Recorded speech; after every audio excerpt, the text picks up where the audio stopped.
Chapter 1. The Great Villain Qin Ge. Qin Ge, are you disgusting or what? We're not at the stage of getting married yet. Why do you have to force me? Are you annoying or what?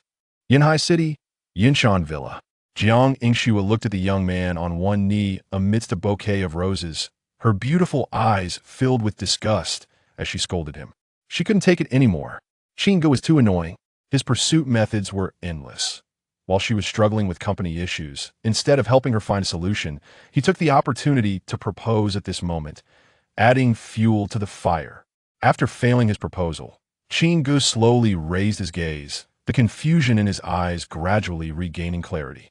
Wait, where did this come from? Qin Ge's eyes were filled with shock. As a pilot, he was just about to apply for takeoff. How did he end up in someone else's house? He was just an ordinary pilot. Taking off was acceptable, but now he seemed to have teleported. As the cool information gradually flowed through his mind, Qin Ge was greatly shocked. Damn, I crossed over? Or did I end up in a novel about a master descending the mountain, becoming the villain with the same name as mine?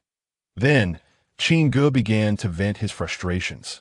The original owner was indeed the eldest son of the Qin family in Yunhai City, with 100 billion in family assets and the inheritance rights, plus a girlfriend who was the most beautiful woman in Yunhai City. But the key was that the Qin family was not a solid unit, and he wasn't the designated heir. He had younger siblings, and his younger brother was the one his father valued as the heir. His sister was also the senior sister of the master who had descended the mountain.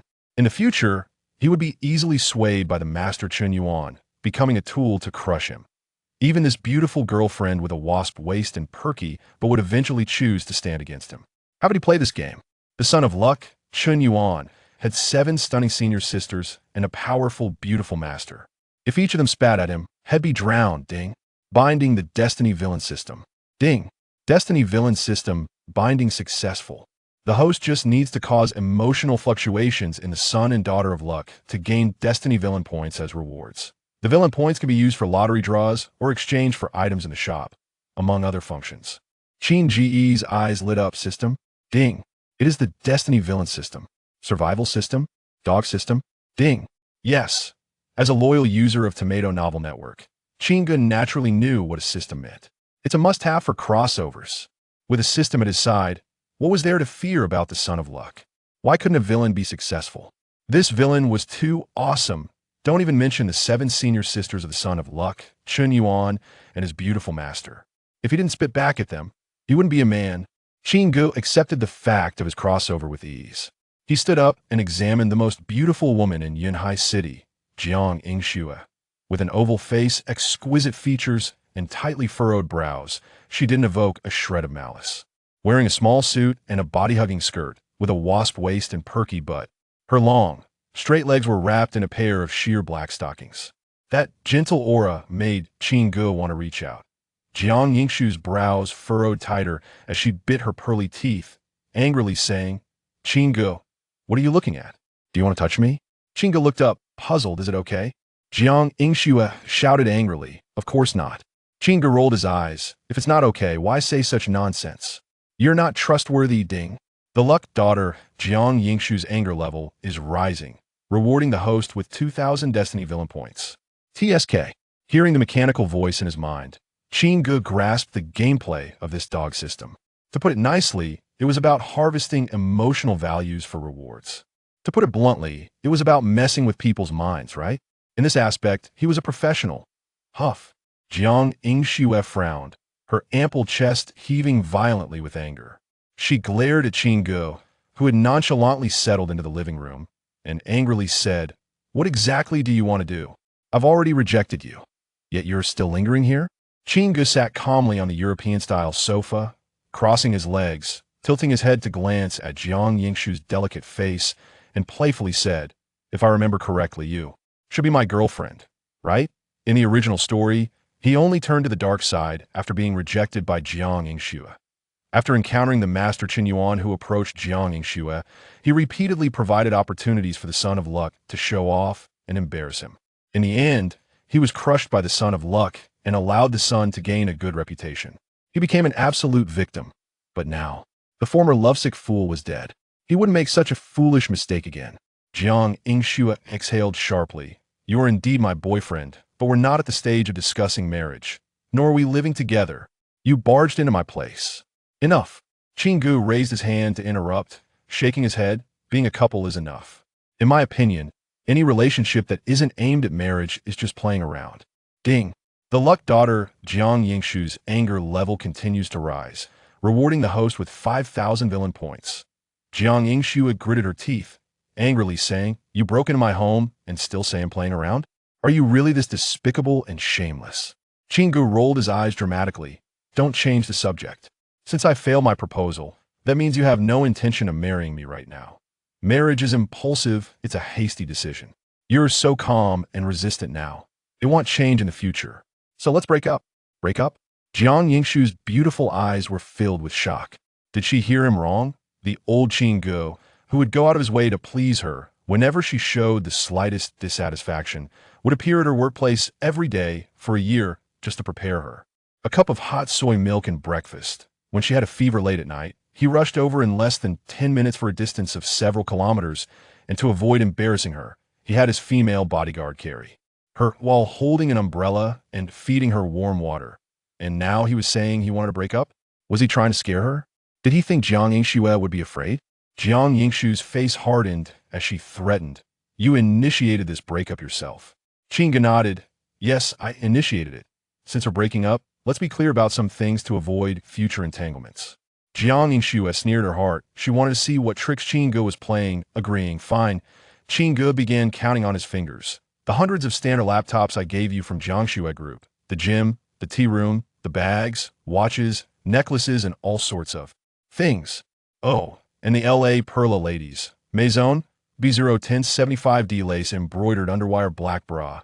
You have to return all of these." Jiang Yingshu bit her teeth. She hadn't realized she had passively received so many gifts from Qin Ge. The total value of these gifts easily exceeded 10 million. However, for her, it wasn't that she couldn't return them. Jiang Yingshu nodded. "Okay, I'll arrange for someone to deliver all these items to your company tomorrow. One item not missing, but the last one is not possible." Qin Ge shook his head, emphasizing it's the LA Perla ladies. Maison, B01075D lace embroidered underwire black bra. We agreed that there would be no exceptions. Don't play tricks. Jiang Yingshu angrily clenched her small fist. "Qin Ge, what exactly do you want to do? I've already worn that. How can I get back to you?" Qin Ge looked at the flustered Jiang Yingshu, his smile increasingly devilish. "What I want is for you to have worn it." Chapter 2. Rising Strength, Capable Tank. Ding. The daughter of fortune, Jiang Yingshu, is enraged and embarrassed. Reward. Host gains 8,000 villain points. Jiang Yingshu was very angry. Her small fist was clenched tightly. She wished she could punch Qin Ge in front of her into a panda eye. She angrily scolded, "Qin Ge, can you not be so shameless?" Qin Ge playfully retorted, "It's mine. Why can't I want it?" His gaze slowly moved down Jiang Yingshu's graceful figure, chuckling, "Shameless, isn't me?" Jiang Yingshu huffed in anger. "I'll give you a new one." Qin Ge turned to stare at Jiang Yingshu, refusing. "No way. Taking it back isn't just about the gift, it's about my feelings. I want that original." Original one. Qin Ge left, not giving Jiang Yingshu any chance to refuse. It was all about the mindset. If it were a new one, how could Jiang Yingshu possibly explode with anger? "Qin Ge, this is your own choice. I want to see how you make up for it in the end. Even if you kneel down and apologize, I won't forgive you." Jiang Yingshu watched Qin Ge's disappearing figure at the door, gritting her teeth in hatred. She decided, for the next month, Qin Ge should not even think about saying a word to her. Even if Qin Ge apologized, she would not forgive him. Jiang Yingshu swore to the heavens. After leaving Jiang Yingshu's residence, Qin Ge went straight to the back seat of the Bugatti Chiron parked at the door. Female bodyguard Qiao Yingzi curiously turned her head and asked, "President Qin, did the proposal succeed? Didn't you already know?" Qin Ge couldn't help but say, of course it failed. He had a good impression of Qiao Yingzi. This female bodyguard was loyal and capable. Her combat power was not bad. Compared to the senior sisters of the daughter of fortune, Chun Yuan, she was not weak at all. Following the previous incompetent self was truly a waste of talent. Qiao Yingzi smiled awkwardly. "President Qin, keep trying. Sooner or later you and President Jiang will become an enviable couple."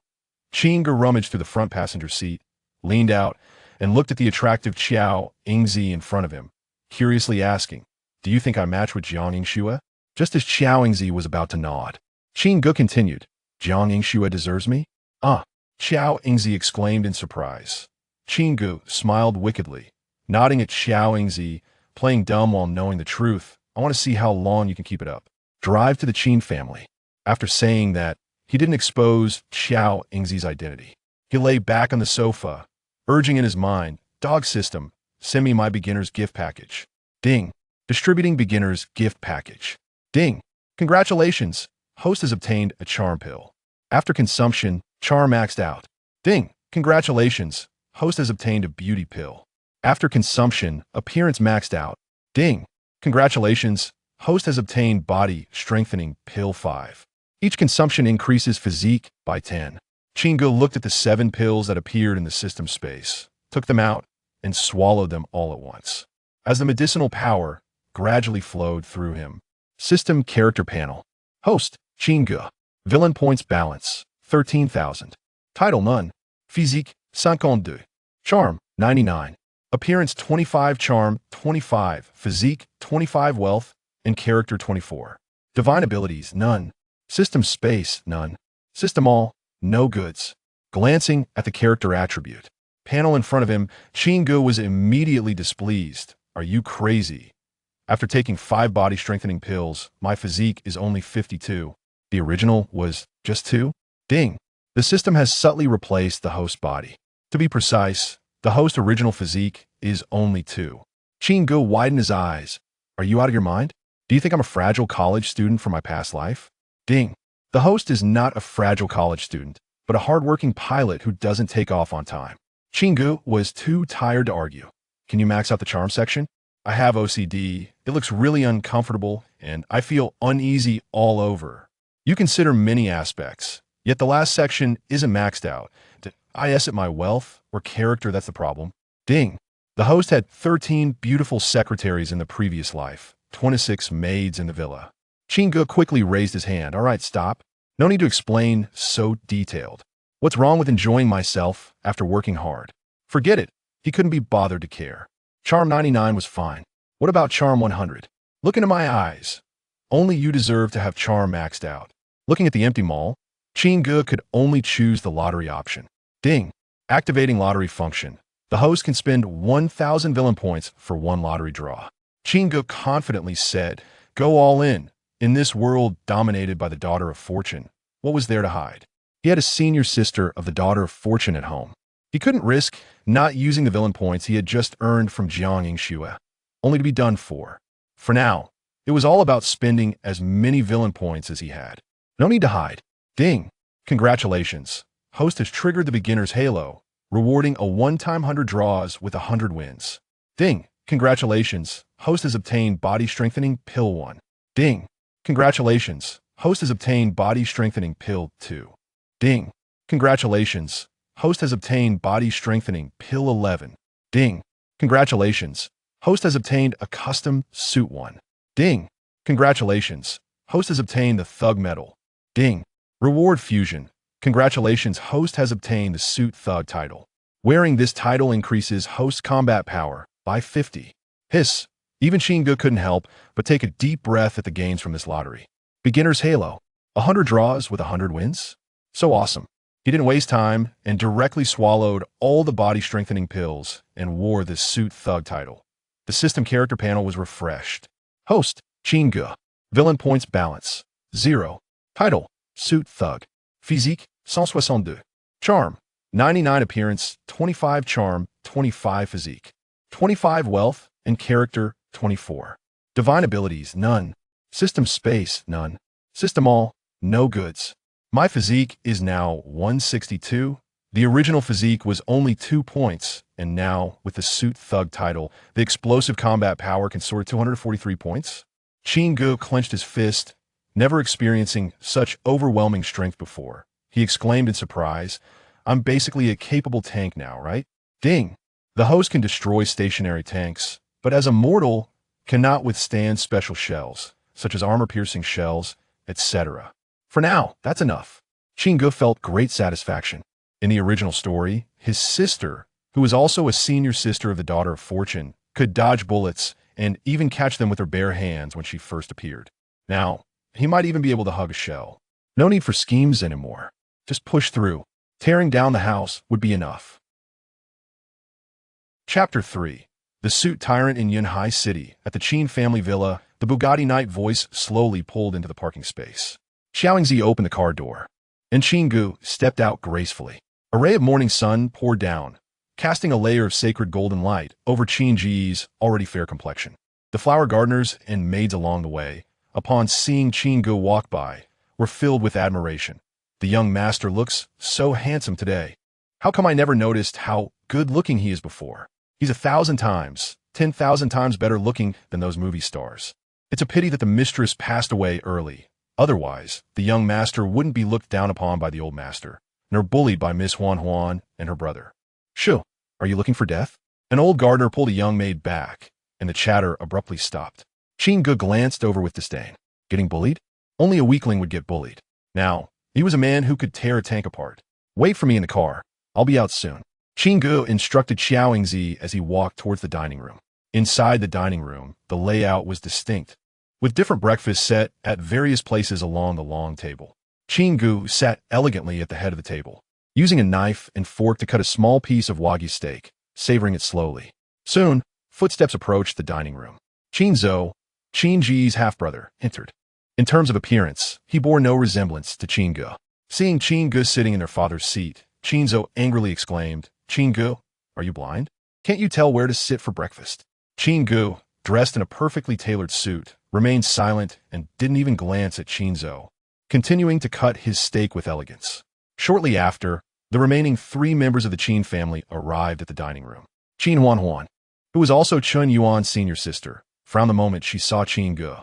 Dressed in a linen trench coat, she crossed her arms over her ample chest, looking down at Qin Ge from a lofty stance, and angrily said, if you're sitting here, where is Dad supposed to sit? Qin walked over to their father, Yunhai, and pointed at Qin Ge, complaining, Dad, look at this guy, he's getting too cocky. If he dares to take your seat today, tomorrow he'll dare to take your position as the head of the Qin family. This guy is getting more and more outrageous. Dad, you can't let him be so arrogant any longer. Yunhai furrowed his brows and shouted angrily at Qin Ge, get up. Qin Ge lowered his gaze, sneering inwardly. The original owner's cowardice was always like this, being targeted by Qin at home, with no fatherly love, no respect from his brother, and his sister not caring at all. Plus, there was a stepmother lurking with ulterior motives, whispering in his ear. He had always been bullied and too afraid to speak out. The failure of his proposal was an important factor that contributed to his dark transformation. The oppression was too severe, and his psychology had gradually twisted. However, that was all in the past. Qin Ge leisurely forked the last piece of steak into his mouth. Qin Ge, you don't respect me, that's fine. But now you won't even listen to what Dad says? Qin became more aggressive. He needed to maintain the image of a dutiful son in front of their father. He had never bullied Qin Ge in front of their father before. But now, things were different. Qin Ge wasn't even listening to their father's words. He was simply asking for death. Get out. Qin stepped forward, grabbing Qin Ge's suit, trying to lift him up. Only then did Qin Ge slowly raise his gaze. He first examined the knife and fork in his hand, then grasped Qin hand that was holding him, flipping it over and slamming it down onto the dining table. Thud! Qin Ge stabbed the fork into Qin palm, directly piercing through to the underside of the dining table. After securing Qin palm, Qin Ge wielded the knife, slicing lightly along Qin wrist like a butcher preparing meat. Bang! Qin lost support from his palm and stumbled backward, collapsing onto the ground. After a few seconds of delay, he finally realized the intense pain. He clutched his severed arm and screamed in agony, My hand! My hand! It's gone! Ah! Qin cries pierced the air, causing a ringing in people's ears. Meanwhile, Qin Ge calmly wiped his hands with a napkin, which was untouched by blood, as if he were wiping away Qin scent. He looked up at Yunhai and the others with a gentle smile. Good morning, everyone. The graceful woman quickly rushed to support her injured son, calling out urgently, Call an ambulance, hurry. Even Yunhai, who had experienced fierce competition in the business world, was shaken by this scene, his pupils dilating in shock as he angrily shouted, Qin Ge, are you insane? Before he could finish, Qin Huan had already rushed over. She moved swiftly, her trench coat fluttering. With a kick, she aimed straight for Qin Ge's temple. Bang! Qin Ge raised an arm to block. The collision of bones produced a dull sound. So strong, Qin Huanhuan's eyes widened in disbelief at her useless brother. She never imagined that the kick she could use to flip a car would be blocked by Qin Ge. Huan. Qin Ge grasped Qin Huanhuan's ankle, shaking his head in dissatisfaction. I'm pleased that you greeted me this morning, but you're not wearing leggings, and that makes me very unhappy. In the Qin family, a woman must wear leggings before going out. Qin Ge pulled Qin Huanhuan's ankle down towards the Wang Wali wooden dining table. Crack, along with the shattering of the dining table. There was also the sound of Qin Huanhuan's leg bone breaking. A comminuted fracture. Qin Ge flipped Qin Huanhuan aside and smiled. To prevent you from going out. I had no choice but to break your leg. Qin Ge, are you insane? Are you looking for death? The once dignified woman could no longer contain herself as her children became disabled in an instant, her eyes bloodshot as she angrily shouted at Qin Ge. Qin Ge merely shot her a cold glance. The graceful woman, his stepmother in name, was so frightened that she couldn't speak, her mouth closing tightly. When did it become your place to interfere in the Qin family? Qin Ge retracted his gaze and turned to look at Yunhai, smiling as he said, Dad, do you think what I said makes sense? Insane. Simply insane. That's your mother. Yunhai felt his blood pressure spike to 180 in an instant. Qin Ge shook his head. She's just a wild woman you brought home. Yunhai pointed at Qin Huanhuan and Qin Zhou. And what about Huanhuan and Zhou? They are your sister and brother. You cut off Zhou's hand and broke Huanhuan's leg. What are you trying to do? Qin Ge glanced at them, hesitated for a moment, and continued shaking his head. They are just the illegitimate children you left outside. And I am the legitimate eldest son of the Qin family. Yunhai clenched his fists in anger. Are you accusing me of being an unfit father? If it weren't for me, your Yushiwei group would have long since gone bankrupt. The reason you could drive the night voice and wear tailored suits is all because of me, your father. Qin Ge sighed with regret. The image I have of you has always been shattered. Now, it's been completely vacuumed away by a robot cleaner.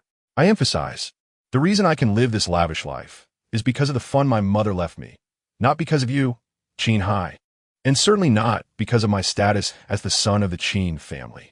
Chapter 4 Great Filial Piety Crazy. You lunatic. How could I, Yunhai, give birth to such a monstrous child like you? Sibling rivalry, turning against each other. Yunhai trembled violently with rage. He looked at his son before him as if he were staring at a demon. As long as this demon exists, the Qin family will never know peace. The truth is often the most painful. Qin Ge smiled and delivered the final blow, his true face revealed. Has he gone hysterical? Laoye. Yunhai did not respond, only shouting in anger. The next moment, an elderly man in Tang's suit appeared in the villa, seemingly out of thin air. In fact, he moved so quickly that no one could react. This man was the old butler of the Qin family, who had watched Yunhai grow up and was also the mentor of Qin Huanhuan. He was a true powerhouse, with a high status in the ancient martial arts circle. Yunhai pointed at Qin Ge, gritted his teeth, and spoke with grief and anger. Lao Yi, cripple him for me. Qin Huanhuan, covering her broken leg, had not uttered a word until now. Upon seeing Lao Yi appear, she gritted her teeth and reminded, Lao Yi, be careful of this guy. His strength is terrifying. Even I was hurt by him. Lao Yi chuckled and shook his head, understanding the youthful arrogance. However, harming one's own kin is too excessive. He squinted his murky eyes, staring at Qin Ge, and spoke harshly. You broke young Master Qin's arm and crippled Miss Huanhuan's leg today. I will break one of your hands and one of your feet as punishment. After saying this, he assumed the stance of Bagwazang. Seeing this, Qin Huanhuan's beautiful eyes lit up. There's Taiji for peace and Bagwazang for power. Lao Yi was using Bagwazang, a pure ancient martial art of utmost yang and strength. Lao Yi was serious. As a master of Bagwazang, he truly intended to cripple Qin Ge. Qin Huanhuan seemed to envision the scene of Qin Ge being crippled and begging for mercy in the next moment. Whoosh! Lao Yi's arms swung like oars, creating a whistling wind. The shattered plates on the ground began to tremble, clashing against the floor and making noise. The strong wind from his arms could affect the surrounding environment. Lao Yi's strength was evident, a glimpse showing the leopard. Boom! As Lao Yi's fist approached Qin Ge, his shoulder blades suddenly rose, and with a slip of his foot, he instantly closed in on Qin Ge. This was the famous move in Bagwazang, Taizhan Kyo. Upon seeing this, Qin Ge's eyes twitched. As Lao Yi advanced, he casually slapped out a palm. Maintaining the Taizhan Kyo posture, Lao Yi's cheek suffered a heavy blow, and his head spun like a rotating ball, twisting around his neck 18 times. His neck was contorted like a twisted donut. Damn it, you scared me. Qin Ge, still shaken, scolded, you can punch, but why lift your shoulders? I thought some ancient dance god from this world had resurrected. He shook his head dismissively and pushed Lao Yi down. The latter crashed to the ground, dead as a doornail. Qin Ge had no choice. Lao Yi wanted to kill him. He couldn't just let Lao Yi live. As a major villain, how could he suffer such humiliation? Qin Ge felt helpless. Stupid mother opening the door for stupid people. Stupid has come home. Lao Yi was so old. Instead of lying at home enjoying retirement, he came to play some hot-blooded elderly role. He could tear tanks apart. Could Lao Ye's frail body be tougher than a tank? That is nonsense. Gulp. In the dining room, Qin Huan and the others looked at the dead Lao Yi before them, all swallowing hard. Qin Zhe, who was wailing while holding his severed arm, dared not scream anymore. Looking at Qin Ge, he felt as if he had seen a deity of disaster. Qin Huan's face was filled with unbelievable terror. She deeply understood Lao Ye's strength. Even she would not be a match for Lao Ye's 100 moves. Yet, the master of Baguazhang was taken down without even a fight by Qin Ge. How strong is this guy? Qin Ge, what on earth happened to him? It was just breakfast. What is going on? Qin Ge looked at the wrecked dining room and sighed, shaking his head. Then he pointed at Yunhai, dissatisfied. It's all your fault for bringing home wild women and wild children, making the entire Qin family a mess. If you can't be the head of the Qin family, then step down and let me take over. He walked slowly towards Yunhai. Yunhai felt as if he was about to choke on his own saliva. He trembled all over like a quaking sieve. But this time was not trembling from anger, but from fear. He could not even dream that Lao Yi would die so simply before his eyes one day. It should be known that he had survived in the turbulent business world all this time, thanks to Lao Ye's protection. Are you scared? Qin Ge walked up to Yunhai and patted his shoulder. Don't be afraid. No matter how biased or foolish you are, you're still my father. For the sake of reputation, I won't hurt you, let alone kill you. It's precisely because of my identity as a villain that I cannot harm Yunhai. Who says villains are all evil and ruthless? The real villain is a refined egoist. They cherish their reputation more than normal people. Qin Ge would never do anything to ruin his reputation. As for the dead and crippled in this dining room, before long, Yunhai would know the truth and be sincerely grateful to him. I'm leaving. If you think of me, remember to call me. I'll come back to visit you. Qin Ge left, and before exiting, he still did not forget to call for Lao Deng to give him a call. The entire dining room was deathly silent. Until Qin Zhe fainted from blood loss, the elegant woman urgently shouted, "Call an ambulance! Quick, call an ambulance!" Yunhai staggered, barely steadying himself against the wall.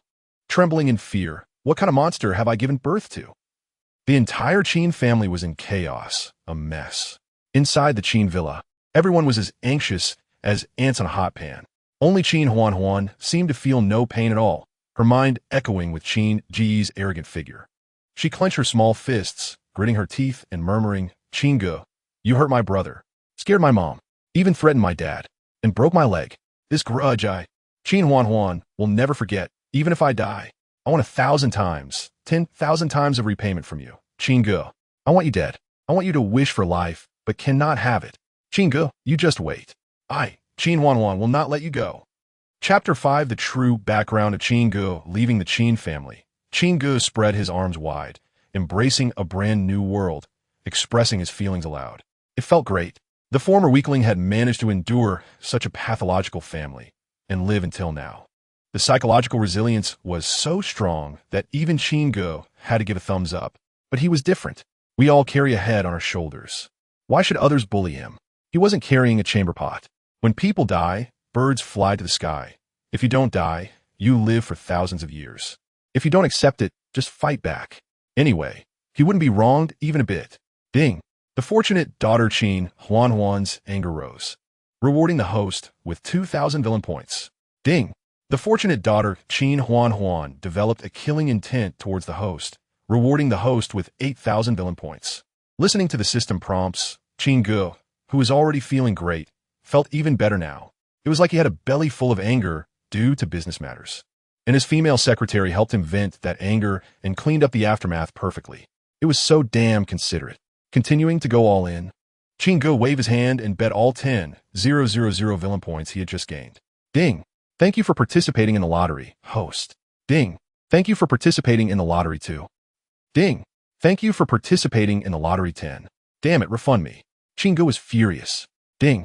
The host's 10 consecutive draws were all failures, rewarding the host with a great guaranteed ability 1. Congratulations to the host for obtaining the ability Endure. This ability activates automatically, allowing the host to be sharp-eyed and sharp-eared, perceiving things that the body cannot see or hear, and having a natural sense of danger, enabling the host to respond in advance when danger approaches. Noticing the host's strong dissatisfaction, would you like to retract this ability and redraw? Qin Ge shook his head vigorously. Are you kidding me, you dog system? I'm also a body of endurance. How can I take this seriously? Crazy? He retracted. This is an ability, the body of endurance. Whenever he thought of endurance, Qin Ge's mind recalled a certain hero dragging a goddess through the air. The chaotic scene that followed was simply a collapse. At a necessary moment, this ability could save his life. Don't say it's just 10,000 villain points. Even if it were 100,000, it would still be a huge profit. Okay. Qin Ge, in a good mood, went around to the driver's seat, knocked on the door, and said, "Ingza, open the door, it's Dad." The soundproofing of the Bugatti Chiron was unbeatable until the vibration sound rang out. Xiaoingzi finally turned off the video on her phone. After opening the car door for Qin Ge, she stepped on the gas and headed straight for Weishui Group as instructed by Qin Ge. On the way, Xiaoingzi couldn't help but ask Mr. Qin, "When did you learn martial arts?" Qin Ge hugged the passenger seat cushion with both hands, leaned his head out, and smiled. "Want to learn? I can teach you." Xiaoingzi kept her eyes on the road and casually reminded him, "Mr. Qin, I'm just curious. You've made such a mess of the Qin family. What if they call the police?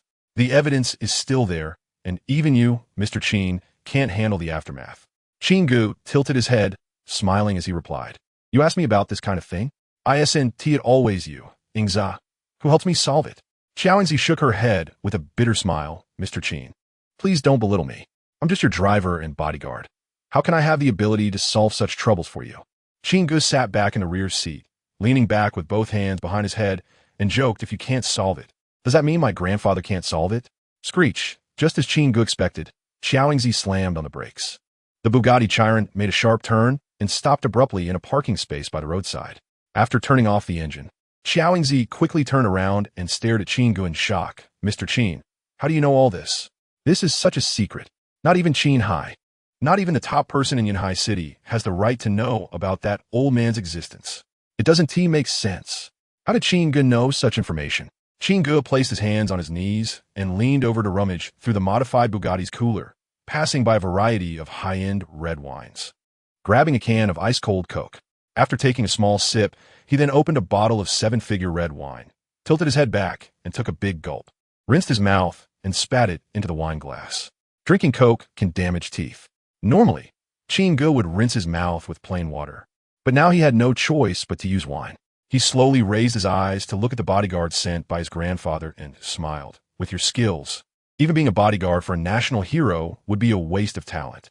The only reason you came to apply to be my bodyguard, besides my grandfather, I really don't know what other possibility there is."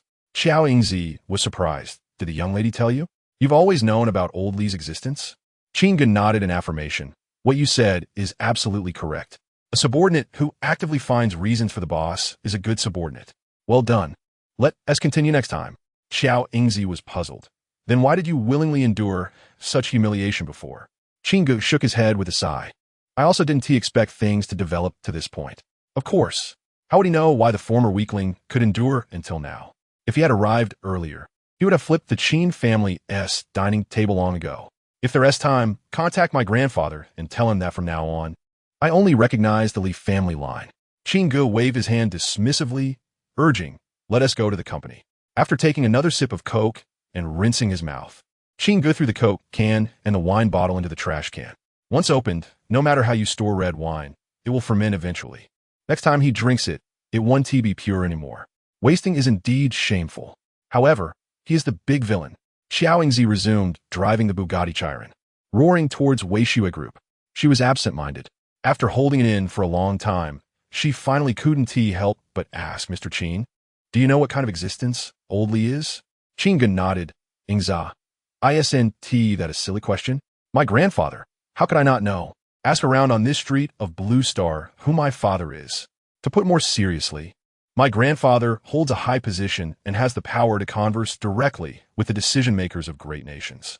To put it simply, as long as my grandfather is alive, no one in the entire Dragon Country, or even the whole Blue Star, can move him.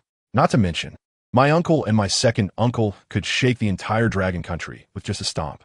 My second aunt and my little aunt are also the pillars in their respective industries, without exception. They stand at the peak of their fields, where it's lonely at the top.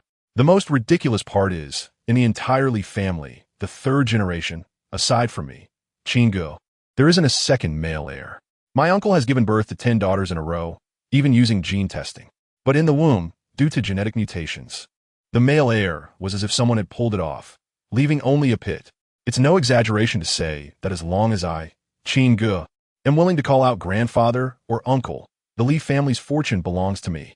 No, even if I get kicked by a donkey and don't want to recognize this grandfather, the Li family's legacy is still mine. Chapter 6. The natural talent of Qin Yin. Of course, such an almost extraordinary family background exists. The legendary status of the only male heir of the Li family's third generation is not merely a display of Qin Ge's extraordinary luck. It is the luck of the son of destiny, Chen Yuan, who needs a strong opponent and a way to grow stronger.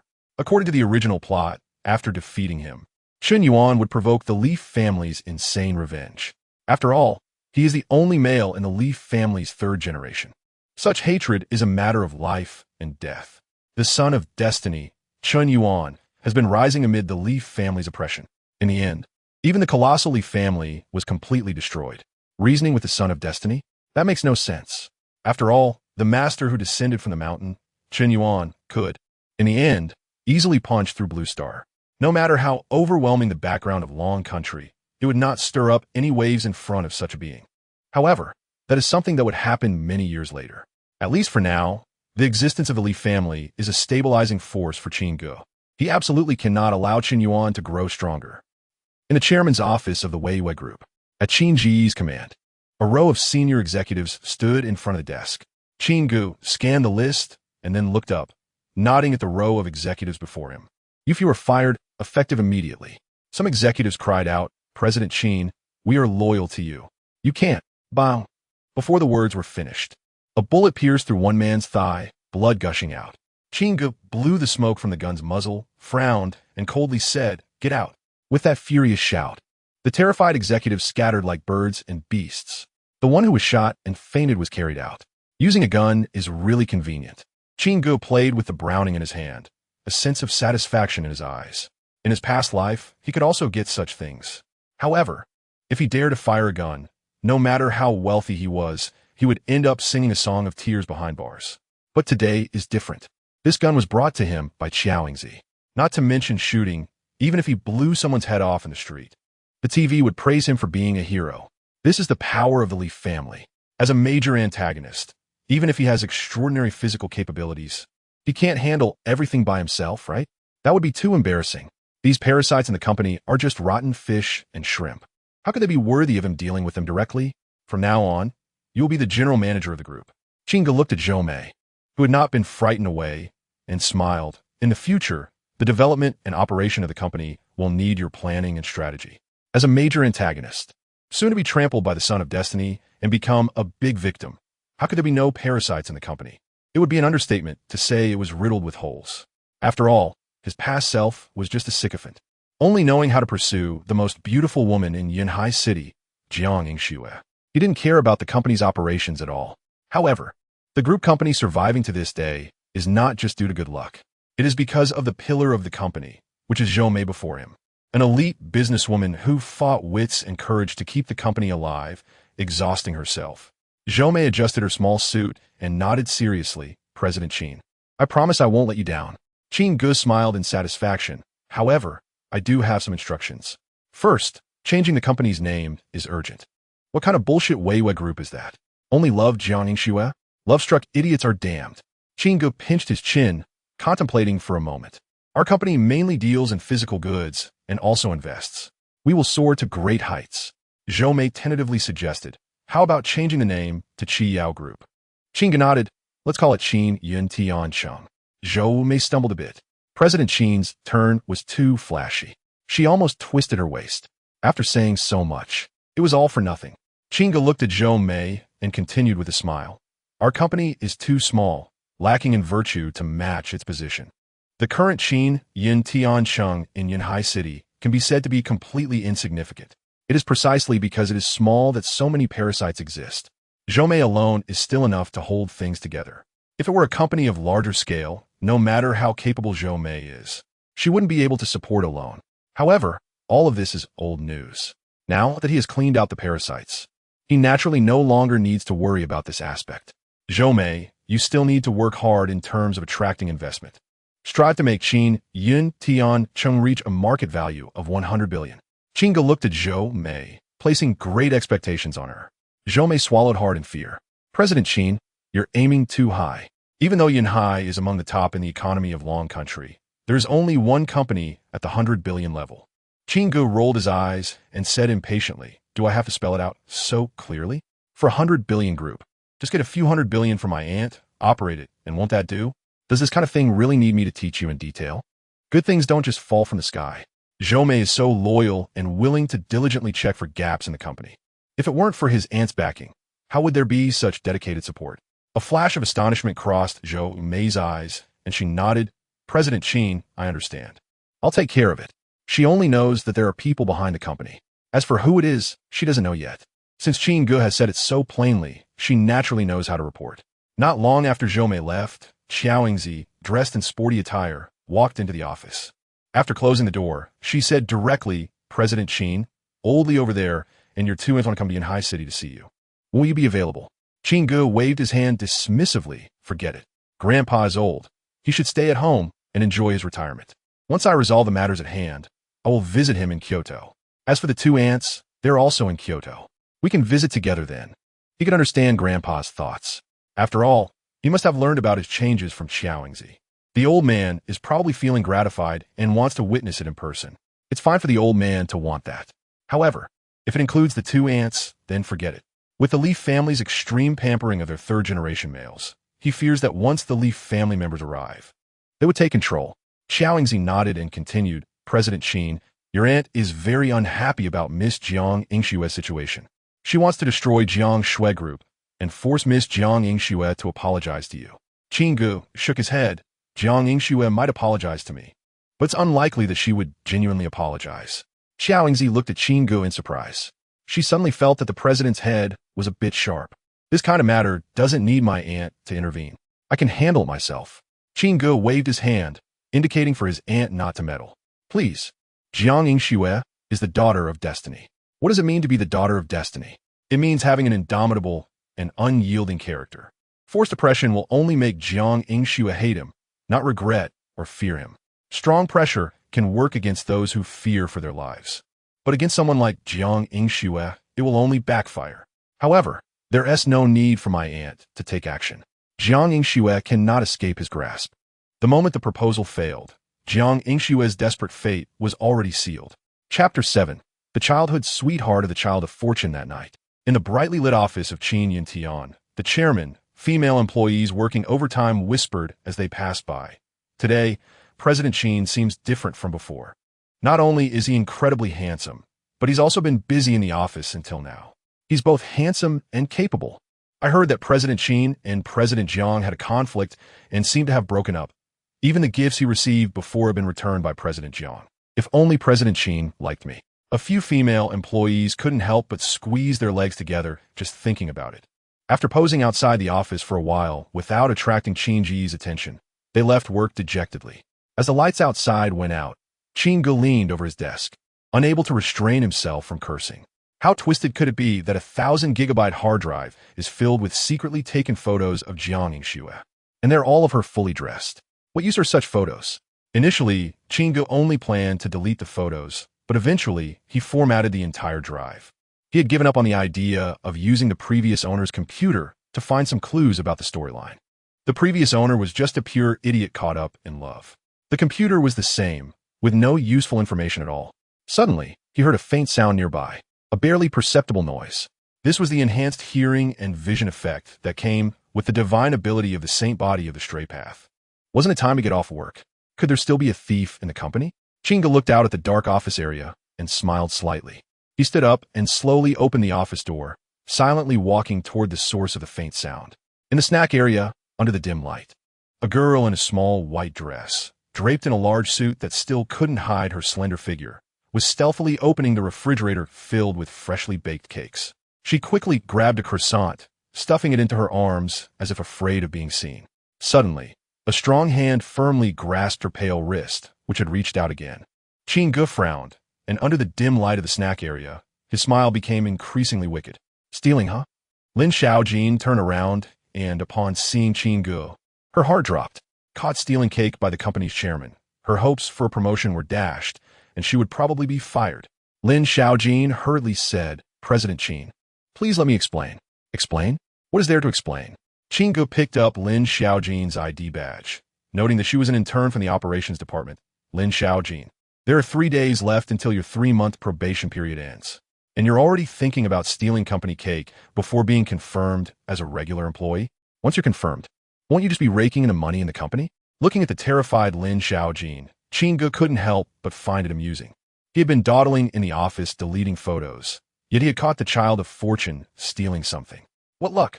If Jiang Yingxue was the dream lover of the skilled Chun Yuan, then Lin Xiaojin was Chun Yuan's childhood sweetheart, his white moonlight. She was the existence Chun Yuan yearned for. Qin Ge never expected that Lin Xiaojin would now be an intern in his company. President Qin, I'm hungry. I just wanted to grab some cake from the snack area to take home, Lin Xiaojin said, pouting her lips in grievance. However, Qin Ge maintained a stern face and said, the snack area is a benefit for regular employees. You're just an intern. Why should you enjoy such benefits? Stealing is stealing. You don't even want to admit it? If you believe you were in the right, why did you sneak here when all the other employees had left? Lin Xiaojin felt an indescribable sense of guilt and grievance. Previously, old employees in the company had even encouraged her to take cake. She just thought the cake was delicious and wanted to bring it home to share with her mother. She hadn't seen any employees taking snacks home, so she waited until the last person left the company. Who would have thought she would be caught by President Qin? She had long heard that President Qin was unpredictable. When President Jiang smiled, President Qin was cheerful all day. When President Jiang was angry, the entire Wei Shui Group's employees wouldn't dare to breathe loudly. Today, it was said that President Jiang and President Qin had broken up and returned all the previous gifts. President Qin must be in a bad mood. How unfortunate that she was caught at such a time. President Qin, I'm sorry. I know I was wrong. I won't take the cake anymore. Lin Xiaojin held out a few croissants in front of Qin Ge. Qin Ge glanced at the 5 croissants and asked, just 5 croissants? Lin Xiaojin timidly nodded. Qin Ge pointed at Lin Xiaojin's oversized suit. Then what are you hiding in your chest? He reached out and grabbed a couple of times, angrily saying, do you think I wouldn't notice if you hid the cream puffs in your dress? Lin Xiaojin instinctively protected her chest with her arm, her head drooping in embarrassment as she said pitifully, President Qin, that's not a cream puff. Lin Xiaojin's voice was choked with emotion, tinged with a hint of crying. Qin Ge's expression darkened even more. You're stealing, and you're the one feeling wronged? Fine, I'll call the police. Your behavior stealing from your own company is even worse. Lin Xiaojin quickly shook her head, placing the croissants back in the refrigerator, pleading, President Qin, please don't call the police. I'll get it back to you. I can return it, can I? Qin Ge smiled. So according to your logic, stealing something and then returning it means it's all fine? Then if a woman commits a crime, does that mean she can just pull back and not be guilty? Ding. The child of fortune, Lin Xiaojin, felt a surge of shame and anger, rewarding the host with a betting agreement. If the bet fails, the host loses 100 spirit points. If successful, the host can gain extra rewards. Betting agreement 1. Engage in a monetary transaction with the child of fortune, Lin Xiaojin. If failed, deduct 100 spirit points. If successful, gain the medical skill miraculous hands. Betting agreement 2. Engage in a long-term monetary transaction with the child of fortune, Lin Xiaojin, for 3 consecutive days. If failed, no more deduction of spirit points. If successful, gain the divine ability immune to all poisons. Betting agreement 3. Change Lin Xiaojin's feelings from self-loathing towards the host to having a favorable impression. If failed, no more deduction of spirit points. If successful, gain an upgraded version of miraculous hands called Flesh and Bones. Betting agreement 4. Does the host wish to proceed with the betting? Hearing the system's prompt, Qin Ge's eyes lit up. Wow, this is amazing. This villain system has really outdone itself. It even came up with a betting agreement. Chapter 8 The White Moonlight, threatening the child of fate. Qin Ge waved his hand and made a bet. Isn't it just a monetary transaction? What's so difficult about that? After successfully completing the first phase of the bet, he would be able to obtain the medical skill miraculous healing. It should be noted that the expert Qin Yuan from the mountain is a divine doctor. Not to mention anything else. Just the paralyzed old mother of Lin Xiaojin at home. In the storyline of a divine doctor, if oneself or the people around them do not have any issues, how can they be worthy of being the child of fate? Where would Qin Yuan's medical skills be used to show off and slap faces? As long as the first phase of the bet is successful, there will be no further punishment of deducting 100 physical points. By following the steps one after another to complete the betting agreement, he could obtain one supernatural ability after another. Such a sure-win deal. Qin Ge would be foolish not to bet. Qin Ge looked at Lin Xiaojin under the dim light, his face cold, and said, "You don't want me to call the police, do you? Planning to settle this quietly?" Lin Xiaojin quickly nodded. She hadn't expected things to develop to this extent. If she were caught, even if it was just for a few days in the detention center, her mother at home would starve. She absolutely could not be taken away. Qin Ge turned around and walked towards the office. "Come with me." Under the bright lights, Qin Ge examined Lin Xiaojin, who had her head down, and couldn't help but sigh. No wonder she is the white moonlight of the child of fate. Her skin is truly white. Even under the lights, it shines bright. If it were under the sunlight, wouldn't it be like an exposure? Stand straight when getting scolded. Do you think lowering your head will make up for your mistakes? Qin Ge snorted in dissatisfaction, and only then did Lin Xiaojin lift her face. Her eyes flickered, and she did not dare to look at Qin Ge. Qin Ge nodded recklessly. Even if malnourished, her looks definitely exceed 95 points.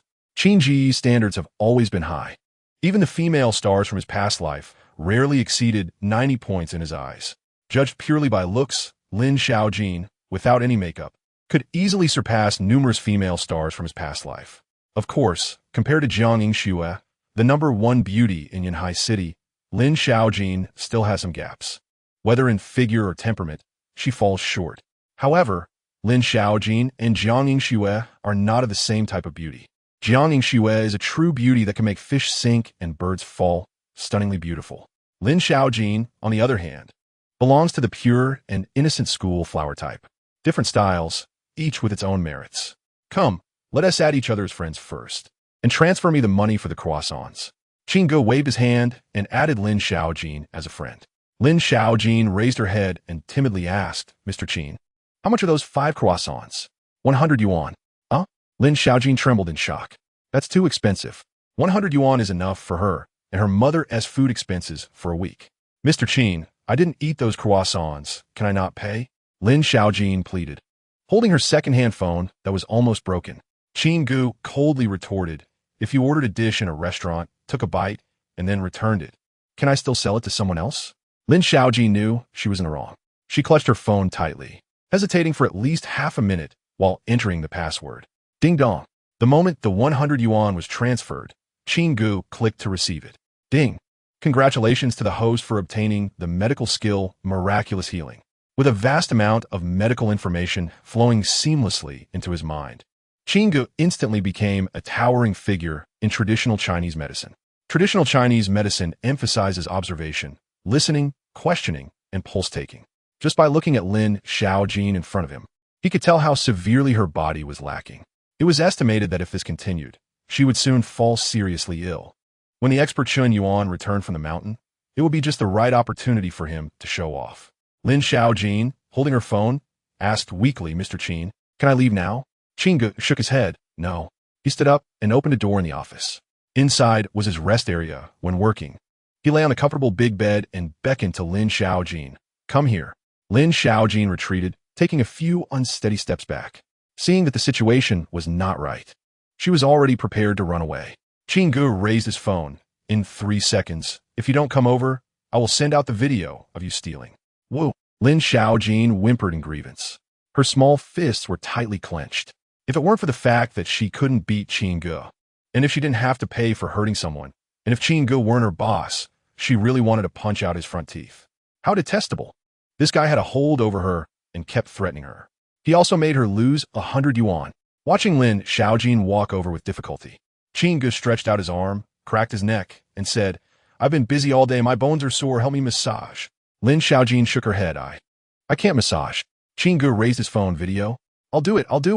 Lin Xiaojin reluctantly grabbed Qin Ge's arm. She felt like she was grabbing a steel bar, so heavy and hard. Her small hands accurately found Qin Ge's acupoints and tried her best to massage him. TSK. Qin Ge clicked his tongue, a smile on his lips as he playfully teased. You said you can't massage, yet you know the acupoints so well. And you understand massage techniques? I just thought of you as a paralyzed person.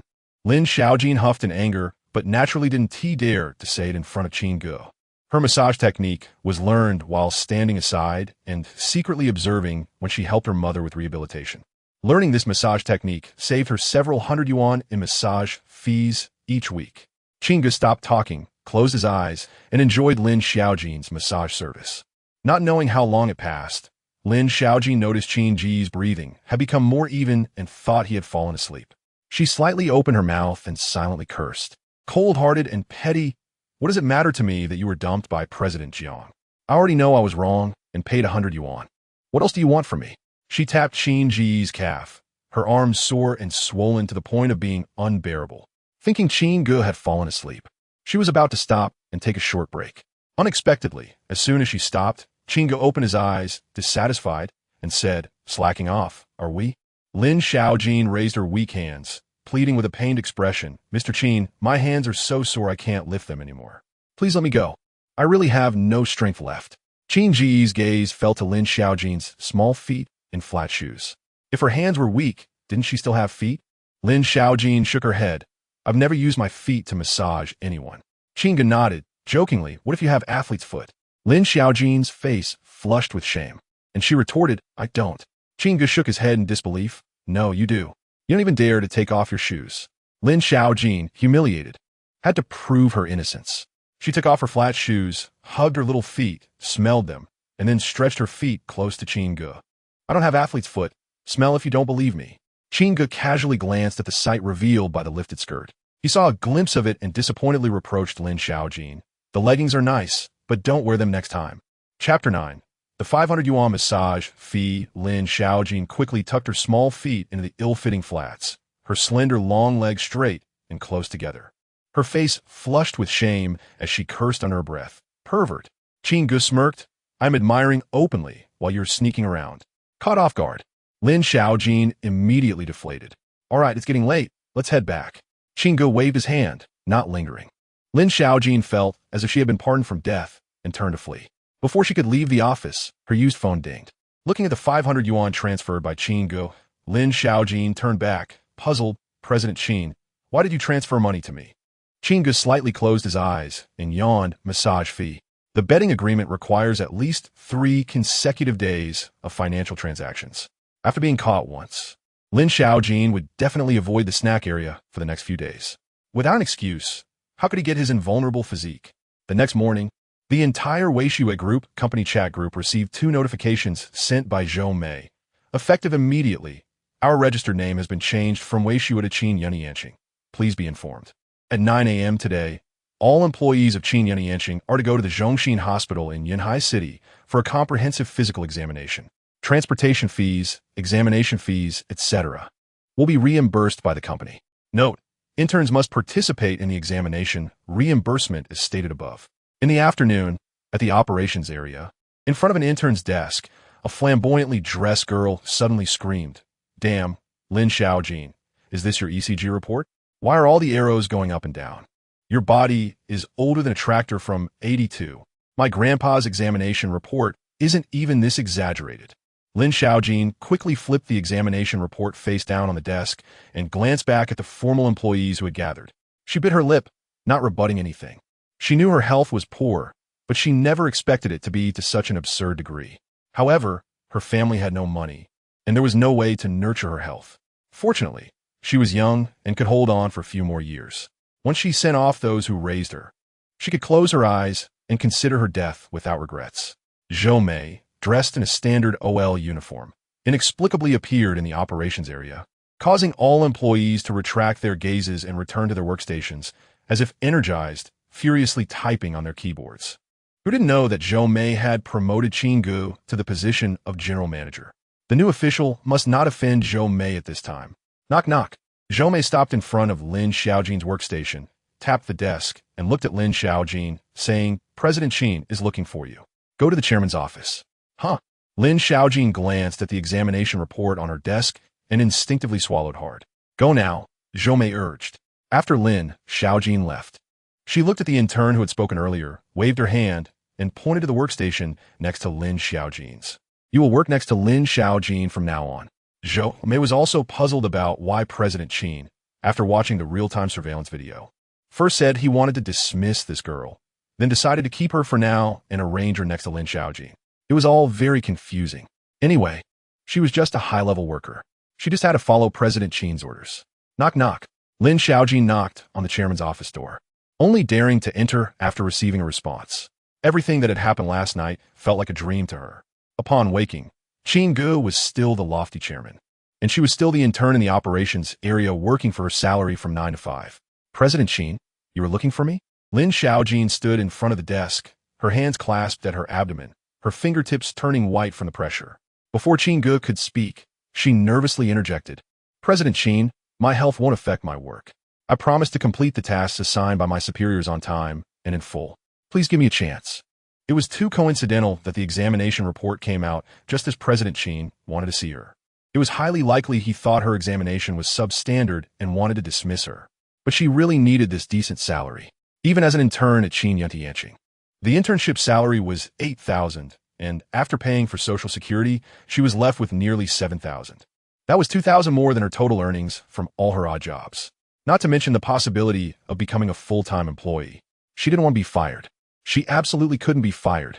Qin Ge stretched his arms, yawned, and said, I'm a bit tired. Come over and give me a massage. Changing the subject, Qin Ge then entered the break room. In the same position as last night, he closed his eyes and urged, don't just stand there. Massage like last night, but harder. Okay, President Qin. Lin Xiaojin nodded and hurried over to start massaging Qin Ge. This time, she put in all her strength, as if she were nursing as a child. She tried her best to satisfy Qin Ge.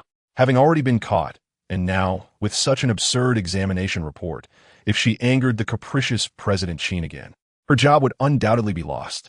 For the sake of her salary, for the sake of becoming a full-time employee, she had to make Qin Ge satisfied. However, reality was harsh. Lin Xiaojin, whose health was already poor, couldn't last even half an hour before feeling that soreness again, as if her arms didn't belong to her anymore. Are you slacking off again? Qin Ge opened his eyes and questioned discontentedly. Lin Xiaojin shook her head. President Qin, I'm not slacking off. I just don't have the strength anymore. Can I take a break? I promise I can massage you hard later. I'm just getting into the groove. You want to take a break now? Keep going. If your hands are weak, use your feet. Didn't you prove last night that you don't have athlete's foot? Qin Ge turned over and lay on the bed. Lin Xiaojin hated herself for being so weak. It was just at this moment that she had no strength. The key was that she couldn't dare refuse Qin Ge's request. If she angered him, he might kick her out of the company in a fit of rage. Forget about becoming a full-time employee. She might not even get her internship salary. Thinking of this, Lin Xiaojin resentfully took off her flats. Wait, Qin Ge, lying down, reminded her and then opened the bedside cabinet. Inside were shelves full of unopened stockings.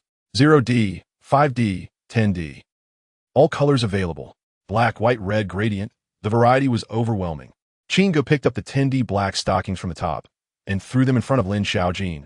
Say, put these on. You don't have athlete's foot, but we still need to prevent close contact. After all, men and women shouldn't have physical contact. Chapter 10. Lin Xiaojin's first experience with black stockings. Lin Xiaojin gritted her teeth in anger. She thought to herself, if Qin Ge really considered the principle of not being too close between men and women, then he shouldn't have asked her to massage him at all. And he definitely shouldn't have brought out those black stockings for her to wear. Wasn't this clearly a case of a thief calling out to catch a thief? Trying to take advantage of her? Did he think Lin Xiaojin was a fool? She was not foolish at all. In fact, she was quite smart. Taking a deep breath, Lin Xiaojin felt a sense of helplessness wrapping around her, making it hard for her to breathe. Refuse? Did she have the courage to refuse? If the capricious President Qin decided to fire her, where would she go? With her fluctuating health check reports, which company would be willing to hire her? Lin Xiaojin steeled her heart. Blushing, she thought, since I've already been taken advantage of last night, and even teased by President Qin as a cream puff, I might as well fight for my job. She opened the package and awkwardly wrapped the black stockings around her calves, inch by inch, starting from her toes, pinching the edges of the stockings with her fingers. Not bad. Her skin was smooth and flawless, but she was a bit too thin. However, after putting on the black stockings, her long legs appear to have a bit more rounded softness. Even the aesthetically discerning Qin Ge couldn't help but give a thumbs up when he saw Lin Xiaojin in the black stockings. I really am a talent.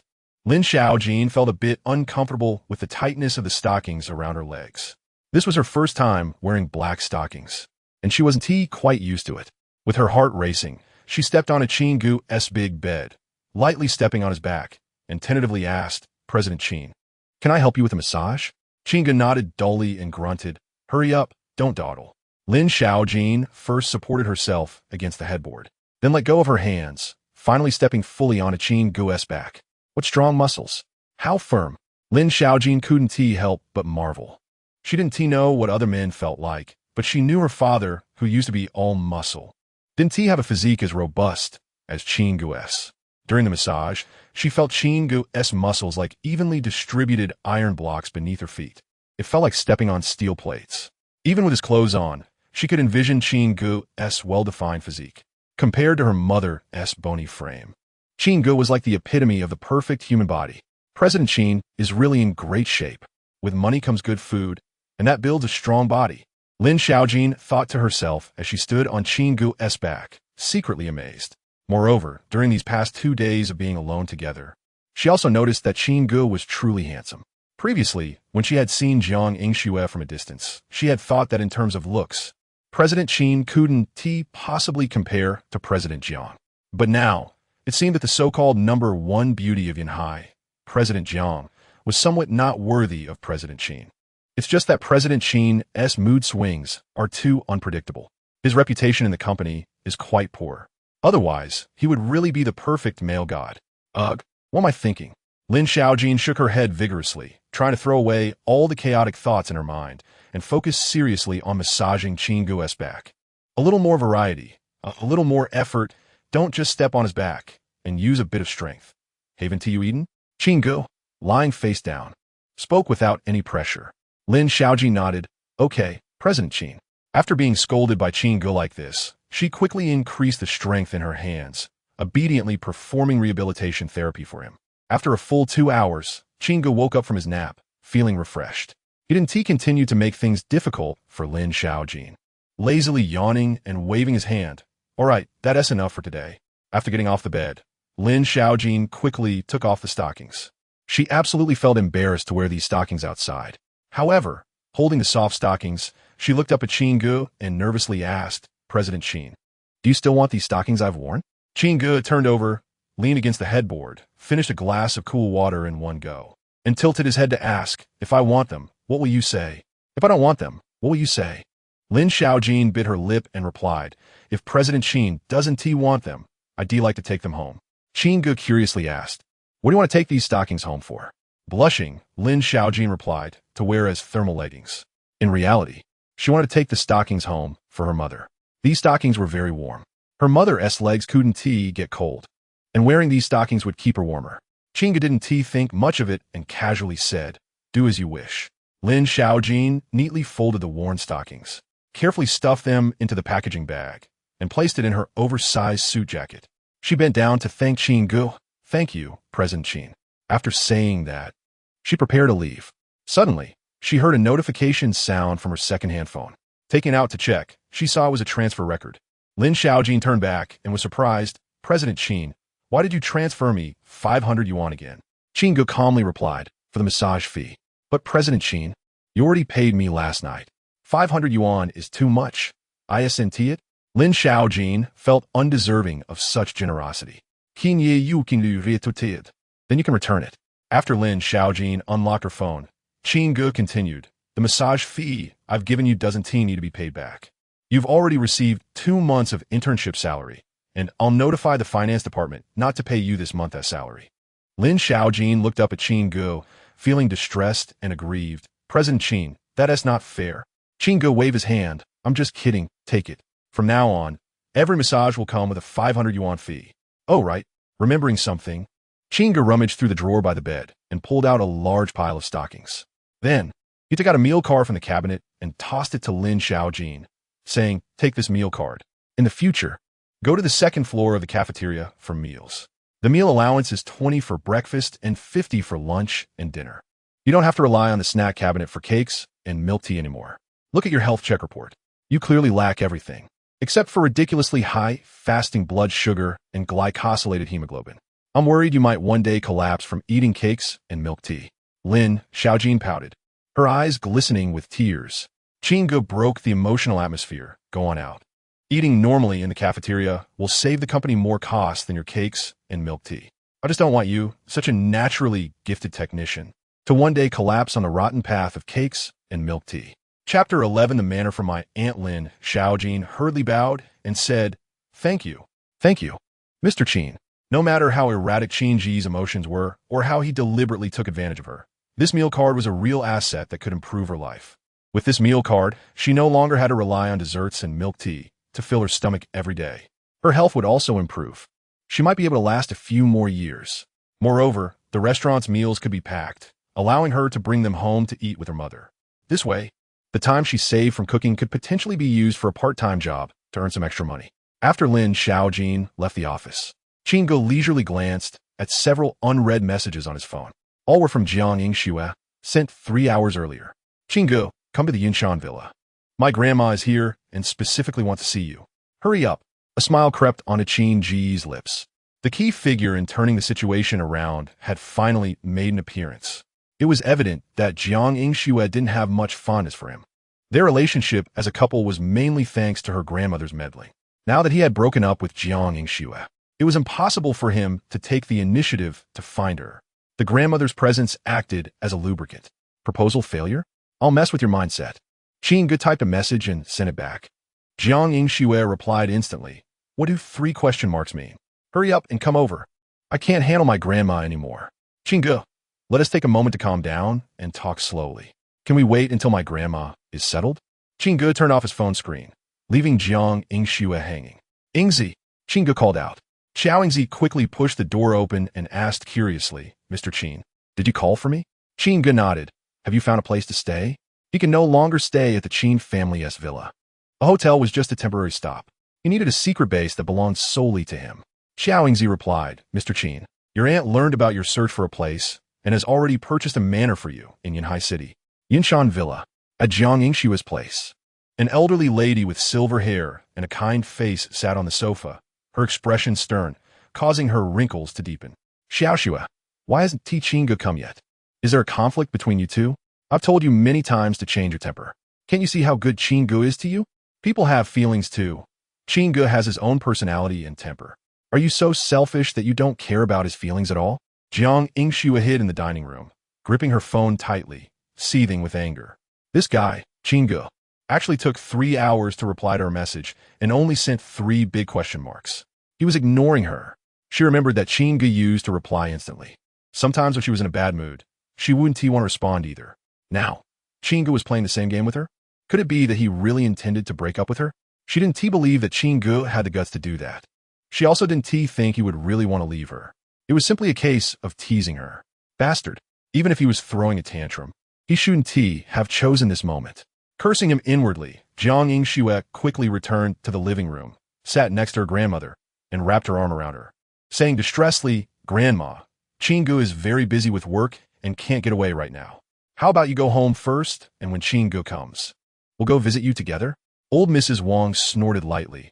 If Qin Ge is really busy, then why are you hiding in the dining room? If you two aren't having a fight, show me your phone. I want to see how you chat with Qin Ge. Jiang Yingxue instinctively tucked her phone in her bag and forced a smile. Grandma, we young people have our own privacy. Privacy? Old Mrs. Wang immediately understood and said in exasperation, I see that you, Jiang Yingxue, are spoiled and don't take Qin Ge seriously at all. Now that he is angry, he doesn't want to see me. As her anger rose, old Mrs. Wang's breathing became heavier and more rapid. Her frail body trembled slightly, and even her raised arm shook violently. Breathing became increasingly difficult. Jiang Yingxue turned pale with fright and quickly patted her grandmother's chest, pouting in distress. Grandma, don't be angry. Please don't scare me. Her grandmother's health had always been poor, even with the best doctors in the nursing home. It didn't seem to help. She was too old, and her organs were starting to age. Moreover, her grandmother had raised her since she was little. They were very close. The thought of her grandmother possibly leaving her was unbearable, making her tremble with fear. Water, water, old Mrs. Wang gasped, trying to reach for the glass of water on the coffee table. Jiang Yingxue hurriedly brought it to her. Old Mrs. Wang took a handful of capsules from her bag, swallowed them with water, and only after a full minute did the violently trembling old Mrs. Wang calm down. Jiang Yingxue was already sweating profusely with fear. Grandma, I'll take you to the hospital right now. Old Mrs. Wang stubbornly shook her head. I want to go. I'm staying here today. If I can't see Qin Ge, I'm not going anywhere. How could this grandmother not know her granddaughter's nature? She was just relying on Qin Ge's affection and was spoiled. Now that Qin Ge was upset and didn't want to meet. If she didn't push a little more, her granddaughter and Qin Ge might really say goodbye. If he's busy, I'll go with you to Weishui group. And when Qin Ge gets off work, we can all have dinner together. Old Mrs. Wang was very fond of Qin Ge. She feared that her granddaughter wouldn't know how to speak and decided to take matters into her own hands.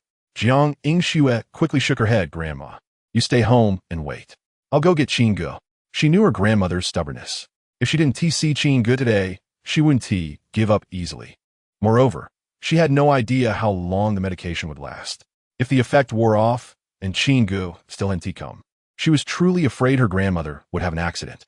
After soothing her grandmother, Jiang Yingxue hurriedly drove to Weishui group. When she arrived at the company, she just so happened to see the LED screen of Weishui group change to the golden characters Qin Yintiancheng.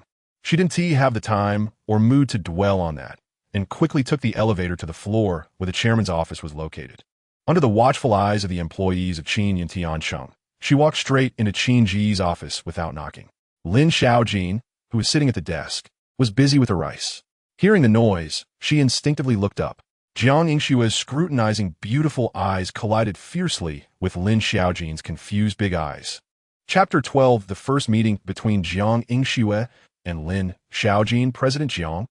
Lin Xiaojin hurriedly put down her chopsticks and stood up awkwardly. In her haste, she bumped her hip bone and winced in pain. Jiang Yingxue was right in front of her, and she didn't dare to show her discomfort. She forced a strained smile and asked, President Jiang, is there something you need?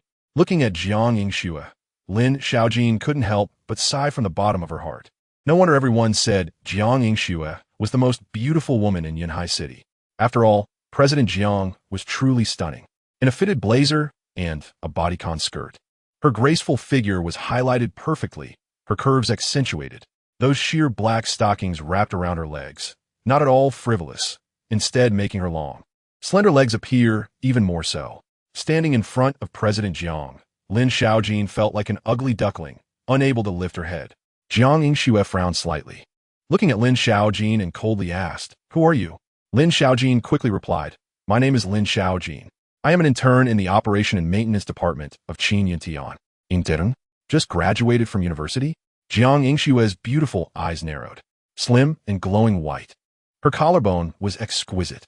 However, her attire was somewhat outdated. But she was young and naturally beautiful, a rare gem. Huh! Jiang Yingxue sneered inwardly. No wonder that guy Qin Ge dared to share her news. It turned out he found such a pure beauty in the company. Jiang Yingxue felt quite displeased. She decided that after resolving the current issue with her grandmother, she would not let Qin go off easily. Not just for a month. She would at least make him wait for 3 months. She wanted to see how long Qin Ge could play hard to get. Where is Qin Ge? And why are you here? Jiang Yingxue, like the hostess, walked to the desk, glanced at the lunchbox on the table, and looked at Lin Xiaojin, saying, in turn, You can eat at the chairman's desk? Lin Xiaojin swallowed nervously. President Qin seems to have gone out for something. I don't know when he will be back. Jiang Yingxue tapped the table. I ask you, why are you eating at Qin Ge's desk? Lin Xiaojin shook her head, stuttering, I don't know. She pouted in grievance. She couldn't just tell President Jiang that it was President Qin's requirement, could she? President Qin was worried that she wasn't eating enough and wouldn't have the strength for the massage, insisting that she finish her meal in the chairman's office. Please. President Qin and President Jiang were dating. They said they had broken up, but who knows what really happened between them. If President Jiang found out she was currently helping President Qin with massages, even whispering sweet nothings, she might lose her job. Don't know? Jiang Yingxue scoffed, nodding. She stopped making things difficult for Lin Xiaojin and moved to the sofa area to sit down. She crossed her beautiful legs in black stockings and leaned back slightly, closing her beautiful eyes, saying, "Then let's wait for Qin Ge to come back, and I will personally ask him what the situation is." An hour later, in the office, a restless Lin Xiaojin brewed a cup of tea and brought it to Jiang Yingxue. "President, your tea." Her head was spinning. The meal was finished. She couldn't leave or stay. She couldn't just leave Jiang Yingxue alone in the office, could she? Moreover, with Jiang Yingxue there, she didn't dare to continue sitting in President Qin's position. She felt like a soldier standing there foolishly. She felt like a primary school student. And Jiang Yingxue was the military training instructor putting her through drills. Jiang Yingxue took the teacup and took a small sip. Puffed. Jiang Yingxue couldn't help but spit out the water in her mouth. Lin Xiaojin's heart raced with fear. "President, was the water too hot?" She had adjusted the temperature. It shouldn't be too hot. Was President Jiang trying to make things difficult for her? Jiang Yingxue stared at the teacup in her hand, looking at Lin Xiaojin with a frown. "You're using Qin Ge's cup? Are you crazy?" Drinking water from Qin Ge's cup was tantamount to kissing him indirectly. Lin Xiaojin quickly bowed her head to apologize. "I'm sorry, President Jiang." She felt more certain in her heart. It was confirmed. President Jiang was deliberately making things difficult for her. They were dating, after all. What was wrong with drinking tea from President Qin's cup? Wasn't this just looking for trouble? However, she was just a small intern. How could she dare to go against Jiang Yingxue? Regardless of right or wrong, it was never wrong to apologize first. Forget it. Jiang Yingxue put down her leg and wiped the water stains with a tissue. Lin Xiaojin hurried forward, anxiously saying, "President, I can handle these small matters." Another hour passed, and the two women in the office hadn't exchanged a word. Glancing at her watch, Jiang Yingxue gritted her teeth. 2 hours had passed. Where the hell did that bastard Qin Ge go? Why was he still not back? She was really worried about her grandmother being home alone. After getting up, she instructed Lin Xiaojin, "When Qin Ge comes back, tell him I've been waiting for him here for a long time, and he should call me back immediately. No, he should come to my house first." Lin Xiaojin quickly nodded. "Okay, President Jiang." Seeing Jiang Yingxue leave the office, Lin Xiaojin let out a sigh of relief. Finally, she had managed to send Jiang Yingxue away. She felt an indescribable sense of relief in her heart. While Jiang Yingxue sat there, Lin Xiaojin didn't even dare to breathe. It was too uncomfortable. After leaving Qin Yintian, Jiang Yingxue slammed on the gas pedal. The Bentley raced like a streak of light down the tidal road.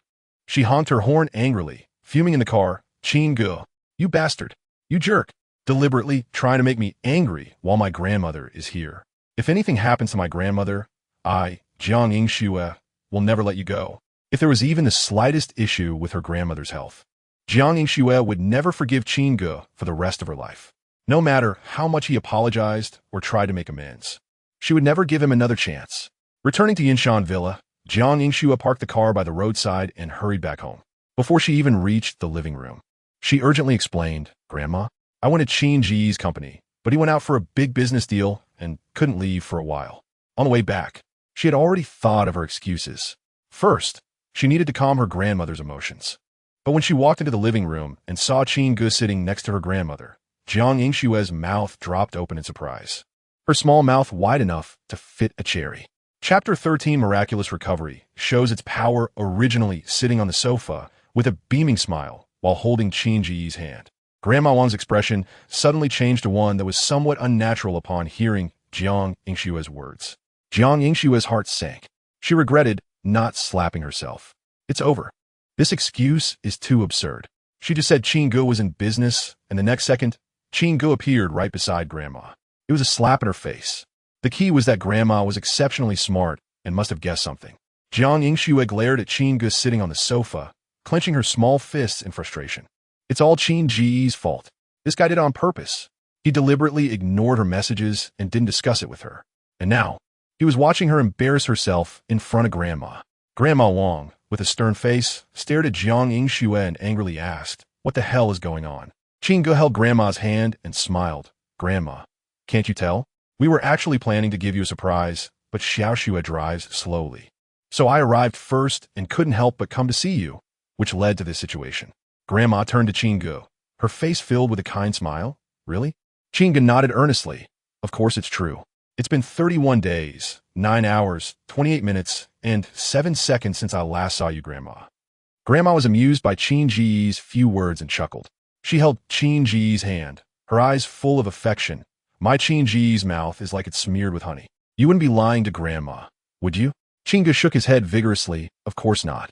As she sized up Qin Ge's face, Grandma murmured suspiciously. Why do I feel like you look even more handsome than before? Qin Ge couldn't help but smile. How charming was he before? Ever since he took the beauty pill and gracefulness pill, his aura and looks had skyrocketed. Of course, he was more handsome than before. His looks were more resilient than his physique, after all. Hearing this, Jiang Yingxue scrutinized Qin Ge in front of her, as if seeing him for the first time. Qin Ge really seemed different from before. He looked better and was more pleasing to the eye. There were no flaws to be found. If one had to describe him, peerless and handsome seemed very fitting. Qin Ge held Grandma's wrinkled hand. Grandma, you're even more beautiful. He knew how to say the right things in different situations. He had mastered this social skill perfectly on Earth. Moreover, he was facing a grandma who adored him. Grandma playfully smacked Qin Ge's hand. What are you talking about? How old is Grandma? Look at all these wrinkles. Qin Ge shook his head. Beauty is in the bones, not the skin. Grandma's bone structure is nearly perfect. Xiaoxue inherited your good looks. Otherwise, how could she be the first beauty in Yunhai City now? If you're a few decades younger, Grandma, the first beauty in Yunhai City would have to change. Jiang Yingxue quickly sat next to Grandma, snuggling up to her. Grandma, you're so beautiful. In the old photos, you're not any worse than me. Grandma pretended to be angry and huffed. So when Grandma was young, I was still a bit worse than you. Xiaoxue? Jiang Yingxue made a gesture as if about to collapse. Just a little bit. You only know how to show off. Grandma poked Jiang Yingxue's smooth forehead. Then her gaze turned cloudy with disappointment. Only Qin Ge can tolerate your temper. If I find out you dare to bully Qin Ge in the future, just wait for me to beat you up. Qin Ge flexed his biceps and showed off. Grandma, look at my muscles. Xiaoxue bullies me? I can knock her out with one punch. Even Grandma was momentarily speechless. She glanced at her thin granddaughter and couldn't help but chuckle. She shook her head, holding Jiang Yingxue and Qin Ge's hands together. Jiang Yingxue instinctively wanted to struggle. Although she and Qin Ge were a couple, they hadn't had much physical contact. She felt a bit unaccustomed. However, this was in front of Grandma, and she didn't dare pull her hand back. She could only blush and endure it in silence. Grandma looked at Qin Ge earnestly and said, Child, Xiaoxue just has a bad temper, but she has a good heart. I wouldn't feel at ease handing her over to anyone else. Grandma is worried that once I'm gone, no one will treat Xiaoxue sincerely. Her murky eyes looked at Qin Ge with emotion. Child, can you promise Grandma that when I'm gone, you won't let Xiaoxue suffer? If she dares to bully you, you can scold her or even hit her, but you must never ignore her. Grandma is afraid that after I'm gone, there won't be anyone who can truly care for Xiaoxue. Jiang Yingxue hugged Grandma, choking with emotion. Grandma, don't say that. You want to die? You'll definitely live to be 100. Grandma counted on her fingers. That means I can live for another 12 years. Jiang Yingxue shook her head vigorously. No, Grandma can live to be 120, even 200. I don't care. I just can't accept that Grandma will leave me. Grandma self-deprecatingly said. Then wouldn't I become a 1,000-year-old turtle? Qin Ge chimed in, or a 10,000-year-old turtle. Jiang Yingxue looked up and retorted, You're the turtle. You. Grandma raised her hand as if to hit Jiang Yingxue. What is wrong with being a turtle? If Grandma is a turtle, I could live for 10,000 years. Grandma isn't dead yet, and you're bullying Qin Ge. Do you want to make me so angry that I die? Grandma grabbed Jiang Yingxue's hand and heavily slapped her on the back of her hand a few times. This slap was a bit too vigorous, and Grandma suddenly gasped for breath. The rapid breath became increasingly intense. In less than half a minute, Grandma began to tremble all over like a sieve. Medicine! Medicine! Jiang Yingxue pointed at Grandma's handbag and shouted. Qin Ge held back his urge to joke and took out a bunch of capsules from the bag, frowning at Jiang Yingxue. When did she last take this medicine? Jiang Yingxue immediately replied, 2.5 hours ago. Qin Ge shook his head. This medicine is too much for the heart. It can't be taken multiple times in a short period, or something bad will happen. Jiang Yingxue suddenly remembered the doctor's warning and teared up. What should we do? Yes, call an ambulance. Call an ambulance. Qin Ge raised his hand to stop her. It'll take at least half an hour for the ambulance to get here. There's no time. He lifted Grandma and headed straight for Jiang Yingxue's bedroom. Once he steadied the trembling Grandma, He extended his hand and began to massage her acupuncture points smoothly. In Western medicine, Grandma's condition was called palpitations and hypertension, leading to complications. However, in traditional Chinese medicine, it was simply a case of blocked qi. With a bit of manipulation from someone skilled in traditional Chinese medicine, it would be fine. Fortunately, since Qin Ge acquired the medical skill miraculous recovery, his proficiency in traditional Chinese medicine techniques was second to none, even compared to the leading figures in the field. Chapter 14. Qin Ge. We have broken up under Qin Ge's patient massage. The elderly lady, who had been struggling to breathe and whose face had turned pale, gradually stabilized her breathing, and her complexion became more rosy. Qin Ge leaned closer and gently asked, "Grandma, are you feeling better?" The elderly lady nodded, feeling much better. She curiously asked, "Qin Ge, where did you learn your massage technique?" She had seen many doctors, both traditional Chinese and Western, and had even tried traditional Chinese massage before. However, the results were not significant. If massage alone could cure her chronic ailment, why would she need to take Western medicine? I learned it from an intern at our company. In reality, Lin Xiaojin had picked it up secretly, and she didn't even scratch the surface of traditional Chinese medicine. How could her meager knowledge compare to the vast essence of traditional Chinese medicine in his mind? He said this deliberately to mention Lin Xiaojin in Jiang Yingshue's ear, hoping that a woman like Jiang Yingxue, the most beautiful woman in Yunhai City, would sense a sense of crisis. He needed to establish her awareness of a rival who could pose a danger. Although Lin Xiaojin was not quite worthy of being Jiang Yingshue's rival at this level, it wouldn't hurt to elevate her status in Jiang Yingshue's eyes. Sure enough, upon hearing this, Jiang Yingxue frowned and asked, "Lin Xiaojin?" Qin Ge pretended to be surprised and turned his head. "You know her?" Jiang Yingxue shook her head, saying she had encountered her before. She thought Lin Xiaojin was merely riding on her looks to receive special treatment from Qin Ge at the company. She didn't expect Lin Xiaojin to have such capabilities. She had underestimated her. She looked at Qin Ge with curiosity. "If Grandma encounters this situation again, can you help with the massage?" Qin Ge nodded, of course. The elderly lady was somewhat tempted, but worried it might affect Qin Ge's work. She said, "Taking medication can also help." Qin Ge took the elderly lady's hand and gently said, "Grandma, the side effects of that medicine are quite significant. I'll help you with the massage in the future. You should rest for a while, and when you wake up, you'll feel much more relaxed." The elderly lady obediently replied, "Then I'll sleep for a bit." Qin Ge turned off the light and closed the door, walking out of the bedroom with Jiang Yingxue. Back in the living room, Jiang Yingxue looked at Qin Ge and gratefully said, "Thank you. If it weren't for you, I really wouldn't know what to do this time." Qin Ge waved his hand. "You don't need to thank me. I'm helping because of Grandma. It has nothing to do with you." To be honest, Jiang Yingshue's grandmother really doted on him. It wouldn't be an exaggeration to say that the previous incompetent version of him could only find warmth and comfort from Jiang Yingshue's grandmother. "Grandma is asleep," Jiang Yingxue invited. "Let me treat you to a meal." Qin Ge rolled his eyes. "No need for that. Don't flatter yourself. You need to face reality. We have broken up. You are you, and I am me. What is the point of having a meal together? We don't have any business ties, and in your eyes, could there still be a purely platonic friendship between a man and a woman?" Jiang Yingxue anxiously said, "But you just said you would help my grandma with the massage. Are you lying to her?" Qin Ge coldly replied, "That is true because Grandma is a nice person. As for maintaining a boyfriend-girlfriend relationship with you, that is a lie. Just a kind-hearted lie. It's fine to deceive Grandma, but don't deceive yourself." Jiang Yingxue clenched her small fist, incredulously asking, "Qin Ge, are you serious? You really want to break up with me?" Qin Ge tilted his head. "What else could it be? Am I joking? I even want back the gifts I gave you." "Wait, you still have one gift that you haven't returned." He pointed at Jiang Yingshue's delicate nose and urged, "Don't linger on. If we're breaking up, let us do it cleanly. Hurry up and return that gift to me." Thinking of that gift, Jiang Yingshue's beautiful face flushed with embarrassment and anger. She gritted her teeth and indignantly said, "Qin Ge, do you have no shame? You want back the underwear I wore?" Qin Ge rebutted, "It's not underwear." He looked serious and emphasized, "It's an L.A. Perla Women's Maison B0 1075D lace embroidered underwire black bra. Remember, it's the original flavor, not a knockoff. The key is to get back the sentiment." Qin Ge left, not giving Jiang Yingxue any chance to retort. No matter how beautiful she was, even if she was the most beautiful woman in Yunhai City, she was still a woman. Women's hearts are like needles in the ocean. But now, He had found that needle deep in Jiang Yingshue's heart and threaded a nylon line through its eye. No matter how wildly he swung it now, that needle in Jiang Yingshue's heart could not escape his grasp. Qin Ge. Jiang Yingxue looked at Qin Ge's disappearing back, biting her lip in anger.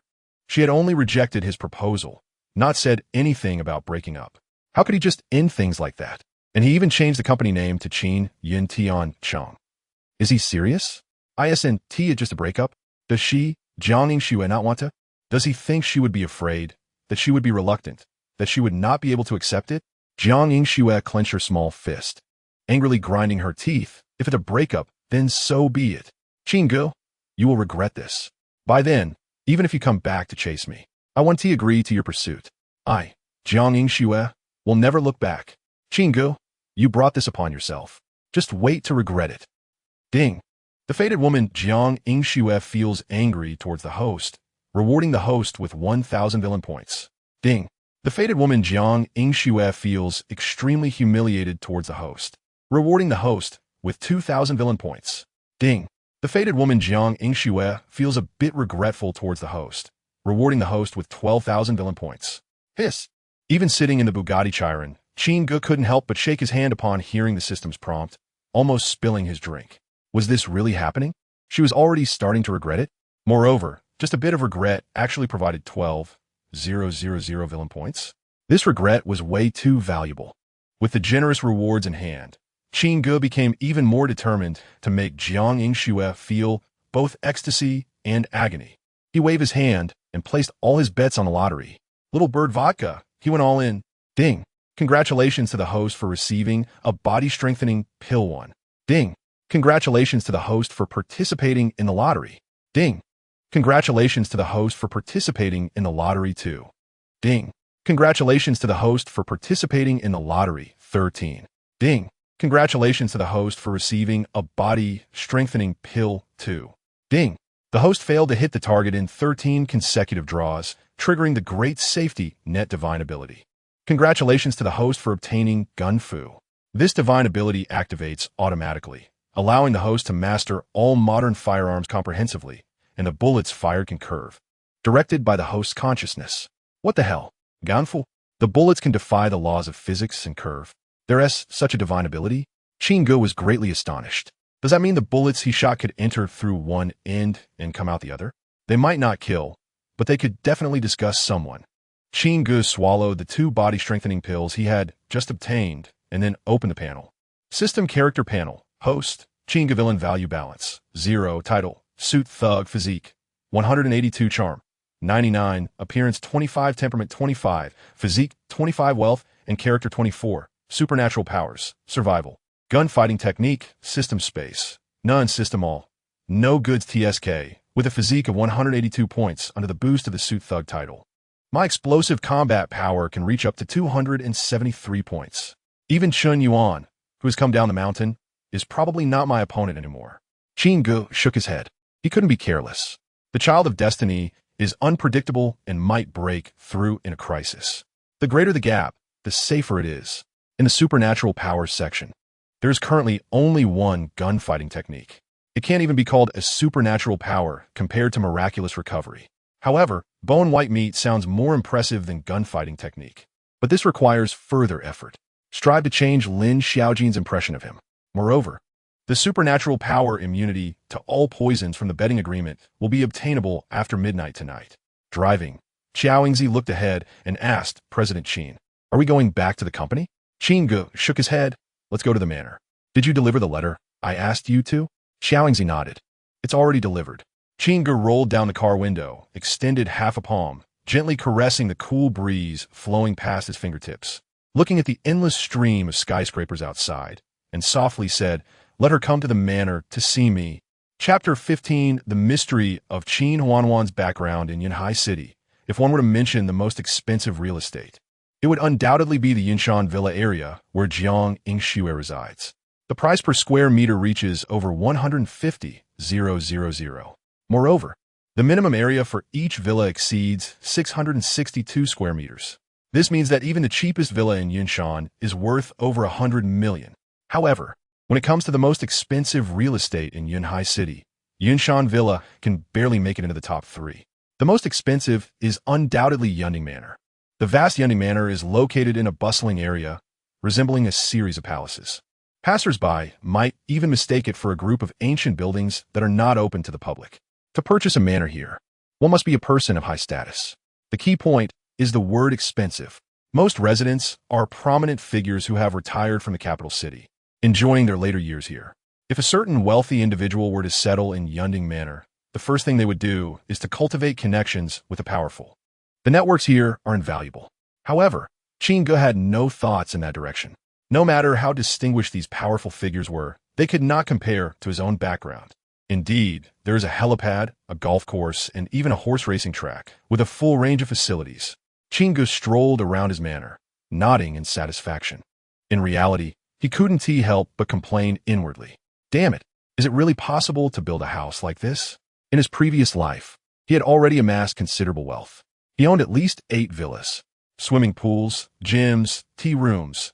These were already considered high-end amenities in his eyes. In front of this manor, they seemed like childish play. He could understand the helipad. The golf course was somewhat acceptable. But what the hell was a horse racing track? Covering over 100 acres in a relatively prosperous commercial area of Yunhai City, the horse racing track could easily create a large commercial circle. Young master, we have arrived. Xiaoingzi parked her Bugatti Chiron in front of a villa.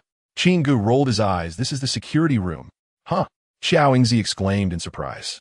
Looking at the luxurious manor behind the villa, she suddenly felt that her role as a bodyguard was a bit too sharp. As midnight approached, Yunding Manor was brightly lit, yet not glaring, creating a very soft ambience. A voluptuous woman in a purple bodycon dress moved gracefully, her figure making one feel as if she could extract one's very essence with just a glance. She was accompanied by several bodyguards, frowning deeply, as she walked through the long front yard path towards Yunding Manor, entering the living room and seeing a figure with its back to her. The alluring woman steeled her heart and shouted, "Make your move." The bodyguards behind her quickly pulled out their guns, aiming at the back of the young man's head. Bang, bang, bang. The young man pulled out a Browning handgun and fired several shots. Shortly after, the bodyguards fell one by one into pools of blood. The cries of the dying echoed out. This is impossible. How can the bullets turn? There must be a sniper nearby. Qin Ge slowly turned his head, a charming smile appearing on his lips as he stared at the terrified woman before him, saying playfully, "Ms. Liu, please have a seat." Lu Mei looked at Qin Ge in horror. "How could it be you? That letter, you wrote it?" Qin Ge did, sitting down and pouring himself a cup of tea, drinking alone. He glanced at Lu Mei and said, "It's been a few days, and you still look as enchanting as ever, Ms. Liu. You remain seductively charming." Lu Mei gritted her teeth. "What nonsense are you talking? I am your mother." Qin Ge raised the Browning, aiming it at Lu Mei's head. "If you dare say another word, I'll turn your head into a watermelon." Qin Hai's lustful heart was attacking, and he didn't bother quarreling over it. How could Lu Mei, a mere prostitute, dare to claim to be his mother? Lu Mei took a deep breath, scanning her surroundings. She never dreamed that Qin Ge could live in a manor filled with prominent figures. Clenching her fists, she spoke angrily.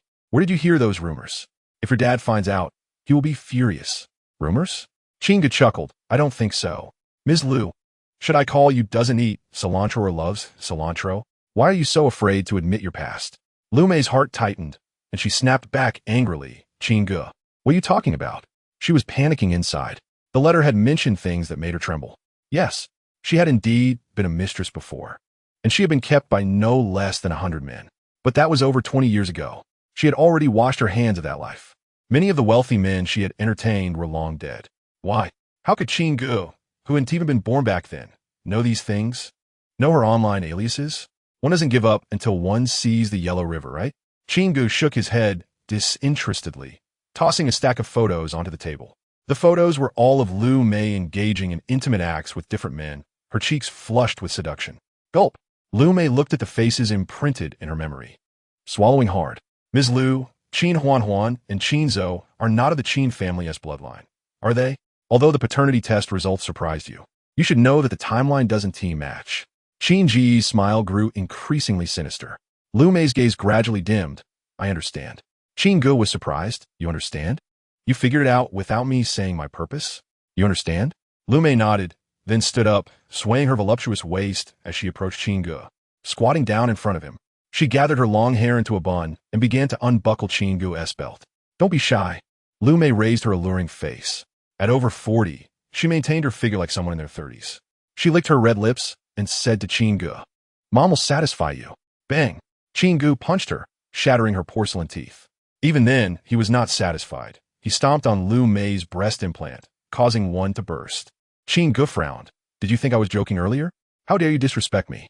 A prostitute dares to tarnish my mother's name in front of me?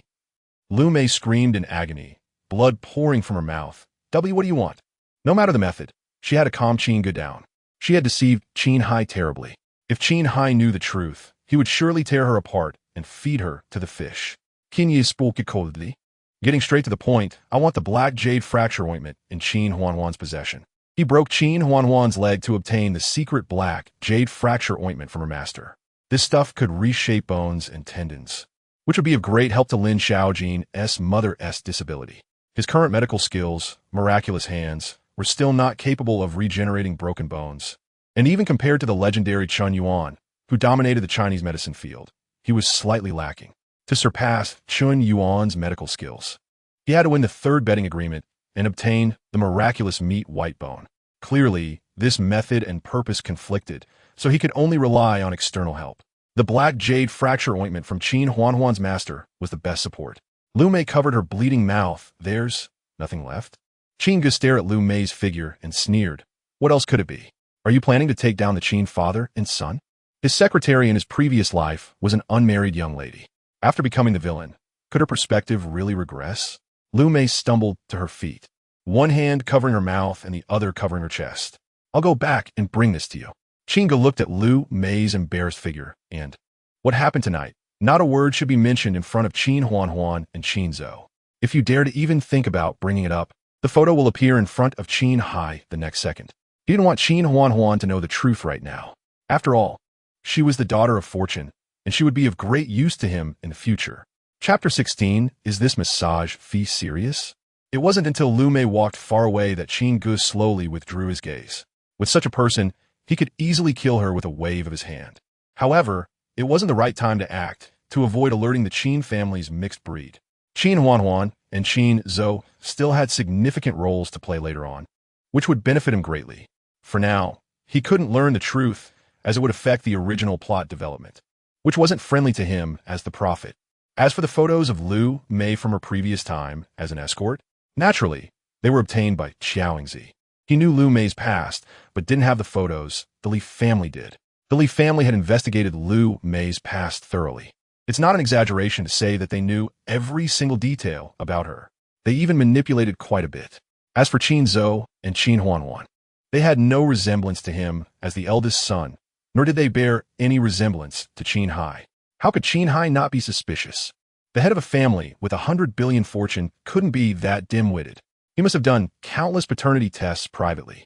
Almost every reputable hospital in Longhua had been secretly involved in the tests. But so what? Each paternity test was manipulated by the Li family. The false ones were altered to appear real. From the moment Qin Hai betrayed his mother, the Li family's revenge was already destined. Taking an escort as a wife and raising 2 illegitimate children was one of the Li family's acts of revenge. If it weren't for the existence of his grandson, Qin Hai would have vanished from the face of the earth long ago. Of course, Qin Ge felt that this was also due to the influence of the Children of Destiny. After all, in the original plot, after he was killed by Chen Yuan, Qin Huanhuan only learned the truth then. At that time, Qin Huanhuan felt no guilt for helping Chen Yuan.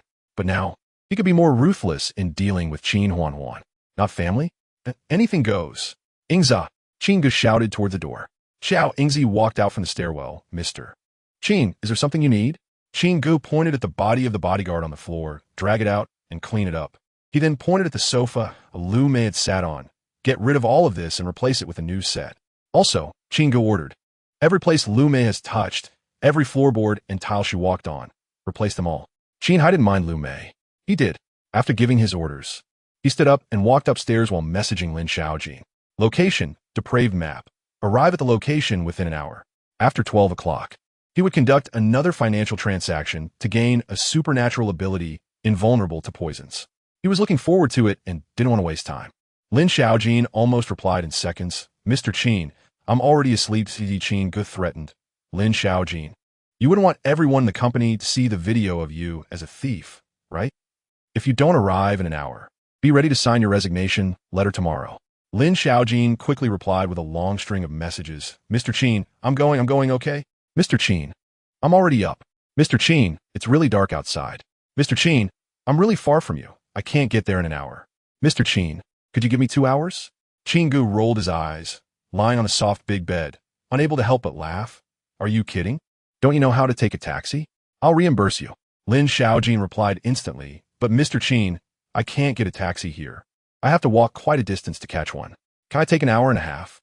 Qin Ge sighed. Where are you living? You can't get a taxi? Send me your location. I'll have Za come pick you up.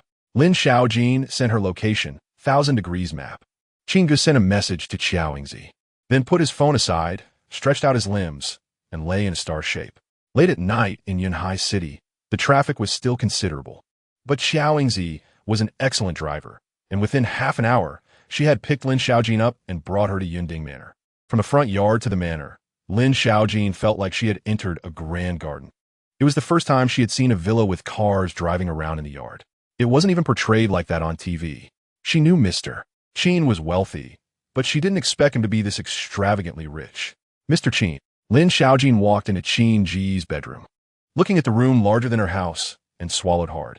Feeling awkward, she lowered her head. After Qin Ge transferred the money on his phone, he urged, same as usual, first collect the massage fee. Ding dong. Lin Xiaojin took out her phone, looked at the amount transferred on the screen, and exclaimed in horror, 20,000 yuan? She staggered back a few steps, shaking her head at Qin Ge. Mr. Qin, I can't do this. She didn't know if a 500 yuan massage was serious, but a 20,000 yuan massage was definitely not serious. A lonely man and a woman alone in a room, especially in Mr. Qin's residence. If Mr. Qin's beastly nature flared up, she would have no way out. Qin Ge rolled his eyes irritably. What are you thinking? It's a monthly package. Huh? Lin Xiaojin puzzled. Can massages be monthly packages? Even if it's a monthly package, it should be 15,000. According to bargaining, I should give Mr. Qin a discount. Why is it more expensive for a monthly package? Qin Ge teased. What did you think? That it was a maintenance fee? Lin Xiaojin shook her head. No. At the moment she clicked to receive, the system prompt sounded in Qin Ge's mind. Ding. The second betting agreement was completed. Congratulations to the host for obtaining the supernatural ability invulnerable to poisons. Phew. Hearing the pleasant sound of the reward arriving, Qin Ge felt an indescribable thrill. Lin Xiaojin was indeed a treasure. Just this betting agreement was worth more than 100,000 villain points. Rewards for supernatural abilities were given out easily. It was exhilarating. Lin Xiaojin walked up slowly, softly saying to Qin Ge, Mr. Qin, you lie down, I'll start with your arms. Qin Ge tilted his head, looking at Lin Xiaojin, who was dressed plainly, puzzled.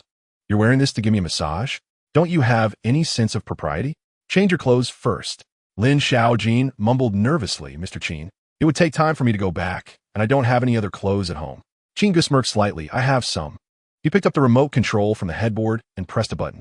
The wardrobe across the room slowly opened with electronic beeping sounds. One by one, an array of new clothes appeared in front of Lin Xiaojin. JK sailor uniforms, teacher outfits, nurse outfits, investigator outfits, everything one could imagine. Beneath these brand new outfits lay stacks of stockings. Black, white, gradient, fishnet, overwhelming the senses. Chapter 17. Lin Xiaojin's escape. Qin Ge generously said to Lin Xiaojin, feel free to choose any set. Lin Xiaojin's face flushed with embarrassment as she hesitantly replied, Mr. Qin, can I not choose? The total value of these clothes doesn't even compare to the fabric of what I'm wearing. Qin Ge smiled, a teasing glint in his eyes, and said, Lin Xiaojin, you wouldn't want people to know you're a thief, would you?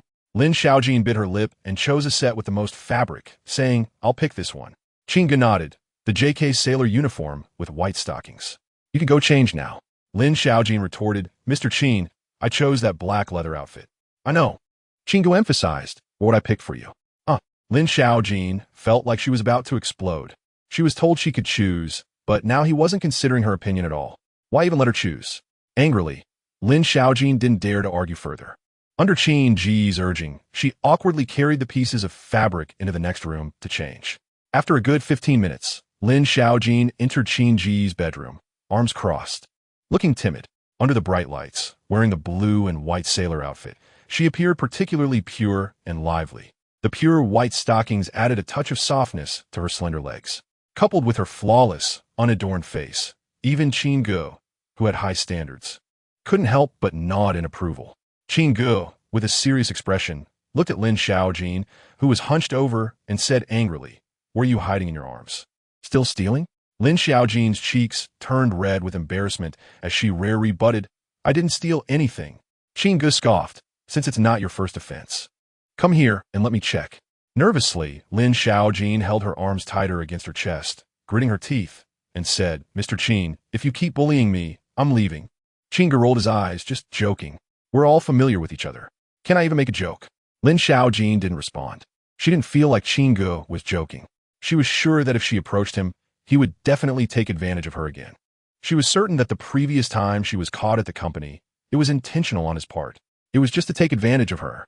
Qin Ge stopped teasing Lin Xiaojin and turned over, lying on the bed. Lin Xiaojin, feeling awkward, began to give him a rehabilitation massage. She only had these two skills. Learn from sneaking a peek. Not long after, Qin Ge broke the silence, asking, "Are you free tomorrow night?"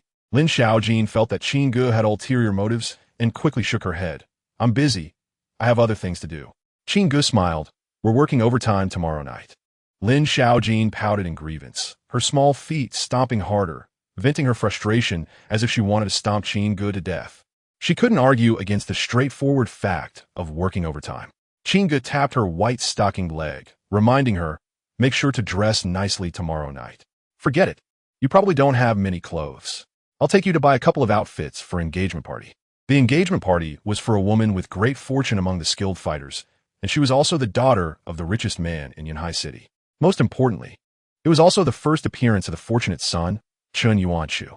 With so many fortunate sons and daughters gathered together, it would be a waste for him, the big bad guy, not to attend and miss out on the villain points. Lin Xiaojin grumbled, "Why does it have to be me? Mr. Qin, shouldn't you take Mr. Jiang to such an occasion?" Qin Ge replied, disinterestedly, "Logically, yes. But Jiang Yingshu and I have already broken up." Lin Xiaojin stepped on Qin Ge's butt twice, saying, "But Mr. Qin, I really don't want to go. Your previous partners were all Mr. Jiang. If I go out with you, it will embarrass you." Qin Ge pretended to instinctively turn over, causing Lin Xiaojin's foot to miss his butt. Bang! With a muffled sound, Lin Xiaojin fell heavily onto Qin Ge's abdomen. Whoosh! Lin Xiaojin's fair and delicate face immediately flushed with two bright red spots. She hurriedly tried to get up, wanting to escape this ambiguous position. However, Qin Ge firmly held her arms, like iron clamps, immobilizing her completely. Qin Ge looked deeply into Lin Xiaojin's shifting gaze and curiously asked, "Do you think you're not as good as Jiang Yingshu?" Lin Xiaojin's big watery eyes darted around, refusing to meet Qin Ge's eyes as she heavily nodded and replied, "Of course, Mr. Jiang is the most beautiful woman in Yunhai City. The line of people pursuing her could stretch from the center of Yunhai City to Kyoto. I'm just an intern. How could I compare to Mr. Jiang?" Qin Ge cupped Lin Xiaojin's fair face with both hands, his gaze earnest as he said, "But in my eyes, you're better than Jiang Yingshu and more beautiful." Thump thump. Sitting on Qin Ge's abdomen, Lin Xiaojin felt the ambiguous position. Or perhaps it was Qin Ge's words that made her so flustered. She could hear her heart racing, like drums in her ears. Qin Ge didn't give Lin Xiaojin any time to think and directly flipped her over, pinning her down. With a deep gaze, he could smoothly switch his demeanor without any help from a system, a skill he had honed over time. He simply gazed at Lin Xiaojin's panicked, dodging big watery eyes, then slowly leaned in and closed his eyes. His movements were slow enough for a turtle to escape, yet even so, when Qin Ge's lips landed on Lin Xiaojin's cheek, she was left in shock. Lin Xiaojin kept swallowing, struggling violently only after Qin Ge pulled away. Half of her face pressed tightly against the bed. She protested, "Mr. Qin, please don't do this. If you keep this up, I'm going to scream for help." Qin Ge's deep eyes were filled with bitterness as he asked, "Did I scare you?" He released Lin Xiaojin's arms and slowly got up. Looking at Lin Xiaojin, who was sitting up straight and adjusting her sailor outfit, he forced a smile. "It's getting late. I'll have Xiaoingzi take you home." Lin Xiaojin looked at Qin Ge's dejected expression and instinctively wanted to comfort him or explain something. But the words that reached her lips suddenly stopped, and she silently nodded, giving a soft huff. Qin Ge let out a heavy breath. calling for Qiao Yingzi to take Lin Xiaojin home. Until Lin Xiaojin left the bedroom, the deep affection in Qin Ge's eyes vanished in an instant, replaced by a uniquely charming smirk. He had merely been testing the waters. He hadn't expected that their interactions over the past few days would lead Lin Xiaojin to have such a significant change of heart towards him. In the past, if he had dared to be so frivolous, Lin Xiaojin wouldn't have just avoided him. She would have kicked him in the groin. And now, he had truly kissed Lin Xiaojin. Perhaps even Lin Xiaojin herself didn't realize that she had already fallen into a pure love game he had meticulously designed. Of course, for now, it was merely an impulsive feeling of ambiguity. As soon as Lin Xiaojin realizes, she will quickly break free from this overwhelming impulse. But will Qin Ge give Lin Xiaojin such an opportunity? Divine ability, flesh, and bones? Lin Xiaojin? I want them all as an adult. Qin Ge greedily clenched his fist, the smile at the corner of his mouth becoming increasingly sinister and noble. Lin Xiaojin, will she escape? She can't escape no matter how she tries. Chapter 18, Engagement Banquet. Qin Yuan makes his entrance the next day, evening. Outside the Mu family villa in Yunhai City, luxury cars are everywhere, and wealthy people are abundant. Today is the engagement ceremony of the Mu family's eldest daughter, Mu Sini, and the son of the Chun family from Modu. The Mu family has specially organized a grand engagement banquet, inviting guests from all walks of life. Celebrities from Yunhai City, as well as those from the upper echelons of Modu, are arriving in droves. The attendees are either rich or influential. Who would dare to attend the engagement ceremony of the daughter of the richest man with a net worth over $1 billion? Don't ask. The answer is there are no seats available. Yet among these true elites and wealthy individuals, there is one person who had only crossed the 10,000 mark last night. Lin Yonyo. Tap, tap, tap. Lin Xiaojin, a bit unaccustomed to her high heels, sidestepped a wealthy man passing by. She moved to a dining area, her large watery eyes filled with fear as she scanned her surroundings. Where did President Qin go? He has been in the bathroom for so long. Why hasn't he come back yet? Lin Xiaojin felt uneasy and dared not meet anyone's gaze. She had come to the Mu family villa with Qin Ge. She was terrified someone might come over asking for an invitation and would publicly throw her out. In her fear, she tried to avoid everyone's gaze, focusing instead on the array of delicious foods in front of her. After a short while, she swallowed hard, her mouth watering. So much delicious food. Not only does it smell good, but it looks great too. If only she could bring her mother here to enjoy a feast. Having had the previous experience of being caught for grabbing a croissant, Lin Xiaojin was now too afraid to reach for anything. Moreover, she was wearing a floor-length pearl white dress bought for her by President Qin, and she had no way to take anything to go. She couldn't just carry a plastic bag like in a market, could she? She was President Qin's companion now. She had to maintain his dignity. Lin Xiaojin. Suddenly, a surprised voice called out from behind her. Instinctively, she turned around to see a young man striding toward her from a distance. The young man stood a little over 6 feet tall, slightly shorter than President Qin. His eyes held a rogue charm. He wasn't bad-looking, with a somewhat carefree demeanor. However, compared to President Qin's unparalleled good looks, he fell short by quite a bit. Lin Xiaojin asked in confusion, "Who are you?" She felt a bit scared, as if the act of pretending to be a rich girl had been exposed. Qin Yuan pointed to himself, incredulous. "It's me, Qin Yuan. Xiaojin, you don't recognize me anymore?" Ever since he descended the mountain, Qin Yuan had felt like a dragon emerging from the depths. While on the mountain, his beautiful master always kept him at a distance from 7 stunning senior sisters. He could see them, but couldn't he touch them? It was tormenting. Now that he was down the mountain, with his master far away, could she still control him from pursuing women? At the banquet, he scanned the area, his desire for beautiful women rampant. He hadn't found anyone comparable to his senior sisters until he unexpectedly spotted his childhood friend, his first crush. Qin Yuan never imagined that one day, the skinny girl from his childhood would grow into such a graceful beauty, making his eyes light up. Lin Xiaojin's face showed surprise. "Is that you, Qin Yuan? Weren't you sent to an orphanage?"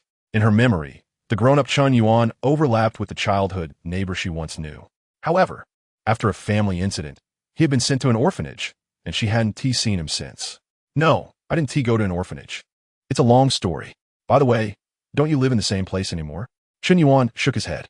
Lin Xiaojin nodded. Her family situation wasn't much better than Qin Yuan's. Their old house had long been sold. Qin Yuan, feeling familiar, picked up 2 glasses of red wine, drank one himself, and and handed a glass to Lin Xiaojin, asking, "So where do you live now?" Just as Lin Xiaojin was about to answer, Qin Ge finally appeared in the distance. He wore a stern expression and waved at Lin Xiaojin. "Lin Xiaojin, come here." Seeing Qin Ge, Lin Xiaojin's eyes brightened. "I'm coming." "Qin Yuan, my boss is looking for me. I can't talk to you anymore." She waved at Qin Yuan and quickly bypassed him, hurrying on her high heels toward Qin Ge. As she reached Qin Ge, Lin Xiaojin stumbled slightly and instinctively grabbed his arm. Looking up, she pouted, "President Qin, where have you been? Why did you just come back? I've been waiting for you for so long. If you hadn't come out soon, I was worried I'd be kicked out." Qin Ge didn't respond but narrowed his eyes at Qin Yuan behind Lin Xiaojin, their gazes locking. In that moment, there seemed to be a spark, a flash of electricity. Qin Ge then shifted his gaze back to Lin Xiaojin, his face stern. "Lin Xiaojin, you got a good fortune, huh? Just arrived at this kind of occasion and already hooked a rich husband? You need to remember, I brought you here to be my companion, not to be someone else's, and definitely not to flirt with other men." Lin Xiaojin pouted, feeling wronged. "I didn't flirt with Qin Yuan. He came to talk to me first. Besides, he asked my childhood friend, my former neighbor." Qin Ge squinted. "Really?" Lin Xiaojin nodded vigorously. "Of course it's true." However, she felt a nagging doubt. President Qin had intentionally kissed her last night, and today he was furious because she spoke to Qin Yuan. Lin Xiaojin wondered if President Qin might actually have feelings for her. That couldn't be. President Qin's previous girlfriend was Jiangzong. In all of Yunhai City, there was no one more beautiful than Jiangzong, even in the entire long country. It was hard to find a few who could overshadow Jiang Yingxue. Why would President Qin, who had such a beauty like Jiangzong, be interested in her? Lin Xiaojin. Qin Ge maintained his stern expression and, in front of Qin Yuan, flicked Lin Xiaojin's forehead, threatening, "If you dare to lie to me, I'll post a video of you stealing food in the company S group chat." Lin Xiaojin shook her head in protest. "President Qin, I really didn't lie to you." Qin Ge softened his serious demeanor and nodded. "All right, I believe you." He extended his arm and gestured ahead. "Let us go and take a look around." Lin Xiaojin eagerly linked her arm with Qin Ge's, standing by his side as they strolled forward together. At the same time, in Qin Ge's mind, the system notifications rang one after another. Ding. Detected the son of fate. Qin Yuan is present. Please be prepared. Ding. The son of fate. Qin Yuan has developed feelings of anger towards the host. Congratulations. The host has gained 5,000 villain points. Ding. The son of fate. Qin Yuan has developed murderous intent towards the host. Congratulations. The host has gained 10,000 villain points. Chapter 19. Is Qin Ge a pervert? Qin Ge. How could Huan's bastard brother be so close to Lin Xiaojin? Wasn't he supposed to be the boss? Do bosses and employees need to stick together while walking? Qin Yuan looked at the intimate Qin Ge and Lin Xiaojin, and an inexplicable anger surged within him. If he didn't know Lin Xiaojin, it would be one thing. If Lin Xiaojin hadn't grown into such a beautiful woman, he wouldn't care.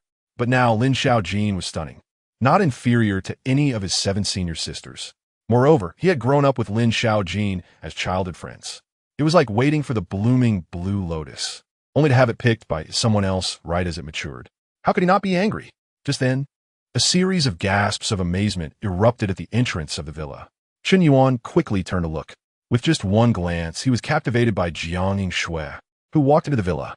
A wine-red, off-shoulder, floor-length gown. A curvaceous figure that was just right. Too much would be too fat, too little would be too thin. Graceful and exquisite, a golden ratio. Compared to Jiang Yingxue, the large group of socialites inside the villa seemed like subpar products created by Nuwa. And Jiang Yingxue was the finest masterpiece meticulously crafted by Nuwa. Such a breathtaking woman existed in the world. Even Huan would pale in comparison. Only my beautiful master, who has always been veiled, could slightly surpass her in temperament. Qin Yuan looked at Jiang Yingxue's appearance, feeling a sudden dryness in his mouth. The 7 senior sisters on the mountain were unattainable.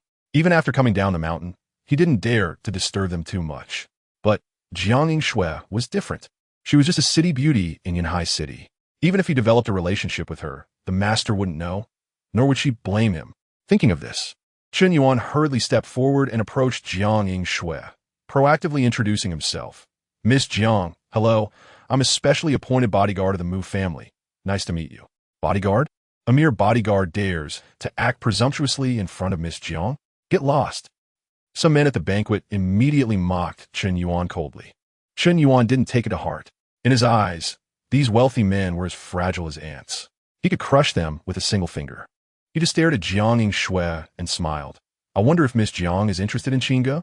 Qin Ge, Jiang Yingxue, who was initially uninterested and seemingly burdened with thoughts, frowned and walked aside with him. Holding up a glass of champagne, she took a sip and said with a frown, "What do you know about Qin Ge?" Chen Yuan sneered. "Miss Jiang, do you know that your boyfriend is actually a pervert? Qin Ge dares to lay hands on his childhood friend. So don't blame me, Chen Yuan, for returning the favor. If Qin Ge dares to take his childhood friend, why can't Chen Yuan take Qin Ge's corner?" Jiang Yingshue's frown deepened. "What are you talking about?" Chen Yuan shook his head with a smile. "I'm not talking nonsense. I have evidence. Just a few days ago, Qin Ge used a dining knife to cut off his brother's hand at the Qin family dinner and even caused his sister to suffer a shattered leg bone. These are facts, and even if the Qin family didn't publicize it, you can verify it any time with a servant of the Qin family." Jiang Yingxue looked at Chen Yuan with dissatisfaction. "What do you mean by telling me this?" Chen Yuan smiled and said, "I just want to tell Miss Jiang that Qin Ge is not a good match for you and that you should break up as soon as possible. By the way, I'd like to be friends with you." Jiang Yingxue narrowed her beautiful eyes. She was already exhausted from the thought of breaking up, and now Chen Yuan was adding fuel to the fire. "Wow."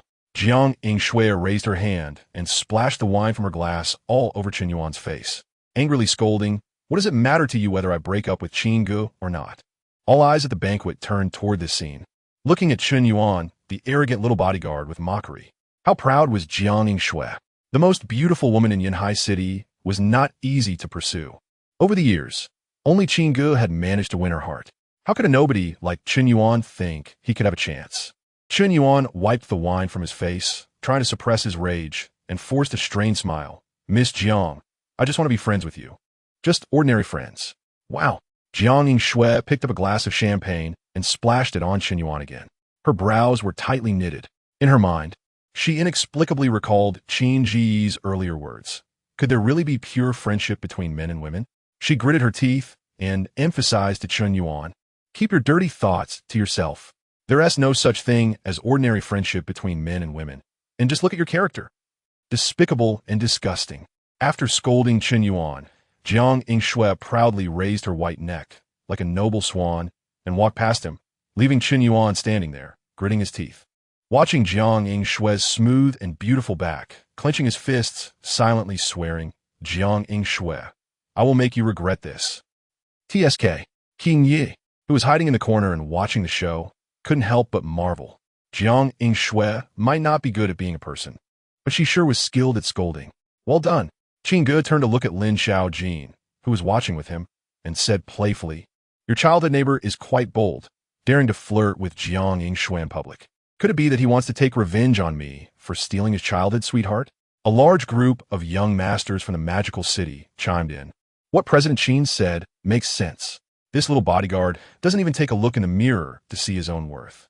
How dare he try to take President Qin's corner? The group that came to watch the show were all prominent families from the magical city.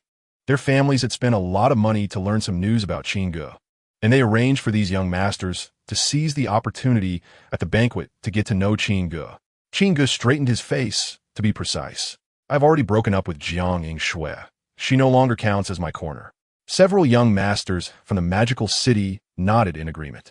What President Qin said makes sense. Jiang Yingxue isn't worthy of you, President Qin. Only someone like Miss Lin, a fairy, can match with you. Lin Xiaojin, not knowing the identities of these sycophants, blushed and retorted, "No, I'm just President Qin's companion." Qin Ge held Lin Xiaojin's small hand. "But it's your first time being a companion, and someone already wants to take you away from me. From now on, I'll have to keep a close eye on you." Lin Xiaojin's face turned red. In front of so many people, she didn't dare to pull away, fearing it would embarrass President Qin. She could only sigh in her heart.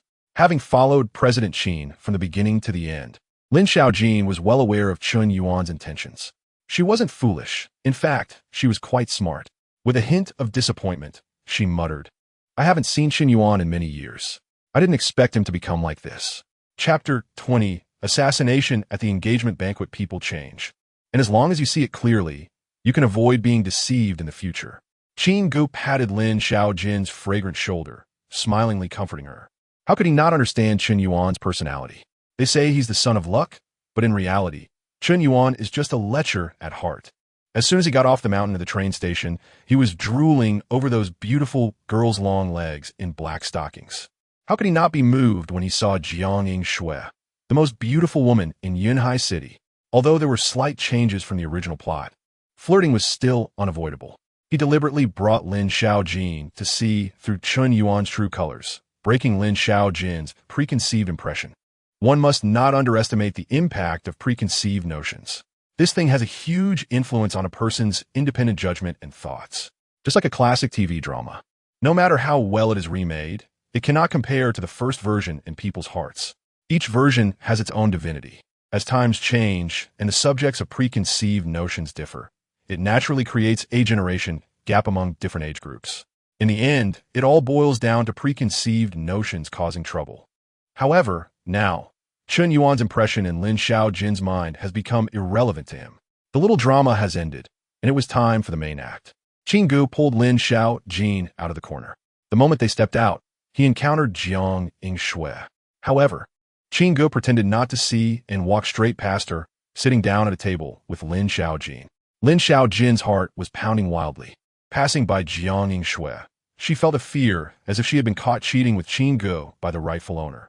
She lowered her voice and quietly said in Qin Ge's ear, "Mr. Qin, do you think this will make Ms. Jiang misunderstand and affect your relationship?" Qin Ge replied with a smile, "Let her misunderstand. If she's angry, that's her own business. I've already broken up with her. Besides, you don't need to think of me as being that important in her eyes. You're raising me too high." He was drawing a clear line with Jiang Yingshui while also eliminating the barrier between him and Lin Xiaojin. Normally, in a male-female situation, the male should prove himself and elevate himself to win admiration and worship. However, his relationship with the somewhat insecure Lin Xiaojin was special. He needed to lower his stature. As the banquet commenced, the servants of the Mu family brought out an array of exquisite dishes. The main protagonists of the engagement banquet, Mu family's eldest daughter, Mu Xine, dressed in a beautiful traditional gown, and Chun Kai, the son of the Chun family from the magic capital, went on stage to give a speech under the guidance of the Mu family head. With a smile on his face, the Mu family head addressed the guests from various business and political circles, expressing his gratitude for their presence at his daughter's engagement ceremony. He then solemnly introduced the distinguished guests from the magic capital, directing his gaze toward a prominent table, gesturing with his hand toward a young man, and said seriously, "This is Wang Chongfeng, the eldest son of the Wang family from the magic capital." Beside young Master Wang was Huang Kaiyuan, the second son of the Huang family from the magic capital. Ordinary guests naturally did not deserve such a grand introduction from the head of the Mu family, who was the richest in Yunhai City with assets worth hundreds of billions. It was indeed surprising for the Mu family head that these young heirs from the magic capital were visiting them. He gave plenty of face to these families from the magic capital. At the same time, he provided an opportunity for the visiting guests to network. Sure enough, as soon as the Mu family head made this clear, all the guests at the banquet felt an itch in their hearts. The aristocracy of the magic capital. Even the Mu family had to take a back seat. If they could establish connections with these young heirs, it could be said to be a pathway to powerful networks. Even Jiang Yingshui, who felt blocked in her heart, seeing Qin Ge and Lin Xiaojin being so close, had her chaotic thoughts replaced by the prospect of investment. Lin Xiaojin was even more incredulous, muttering, "Those few sycophants are actually young masters from the magic capital?" At this moment, the few people introduced by the Mu family head were indeed the sycophants who had been following Qin Ge earlier. She looked at Qin Ge, puzzled. "Mr. Qin, why do I feel like they seem to be very flattering towards you?" "They're probably just nice people," Qin Ge replied with a laugh. Internally, he sighed. The Mu family head, who rose to wealth through his own efforts, was truly a shrewd person. With this introduction, he not only gave face to the young heirs from the magic capital, but also made the wealthy guests present owe him a favor. It was a win-win situation. All the benefits were scooped up by the Mu family head. Just as the Mu family head continued his social niceties, an unexpected incident occurred. Suddenly, the lights in the villa went out in an instant. Immediately afterward, screams echoed. Within less than half a minute, the scene erupted into chaos. Even Lin Xiaojin was so frightened that she instinctively dove into Qin Ge's arms. Bang! The lights flickered back on, illuminating the dark villa. Everyone stood in confusion. Jiang Yingshui had rushed to the front of Qin Ge's table. At the moment the lights went out, she almost reflexively dashed toward Qin Ge. It seemed her subconscious was telling her that being beside Qin Ge was the safest place. But now what she saw was Qin Ge holding Lin Xiaojin, the intern, in his arms. A sense of inexplicable sourness brewed in her heart like never before. Miss Mu is injured. When someone noticed Mu Xin collapsed in a pool of blood on stage, almost all eyes turned to her. They saw Mu Xin, dressed in traditional attire, now barely alive, collapsing on stage. Qin Ge, the Mu family head shouted, and then his gaze swept toward a suspect on the second floor. He angrily commanded the bodyguards in the villa, "Catch him. Don't let him escape. If he's alive, we want to see him. If he's dead, we want to see his corpse."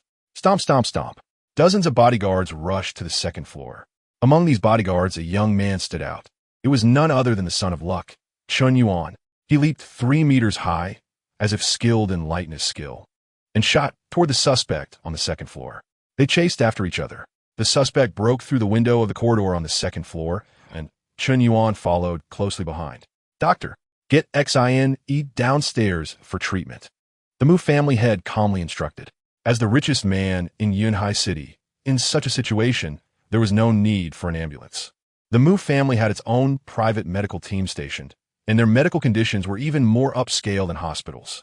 Under the arrangement of the Mu family head, the banquet quickly returned to calm. People resumed eating and drinking as if nothing had happened. Qin Ge had long known about this premeditated assassination. He looked down at Lin Xiaojin, whose cheeks were flushed in his arms, and playfully asked, "Guess who the culprit is?" Lin Xiaojin bit her lip, her chin resting on Qin Ge's chest, pitifully saying, "Mr. Qin, can you let me go first?" Qin Ge was holding her too tightly. She felt like a souffle about to be squished. Qin Ge slowly loosened his grip and joked, "I almost forgot about that. I was scared." Lin Xiaojin huffed in annoyance. "You were scared? You weren't scared at all. You were smiling the whole time. You might as well have been eating a slice of watermelon." Could it be that the Mu family's business rivals deliberately took this opportunity to commit a crime? Lin Xiaojin asked tentatively, sighing, "Business wars are truly terrifying." Qin Ge shook his head. Lin Xiaojin tilted her head and thought for a moment, suddenly realizing, could it be the ex-boyfriend abandoned by the eldest daughter of the Mu family, feeling aggrieved and taking the opportunity for revenge? Qin Ge continued to shake his head. "No, that's not it. I won't play the riddle master anymore. I'll go find out and come back to gossip with you." After saying that, he glanced over the sons of noble families from the Magic City and Jiang Yingshui, as well as the 2 girls, Lin Xiaojin. With a smile and without saying a word, he withdrew, giving the banquet a space and time to ferment on its own. Chapter 21. Jiang Yingshui's vinegar pot has been knocked over. Why did President Qin leave again? Lin Xiaojin watched Qin Ge's departing figure, biting her tender lips, feeling empty inside. Without Qin Ge's company, she seemed even more out of place in her surroundings. She lowered her head, only focusing on the plate of food in front of her. When a maid served her dishes, she ate. When the maid didn't tea, she stared blankly. In short, she tried her best to minimize her presence, not wanting others to notice her. In contrast to Lin Xiaojin's stillness, the other guests were particularly lively. Countless elites from Yunhai City flocked to the table of the wealthy young masters from Modu. They introduced themselves enthusiastically. "Young Master Wang, I am Chenbo, chairman of Boli Group. Our company specializes in glass products. Recently, the challenger for the Guinness World Record for smashing glass used our company's product. He was supposed to smash 16 or 17 pieces in a minute, but he only broke one of ours." Wang Changfeng chuckled. "You got one of your glasses smashed by an outsider, so Boli isn't doing so well either." Dozens of chairmen from top industries in Yunhai stepped forward to introduce themselves, advertising their companies. However, no matter how grand their claims, the young masters from Modu had no intention of investing. Finally reaching the front, Jiang Yingshui looked at the industry veterans, all of whom were met with failure and couldn't help but sigh internally. The Modu families had too high expectations. These families have been passed down for hundreds or even thousands of years with deep foundations. Their vision had long since extended to the cutting-edge industries on the entire blue planet. How could they possibly be interested in a small company from Yunhai City?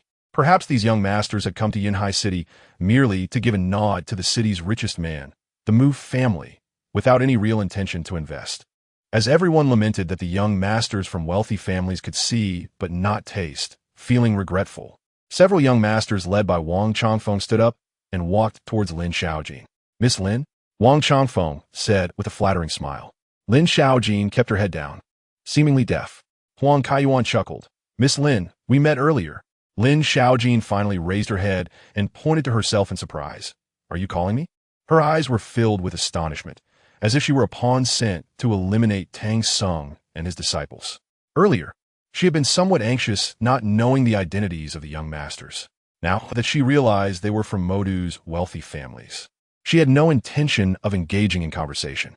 She was simply not in the same world as these young masters. Huang Kaiyuan smiled foolishly. "Of course we're calling you. Miss Lin, what does your family do? We just arrived in Yunhai City and think it's a blue ocean here, bound to have great potential." Wang Changfeng nodded in agreement. "We're unfamiliar with this place, so we only know you, Miss Lin.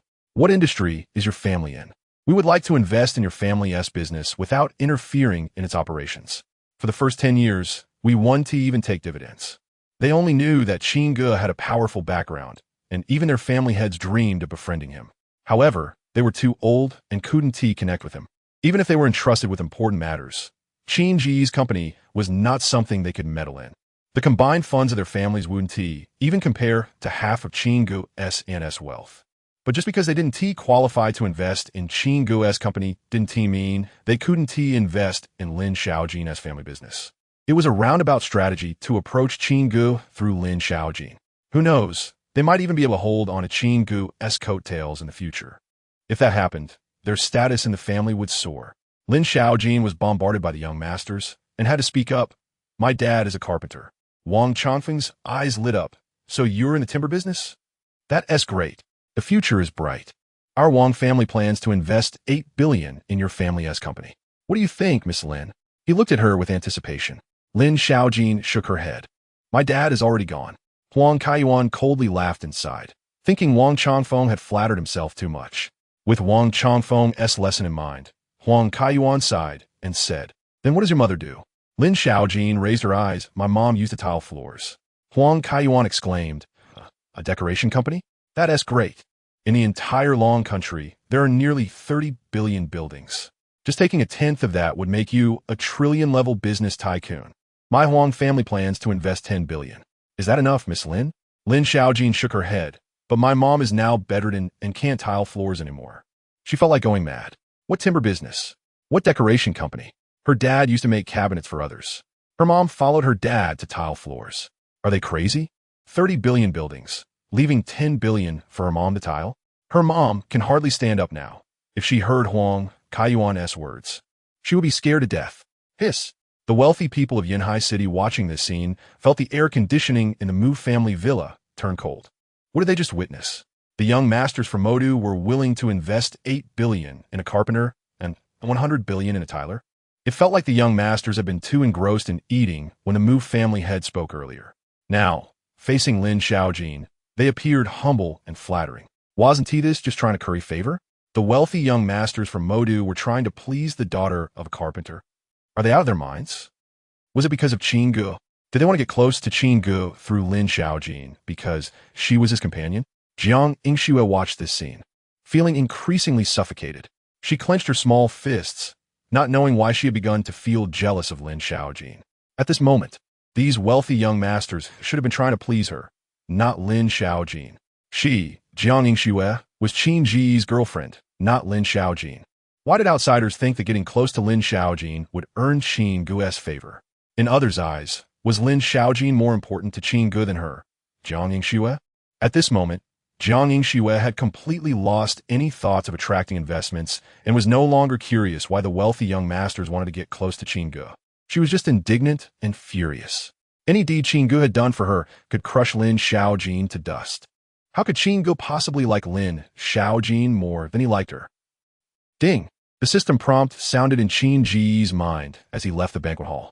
The daughter of Destiny Jiang Yingxue's vinegar pot has been knocked over, rewarding the host with 10,000 villain points.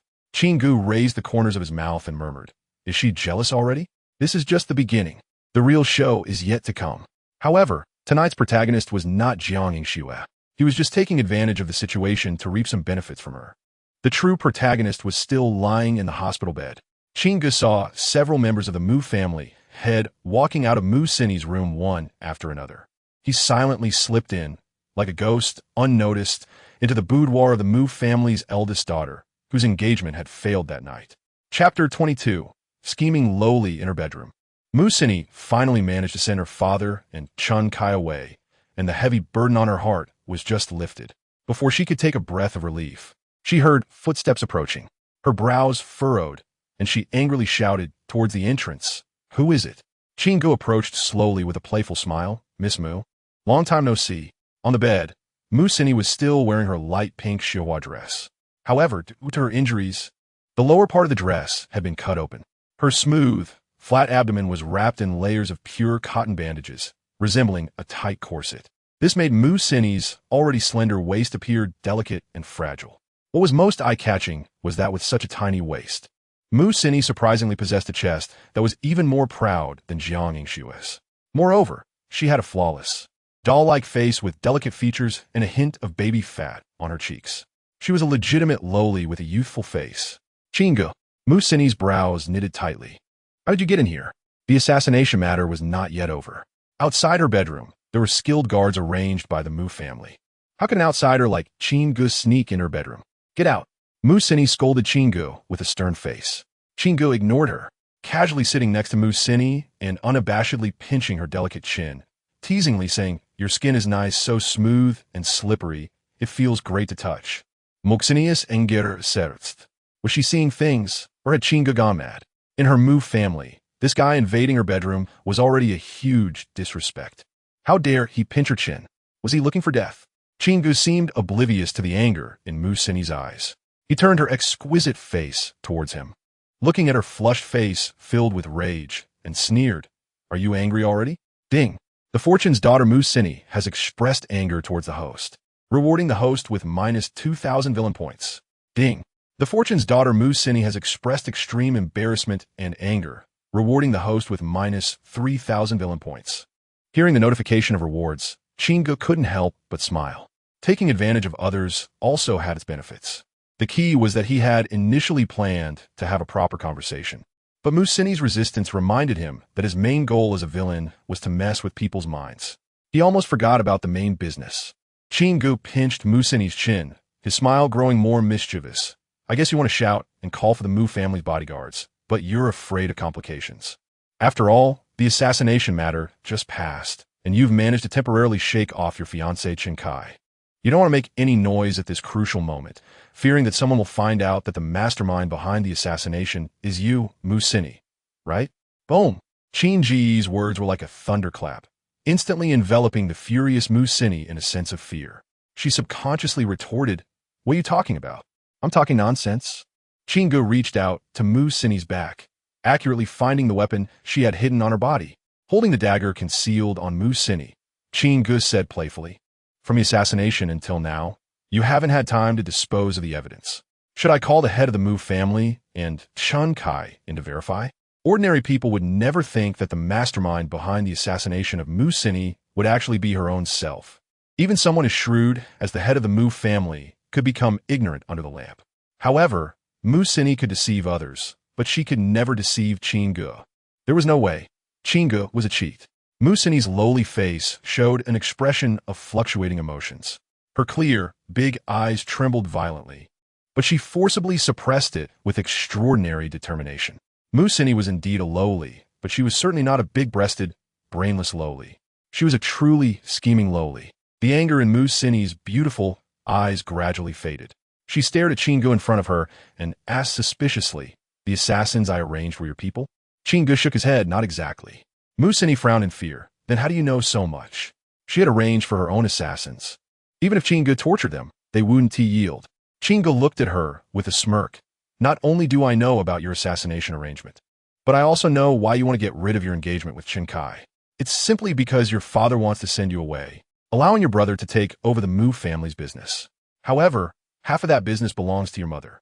You don't want a half-brother to swallow your mother's hard work." Mu Sini mumbled suspiciously. "The Qin family shouldn't be able to investigate so much, right?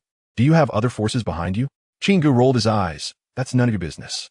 He emphasized, you just need to know that even the Chun family in the Magic City, which the Mu family wouldn't dare to offend easily, I can help you deal with them.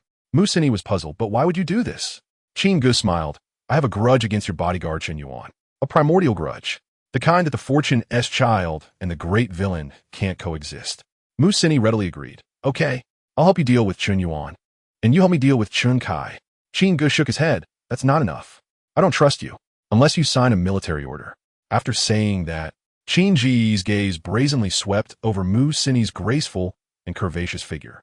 Mu Sini crossed her arms, pretending to be frightened. Qin Ge, I really didn't expect you to be this kind of person, taking advantage of others. Acting. Qin Ge rolled his eyes in boredom. All these 1,000-year-old foxes. What kind of supernatural tales were they trying to tell him? Mu Sini put away her frightened expression and frowned even tighter. She was surprised to find that the Qin Ge in front of her was not at all the brainless lickspit of Jiang Yingxue as rumored. He was clearly a shrewd person. No dabits, no oaks. Mu Sini pointed to her abdominal injury and helplessly said, I'm injured. Qin Ge nodded, I know. Just don't make big movements. Nod for yes, shake for no. Mu Sini instantly understood and bit her lip, indignantly saying, Are you disgusting? Qin Ge leaned closer to Mu Sini's ear, blowing hot air. If you're willing to watch your mother's hard work handed over to others, you can find me disgusting. He took a step back, staring at Mu Sini on the bed. You have 1 minute to think. After 1 minute, what I said before will be void.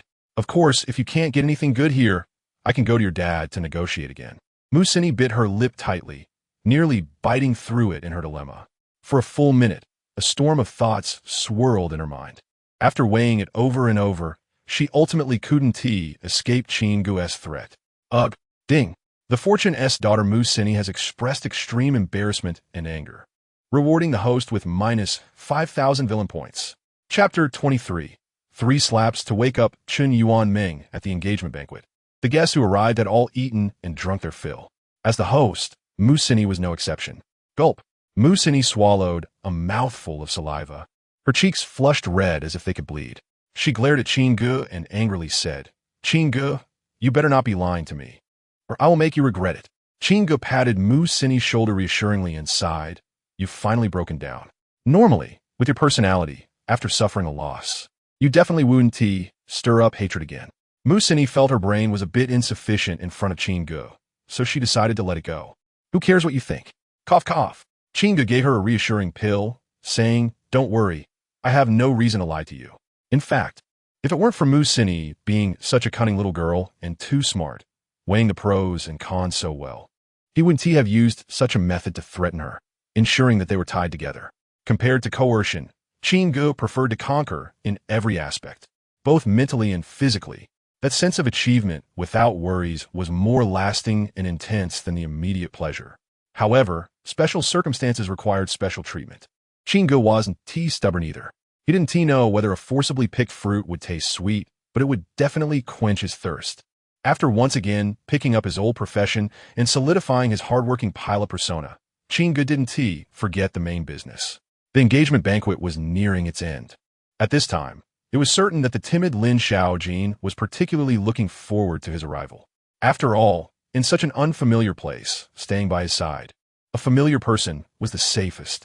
But unexpectedly, Qin Ge didn't show up again. Instead, he directly had a female driver take Lin Xiaojin home. To put it more seriously, the desire and anticipation in Lin Xiaojin's heart for him needed further strengthening. To put less seriously, Lin Xiaojin, she still needed to settle down.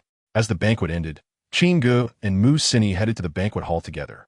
The head of the Mu family and Chun Kai frowned simultaneously upon seeing the two. Sini? Qin Ge. Just then, Chen Yuan, who had gone out to chase the assassin, rushed back in a flurry. In his hand, he was dragging a robust man, as if he were a dead dog. Spotting Qin Ge in the banquet hall, Chen Yuan sneered coldly in his heart. A rich young master. How could he compare? No matter how rich, a rich young master only had one life. As long as he wanted to take it, Qin Ge would be smashed into a dead dog on the spot. Chen Yuan looked at the head of the Mu family and threw the assassin aside, bragging, Mr. Mu, the assassin has been found. But he took poison beforehand and committed suicide out of fear of punishment. Upon hearing this, Mu Sini, dressed in a Showa suit and draped in a coat, quickly stepped forward to examine the already deceased assassin. Miss Cini, rest assured, with me around, such things will never happen again. Qin Yuan looked at Mu Cini, who had a delicate, lowly face and was infatuated. This young lady from a Mu family had been on his mind for a long time. It couldn't be said she was stunningly beautiful, but the allure Mu Cini held for any man was definitely overwhelmingly powerful. All her buffs were maxed out, a rare and legal lowly in the world. Mu Cini raised her head and slapped him across the face. Slap. The crisp sound of the slap echoed particularly clearly in the banquet hall. With anger all over her face, Mu Cini exclaimed, "Waste. I asked you to catch an assassin, and you brought back a dead man. What can you ask from a dead person? Who knows if this is just a scapegoat you found?" Qin Yuan covered his cheek. Confused, Miss Cini? He remembered that Mu Cini often smiled at him before. Why was her attitude so different today? Slap. Mu Cini slapped Qin Yuan again, angrily scolding. "This slap is for your blindness. I am Mu Cini. You can call me young lady or Miss Mu, but you, a servant, can't just call me by my first name." Previously, having witnessed Qin Yuan's skills, she had thought of recruiting him as a loyal servant. But now, with Qin Ge's presence, it was destined that Qin Yuan could not be used by her. Thus, she no longer needed to consider Qin Yuan's feelings. Even the head of the Mu family couldn't help but speak up upon witnessing this scene. "Cini, what are you doing? Qin Yuan has done no wrong. Do you want to make everyone who works for our Mu family feel cold-hearted?" Upon hearing this, Mu Cini retracted her already stinging right hand and slapped Qin Yuan again with her left hand, angrily scolding, "You, a servant, dare to sow discord between me and my father? Have you lost your eyes?" Slap, slap, slap. Qin Ge couldn't help but applaud upon seeing this. "Wonderful, wonderful. Maya Qiwa. Open the door for Maya Qiwa, wonderful to the core." Qin Yuan's face was filled with rage, and blood vessels were instantly visible in his eyes. He glared at Qin Ge, gritting his teeth. "Qin Ge?" Qin Ge rolled his eyes in boredom. "What is wrong with you? Am I bothering you by applauding? What is the matter? Are you angry? Are you planning to bully a weak girl who can't even lift a chicken?" Qin Yuan's pupils trembled. After enduring again and again, the murderous aura around him could no longer be contained, frightening Mu Cini to stumble back a few steps, fearing that Qin Yuan might slap her to death. Qin Yuan exhaled heavily, looking at the head of the Mu family, angrily saying, "Old dog, the humiliation of today will be repaid 100-fold in the future." Oomph. Qin Yuan snorted angrily and then turned to leave. Immediately afterwards, a system prompt sounded continuously in Qin Ge's mind. Ding. The luck of the sun, Qin Yuan, generated a strong killing intent towards the host, rewarding the host with 5,000 villain points. Ding. The luck's son, humiliated and enraged, was slapped to the point of breaking his defense, rewarding the host with 10,000 villain points. TSK, TSK, TSK. Truly worthy of being the son of luck. Qin Ge couldn't help but marvel in his heart. This ability to endure was truly impressive. If it were him, he wouldn't just have taken 3 slaps. At the moment Mu Cini struck, he would have kicked him into the wall. Clearly furious, yet able to turn and walk away after a scolding? What for? To attract hatred and increase word count? If it were him, by the next day, the Mu family would still be able to see unbroken eggs and wriggling earthworms. Or he would not consider himself a man. Scared me to death. Qin Ge, I'm so scared. After Mu Cini fiercely slapped Qin Yuan, she decisively asked Qin Ge to fulfill his promise. In a panic, she rushed into Qin Ge's arms, seeking as much affection as possible. The head of the Mu family's pupils shook violently. Qin Kai was still beside them. What was his daughter doing? Was she openly showing affection? Giving Qin Kai a green hat?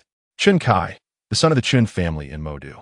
Even if he couldn't compare to the Wang and Huang families in Modu, the Qin family's background was not to be underestimated. In Qin Kai's eyes, Mu Cini had long been his possession. Now seeing her so intimately nestled in Qin Ge's arms, how could he not be furious? Crack! Qin Kai nearly bit his back teeth to pieces, gritting his teeth in anger. Mu Cini, what are you doing? Chapter 24. Qin Ge's former future Mu Cini avoided answering. She didn't even look at Qin Kai, but stared in the direction of her father, gritting her teeth and saying, "Dad, you know I don't like Qin Kai at all. In fact, I've always loved Qin Ge. In this life, I am Qin Ge's person in life and his ghost in death.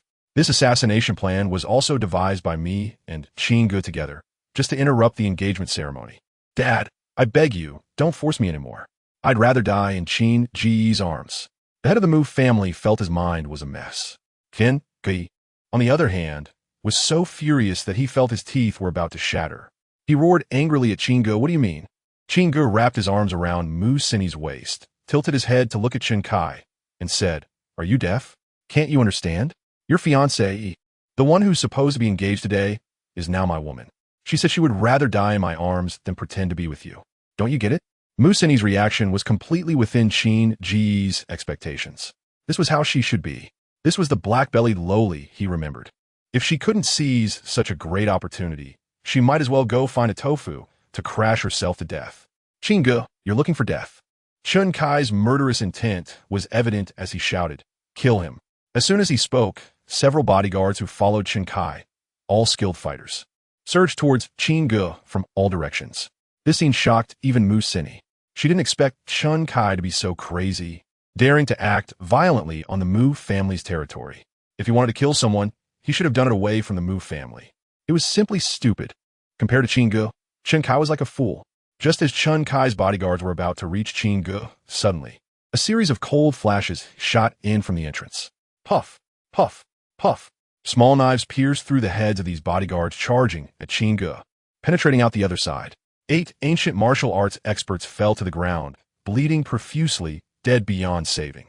Xiaoyingzi, with her long legs that could strangle a person, quickly rushed to Qin Ge's side. She stood tall with her hands behind her back, looking at Qin Kai with disdain in her eyes. Qin Kai was furious. He glared at Qin Ge and gritted his teeth, saying, "Qin Ge, do you think one expert can settle the Qin family? With your kind of bodyguard, I can summon hundreds under the Qin family's command." Qin Ge smiled and shook his head. Short-sighted, no matter how lacking in luck Xiaoyingzi was, she could still compete with the 7 senior sisters of Chen Yuan, the favored son of fortune. How could she be as ordinary as Qin Kai claimed? He didn't say much. After all, in his eyes, Qin Kai wasn't even worthy of being called an opponent. "I think you might have misunderstood something. Now your people are all dead, while mine can take your life. Are you sure you still want to threaten me?" Qin Ge pulled out a Browning and aimed it at Qin Kai's head. He pulled the trigger. Bang! The bullet penetrated Qin Kai's right leg, causing him to kneel in pain. Mu Sini was greatly surprised and exclaimed, "Is that He Chengwang's gun? Shooting the leg instead of the head?" Qin Ge ignored Mu Sini and disdainfully urged Qin Kai, "Get out of the Mu family within a minute, or I'll blow your dog brain out with the next shot." Qin Kai gritted his teeth, looking at Qin Ge, who was holding his fiancée, filled with uncontainable rage, yet he didn't dare to speak arrogantly again. He helped one of the Mu family's bodyguards and stumbled away in embarrassment. Bang! The gunshot echoed again, and Qin Kai was hurt even more. Qin Ge emphasized with a stern face, "Crawl." Qin Kai shot a resentful glare at Qin Ge, then released the bodyguard and crawled on the ground, inching out. Mu Sini whispered in Qin Ge's ear, "If you let him go now, isn't that like letting a tiger return to the mountain? When you hesitate, it will backfire." Tiger? A character like Qin Kai is worthy of being called tiger? Nonsense. In my eyes, Qin Kai is like a grasshopper, even when he jumps around. He can't reach my knee. Besides, keeping him alive has its uses. Otherwise, I would have blown his dog brain out with that last shot. Mu Sini watched Qin Kai about to leave and emphasized, "Qin Ge, he will retaliate against you." Qin Ge nodded, "I know." Qin Kai's revenge is also part of the play. Mu Sini was taken aback by Qin Ge's words. It seemed she understood what he meant.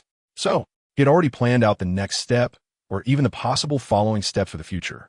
Mu Sini couldn't help but admire. If you were playing chess, you'd definitely be a master. Qin Ge began to reciprocate the praise. "Your vision is not bad." Mu Sini noticed this.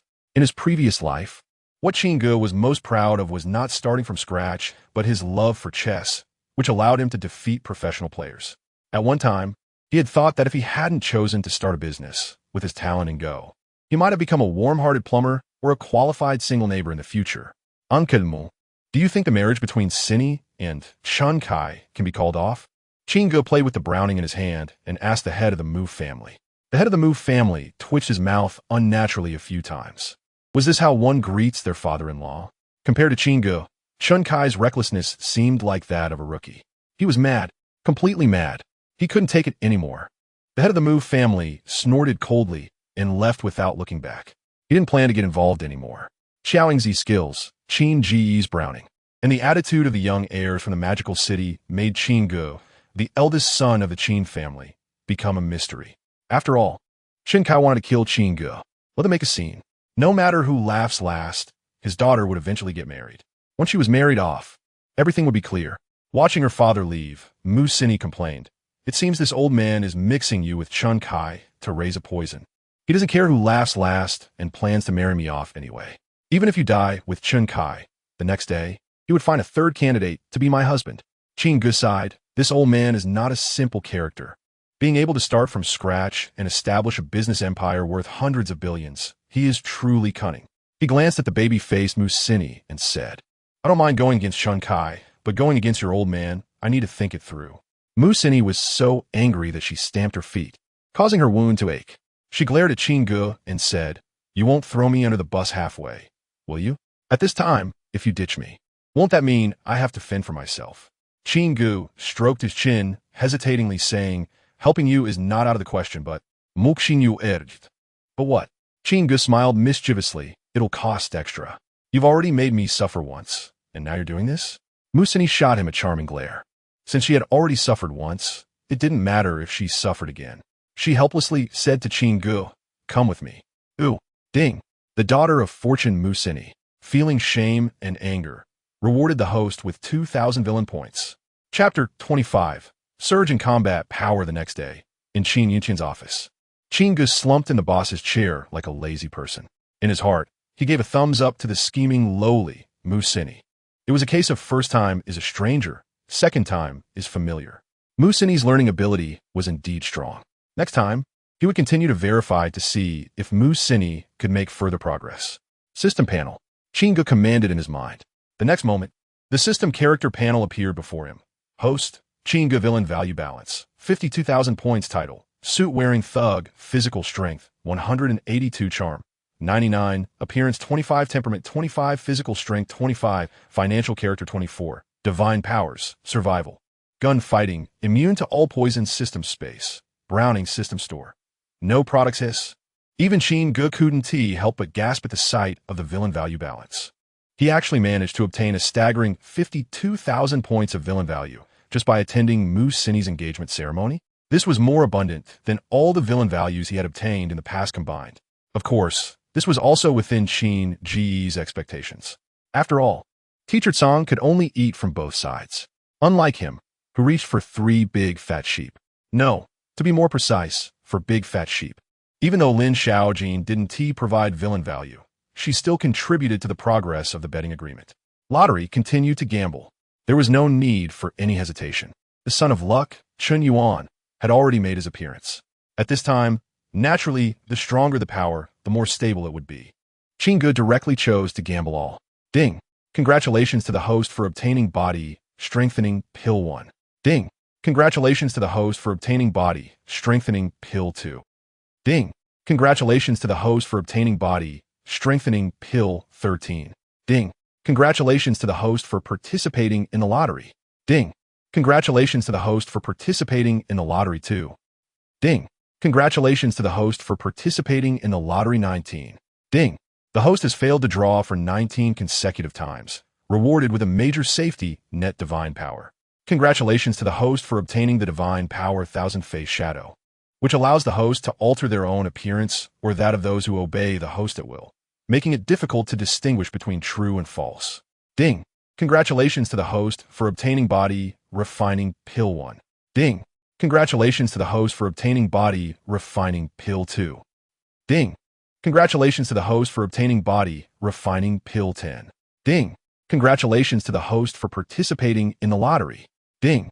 Congratulations to the host for participating in the lottery 2. Ding. Congratulations to the host for participating in the lottery 7. Ding. The host has failed to draw for 7 consecutive times, rewarded with a minor safety net divine power eye of detection, which allows the host to consume villain value to view the hidden cards and anomalies of the son or daughter of luck. Wait a minute. Qin Ge called to stop the lottery, then stuffed the body-strengthening pills into his mouth one after another. He was constantly watching the changes in the system character panel.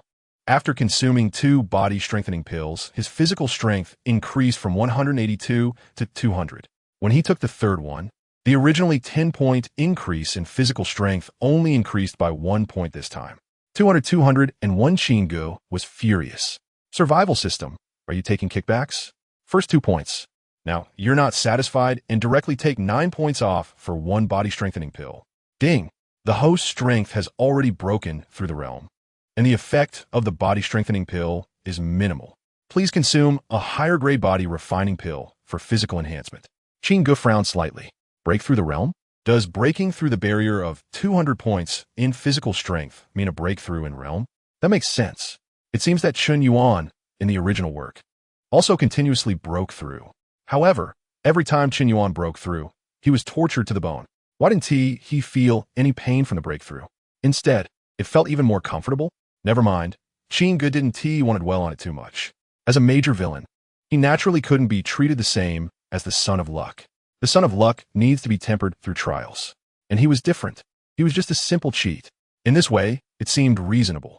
After all, he couldn't rely on just taking body-strengthening pills to become invincible in the world. The body-refining pill just looked different in color from the body-strengthening pill, but was the same size. After consumption, even the increase in physical strength was 10 points. Of course, Qin Ge knew that the body-refining pill was more efficient than the body-strengthening pill. After swallowing 10 body-refining pills, Qin Ge's physical strength underwent a tremendous change. 201, 301 divine power, 1,000 face shadow. To put it plainly, it's a disguise technique, which is somewhat useful. Qin Ge pinched his chin, pondering carefully. This thing is perfect for framing others. Moreover, it can also change others' faces. It saves him, the major villain, from having to do things personally. As for his own face, Qin Ge didn't like to transform it into someone else's appearance. Even for some purposes, he was unwilling. It was purely off-putting. However, if it were to help Musini adjust her face a bit to increase the fun between friends, it would not be unacceptable. After a series of lotteries, Qin Ge's character panel underwent a tremendous transformation.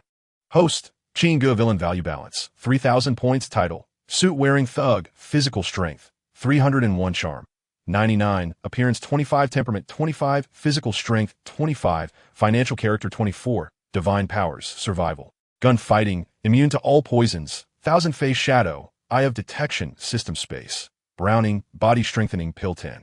System store. No product. Qin Ge was quite satisfied with his current attributes. Staring at the divine power section, eye of detection, Qin Ge murmured, "Do I have to face Qin Yuan directly to activate this divine power?" Ding. The host only needs to have seen Qin Yuan and may consume 3,000 points of villain value to view Qin Yuan's hidden cards. Qin Ge's mouth twitched unnaturally a couple of times. Just as I have 3,000 points of villain value left, I need 3,000 points to check? Are you freaking trying to fleece me? Ding. Eye of detection is priced based on the target being investigated. The villain value required for investigating Qin Yuan is 10,000 points. But since this is the host's first investigation, there's a 30 discount. Qin Ge was too lazy to argue with the program, so he decided to investigate. As the villain value was deducted, a long string of detailed information appeared before Qin Ge. Son of Luck Qin Yuan, sent to an orphanage after family changes in childhood. Entered Qingyan Mountain for training on the way. Qin Yuan has 7 powerful, beautiful senior sisters and a stunningly beautiful mentor with unfathomable strength. This child is ruthless and treats his senior sisters and mentor as forbidden objects. The host has already made an enemy of him, and it's a fight to the death. Qin Yuan's physical strength reaches 180 points, and at life-threatening moments, he can break through at any time, unleashing combat power of up to 300 points. The host should respond with caution. Qin Ge already knew the details mentioned before. A lecherous ghost who just got off the train and can't help but drool and have a nosebleed while looking at women on the street naturally views the senior sisters and mentor he has his eyes on as forbidden objects. This was not surprising. However, he still found it a bit unstable regarding Qin Yuan's specific strength. He didn't expect that the Son of Luck, Qin Yuan, had only 180 points of physical strength, but at a moment of danger, he could explode with combat power up to 300 points. If he had acted at the engagement banquet earlier, wouldn't that mean he not only couldn't kill Qin Yuan, but might even force him to break through and possibly injure him? Damn it. He almost flipped the boat in the gutter. Qin Ge smiled with lingering fear, but that was all in the past. Now, his basic physique had reached 301. After equipping the title of suit-wearing thug, his combat power skyrocketed to 450 points. Although it was only an increase of 150 points. Physique wasn't something as simple as 112. Even if Qin Yuan went all out with his luck, he would still be on the receiving end in front of him. Ultimately, It was thanks to the villain points Chun Yuan provided him. Otherwise, his improvement wouldn't have been so significant and rapid. Feeling accomplished, Qin Ge tapped the button on the table and called out Xiaoingzi. Soon, Xiaoingzi entered the room after hearing the ringtone. Her long legs were particularly eye-catching. She first surveyed the office, confirming there was no danger, before respectfully addressing Qin Ge. President Qin, you called for me? Qin Ge raised his hand and tossed 10 strengthening pills. Xiaoingzi caught them and asked curiously, President Qin, what is this? Qin Ge sneered it, poison. You know too much, eat it. Xiaoingzi's eyes flickered at first, then a hint of sorrow and anger flashed across her gaze. However, her life was given by the Li family. She was merely a dead soldier for the Li family. Now, she had turned to Qin Ge's dead soldier. She had no right to refuse. Without hesitation, she swallowed all 10 strengthening pills in front of Qin Ge. Boom! As the effects of the medicine took hold, Xiaoingzi's whole body trembled, and the sound of cracking echoed through her limbs like bamboo shoots falling from a tube. Have I become stronger? A glimmer of joy appeared in Xiaoingzi's eyes as she looked at Qin Ge and asked, President Qin, could this be the legendary elixir? Qin Ge smiled and nodded. You're quite smart. The strengthening pills had no effect on him anymore. Keeping them would be a waste. They were most suitable for Xiaoingzi, his regular enforcer. Suddenly, the divine ability Go Dao, Saint Body, allowed him to hear the sounds of arguing outside the office. The smile on his lips grew increasingly wicked as he gestured to Xiaoingzi. You can go out first. I have important matters to attend to. Chapter 26. The assistant beside Lin Xiaojin. Qin Yunhai, Operations and Maintenance Area. Gao Ting pulled out a beautiful bag from the canvas bag on Lin Xiaojin's work desk. Turning to look at Lin Xiaojin, who was returning with water, she clicked her tongue and said, Oh, Lin Xiaojin, where did you get rich? You're already carrying the latest limited edition Chanel bag? The smile on her lips grew more mocking as she continued. I remember you, Lin Xiaojin. Didn't come from a well-off family? So, are you starting to take the wrong path? Becoming a mistress? Lin Xiaojin placed the cup on the table, trying to snatch back the bag from Gao Ting's hands, but missed and said in frustration, I didn't tea. Give me back my bag. Gao Ting tucked the Chanel bag behind her, then snatched the canvas bag from the work desk. The pearl-white floor-length dress and high heels inside spilled out. Haute couture, evening dress, Valentino, Gao Ting exclaimed, looking at Lin Xiaojin. Who would have thought that you, Lin Xiaojin, look so well-behaved, but are secretly so extravagant? Gao Ting had always looked down on Lin Xiaojin. In university, she was the campus belle, with countless admirers following her around. Why was it that now, at Qin Yunhai, everyone was showing kindness to Lin Xiaojin? She couldn't accept it and wanted to expose Lin Xiaojin's ugly side. With Gao Ting making a fuss, many senior employees in the operations and maintenance area turned their sympathetic gazes toward Lin Xiaojin. They felt sorry for her, thinking that this young girl was kind, understanding, and willing to work hard. They took care of her daily. Who could have imagined that a pure lotus flower would still be unable to escape the dying vat of society? Lin Xiaojin anxiously retorted, No, you've misunderstood. She was eager to explain, but thinking of President Qin's advice, she didn't dare to expose their relationship in the company. Gao Ting pressed on aggressively. What do you mean no? You're just an intern, and you want to buy limited edition Chanel bags and haute couture evening dresses? You can't even afford a bag with your annual salary. An older employee spoke to Lin Xiaojin earnestly. Lin Xiaojin, you are still young and can support yourself. Sometimes, taking shortcuts isn't as easy as you think. You should have a bright and beautiful future. Sigh. All the persuading words eventually turned into sighs. They viewed Lin Xiaojin as a pure little lotus, but perhaps she had already been tainted by the filth of the world. Your things returned to you. Gao Ting threw back the bag in the haute couture evening dress, Valentino, laughing scornfully. You don't think it's dirty wearing this. But I feel dirty just holding it. Did your hands itch and you had to take it? A loud shout drew everyone's attention. Gao Ting and all the employees in the operations and maintenance area turned to see Qin Ge appear, all of them swallowing nervously and respectfully saying, President Qin. Lin Xiaojin saw Qin Ge and gritted her teeth, saying, President Qin, I'm fine. Qin Ge's face was stern, but I think you have a problem. He patted Lin Xiaojin's slender shoulder. Qin Ge then turned to Gao Ting and angrily said, Are you saying that the things I bought are unclean and dirty? Gao Ting was so frightened she shook her head. No, I didn't tea. Qin Ge pointed at the bag and evening dress on the desk, coldly stating, But these are gifts I bought for Lin Xiaojin. She just didn't want to accept them and brought them to the company to return to me. Boom! These words exploded in the minds of the hundreds of employees in the operations and maintenance area. Lin Xiaojin's bag and evening dress were gifts from President Qin. Why would President Qin give gifts to Lin Xiaojin? Is President Qin pursuing Lin Xiaojin? Gulp. Gao Ting struggled to swallow. Her head buzzed. During her university years, she was a prominent figure. However, in society, not to mention herself, even her wealthiest pursuer would be nothing in front of President Qin. What was she doing just now? Saying that the gifts from President Qin were dirty, cursing Lin Xiaojin, whom President Qin was pursuing as a mistress? Tears nearly came out of Gao Ting's eyes as she looked at Qin Ge and pleaded, "President Qin, I'm sorry, I was wrong." She stepped forward, grabbing Lin Xiaojin's hand, and anxiously said, "Xiaojin, I was wrong. I really was wrong. Please forgive me, okay? Insulting a colleague for no reason in the company? I'll deduct a month's salary from you." Qin Ge said coldly, "If they're SA next time, pack your things and get out. Not just Qin Yantianqing, but in the whole Yunhai City, I'll see which company would dare to take you." A threat, a blatant threat. However, all the employees present didn't dare to utter a word. Gao Ting quickly nodded. "President Qin is right. I promise I won't do it again." "President Qin, you have a big heart." "Humph." Qin Ge snorted coldly. He had no intention of imposing a heavier punishment. He knew Gao Ting was jealous of Lin Xiaojin and had intentionally assigned Gao Ting to be near Lin Xiaojin. What for? Wasn't it to create opportunities for Gao Ting to build a relationship with Lin Xiaojin?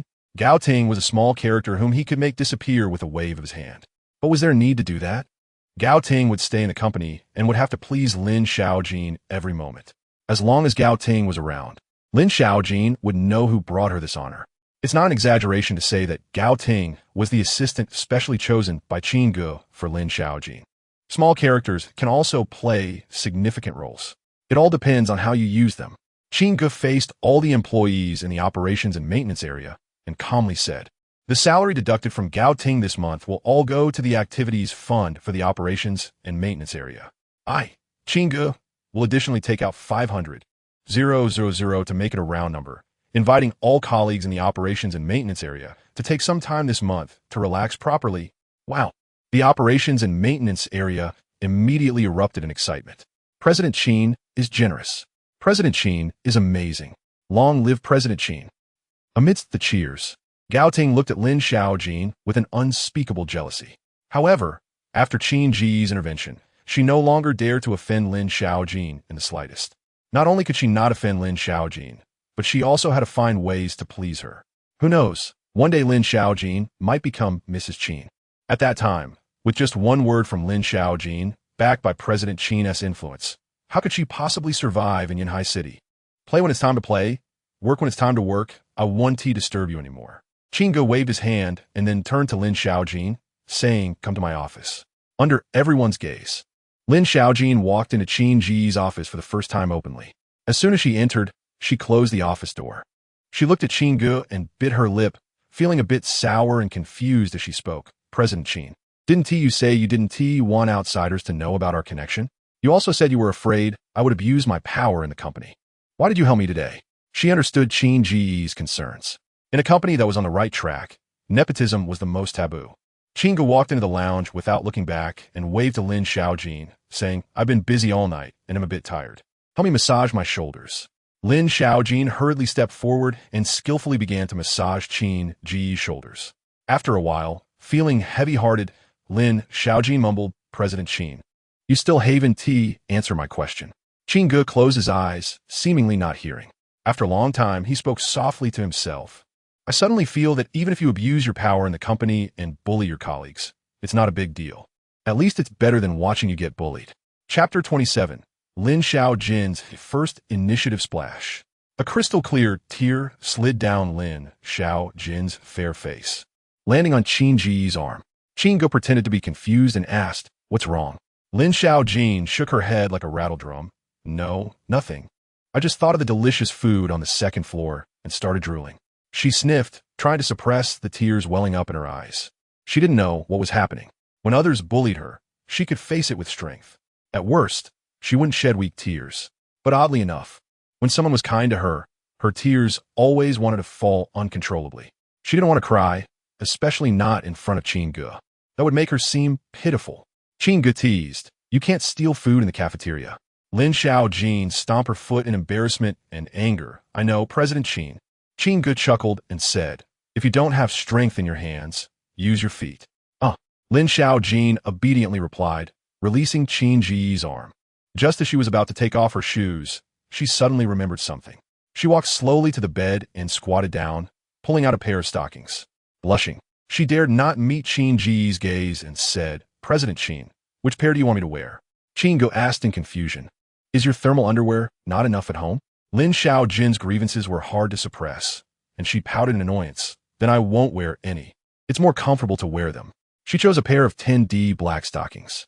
He thought to himself, change is coming, isn't it? Lin Xiaojin already knew to take the initiative to wear stockings. Change begins little by little. There's no such thing as an overnight transformation. Humans are complex beings, and emotions change subtly, not like a system program that can be modified at will. He was very pleased with Lin Xiaojin's current transformation. Lin Xiaojin, with her back to Qin Ge, wrapped her slender calves in the slightly thicker stockings, which then extended all the way to her thighs, making her long legs look even more alluring.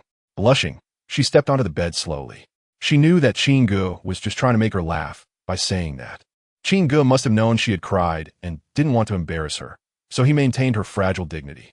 Feeling grateful towards Qin Ge, Lin Xiaojin spent a good while massaging his back, even neglecting to play with his butt. Half an hour later, Qin Ge, who had already adapted to Lin Xiaojin's massage strength, felt her kneeling behind him gradually becoming weaker. Only when she completely stopped did he open his eyes. Wow, did you fall asleep while kneeling? Qin Ge looked at Lin Xiaojin, who had her small head drooping to the side, breathing evenly, and shook his head with a wry smile without calling her to wake up. It wasn't until 10 minutes later that Lin Xiaojin's head suddenly sank that she was startled awake. Awakening from her nap, Lin Xiaojin looked at Qin Ge, who was staring at her, and apologized with guilt. President Qin, I'm sorry, I didn't mean to. Qin Ge reached out, pinched Lin Xiaojin's delicate chin, and playfully asked, is the company's working hours too long? Lin Xiaojin shook her head vigorously. Did you go on a date with Chun Yuan, that lecherous guy, after leaving the Mu family last night? Lin Xiaojin shook her head more vigorously. She wasn't stupid. Chun Yuan was no longer that immature boy. Men and women shouldn't be too close, and besides, Chun Yuan was so lecherous that he even wanted to hit on Jiang Yingxue. There was no way she would get involved with him again. Qin Ge rolled his eyes. Then where did all this sleepiness come from? You even fell asleep during the massage? Lin Xiaojin, like a schoolgirl being reprimanded, lowered her head in fear, avoiding the question and muttering, President Qin, I promise I won't fall asleep next time. Qin Ge maintained a stern face and coldly urged, I don't want to hear excuses, I just want to know why. Give me a reason. Lin Xiaojin opened her mouth, hesitated for a long time, and finally weakly murmured, President Qin, I got a part-time job. Qin Ge pretended to be surprised. Where did you find the time for a part-time job? Lin Xiaojin's gaze drifted, losing confidence. Didn't you give me a meal card before? Since I can get food from the cafeteria, there's no need to go home to cook. So I used to save time to find a job sorting packages. Qin Ge knew the time had finally come. Every move Lin Xiaojin made had long been under his watchful eye, including the package sorting job, for which he had already made arrangements. Otherwise, how could a frail girl like Lin Xiaojin withstand the work usually done by men? They all said her family conditions were poor, but he still didn't know what her family situation was like. How could she find time to work part-time when she couldn't even spare time to cook? Now he was curious. Let's go. Take me to your house. Qin Ge urged without room for refusal. Lin Xiaojin's inner defenses were the strongest, and it was also the only final line of defense that could truly let someone into her heart. Now, it was placed before him. Lin Xiaojin shook her head. I won't go back. I'm not off work yet. Qin Ge grabbed Lin Xiaojin's slender wrist, leaned in close enough to see the fine pink fuzz on her face, and threatened, if you don't take me to your house, I'll kiss you. Lin Xiaojin just turned her head away in resistance, showing no intention of giving in. TSK. Seeing this, Qin Ge couldn't help but click his tongue. This meant she was implicitly saying her cheek was already up for a kiss. However, he liked to challenge himself with higher difficulties. Qin Ge lowered his voice and leaned closer to Lin Xiaojin's ear, threatening, if you don't behave, I won't just settle for kissing your cheek. Struggling, getting off the bed, taking off her stockings, putting on her shoes, Lin Xiaojin followed Qin Ge and quickly got into a business car. Qin Ge turned to Xiao Yingzi and asked, Why aren't we taking the night voice? Xiao Ingzi awkwardly smiled. The road conditions aren't suitable. She thought to herself, Qin Ge's acting is truly unbelievable. Why take a business car? Doesn't he have any idea? Lin Xiaojin's place is something he's seen before. What kind of low-profile sports car could fit in that area? Playing dumb while knowing the truth. If she didn't know the reality, Qin Ge could have easily fooled her. Of course, she was just a loyal servant. If Qin Ge wanted her to die, she would. If he didn't, she would just shut up and drive. Boom! A perfectly good Mercedes business car was driven by Xiao Ingzi with a sense of speed. With a sharp turn, Lin Xiaojin couldn't help but fall into Qin Ge's arms. Qin Ge rolled his eyes in anger. Ingzi, drive slower. Can you even drive? If you can't, get out and let me drive. Lin Xiaojin was completely flustered, feeling the warmth of his chest. The blush on her cheeks hadn't faded when it turned into embarrassment and anger. She pouted, President Qin, you're bullying me. Chapter 28 Lin Xiaojin's Favorability Yunhai City, Urban Village. In a dilapidated two-building area, Lin Xiaojin bent down to pick up the watermelon rind on the ground and threw it into the trash can, reminding Qin Ge, be careful of your feet while walking, Mr. Qin.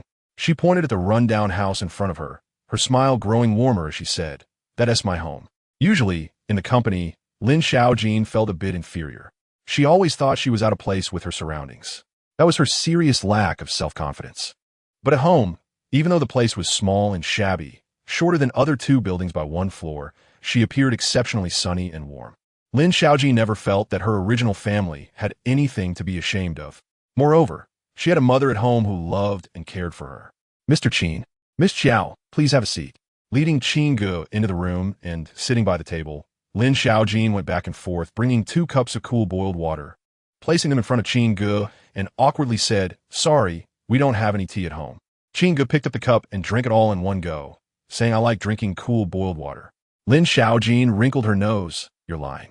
Mr. Qin, you clearly have exquisite tea sets in your office, which shows you enjoy tasting tea. Qin Ge tilted his head and teased. Do you know why business people like to collect expensive tea sets and taste tea? Lin Xiaojin shook her head. I don't know. As a worker, no. She was just an intern now. How could she possibly know the psychological thoughts of those bosses? Qin Ge smiled and said, it's like the grand palaces of ancient times, built with grandeur, with hundreds or thousands of steps, like ascending to the heavens. When the ministers enter the palace, panting as they walk up the steps to the court, they look up at the emperor high above.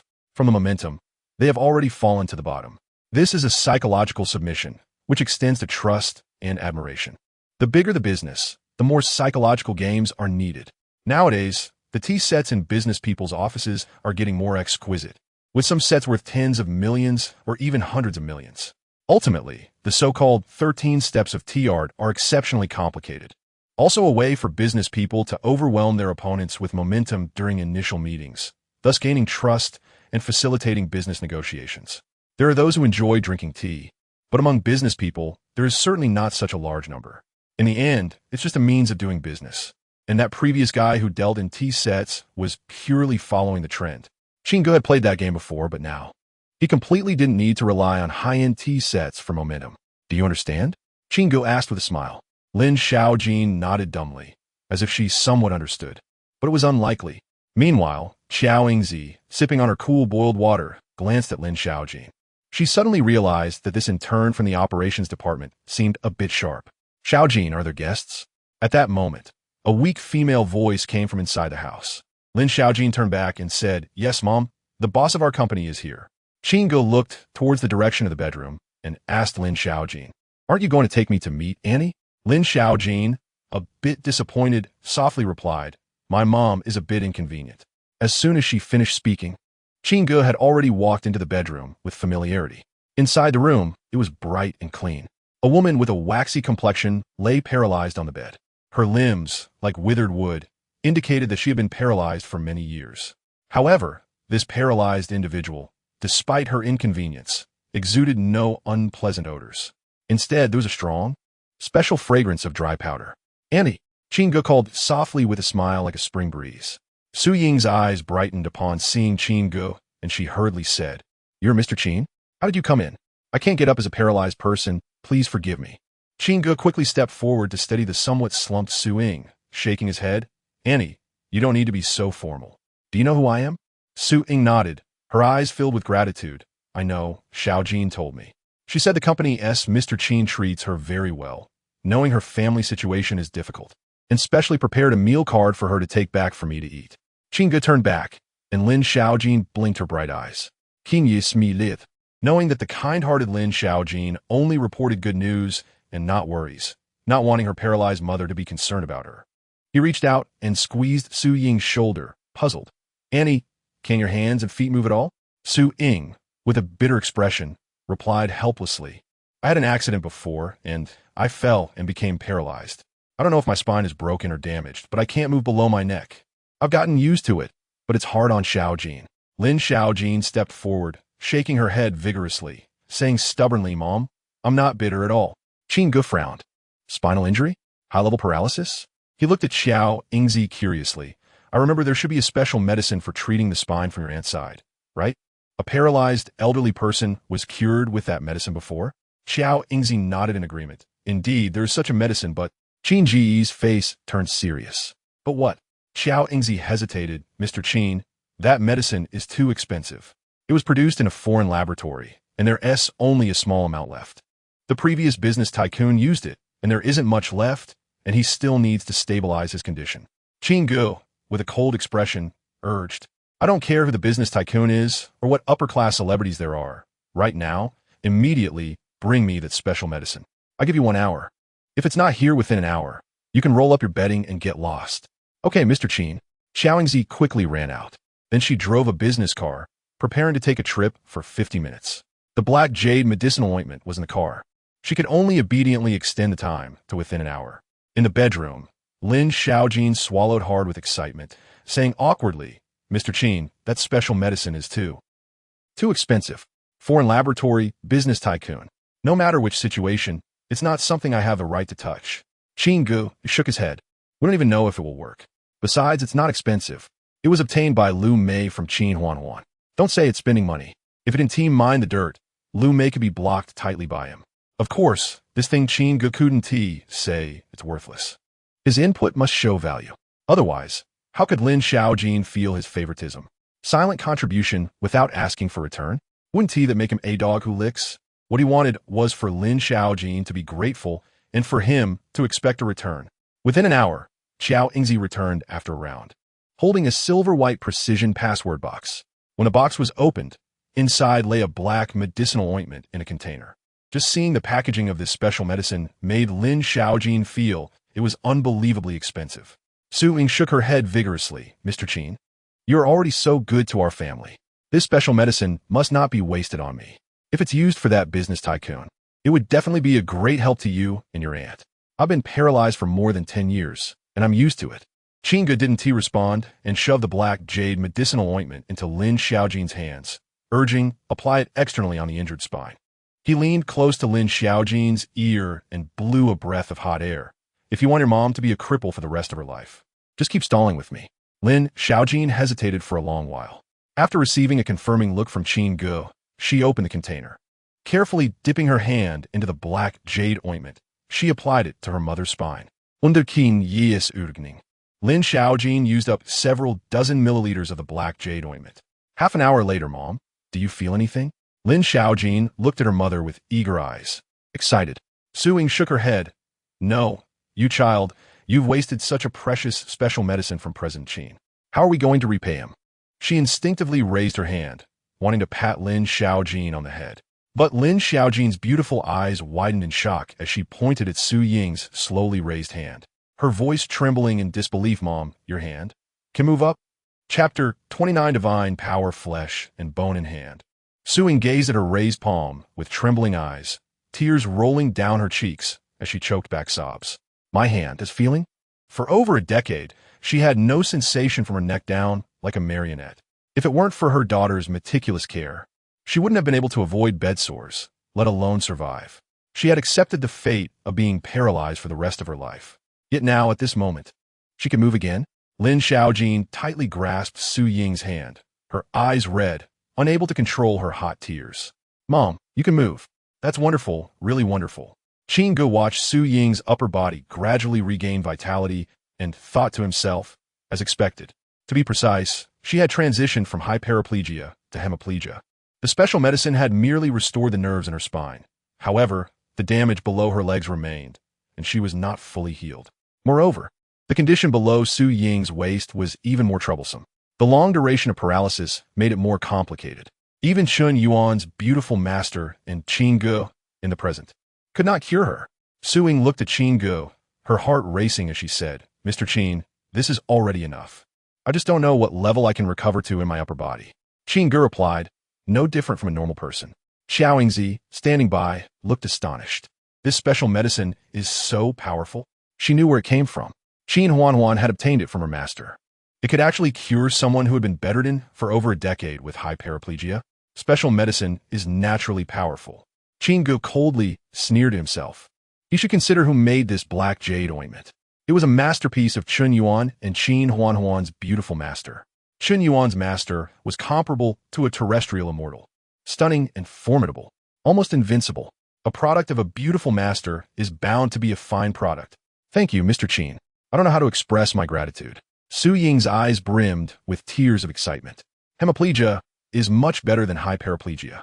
At least she could sit in a wheelchair in the future and help Xiaojin at home. She wouldn't have to be a completely helpless, paralyzed person, putting all the burdens of the family on her daughter alone. As a mother, how could she not feel heartache for her daughter? Lin Xiaojin looked at Qin Ge with red eyes, continuously bowing. "Mr. Qin, thank you." She bit her lip, racking her brain, but still bowed her head. "Mr. Qin, I'm truly grateful to you." Qin Ge patted Lin Xiaojin's head and comforted her. "All right, no need for formalities. It's not a big deal. I'm very happy to help you. Although Annie's lower body cannot move yet, I believe that in the near future, she will definitely be able to walk." Lin Xiaojin nodded heavily, constantly biting her lip. Hot tears uncontrollably slid down her cheeks. She looked at Qin Ge, feeling an unusual bitterness in her heart. She knew the price Qin Ge had paid. That was a special medicine specifically developed for business tycoons. Priceless. If it weren't for Qin Ge, she, Lin Xiaojin, would never have been able to help her mother move again in this lifetime. Ding. The host has completed the third betting agreement. Congratulations to the host for obtaining the divine power flesh and bone. As the system's prompt sound rang out, information about the divine power flowed coolly into Qin Ge's mind.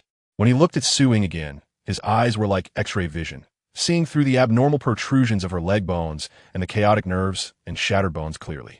Qin Ge's medical skills had increased tenfold, even 100-fold in an instant. His medical path was almost divine, stronger than Chun Yuan, a titan in the field of traditional Chinese medicine. Even his disciples weren't worthy to be his students in front of Qin Ge. As long as Qin Ge wanted, he could make Su Ying's legs move within half an hour. After a month or two of rest, Su Ying would be able to walk like a normal person. Ding. The fourth betting agreement has been established.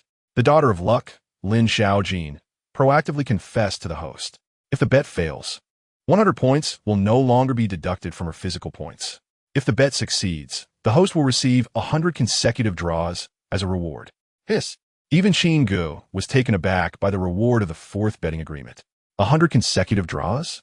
100,000 villain points? Although Lin Xiaojin had not provided any villain points so far, the two divine powers' immunity to all poisons and flesh and bone, along with miraculous recovery, were substantial superpowers. He had thought Lin Xiaojin's potential had reached its limit. Who would have thought that once she provided, it would be shocking? 100 consecutive draw opportunities. A full 100,000 points reward. Originally planning to take action, Qin Ge temporarily held back. At this moment, Lin Xiaojin's excitement threshold had been raised too high. Taking action now would instead dampen her anticipated excitement. He decided to look for another opportunity. During this time, let Su Ying adapt to her current physical condition. After all, without his intervention, Su Ying would have remained in her current state for the rest of her life. Then I won't disturb you and Annie for now. Tomorrow I'll give you a day off to take Annie out for a stroll.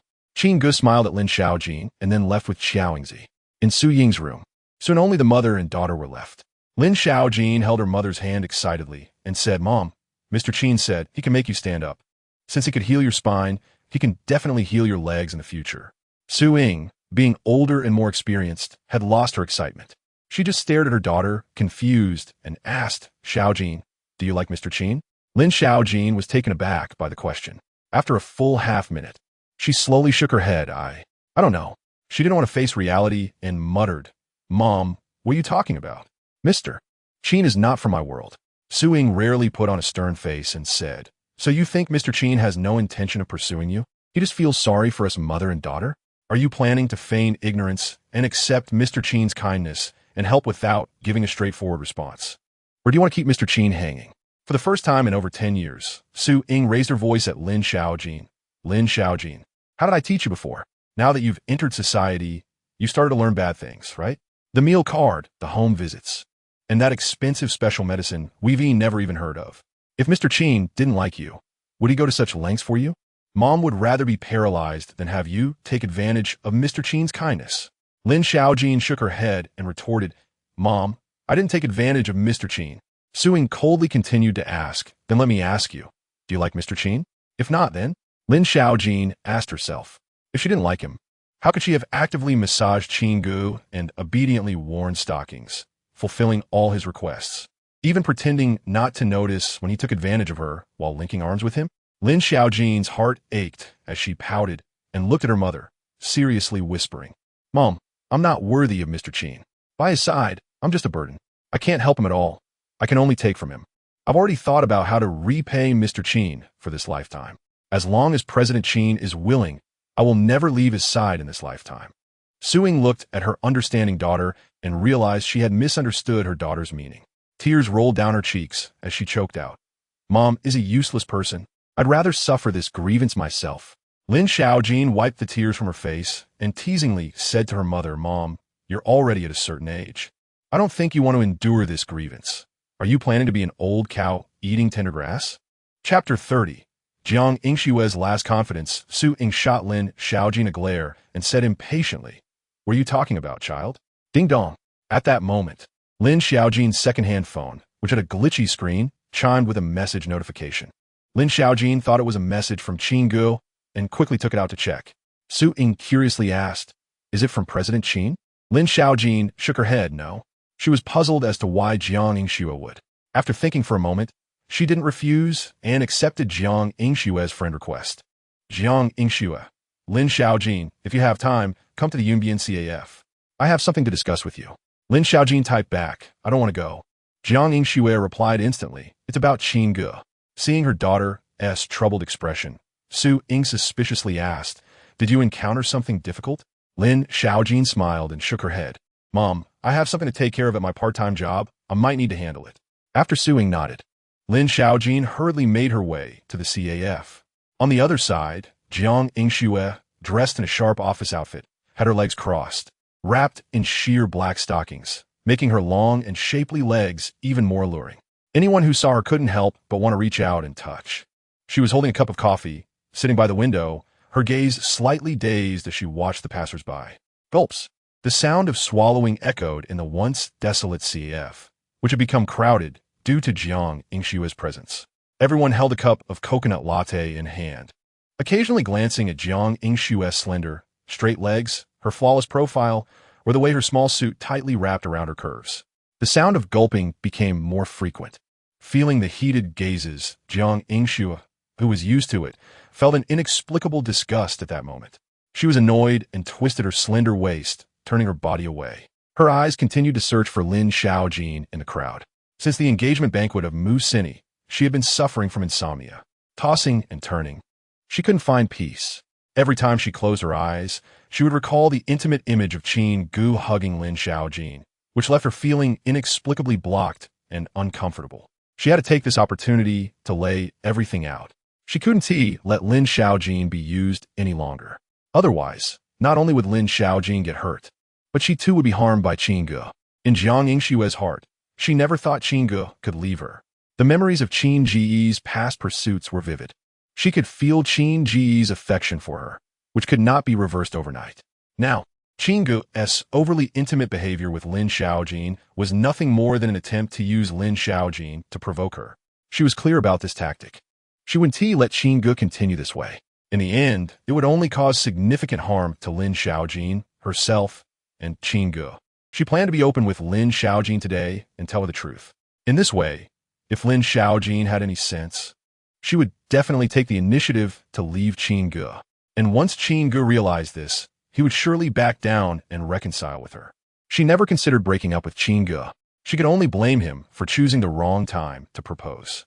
While she was overwhelmed with company matters, he had the audacity to propose. Was she not allowed to have a bit of her own temper? All right, she admitted her temper was a little big. But no matter how angry Qin Ge was, he couldn't accuse her of being a rogue. He even asked for her worn underwear, or even deliberately approached other girls, trying to provoke her with his excessive intimacy with Lin Xiaojin. This was too much. It had already become unacceptable. Even if Qin Ge wanted to reconcile with her, she would use this opportunity to teach him a lesson. She would let Qin Ge know that Jiang Yingxue was not someone to be easily offended. Ding dong. The phone screen next to the coffee lit up. Jiang Yingxue immediately picked it up to check Lin Xiaojin's message. Lin Xiaojin, President Jiang. I'm in the hotel corridor not far from the CAF. I twisted my ankle. Can you come over? Jiang Yingxue replied, sure. Holding her phone, Jiang Yingxue walked in her high heels, like a beautiful scene passing by, disappearing from the sight of all the men in the CAF until her back was no longer visible. Arriving at the bumpy corridor, Jiang Yingxue looked at the damaged concrete path stretching ahead, but didn't see Lin Xiaojin, puzzled. Where is she? Here. Suddenly, a crisp female voice rang out. Jiang Yingxue instinctively looked up as a black sack fell directly from above her head. Bang! A female kidnapper struck with a knife hand, knocking Jiang Yingxue unconscious. With the sack containing both Jiang Yingxue and Lin Xiaojin tucked under her arm, the kidnapper wore a triumphant smile and muttered to herself, got it. My junior is indeed impressive. Even my junior sister is not a match. One was forced to leave the Mu family, and the other had her leg broken by Qin Ge. So useless. It has to be me, Ruan Xingro, to take matters into my own hands. Ruan Xingro was very strong, dragging the unconscious Lin Xiaojin and Jiang Yingxue as if they were two little chicks, swaggering into the empty corridor. Around the corner, Qinzo walked out with a smile on his face. His severed hand had successfully reattached under Qin Huanhuan's black jade ointment and was now moving freely. Looking at Ruan Xingro, Qinzo flattered, Sister Xingro, you've worked hard. Let me carry one for you? Ruan Xingro angrily replied. Put away your filthy thoughts and get lost. Even though Qinzo was her junior sister's younger brother, Ruan Xingro still looked down on this kind of person. Qinzo said with a bitter face, Sister Xingro, you misunderstood me. Misunderstood you? Ruan Xingro sneered. Since you appeared, you've looked at the sack containing Jiang Yingxue and Lin Xiaojin 6 times in total. They are wrapped tightly. You can't see anything. Yet you've looked at my chest 18 times, stared at my legs 32 times, and even sneakily glanced at my but 53 times. Gulps. Qin Xiao swallowed in horror. He thought to himself, Ruan Xingro's eyesight is terrifying. No wonder she is my sister senior. Her power is indeed formidable. Ruan Xingro, carrying the 2 sacks, ignored Qinzo and coldly said, if you weren't Huanhuan's brother, with your greedy and excessive character, you would already be a dead man in front of me. The disdain in Ruan Xingro's voice when mentioning men was indescribable. She stomped her small foot on the ground, carrying Jiang Yingxue and Lin Xiaojin, leaped 3 meters high, jumped over the wall, and disappeared. Chapter 31. The expected kidnapping Qin Ge. Something big has happened. Mu Sini ran swiftly to the living room of Yunding Manor. The speed was too fast, causing her wound to hurt her kidney. Qin Ge calmly poured a cup of tea for Mu Sini, gestured with his chin, and said, sit down, have a sip of tea first. Mu Sini, feeling parched, noticed her chest was full in the tight qipao, straining against the fabric. She gritted her teeth and said anxiously, you have no idea what is happening, and you still have the mood to drink tea? Qin Ge took a sip of tea and replied, you're here to tell me that Jiang Yingxue and Lin Xiaojin have been kidnapped? Mu Sini's beautiful eyes widened. You already knew? It made sense. After all, this kidnapping was aimed at him, and the kidnappers must have contacted him. However, things were far more complicated than he thought. Qin Ge nodded with a smile. It is indeed complicated. Originally, it was just Chun Kai wanted to take revenge on me, but then he teamed up with Qinzo, and they even found Chun Yuan, who also called upon his senior sister, saying it was complicated. It was actually just that. Chun Kai and Qinzo's hatred for him was like a raging tide. They knew each other well before and naturally joined forces. And with Qinzo's connection to Qin Huanhuan, it was only natural for him to find Chun Yuan. However, Chun Yuan wanted to help, but was worried about exposing his identity. After all, he had designs on both Jiang Yingxue and Lin Xiaojin. He wanted to ruin him while also wanting the favor of Jiang Yingxue and Lin Xiaojin. Not daring to appear personally, he naturally had to ask his senior sister Wan Xingro to come down and deliver the black jade ointment. Mu Sini stared at Qin Ge in disbelief and asked, "How do you know everything? Am I going crazy?" She rushed over as soon as she got the news. Yet, before she could say anything, Qin Ge already knew everything, and even knew more details than her sources. Mu Sini felt confused and suspicious. "Where did you get your information?" Qin Ge didn't answer, but smiled warmly and asked, "Then where did you get your information?" Mu Sini took out a listening device from her pocket. "I bribe a maid beside Chun Kai, and I heard it from this device." Qin Ge, mirroring Mu Sini, also took out a listening device. However, while she had one, he had three. Qin Ge introduced the two devices in his hand. "This one belongs to Chun Kai, and this one to Qin Zhou." Mu Sini pointed at the third device. "Then whose is this?" Qin Ge smiled without answering, just staring at Mu Sini. "Mean it?" Mu Sini pointed at her own nose, feeling incredulous. "You've dirted so many of my outfits, and I've changed several times. Where did you install this listening device?" Qin Ge chuckled and put the teacup back down. "Don't you have unwashed clothes on you?" Mu Xinyu suddenly understood. She felt around the bandages wrapping her wounds and finally found a tiny chip embedded in the bandage. Fuming with indignation, she shouted at Qin Ge, "Qin Ge, you're a devil. You installed a listening device in my wound." Mu Sini was going crazy. She thought she was one step ahead this time, managing to outsmart Qin Ge. Who would have thought that what she thought was just her imagination? Not only Chun Kai, but even Qin Zhou, and even she herself were all under Qin Ge's watchful eye. Mu Yinyi gritted, hertit. She disliked the feeling of being led around all the time and angrily attacked. "Qin Ge, you're just a heartless devil. You didn't even care that Lin Xiaojin was kidnapped." Qin Ge remained non-committal. Firstly, Lin Xiaojin's kidnapping was unexpected. The original kidnapping was only aimed at Jiang Yingxue. Dealing with someone spoiled like Jiang Yingxue required some intimidation. Secondly, the kidnapper Wan Xingro had a peculiar personality. She was not only a pathological misogynist, but also an extreme germaphobe. With her present, there would be no accidents for Jiang Yingxue and Lin Xiaojin. Lastly, he had not been idle either. Qin Zhou and Chun Kai were both under his surveillance. If they made any move beyond the pale, they would be shot in the head in the next moment. He allowed the luck-bearing girls to interact, but would not tolerate any male touching a woman he had his eye on, not even a fingertip. Seeing that Qin Ge did not deny it, Mu Sini huffed in dissatisfaction. "So you're saying this was intentional? You knew Jiang Yingxue and Lin Xiaojin would be kidnapped, but turn a blind eye? This benefits you? You could take this opportunity to be the hero and win Lin Xiaojin's heart?" Mu Sini's mind was quick. In the blink of an eye, she figured out the reason for Qin Ge's indulgence. There must be some benefits in it for him. Qin Ge nodded without denying it. However, this little gain was not the reason he sat idly by while Wan Xingro took Lin Xiaojin. His relationship with Lin Xiaojin was special.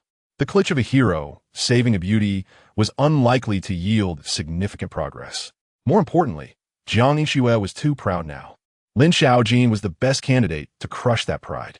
She needed a cold splash of water from beginning to end. The regretful emotions he had finally stirred up were burned away by her blind confidence. If he didn't do something soon, Jiang Yingxue would probably have her tail up in the air. Ugh, down with that. Plain girl. Secondly, this incident involved Chun Yuan. If the two girls found out afterward, how would they loathe Chun Yuan? At that time, it would be another hefty sum of villain points in hand. Finally, the key was that the female kidnapper was Wan Xingro, Chun Yuan's sixth senior sister. Another luck-bearing girl. He was worried about not having enough villain points to spend. Why would he want to let go of such a good tool? Wan Xingro had finally come down the mountain. How could Qin Ge bear to let her go back without reaping the benefits? Wan Xingro appeared strong, but had a fatal flaw. She was a pathological misogynist. Dealing with her, Qin Ge had the upper hand. Whoever offended her would be thoroughly doomed. Mu Xinyu sighed inwardly. Before meeting Qin Ge, she thought her brain was already enough. But now, compared to Qin Ge, her scheme seemed like a child playing with mud. Her confidence took a huge hit. Qin Ge didn't respond, merely looking with interest at the buff data curves of Mu Sini, smiling and saying, "You ran over here so late at night. You must be tired, right? Why don't you rest for a while before leaving?" Gulp. Mu Sini swallowed hard, feeling a fresh wave of pain at the corner of her mouth. She glanced around and suddenly noticed a bag of candy that had slipped from Qin Ge's side. Quickly changing the subject, Qin Ge, your popping candy fell. Qin Ge shook his head, his smile becoming even friendlier. No, it's your popping candy. Ugh. Ding. The luck-bearing girl Mu Sini's embarrassment and anger rose, rewarding the host with 2,000 villain points.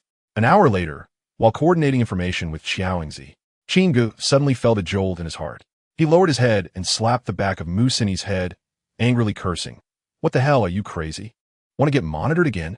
Chapter 32 Qin Ge takes action. Cough, cough, cough. Mu Sini stumbled and fell to the ground. She kept scratching her throat with her fingers. She took out a small chip and raised her tear-filled, beautiful eyes at Qin Ge, angrily saying, "You scared me to death. This chip almost got swallowed into my stomach." Qin Ge rolled his eyes in annoyance. Even if Mu Sini had swallowed the surveillance chip, it was her own fault. I'm going to handle serious business now. If I find out you dare to play these tricks again. Qin Ge looked at Mu Sini's curvaceous, mature Chong Sam and said coldly, "Then it won't just be a verbal warning." The night grew deeper. In a deserted factory in the suburbs of Yunhai City, Jiang Yingxue and Lin Xiaojin were tied up tightly to two adjacent metal supports. Jiang Yingxue pleaded bitterly to Ruan Xingro, who was sitting on a chair, meticulously stepping on her canvas shoes. "Please, let us go.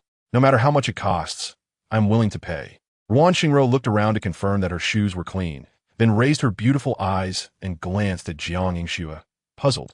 "How much is acceptable?" "I want 100 million. Jiang Yingxue gritted her teeth. Her company was currently in a dire situation with a broken capital chain. Not to mention 100 million. Even a few tens of millions would be difficult to gather in a short time. But seeing the kidnappers eyeing them greedily, she didn't dare hesitate and replied, "All right, 100 million. I'm willing to pay you." Ruan Xingro shook her head, 100 million each. Upon hearing this, Lin Xiaojin felt a deep despair, pouting helplessly and lowering her head.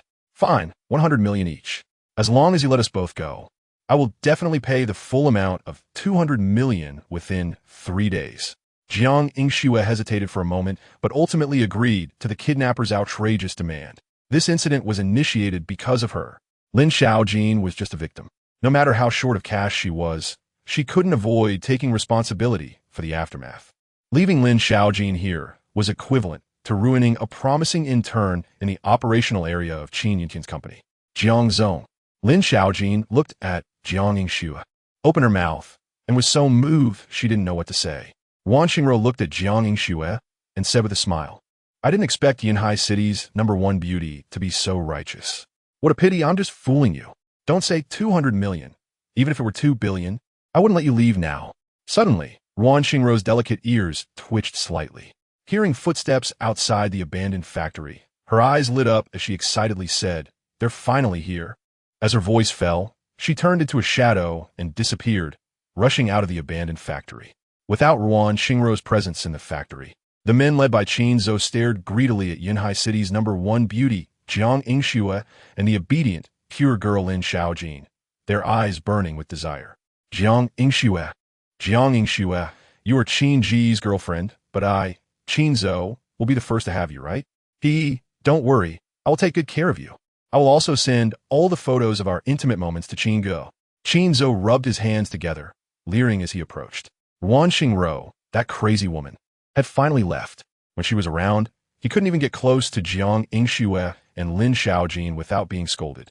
Now, without Ruan Xingro's constraints, it was time for him to take revenge on Qin Ge. Jiang Yingxue's heart sank. She immediately glared at Qin Zhou and roared, "You beast! If you dare to touch me, I will never let you go." Qin Zhou sneered. Qin Ge is just a nominal heir of the Qin family. He doesn't even have the qualifications to inherit the family business. In my eyes, he is garbage. You, Jiang Yingxue, think you can threaten me? Once Ruan Xingro kills Qin Ge, and you make me happy, who knows, I might even keep you as a mistress. But if you anger me, everyone here will be dealt with. A group of rough men gleamed with enthusiasm. Young Master Zhou is awesome. We are willing to serve young Master Zhou. Where did this rotten fish Qin Ge come from to compete with young Master Zhou for the family business? As the group of rough men frantically flattered him, suddenly, shwa shwa shwa, cold light shot out in the abandoned factory. One by one, daggers accurately pierced the heads of these kidnappers. They collapsed in patches into the blood-soaked ground, breathless. Qin Zhou turned around, exclaiming, "Who?" Bang! A leather boot came flying, kicking Qin Ge to the ground like a dead dog. Xiao Yingzi, you're just a bodyguard. How dare you touch me? Seeing who it was, Qin Ge pointed at Xiao Yingzi, furious. Xiao Yingzi said nothing, lifted her foot, and stomped her high heel into Qin Ge's mouth. Her eyes filled with disgust as she said, "In the past, I avoided you because you are Qin Ge's brother. But now you dare to plot against Qin Ge. You really don't know what's good for you." With a high heel stuffed in his mouth, Qin Ge choked and cried tears, stammering in anger. "Xiao Yingzi, are you crazy? How dare you treat me like this? I'll have my dad kill you." Crack. Xiao Yingzi stepped down, crushing Qin Ge's family jewels. She rolled her eyes in disdain.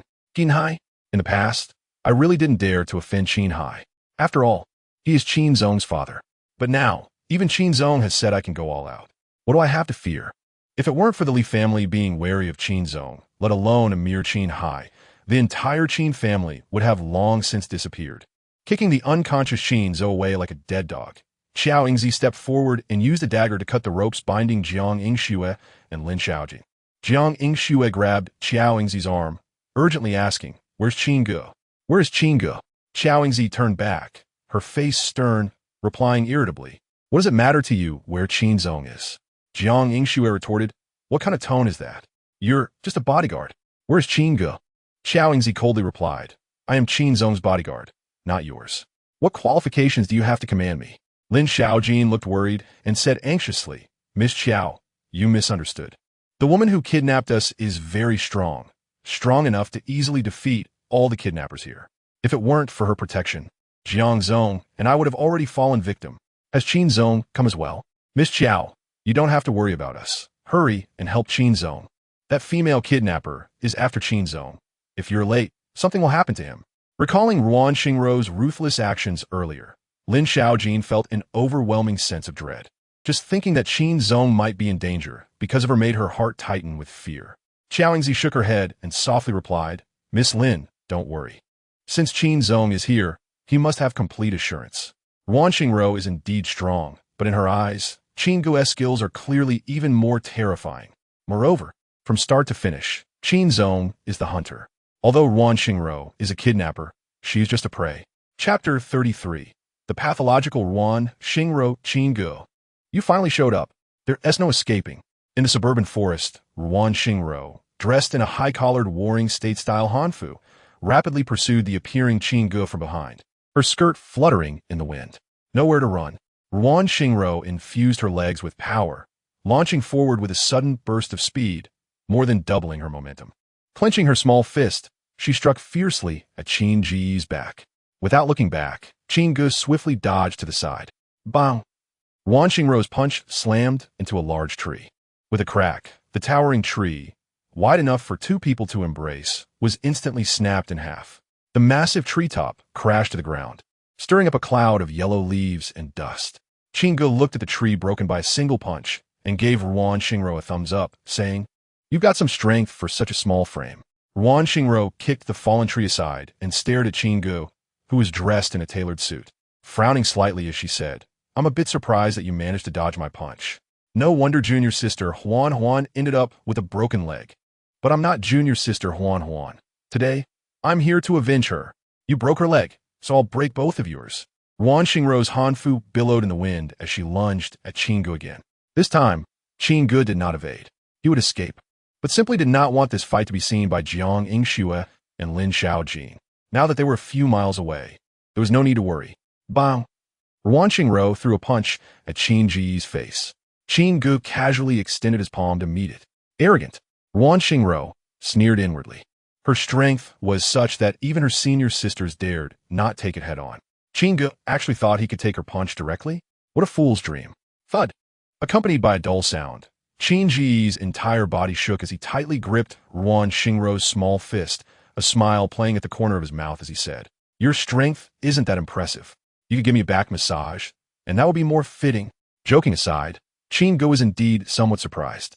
Even with the title of suited thug, he still felt a tremor throughout his body. Although he was not injured, the power behind that punch was certainly not trivial. Ruan Xingrou's physique was at least 200 points, possibly even over 200. She was much stronger than the current Shen Yuan. Ruan Xingrou's eyes widened in fear. How could this be? She tried to break free from Qin Ge's grip, but found his hand like a vice, making it impossible for her to escape. Gritting her teeth, Ruan Xingro swung another punch, which was easily blocked by Qin Ge. With both her hands captured, Ruan Xingro, feeling desperate, kicked towards Qin Ge's groin. Qin Ge used his leg to push Ruan Xingro's leg away, showing no mercy as he kicked her groin area with a flurry of 18 kicks in just 3 seconds. Bang, bang, bang. Accompanied by muffled sounds, every kick targeted her vital areas. Even Ruan Xingro's strong physique couldn't withstand it. Her knees buckled, and she fell to the ground in front of Qin Ge. Qin Ge, you despicable person. Ruan Xingro looked up at Qin Ge, her teeth chattering from the pain. She instinctively wanted to protect her groin, but now, with her hands captured, she was like a worm wriggling on the ground, trying to alleviate the intense pain. Let go of me. Ruan Xingro glared at Qin Ge in fury. If you have the guts, let's fight properly. What kind of skill is it for a big man to bully a woman? Let me go, and we'll have a fair match. Ruan Xingro was furious. She had only been making threats initially, but now she genuinely wanted to break Qin Ge's legs. This guy had kicked her 18 times in 3 seconds. She felt such pain that she didn't know if she was bleeding or had lost control of her bladder. If she didn't take revenge, Ruan Xingro would never be able to close her eyes in peace. Qin Ge held Ruan Xingro's delicate arms, looking down at her kneeling form, and teasingly said, "Are you sure you think you're my match?" Ruan Xingro gritted her teeth and angrily replied, "If I fight for my life, I only need one hand to deal with you." "I don't believe it." Qin Ge shook his head. "But I don't even need to lift a finger to deal with you." Ruan Xingro, feeling defeated, exclaimed, "You use your feet, specifically targeting below the belt." Qin Ge continued to shake his head with a smile.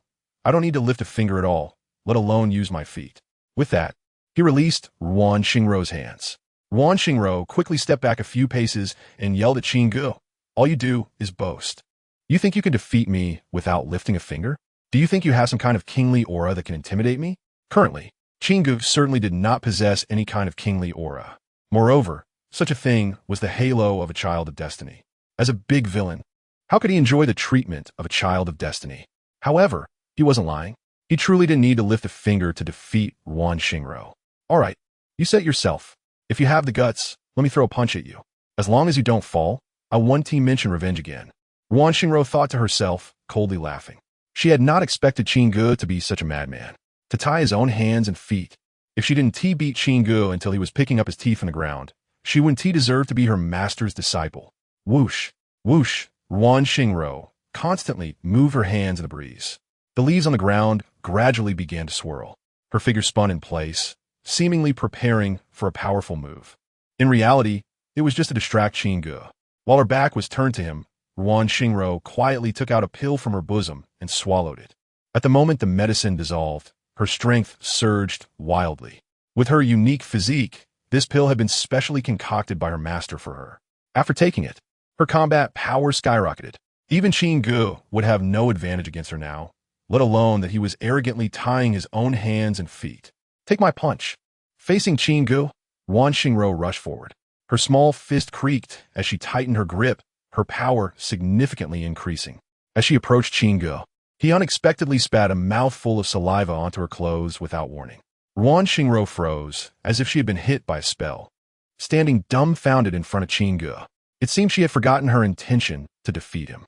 She stared blankly at the saliva on her hanfu, her breathing quickening, her chest rising and falling uncontrollably, and finally, her whole body trembled uncontrollably, as if shaken. She raised her hand, pointing at Qin Ge's nose, and angrily exclaimed, You dare to spit on me?" Spit.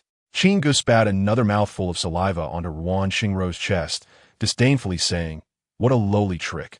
Using drugs after losing to someone. Don't you have any shame?" He naturally knew about Ruan Xingro's special physique and was aware that her strength would soar after taking the pill. Even with the title of suited thug, it would take considerable effort to take down the drug-enhanced Ruan Xingro. However, he did not plan to defeat her in a straightforward manner. After all, he was the big villain. Without morals, no one could stand on a moral high ground to criticize him. Knowing full well that Ruan Xingro was a pathological misandrist and had severe obsessive-compulsive tendencies, why would he waste effort trying to overpower her with strength? Smelly man, how dare you spit on me?" Ruan Xingro, in a fit of despair, twisted her orchid fingers and directly tore apart the hem of her hanfu. throwing it far away in extreme disgust, revealing a smooth and delicate long leg. She had finally managed to shred the fabric stained with saliva from her chest, but hadn't had the chance to throw it away yet. With a heart unwilling to touch Qin Ge's saliva, she was completely focused and didn't care about Qin Ge's thoughts at all. Just then, Qin Ge, holding a lump of pitch-black mud, accurately smashed it onto her face, staining her exquisite and beautiful features with a thick layer of black. Ruan Xingro, twisting the fabric in her hands, stood frozen like a zombie nailed down with a corpse-restraining talisman. Then, she fell heavily backward on the ground. Covered in mud, she was so terrified that she forgot to breathe. Qin Ge slowly walked up to Ruan Xingro, crouched down, and gently placed a lotus flower she had picked onto Ruan Xingro's face, smiling as she said, "They throw mud at you, and you plant lotus flowers with it." Then, Qin Ge unabashedly admired Ruan Xingro's graceful figure at that moment. Not bad at all. Qin Ge looked at the red mandarin duck pouch hidden beneath the torn hanfu and poked the eyes of the mandarin duck. Chapter 34, striking Jiang Yingsno's confidence. Ruan Xingro was like a fish out of water after coming ashore, flopping a few times before she ceased all other resistance. Damn, does she have such a severe cleanliness obsession? Even Qin Ge, looking at Ruan Xingro, who was now stiff with tension, was slightly surprised. He had poked at her eyes, and she didn't even resist. Does that mean that at this moment, he could act as the pilot and still land smoothly? Looking at Ruan Xingro's mud-streaked face, Qin Ge shook his head and abandoned that thought. Forget it. If they were to take off on time, it would take at least an hour to land. If Jiang Yingsno and Lin Xiaojin had already left during that time, wouldn't that make Ruan Xingro's assistance a waste? He could tacitly agree to Ruan Xingro kidnapping Jiang Yingsno and Lin Xiaojin, but he absolutely could not allow other men to get involved. This could be a once-in-a-lifetime opportunity to strike Jiang Yingsno's confidence. If he missed it, it would be hard to encounter again. Qin Ge squatted in front of Ruan Xingro, patiently wiping the mud off her face. It had nothing to do with cherishing her. Rather, Qin Ge realized that Ruan Xingro, with her face covered in mud, wasn't just contemplating. She had even stopped breathing. Her mind seemed frozen, leaving no room for any emotional fluctuations. Without any emotional fluctuations, he would receive any villain points as a reward. At the moment the mud was wiped clean, Ruan Xingro, like a loach, slipped away from Qin Ge's sight. She distanced herself 3 meters from him, pointing an accusatory finger at his nose, and shouted angrily, "Qin Ge, not only did you spit at me, but you also dared to throw mud at me. You even planted lotus flowers on my face. Good. Ruan Xingro, will remember this humiliation. If I don't take revenge, I want to share the same sky with you." Qin Ge bent down, pretending to grab the mud. Ruan Xingro, who had finished her harsh words, was so frightened she turned and ran away. Ding! The lucky girl, Ruan Xingro, felt angry towards the host, rewarding the host with 3,000 villain points. Ding! The lucky girl, Ruan Xingro, was emotionally collapsed, wishing to tear off her own face, rewarding the host with 5,000 villain points. Ding! The lucky girl, Ruan Xingro, had strong feelings of revenge towards the host, rewarding the host with 7,000 villain points. TSK. Hearing the expected villain points credited, Qin Ge's mood improved greatly. 15,000 villain points. Quite standard. Not bad. More importantly, Ruan Xingro wanted revenge.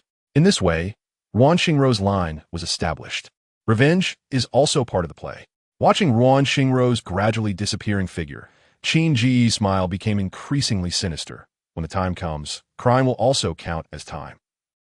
Having gained so much, Qin Ge returned to the abandoned factory in a great mood. The moment he entered, his smile vanished, replaced by an indescribable seriousness. President Qin, Xiao Yingzi rushed forward upon seeing Qin Ge. Qin Ge scanned the factory and said in a deep voice, "Did everyone get killed?" Xiao Yingzi shook her head. "Qin Zhou is still alive, but he has passed out." Qin Ge slowly replied, "He doesn't need to return to the Qin family for now. He must pay the price for his actions."